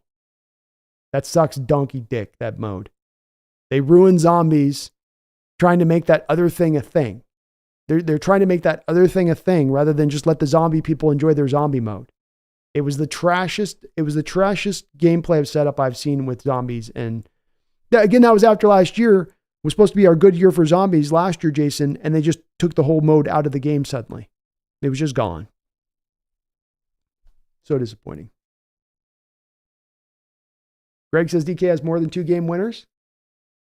That might be right, actually, now that I think about it. He has the Cowboy one, right? He's got the Rams one. He's got the Minnesota Vikings one. Yeah, that's probably right. Long live the King. Miami's playbook's next level. It is next level. Hilarious. Wasn't it funny when Mike McDaniels was yelling at Dan Marino? They were honoring Dan Marino, and he's sitting there in all of his pomp and decor. And I don't know if you guys saw the mic'd up moment with Mike McDaniels where he leans in and he's like, F your records, Dan. We're coming for your records, Dan. F your records, Dan. And he's like up 2 feet away. Dan can hear him. There's no chill. Billy says, I'm seeing you more and more on Bleacher Report lately with your Pete Carroll takes. Great to see you shine nationally. Are you partnering with them? Billy, they just reached out to me at the start of the season, and I thought it was only going to be maybe a 1 or 2 off kind of post-game thing where they were just kind of going to try it out and see if they could kind of tap into the fan base and get them over to Bleacher Report. They ended up extending it over every single game this season. So I got to do a Bleacher Report breakdown, I think every single one. We might have missed 1 or 2 at most. And it's been a great partnership to be able to do. So I'm not partnering with them technically. I'm not, I'm just like a gun for hire contractor, so to speak. And we'll see if they've got anything scheduled for the off season if they want to get into it with that. But it's been really fun to partner with them, and it's been an additional kind of way to kind of boost up the channel and get seen and get myself out there on display. So I love doing it. Hopefully we'll continue to do it through next year. It's great to see that you're seeing me show up there on that report. But I've had a great time going over there and doing the breakdowns over there. And it feels really good, like just part of the progress we're making with this channel this year, Billy. We've gotten sponsorship and we're getting some national stuff kind of reaching out here a little bit, So we're starting to kind of percolate a little bit is what I'm saying. And that feels good. It feels like we're really getting some traction this year. Third of the channel growth, as big of the growth that we ever gotten. Those other 2 factors kind of falling into place. It's been tremendous. Thank you, man. Appreciate you watching over there on that too by showing that support. Go over there and you watch those shows on that side of it on the Bleacher Report. Helps me out, I think, kind of lock in that relationship with them, which I'd like to continue to do so. Ran the Cut says DK slant in the Dallas game. Beautiful. That's what DK can do. Amen. He's got that in him at any point in time. We just got to find a way to better utilize him. Andy says, Pete Carroll, do you want to coach the Seahawks again next season? He was asked. He said, I do. Do you expect to coach the Seahawks next season? He says he does. That seems to be where it stands right now, Andy. That's for sure. We'll see if it does play out that way. OD Death Metal and Ran, reach out to me on Twitter. Ran, you can reach out to me on Twitter. Maybe look at getting a beer and post follows or something like that. So hit me up on Twitter or email me over the TheSeahawksNest. OD Death Metal, I've seen a change in DK in the last 6 games. He hasn't been going after guys after the play is over. He seems to be playing a little more in control of himself. OD Death Metal, yeah. Greg says DK is only 1 or 2 years away from passing Angry Doug in yards and touchdowns. Yeah. Agreed, Greg. He's having the greatest start to his career of any Seahawks receiver, including Largent. Spaces, I was born in the armpit of Washington. Oh, Tri-Cities. Pete Carroll said this with Bert Cold, Seahawks chair, Jody Allen's right-hand man, with Vulcan sitting quietly 6 feet in front of him. And it could be at his word. We'll see on that, Andy, if it's really going to hold to the type on that as we get in this offseason. But I think that's the likelihood of where this is going, is Carroll's probably likely to return. Red Ace says, poor Earl. Ex-wife scammed him out of his money, last I heard. Something like that. Yeah, I heard that too. House burned down. He says, Cali's expensive, isn't it? Watch out. She'll rip your face off. Garth, thank you for another $5 donation tonight, Garth. Man, you dropped like at least about 70, 80 tonight. I appreciate you for all of that. Andy J's sources had you located in Missouri. I still trust them, though. He's just looking at my IP rerouter. That's all, Garth. He's just trying to backtrack with the hacking to get there, and he's noticing that. I got him off the path. You know what I mean? Got him off the hacking path. Thank you, Garth. And he's got some solid sources, I can tell. Tell us what's going to happen, Andy. Tell us what's going to happen.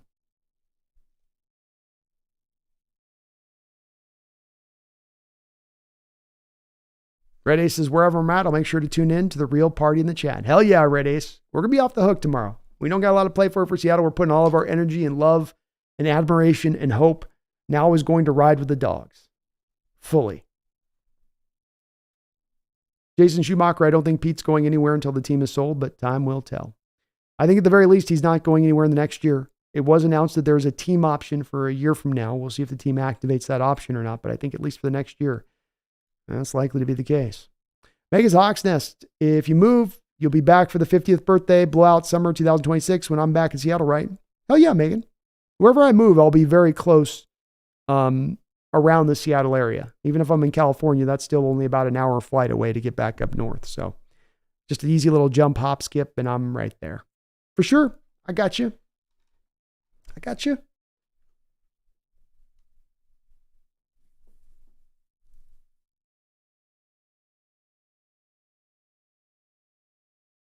Ran the cut. Metcalf looked savage in the throwbacks. He looked good in throwbacks. Very good.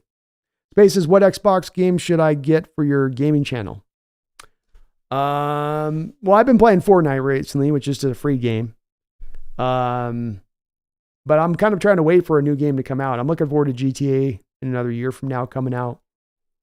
But I've been kind of waiting for the next game to come out to kind of catch my eye. It's been kind of a dead period for me as far as gaming goes.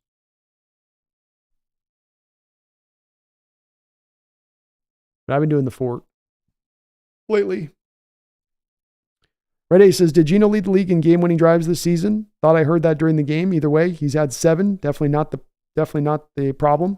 Not the problem, Red Ace. And he actually set an NFL record with 5 comeback victories this season. 4 of them by way of touchdown.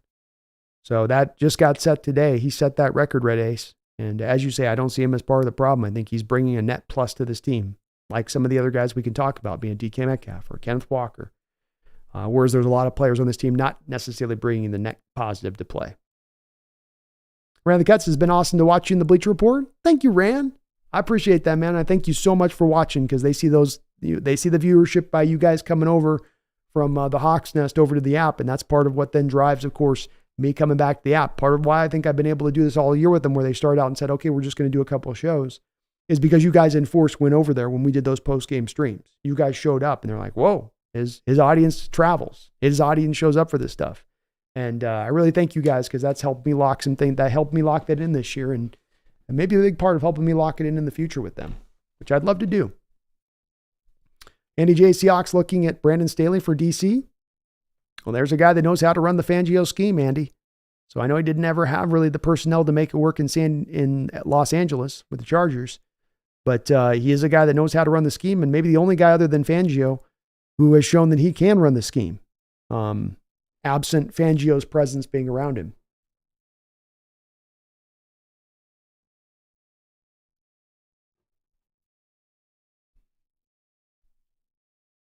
Megan says, looking forward to the Jim Zor video now that we're in the offseason, B. I'm already planning, Megan. I'm doing it with the Cosell voice. So you're going to get Howard Cosell narration with it. I'm not guaranteeing it's going to be like a 10, 15 minute. But we'll get one put together, and this is going to be a good probably offseason to get that kind of strung through. Put it up a little bit. I got you, Megan. Give me my time, Watch. Give me my time. We'll get it figured out. Spaces, Geno's been a winning quarterback in back-to-back seasons with a back-end defense, no ground game, and bad pass protection. Indeed, he has been that. Radu says, Brandon, it's going to suck when you blow up and reading every content will be quite impossible.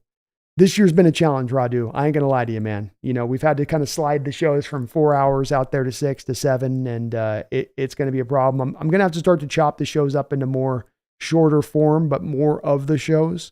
And I think that'll be the way to kind of get around that a little bit. But you're right. It's a little bit of the bridge that I'm going to be approaching that I got to cross eventually where it's already happened in times like comment section videos and where I can't get to comment questions and stuff like that and just the normal stuff. So it's already happening a little bit of the spillover, but yeah, it'll eventually go that place where there's just kind of only so much.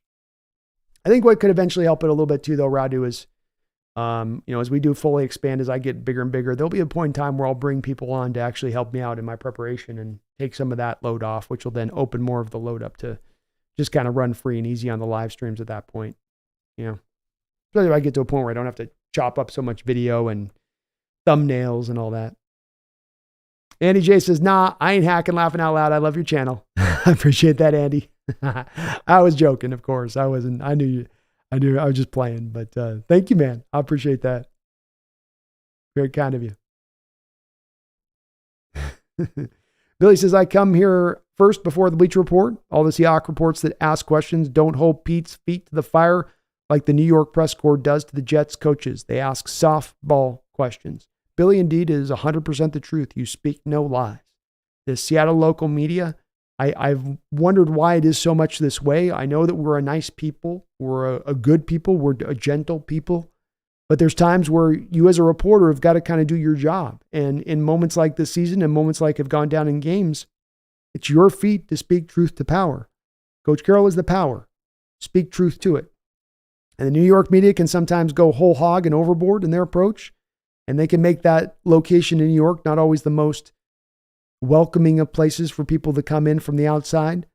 But I think the reporter's got a job to do. And I think that part of the reason that we've not had a fix here in Seattle with Coach Carroll and some of the issues that have mounted over the years have been the lack of accountability by the reporting staff to say, hey, this isn't getting fixed. Why aren't you fixing it? This is something that shows itself on a yearly basis. Instead, the question never gets asked. But that'll be a place that I'm going to hold feet to the fire throughout this offseason. And I'm not going to just blindly accept that the thing's going to fix itself on its own without some heavy corrections being put into place. Yeah.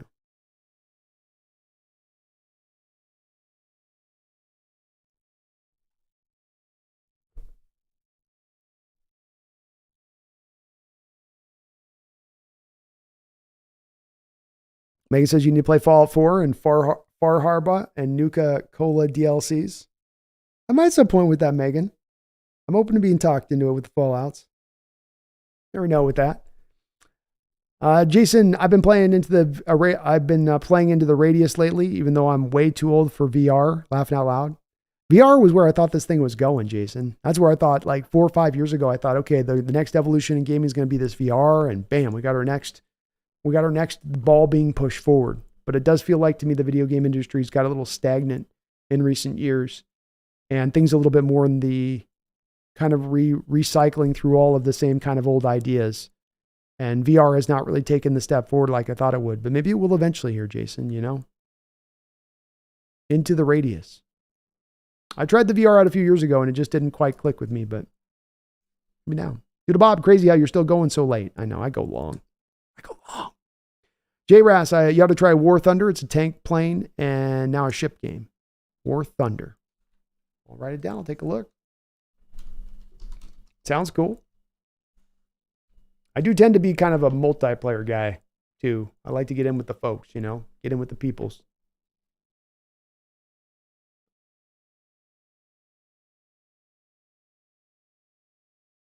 Space, it rains 9 to 10 months a year. Tough part about being down there, man, on the west side is the rain is legit. The cold, wet weather is legit. There's no doubt about that. I don't miss the Washington rain, but damn, it was beautiful. It is beautiful here, man. The rain's legit. One part I like about the east side here in Spokane is it's really, really, really dry. It does not get wet here at all. Megan says, I'm sorry I haven't been able to get Bleach Report B. I can only get on my phone and it gives me migraine. No, it's all good. No worries there, Megan. I understand on that. What are you doing?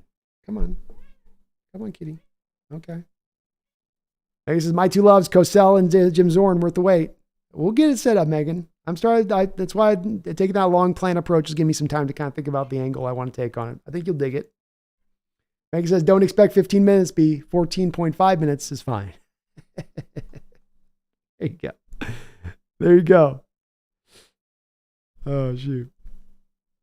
Basically, if you go to Zillow for Aberdeen homes, you kind of get a feel for the time period. Everything's really old. Yeah, it's got that way to it. It's got that way to it. And ran the cut, K9 can really show you how special he can be if they can put that line in front of him, man. I think he can be a 1,600 yard back. I think he can put up a lot of runs, a 50-yard plus runs over the course of the year. If you get him that kind of offensive line, he will be very, very dangerous.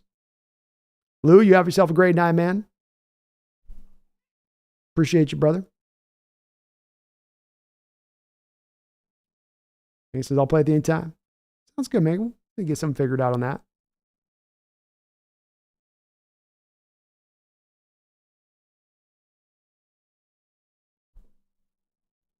I think that's the New Vegas is great. Radu B, talking with some other Seahawks channels might help you build your channel, get some new fans over here. Yeah, I'm open to doing it a little bit. So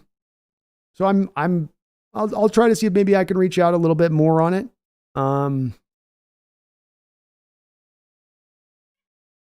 I want to make sure whoever I'm reaching out to with it, Radu, is it's something that personally it's going to resonate with me and in the discussion that goes down, There's different Hawk channels out there in this hemisphere.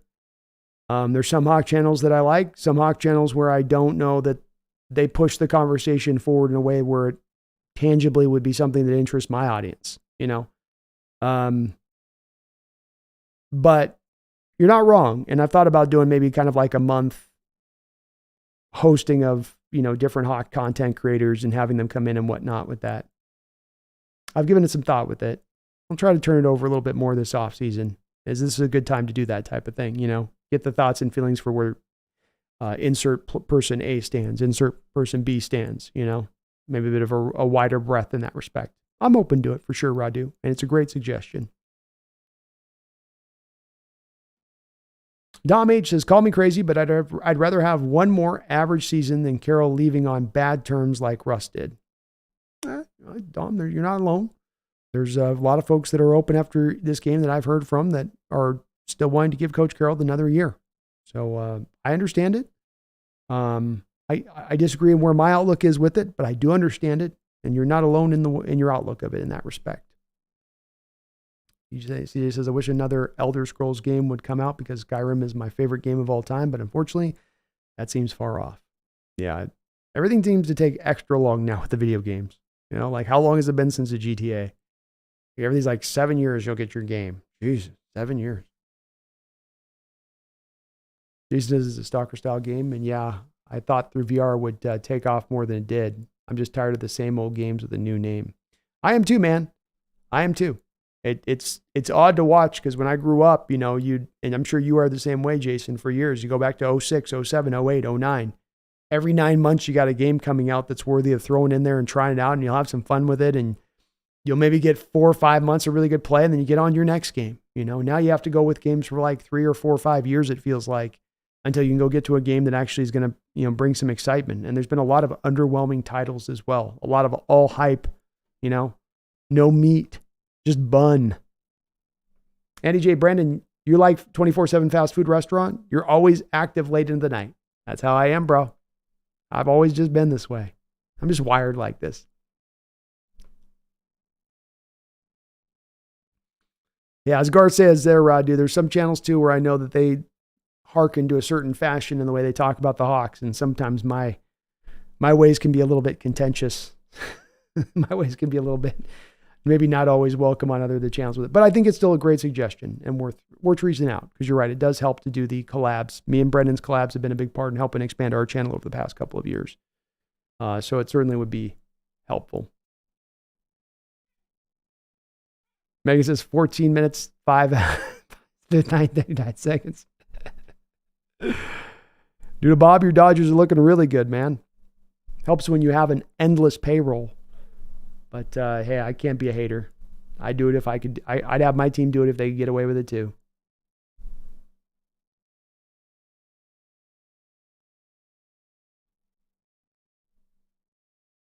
Doodle says, I think I'll have more money than the Dodgers by the time the contracts catch up to them. You may. You may just.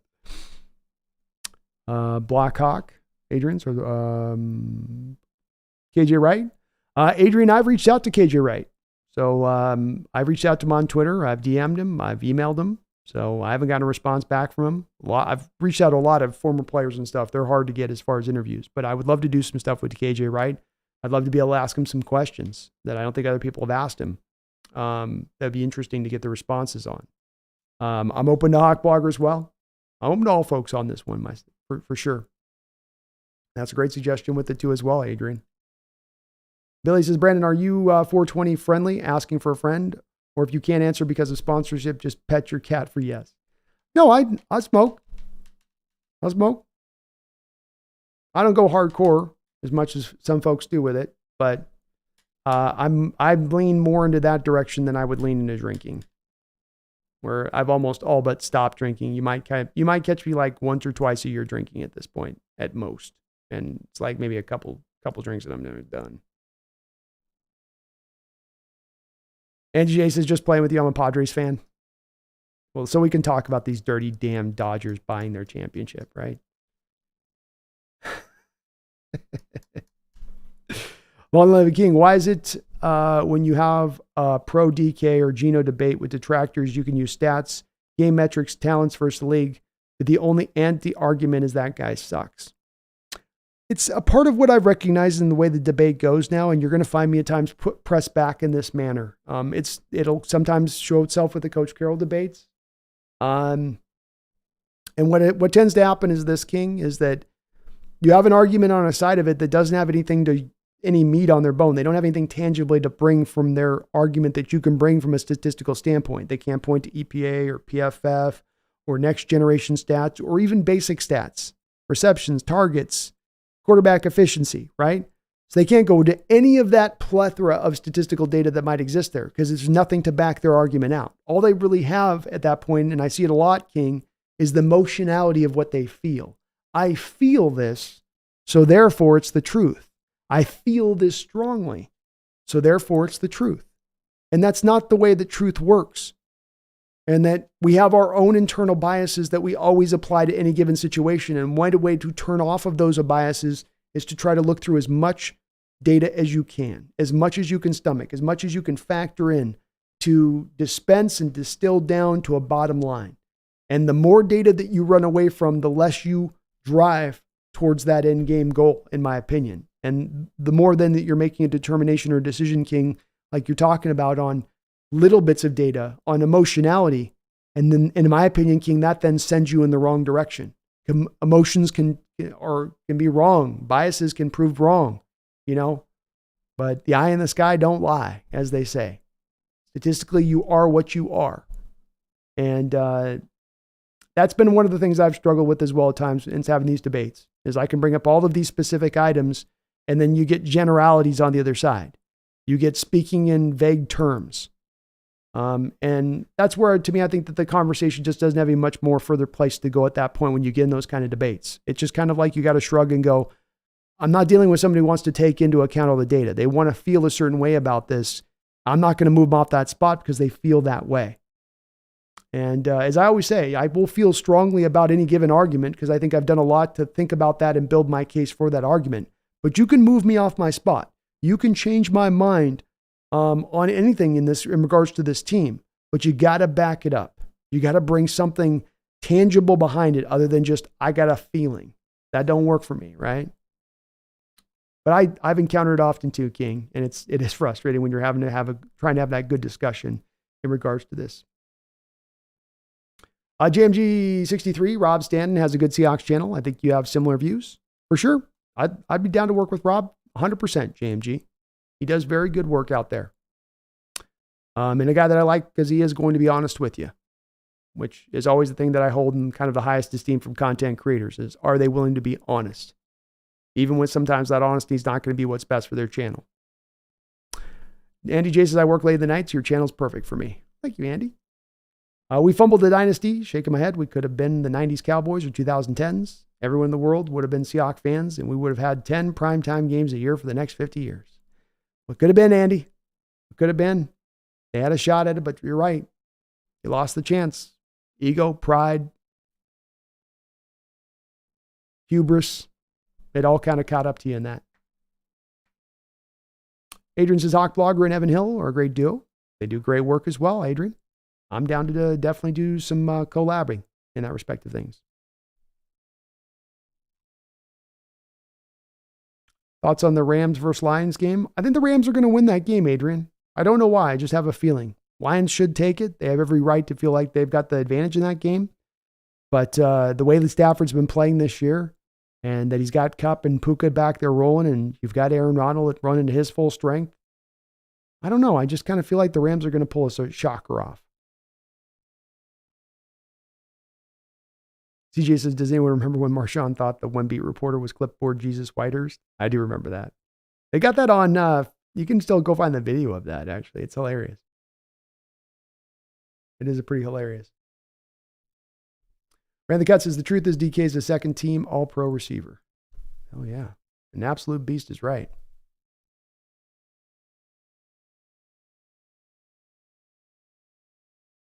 Red A says, somewhere out there, the timeline where Russ checked to a run is out there. Back-to-back world champions, possibly setting up a three-peat. 10 years later, doesn't hurt any less. No, it stings.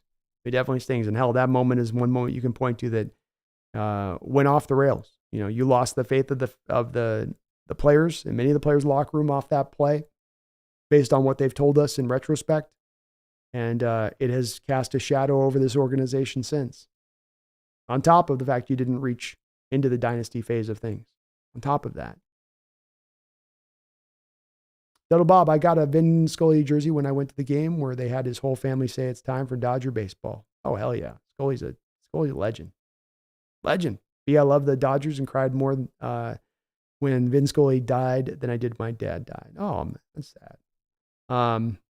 Hey, I'm hating on him a little bit, Megan, but I can't knock him. Like I said, if it was my Mariner team and they're willing to open up their pocketbooks to do what they've done this offseason, I'd be happy about it too. I'd be like, suck it, haters.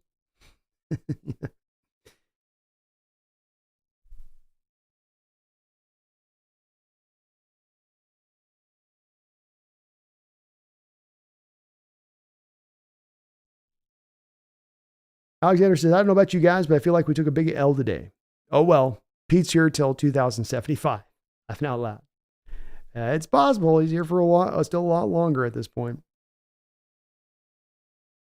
As he just says, not going to lie, I was really thinking, as with many fantasy enthusiasts, that we would have gotten more early returns from Charbonnet. I think the big problem with it, CJ, is a little bit of a relation to it coming back to the fact that you just haven't been able to consistently run the ball and that you can't create the holes in the ground game. You have a defense that sits on the field for 3/4 of the game, it feels like, on a weekly basis. So the offense is just not on the field enough. They don't get enough plays.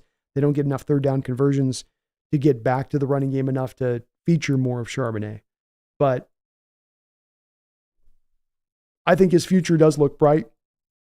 I think with a better offensive line, you'll get more out of Walker and you'll get more out of Charbonnet. And with it, you'll get more out of the offense. And that you've got these 2 second-round rushers, give them some more space to work with so they can really go out there and bring that impact. And hopefully they look to do that this offseason a little bit more further, CJ. But I think it's all of those two components coming together. Lack of third down success, defense living on the football field, him being stacked behind Walker on the depth chart, you having all of these playmakers you're trying to get acclimated into the offense, from Noah Fant to DK Metcalf to Disley to Tyler Lockett to JSN. Just a lot. It's a lot.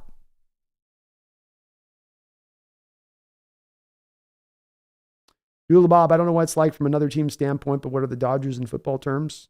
It would be like the Rams recently in what they did, Doodle Bob, where they were willing to put a season on the line of, they put bad dead money down the line on the books in order to get their championship. And it worked out. Man of the Pit just woke up in Green Bay. Is Carroll getting fired, or at least the DC? I don't think either are happening, Man in the Pit. Would I like to see either thing happen? Sure, I would. Is either thing going to likely to be happen? I don't think so. Andy says, does someone get fired if Seattle loses and finishes 8-9 to miss the playoffs? I don't think so. I don't think them winning and missing the playoffs versus losing and missing the playoffs is going to make a big difference on what changes they potentially make or don't make. No, I think, I don't think it does, honestly. Could be wrong. Could be just a little bit bitter on that, but I don't think Man the Pit Pert goes. I don't think that Coach Carroll can play as I talked about earlier, Man the Pit. It's essentially, it's spinning through the deck chairs on the Titanic. The ship is still going down. And I think that he's spun through so many defensive coordinators at this point, he can't go back to that patsy. He has used that scapegoat once too many times. I just don't think it's going to resonate with landing on Hurt, because it's really, at the end of the day, Coach Carroll's defense. Billy, I have a sneaking suspicion that Tyler Lockett might retire, especially with him just getting married recently. It's possible. He's already got his career after he's done here in Seattle lined up for the I don't know how much he's going to really have to do for the real estate gig. So it's possible. I thought he's going to go at least one more year, but it's possible. JMG, would DK request a trade? I think he's very frustrated with the offense. I think you're right that there's probably some frustration from DK with this offense and how he's being utilized. There's no chance that you were going to move him this offseason because you would have to sustain a $23 million dead money hit.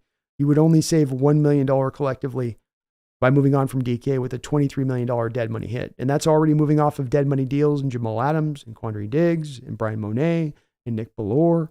So you're just not going to want to add that on top of the pile, even if DK was trying to drive for that. So he might be frustrated, but he can't push for a trade with what they would have to sustain on a dead money hit basis. Kenny McIntosh not one time was on the field for offense, puzzling. I guess he hurt, I think, his hand or something in practice this past week. Smashed his hand or did something to it. I'm not sure what exactly it was, but he sustained some new injury. TJ, if the Seahawks were to move on from Pete, when do you think they would make that announcement? I think they would make the announcement within a week and a half of the season ending. 2 weeks at the longest. The longer you wait, the more candidates you lose out on the potential to go out there and hire, because these teams that are going to have coaching vacancies are not going to sit on them for very long. And the pit so hurt will be gone as the scapegoat. I mean, it's possible, but I don't think it's happening.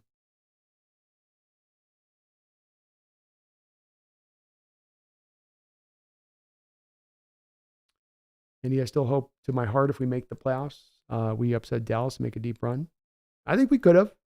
We could have just caught some fire. If we could have just caught some forward momentum, Andy, every game felt like you're starting it fresh with the momentum factor. Just nothing was building upon the other. Neither side of the ball played really a complete game together. Everything was just a little disjointed and out of sorts. Man, the pit says, so hurt will be gone as the scapegoat. It's possible. Hard to predict, but it's possible. Jason says they can't interview anyone for the head coach until after the divisional round this year, so not anytime soon. Yeah, probably I think in a couple weeks they could do it, but we'll see where they go. Brandon, did you know Seahawks have sold out 171 consecutive home games? No way Jody is mad with that. No. We support our team, and it's going to continue to get sold out, I'd say, Radu. I don't think she would be moved off the spot for that, because it's a fan problem. She'd have to move off the spot because she'd look at Paul Allen and say, am I honoring his memory here by keeping Carol for another year? Is this what Paul would have done? And I think if she's being honest with herself and ask herself that question, she'd come to the answer and conclusion of no.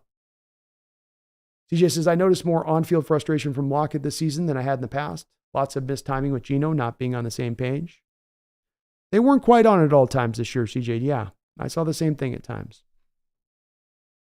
Joe Blorb says, the crazy thing is the only guy I saw improvement from was Mafe. Yeah, I think Cross was a little bit better for you this year. Not a huge improvement, but a little bit better. But yeah, I think that's fair. Ran the cut DK in Seattle feels just right. It's our turn to have an absolute monster. That's right, brother. Let's go. Andy J, I thought Brian Mikey was on a 1-year deal. When did we sign him to a multi-year deal? Brian Monet's been on a multi-year deal. We signed him 2 years ago to it. But he will be gone this offseason, no doubt. Megan says, I know we're out this year, but how long to Uchenna coming back? He'll be back by next season at the start of the year, start of training camp. He'll be in all the off-season processes. He's probably about a month or two from being at a full recovery. So he'll be back ready to roll. Adrian Riley, Jason Myers will be better in 2024. He will, Adrian, because they've got that every other year thing with Jason. Start out his career bad, next year good, next year bad, next year good, next year bad, next year good, next year bad, next year good, next year bad, next year good. Then we got this year. Kind of slightly bad. Still set a Seahawks record with the amount of kicks he made, but then next year's due to be a good year. So we turn it back around with Myers next year. It comes full circle. Andy J says, honest question, does Charles Cross get a second contract? Yes. I do believe so. He's going to end out the season somewhere around 68, 69 PFF grade. Probably goes up another couple notches again next year. And maybe not a full-on Pro Bowler, but still an upper-level left tackle in this league. Harbaugh to Seattle says, Doodle Bob, I'd love to see it. Sign me up. Sign me up. But Andy J, you save about $6 million of moving off of Brian Monet this offseason in cap space. So I'm anticipating the team is going to do that. Andy J, I wouldn't be surprised if Seattle goes for a tackle in round 1 with Lucas's knee injury. I wouldn't either, Andy. Or at the very least, maybe you find a guard who can play tackle if you need him to do so. And there's a couple of guys that can do that. Graham Barton, Cooper Bebe, Troy Fatanu. I even think Tafuanga, the right tackle for the Oregon State, can do that. I think he's got that in his bag. Joel Borb, who's your cut or release list? I'm cutting Diggs, Adams, Brian Monet, Nick Ballore, Dwayne Eskridge, and that would be it. And then I would save about $34 to $35 million on those cut savings. And he says Seahawks going to win the 2026 Super Bowl without Jason Myers is. CJ says, do I think Cross has a better career than Okung? Yeah, because I don't think that he's going to be plagued as much by injuries as Okung was. I think Okung got a bit of his career robbed short of him because those injuries just kind of started to mount him up, and eventually they cost him from the player of what he was when he walked in the door. So yeah, I think he'll have a longer career. I do, and I think overall a better career. Yeah. Man, the pit. How am I feeling about Reek? He looks sort of meh again. Yeah, I think as a tackler, there's some issues there. He's got to work on that part of it. I trust him in coverage. I really do. I think the team's got to commit more to getting him in man coverage situations where he's oftentimes left in these zone situations, which is not, I think, his strength. But he had a little bit of a sophomore slump, man, the pit. I'll acknowledge that. He wasn't quite as good as he was last year. Still very good in coverage, but the tackling issues and his play in the ground running game leaves a lot to be desired. Adrian Riley, Stone Forsythe is not better than Abe Lucas, but he is a much improved player, and he's taken some big steps forward in his game, especially this year. Stone was on an offensive line with not very many impressive players. He was impressive in how he played when he was out there filling in. Doodle Bob, I would bring back Leonard Williams. I would make him the highest priority free agent this offseason. I would also bring back Will Disley. He would not be a cut candidate for me. We have 2 free agents, Jay-Z already at the tight end position. You got to keep somebody. You can't get rid of all those guys, right? Somebody's got to stay. Disley's actually been a player who's been pretty productive for the Seattle Seahawks. He gets a lot of shade from Hawk fans as far as people kind of hating on him and not liking Disley. But the guy actually gives you a very complete skill set for the tight end position. And he's coming off what's going to be a fairly solid year this season. Radu says, how much do we possibly save if we cut Disley? Is that possible? It's possible. I don't know why you would go that route though, Radu. You've got all those other cuts that you can make to already clear that space. You're going to already need to go out there and find 2 tight ends as it is. Why are we then cutting Disley on top of that? What is our reason? Because Disley's played bad? No, he's not played bad. He's been highly injury prone? No. Played, I think, just about every game this year, maybe absent 1 or 2. Gives you the complete skill set there. I think if we're looking for a team that's going to try to compete next year, it's going to be hard to do that if we're going with 3 rookies across the board, or we're going to try to sign some back-end tight end out there on the deal. And then when you sign the back-end tight end and you combo up the money that you tried to save on the Disley deal, it all comes out the net even, yet you got a worse player. Don't think that there's really much sense. It's a highly, highly referenced one, man. The Disley cut gets talked to me about. It's been talked a lot, Radu, throughout the course of this year. It just doesn't add up to me why that makes sense when there's other cuts that you can make to substantially save money and at how thin the tight end position is going to be when we get into this offseason. And we are at 8 hours on this, so we are going to go ahead and put a button on this one here pretty soon, folks. Can we cut Darrell Taylor, man in the pit? We can cut him. He's only going to cost you about $2 million in salary. As we've seen with this team at times and players, they will hold on to a player to the bitter end, even if that player has shown them time and time again he's really not all that good. They will hold on to the draft status of a player. They will clutch onto that draft status scouting saying, well, we said he was going to be this 3 years ago, so he's eventually going to be this. No, he's not. But, in Darrell Taylor's case, he's only got a $2 million salary. Your edge is very thin as it stands right now, even though you've got the couple of guys there that are seemingly certain in place. He probably remains on the roster, but you could cut him. It's just there's not a lot of savings there because he's pretty cheap.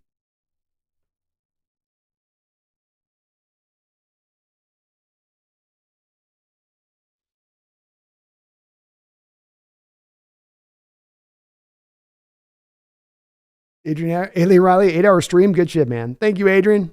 I definitely think I've reached here the top end, though. The voice is getting top, so we're going to go ahead and wrap this big bad boy up. And King Zhao, that's who I'm cutting. DT, maybe. I'm okay with it. Monet, I don't know. I don't need Disley. I don't think Fant's a free agent. You don't have to cut him. Yeah, all right, we're getting in it. Folks are getting tired. We're bringing up guys that are free agents here now in the stream here. I can see that. So we're all getting a little bit, I think, a little sleepy. Yes, this offseason, Fant and Parkinson are free agents, Radu. So if you cut Disley, you're now taking your tight ends 3 out, right? And then there's a thing that happens at times from the fan boost on this, Radu, is that fans go down the list and they're like, here's 8 players we can cut and save money, so let's just cut them all. And it's just all in this spirit of going to just cut. Let's just cut. Let's just snip. Let's just trim. Let's just cut. And it's like, I don't see as much of the factor of really weighing in the value of sometimes the value that player is bringing and what they're helping out with the team. Disley's a guy that, man, does he sometimes get super shaded by fans where it's like, you guys realize, really good pass blocker for the tight end position, really good run blocker for the tight end position. Good solid hands, can run good solid routes, gives you even a little bit of a yak after the catch occasionally. I'm not saying he's one of the best in the sport, but go look at PFF's top 25 graded tight ends. Guess who's going to be a top 20 graded tight end this season? Will Dissly. Why would we want to move on from that? This is the thing that I sometimes get caught up with, and folks. We look at this team. Don't concentrate on everything's got to go. Don't throw the baby out with the goddamn bathwater. And I hear people that want to throw it all out. And it's like, look and target at the things that are negatives on this team, that are hurting this team. Go find the things that aren't helping you win football games. Don't gravitate to the things that are actually helping you to win. I understand we could go just crazy and slice and dice everything across the board, but I don't think that makes you a better team by just taking that route whole hog and going that approach. Cut for the guys that are underperforming, cut for the guys that are way too expensive to hold on to the roster, but we gotta be a little bit more of a scalpel-like approach rather than let's just take a hatchet to everything, you know? And I'm okay with re-signing Parkinson on that ran. You can sign Parkinson and keep Dissly back, you know, making the way there. Megan says, I just took my sleeping tablet. So see you in the Huskies game as at ESPN will be the only time I say woof, woof, go Dogs. Well, thank you for that, Megan. And we will see you guys. I will be back here for the Husky game this Monday in under about 13 hours or 14 hours or so. We'll be back on it. And Adrian Diggs and Adams fall off was something I was not prepared for either. I thought Diggs would come out here and have damn near a career season with the kind of supporting cast he had around him. Yeah. Megan says, love my Unca, but will make a great point about cuts as always, B. Thank you, Megan. I love Uncle Will too. King Zhao, I like Dissly a lot, Brandon, but tight ends are a plethora on free agency and some on the draft. Recent years, it's been very hard to find tight ends in the draft, King Zhao. It's been a very underwhelming crew year in and year out in that respect of things.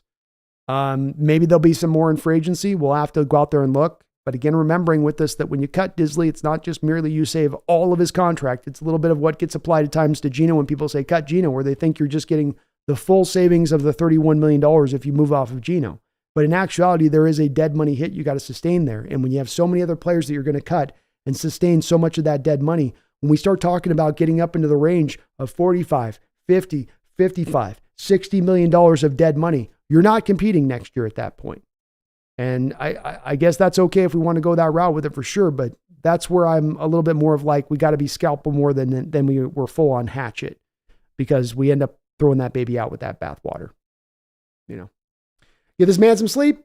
Sounds good to me on that, Adrian. I want to thank you guys for watching the channel today. Do me a favor on the way out the door and hit that like button. If you could do that for me, please, I would really appreciate it.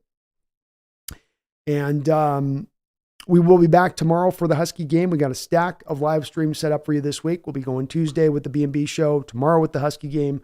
Wednesday, we're coming back with the season PFF scores for our Seattle Seahawks. So a lot mounted up, a lot set up here due to come down the line this week. We'll be getting some mock drafts going with Brendan on the B&B show as well here coming up soon. So prepare yourself. The season may have come to a finish. The season may have come to a conclusion. That doesn't mean the Hawks Nest is not going to be cutting along, keeping it up, keeping us rolling, keeping the motor running hot throughout the course of this offseason. As I said, please do hit that like button for me if you could. For me, please. The savings on the deal are about $6 million, King Bomber, for Dissly. About $6 million. So, but about $3.5, $4 million of dead money or something, I think. Something in that realm. Something like that.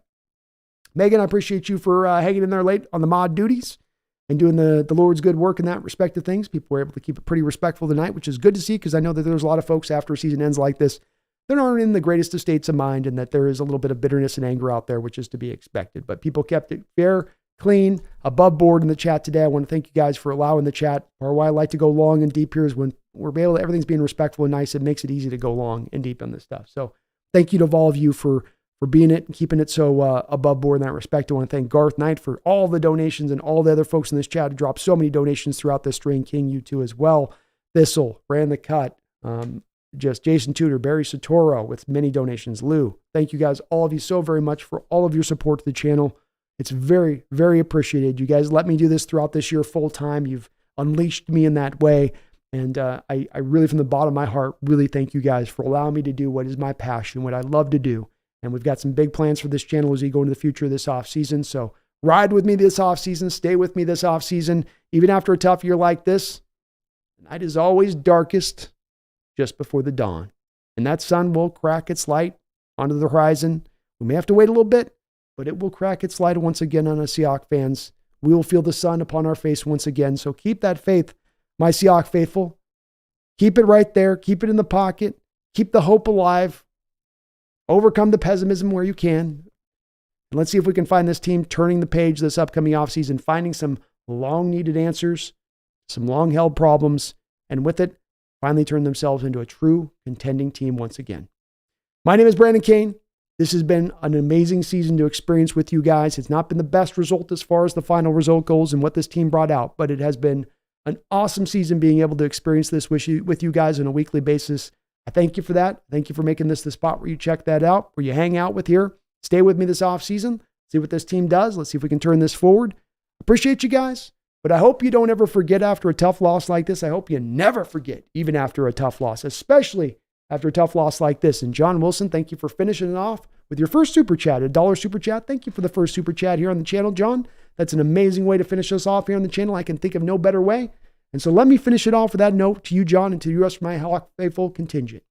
You're a little low. You're down the muck. Feeling bad about this team. We will find our brighter days. Keep the forefront of your mind that we don't give up here. We aren't going to turn. We're going to see, hey, we'll find a way this next year. We'll find a way this offseason. Let's see what the team does. You never know what kind of moves they might be willing to make. We just got to let it all kind of play out. So please, don't you forget. Don't you ever forget. Hey, go Hawks.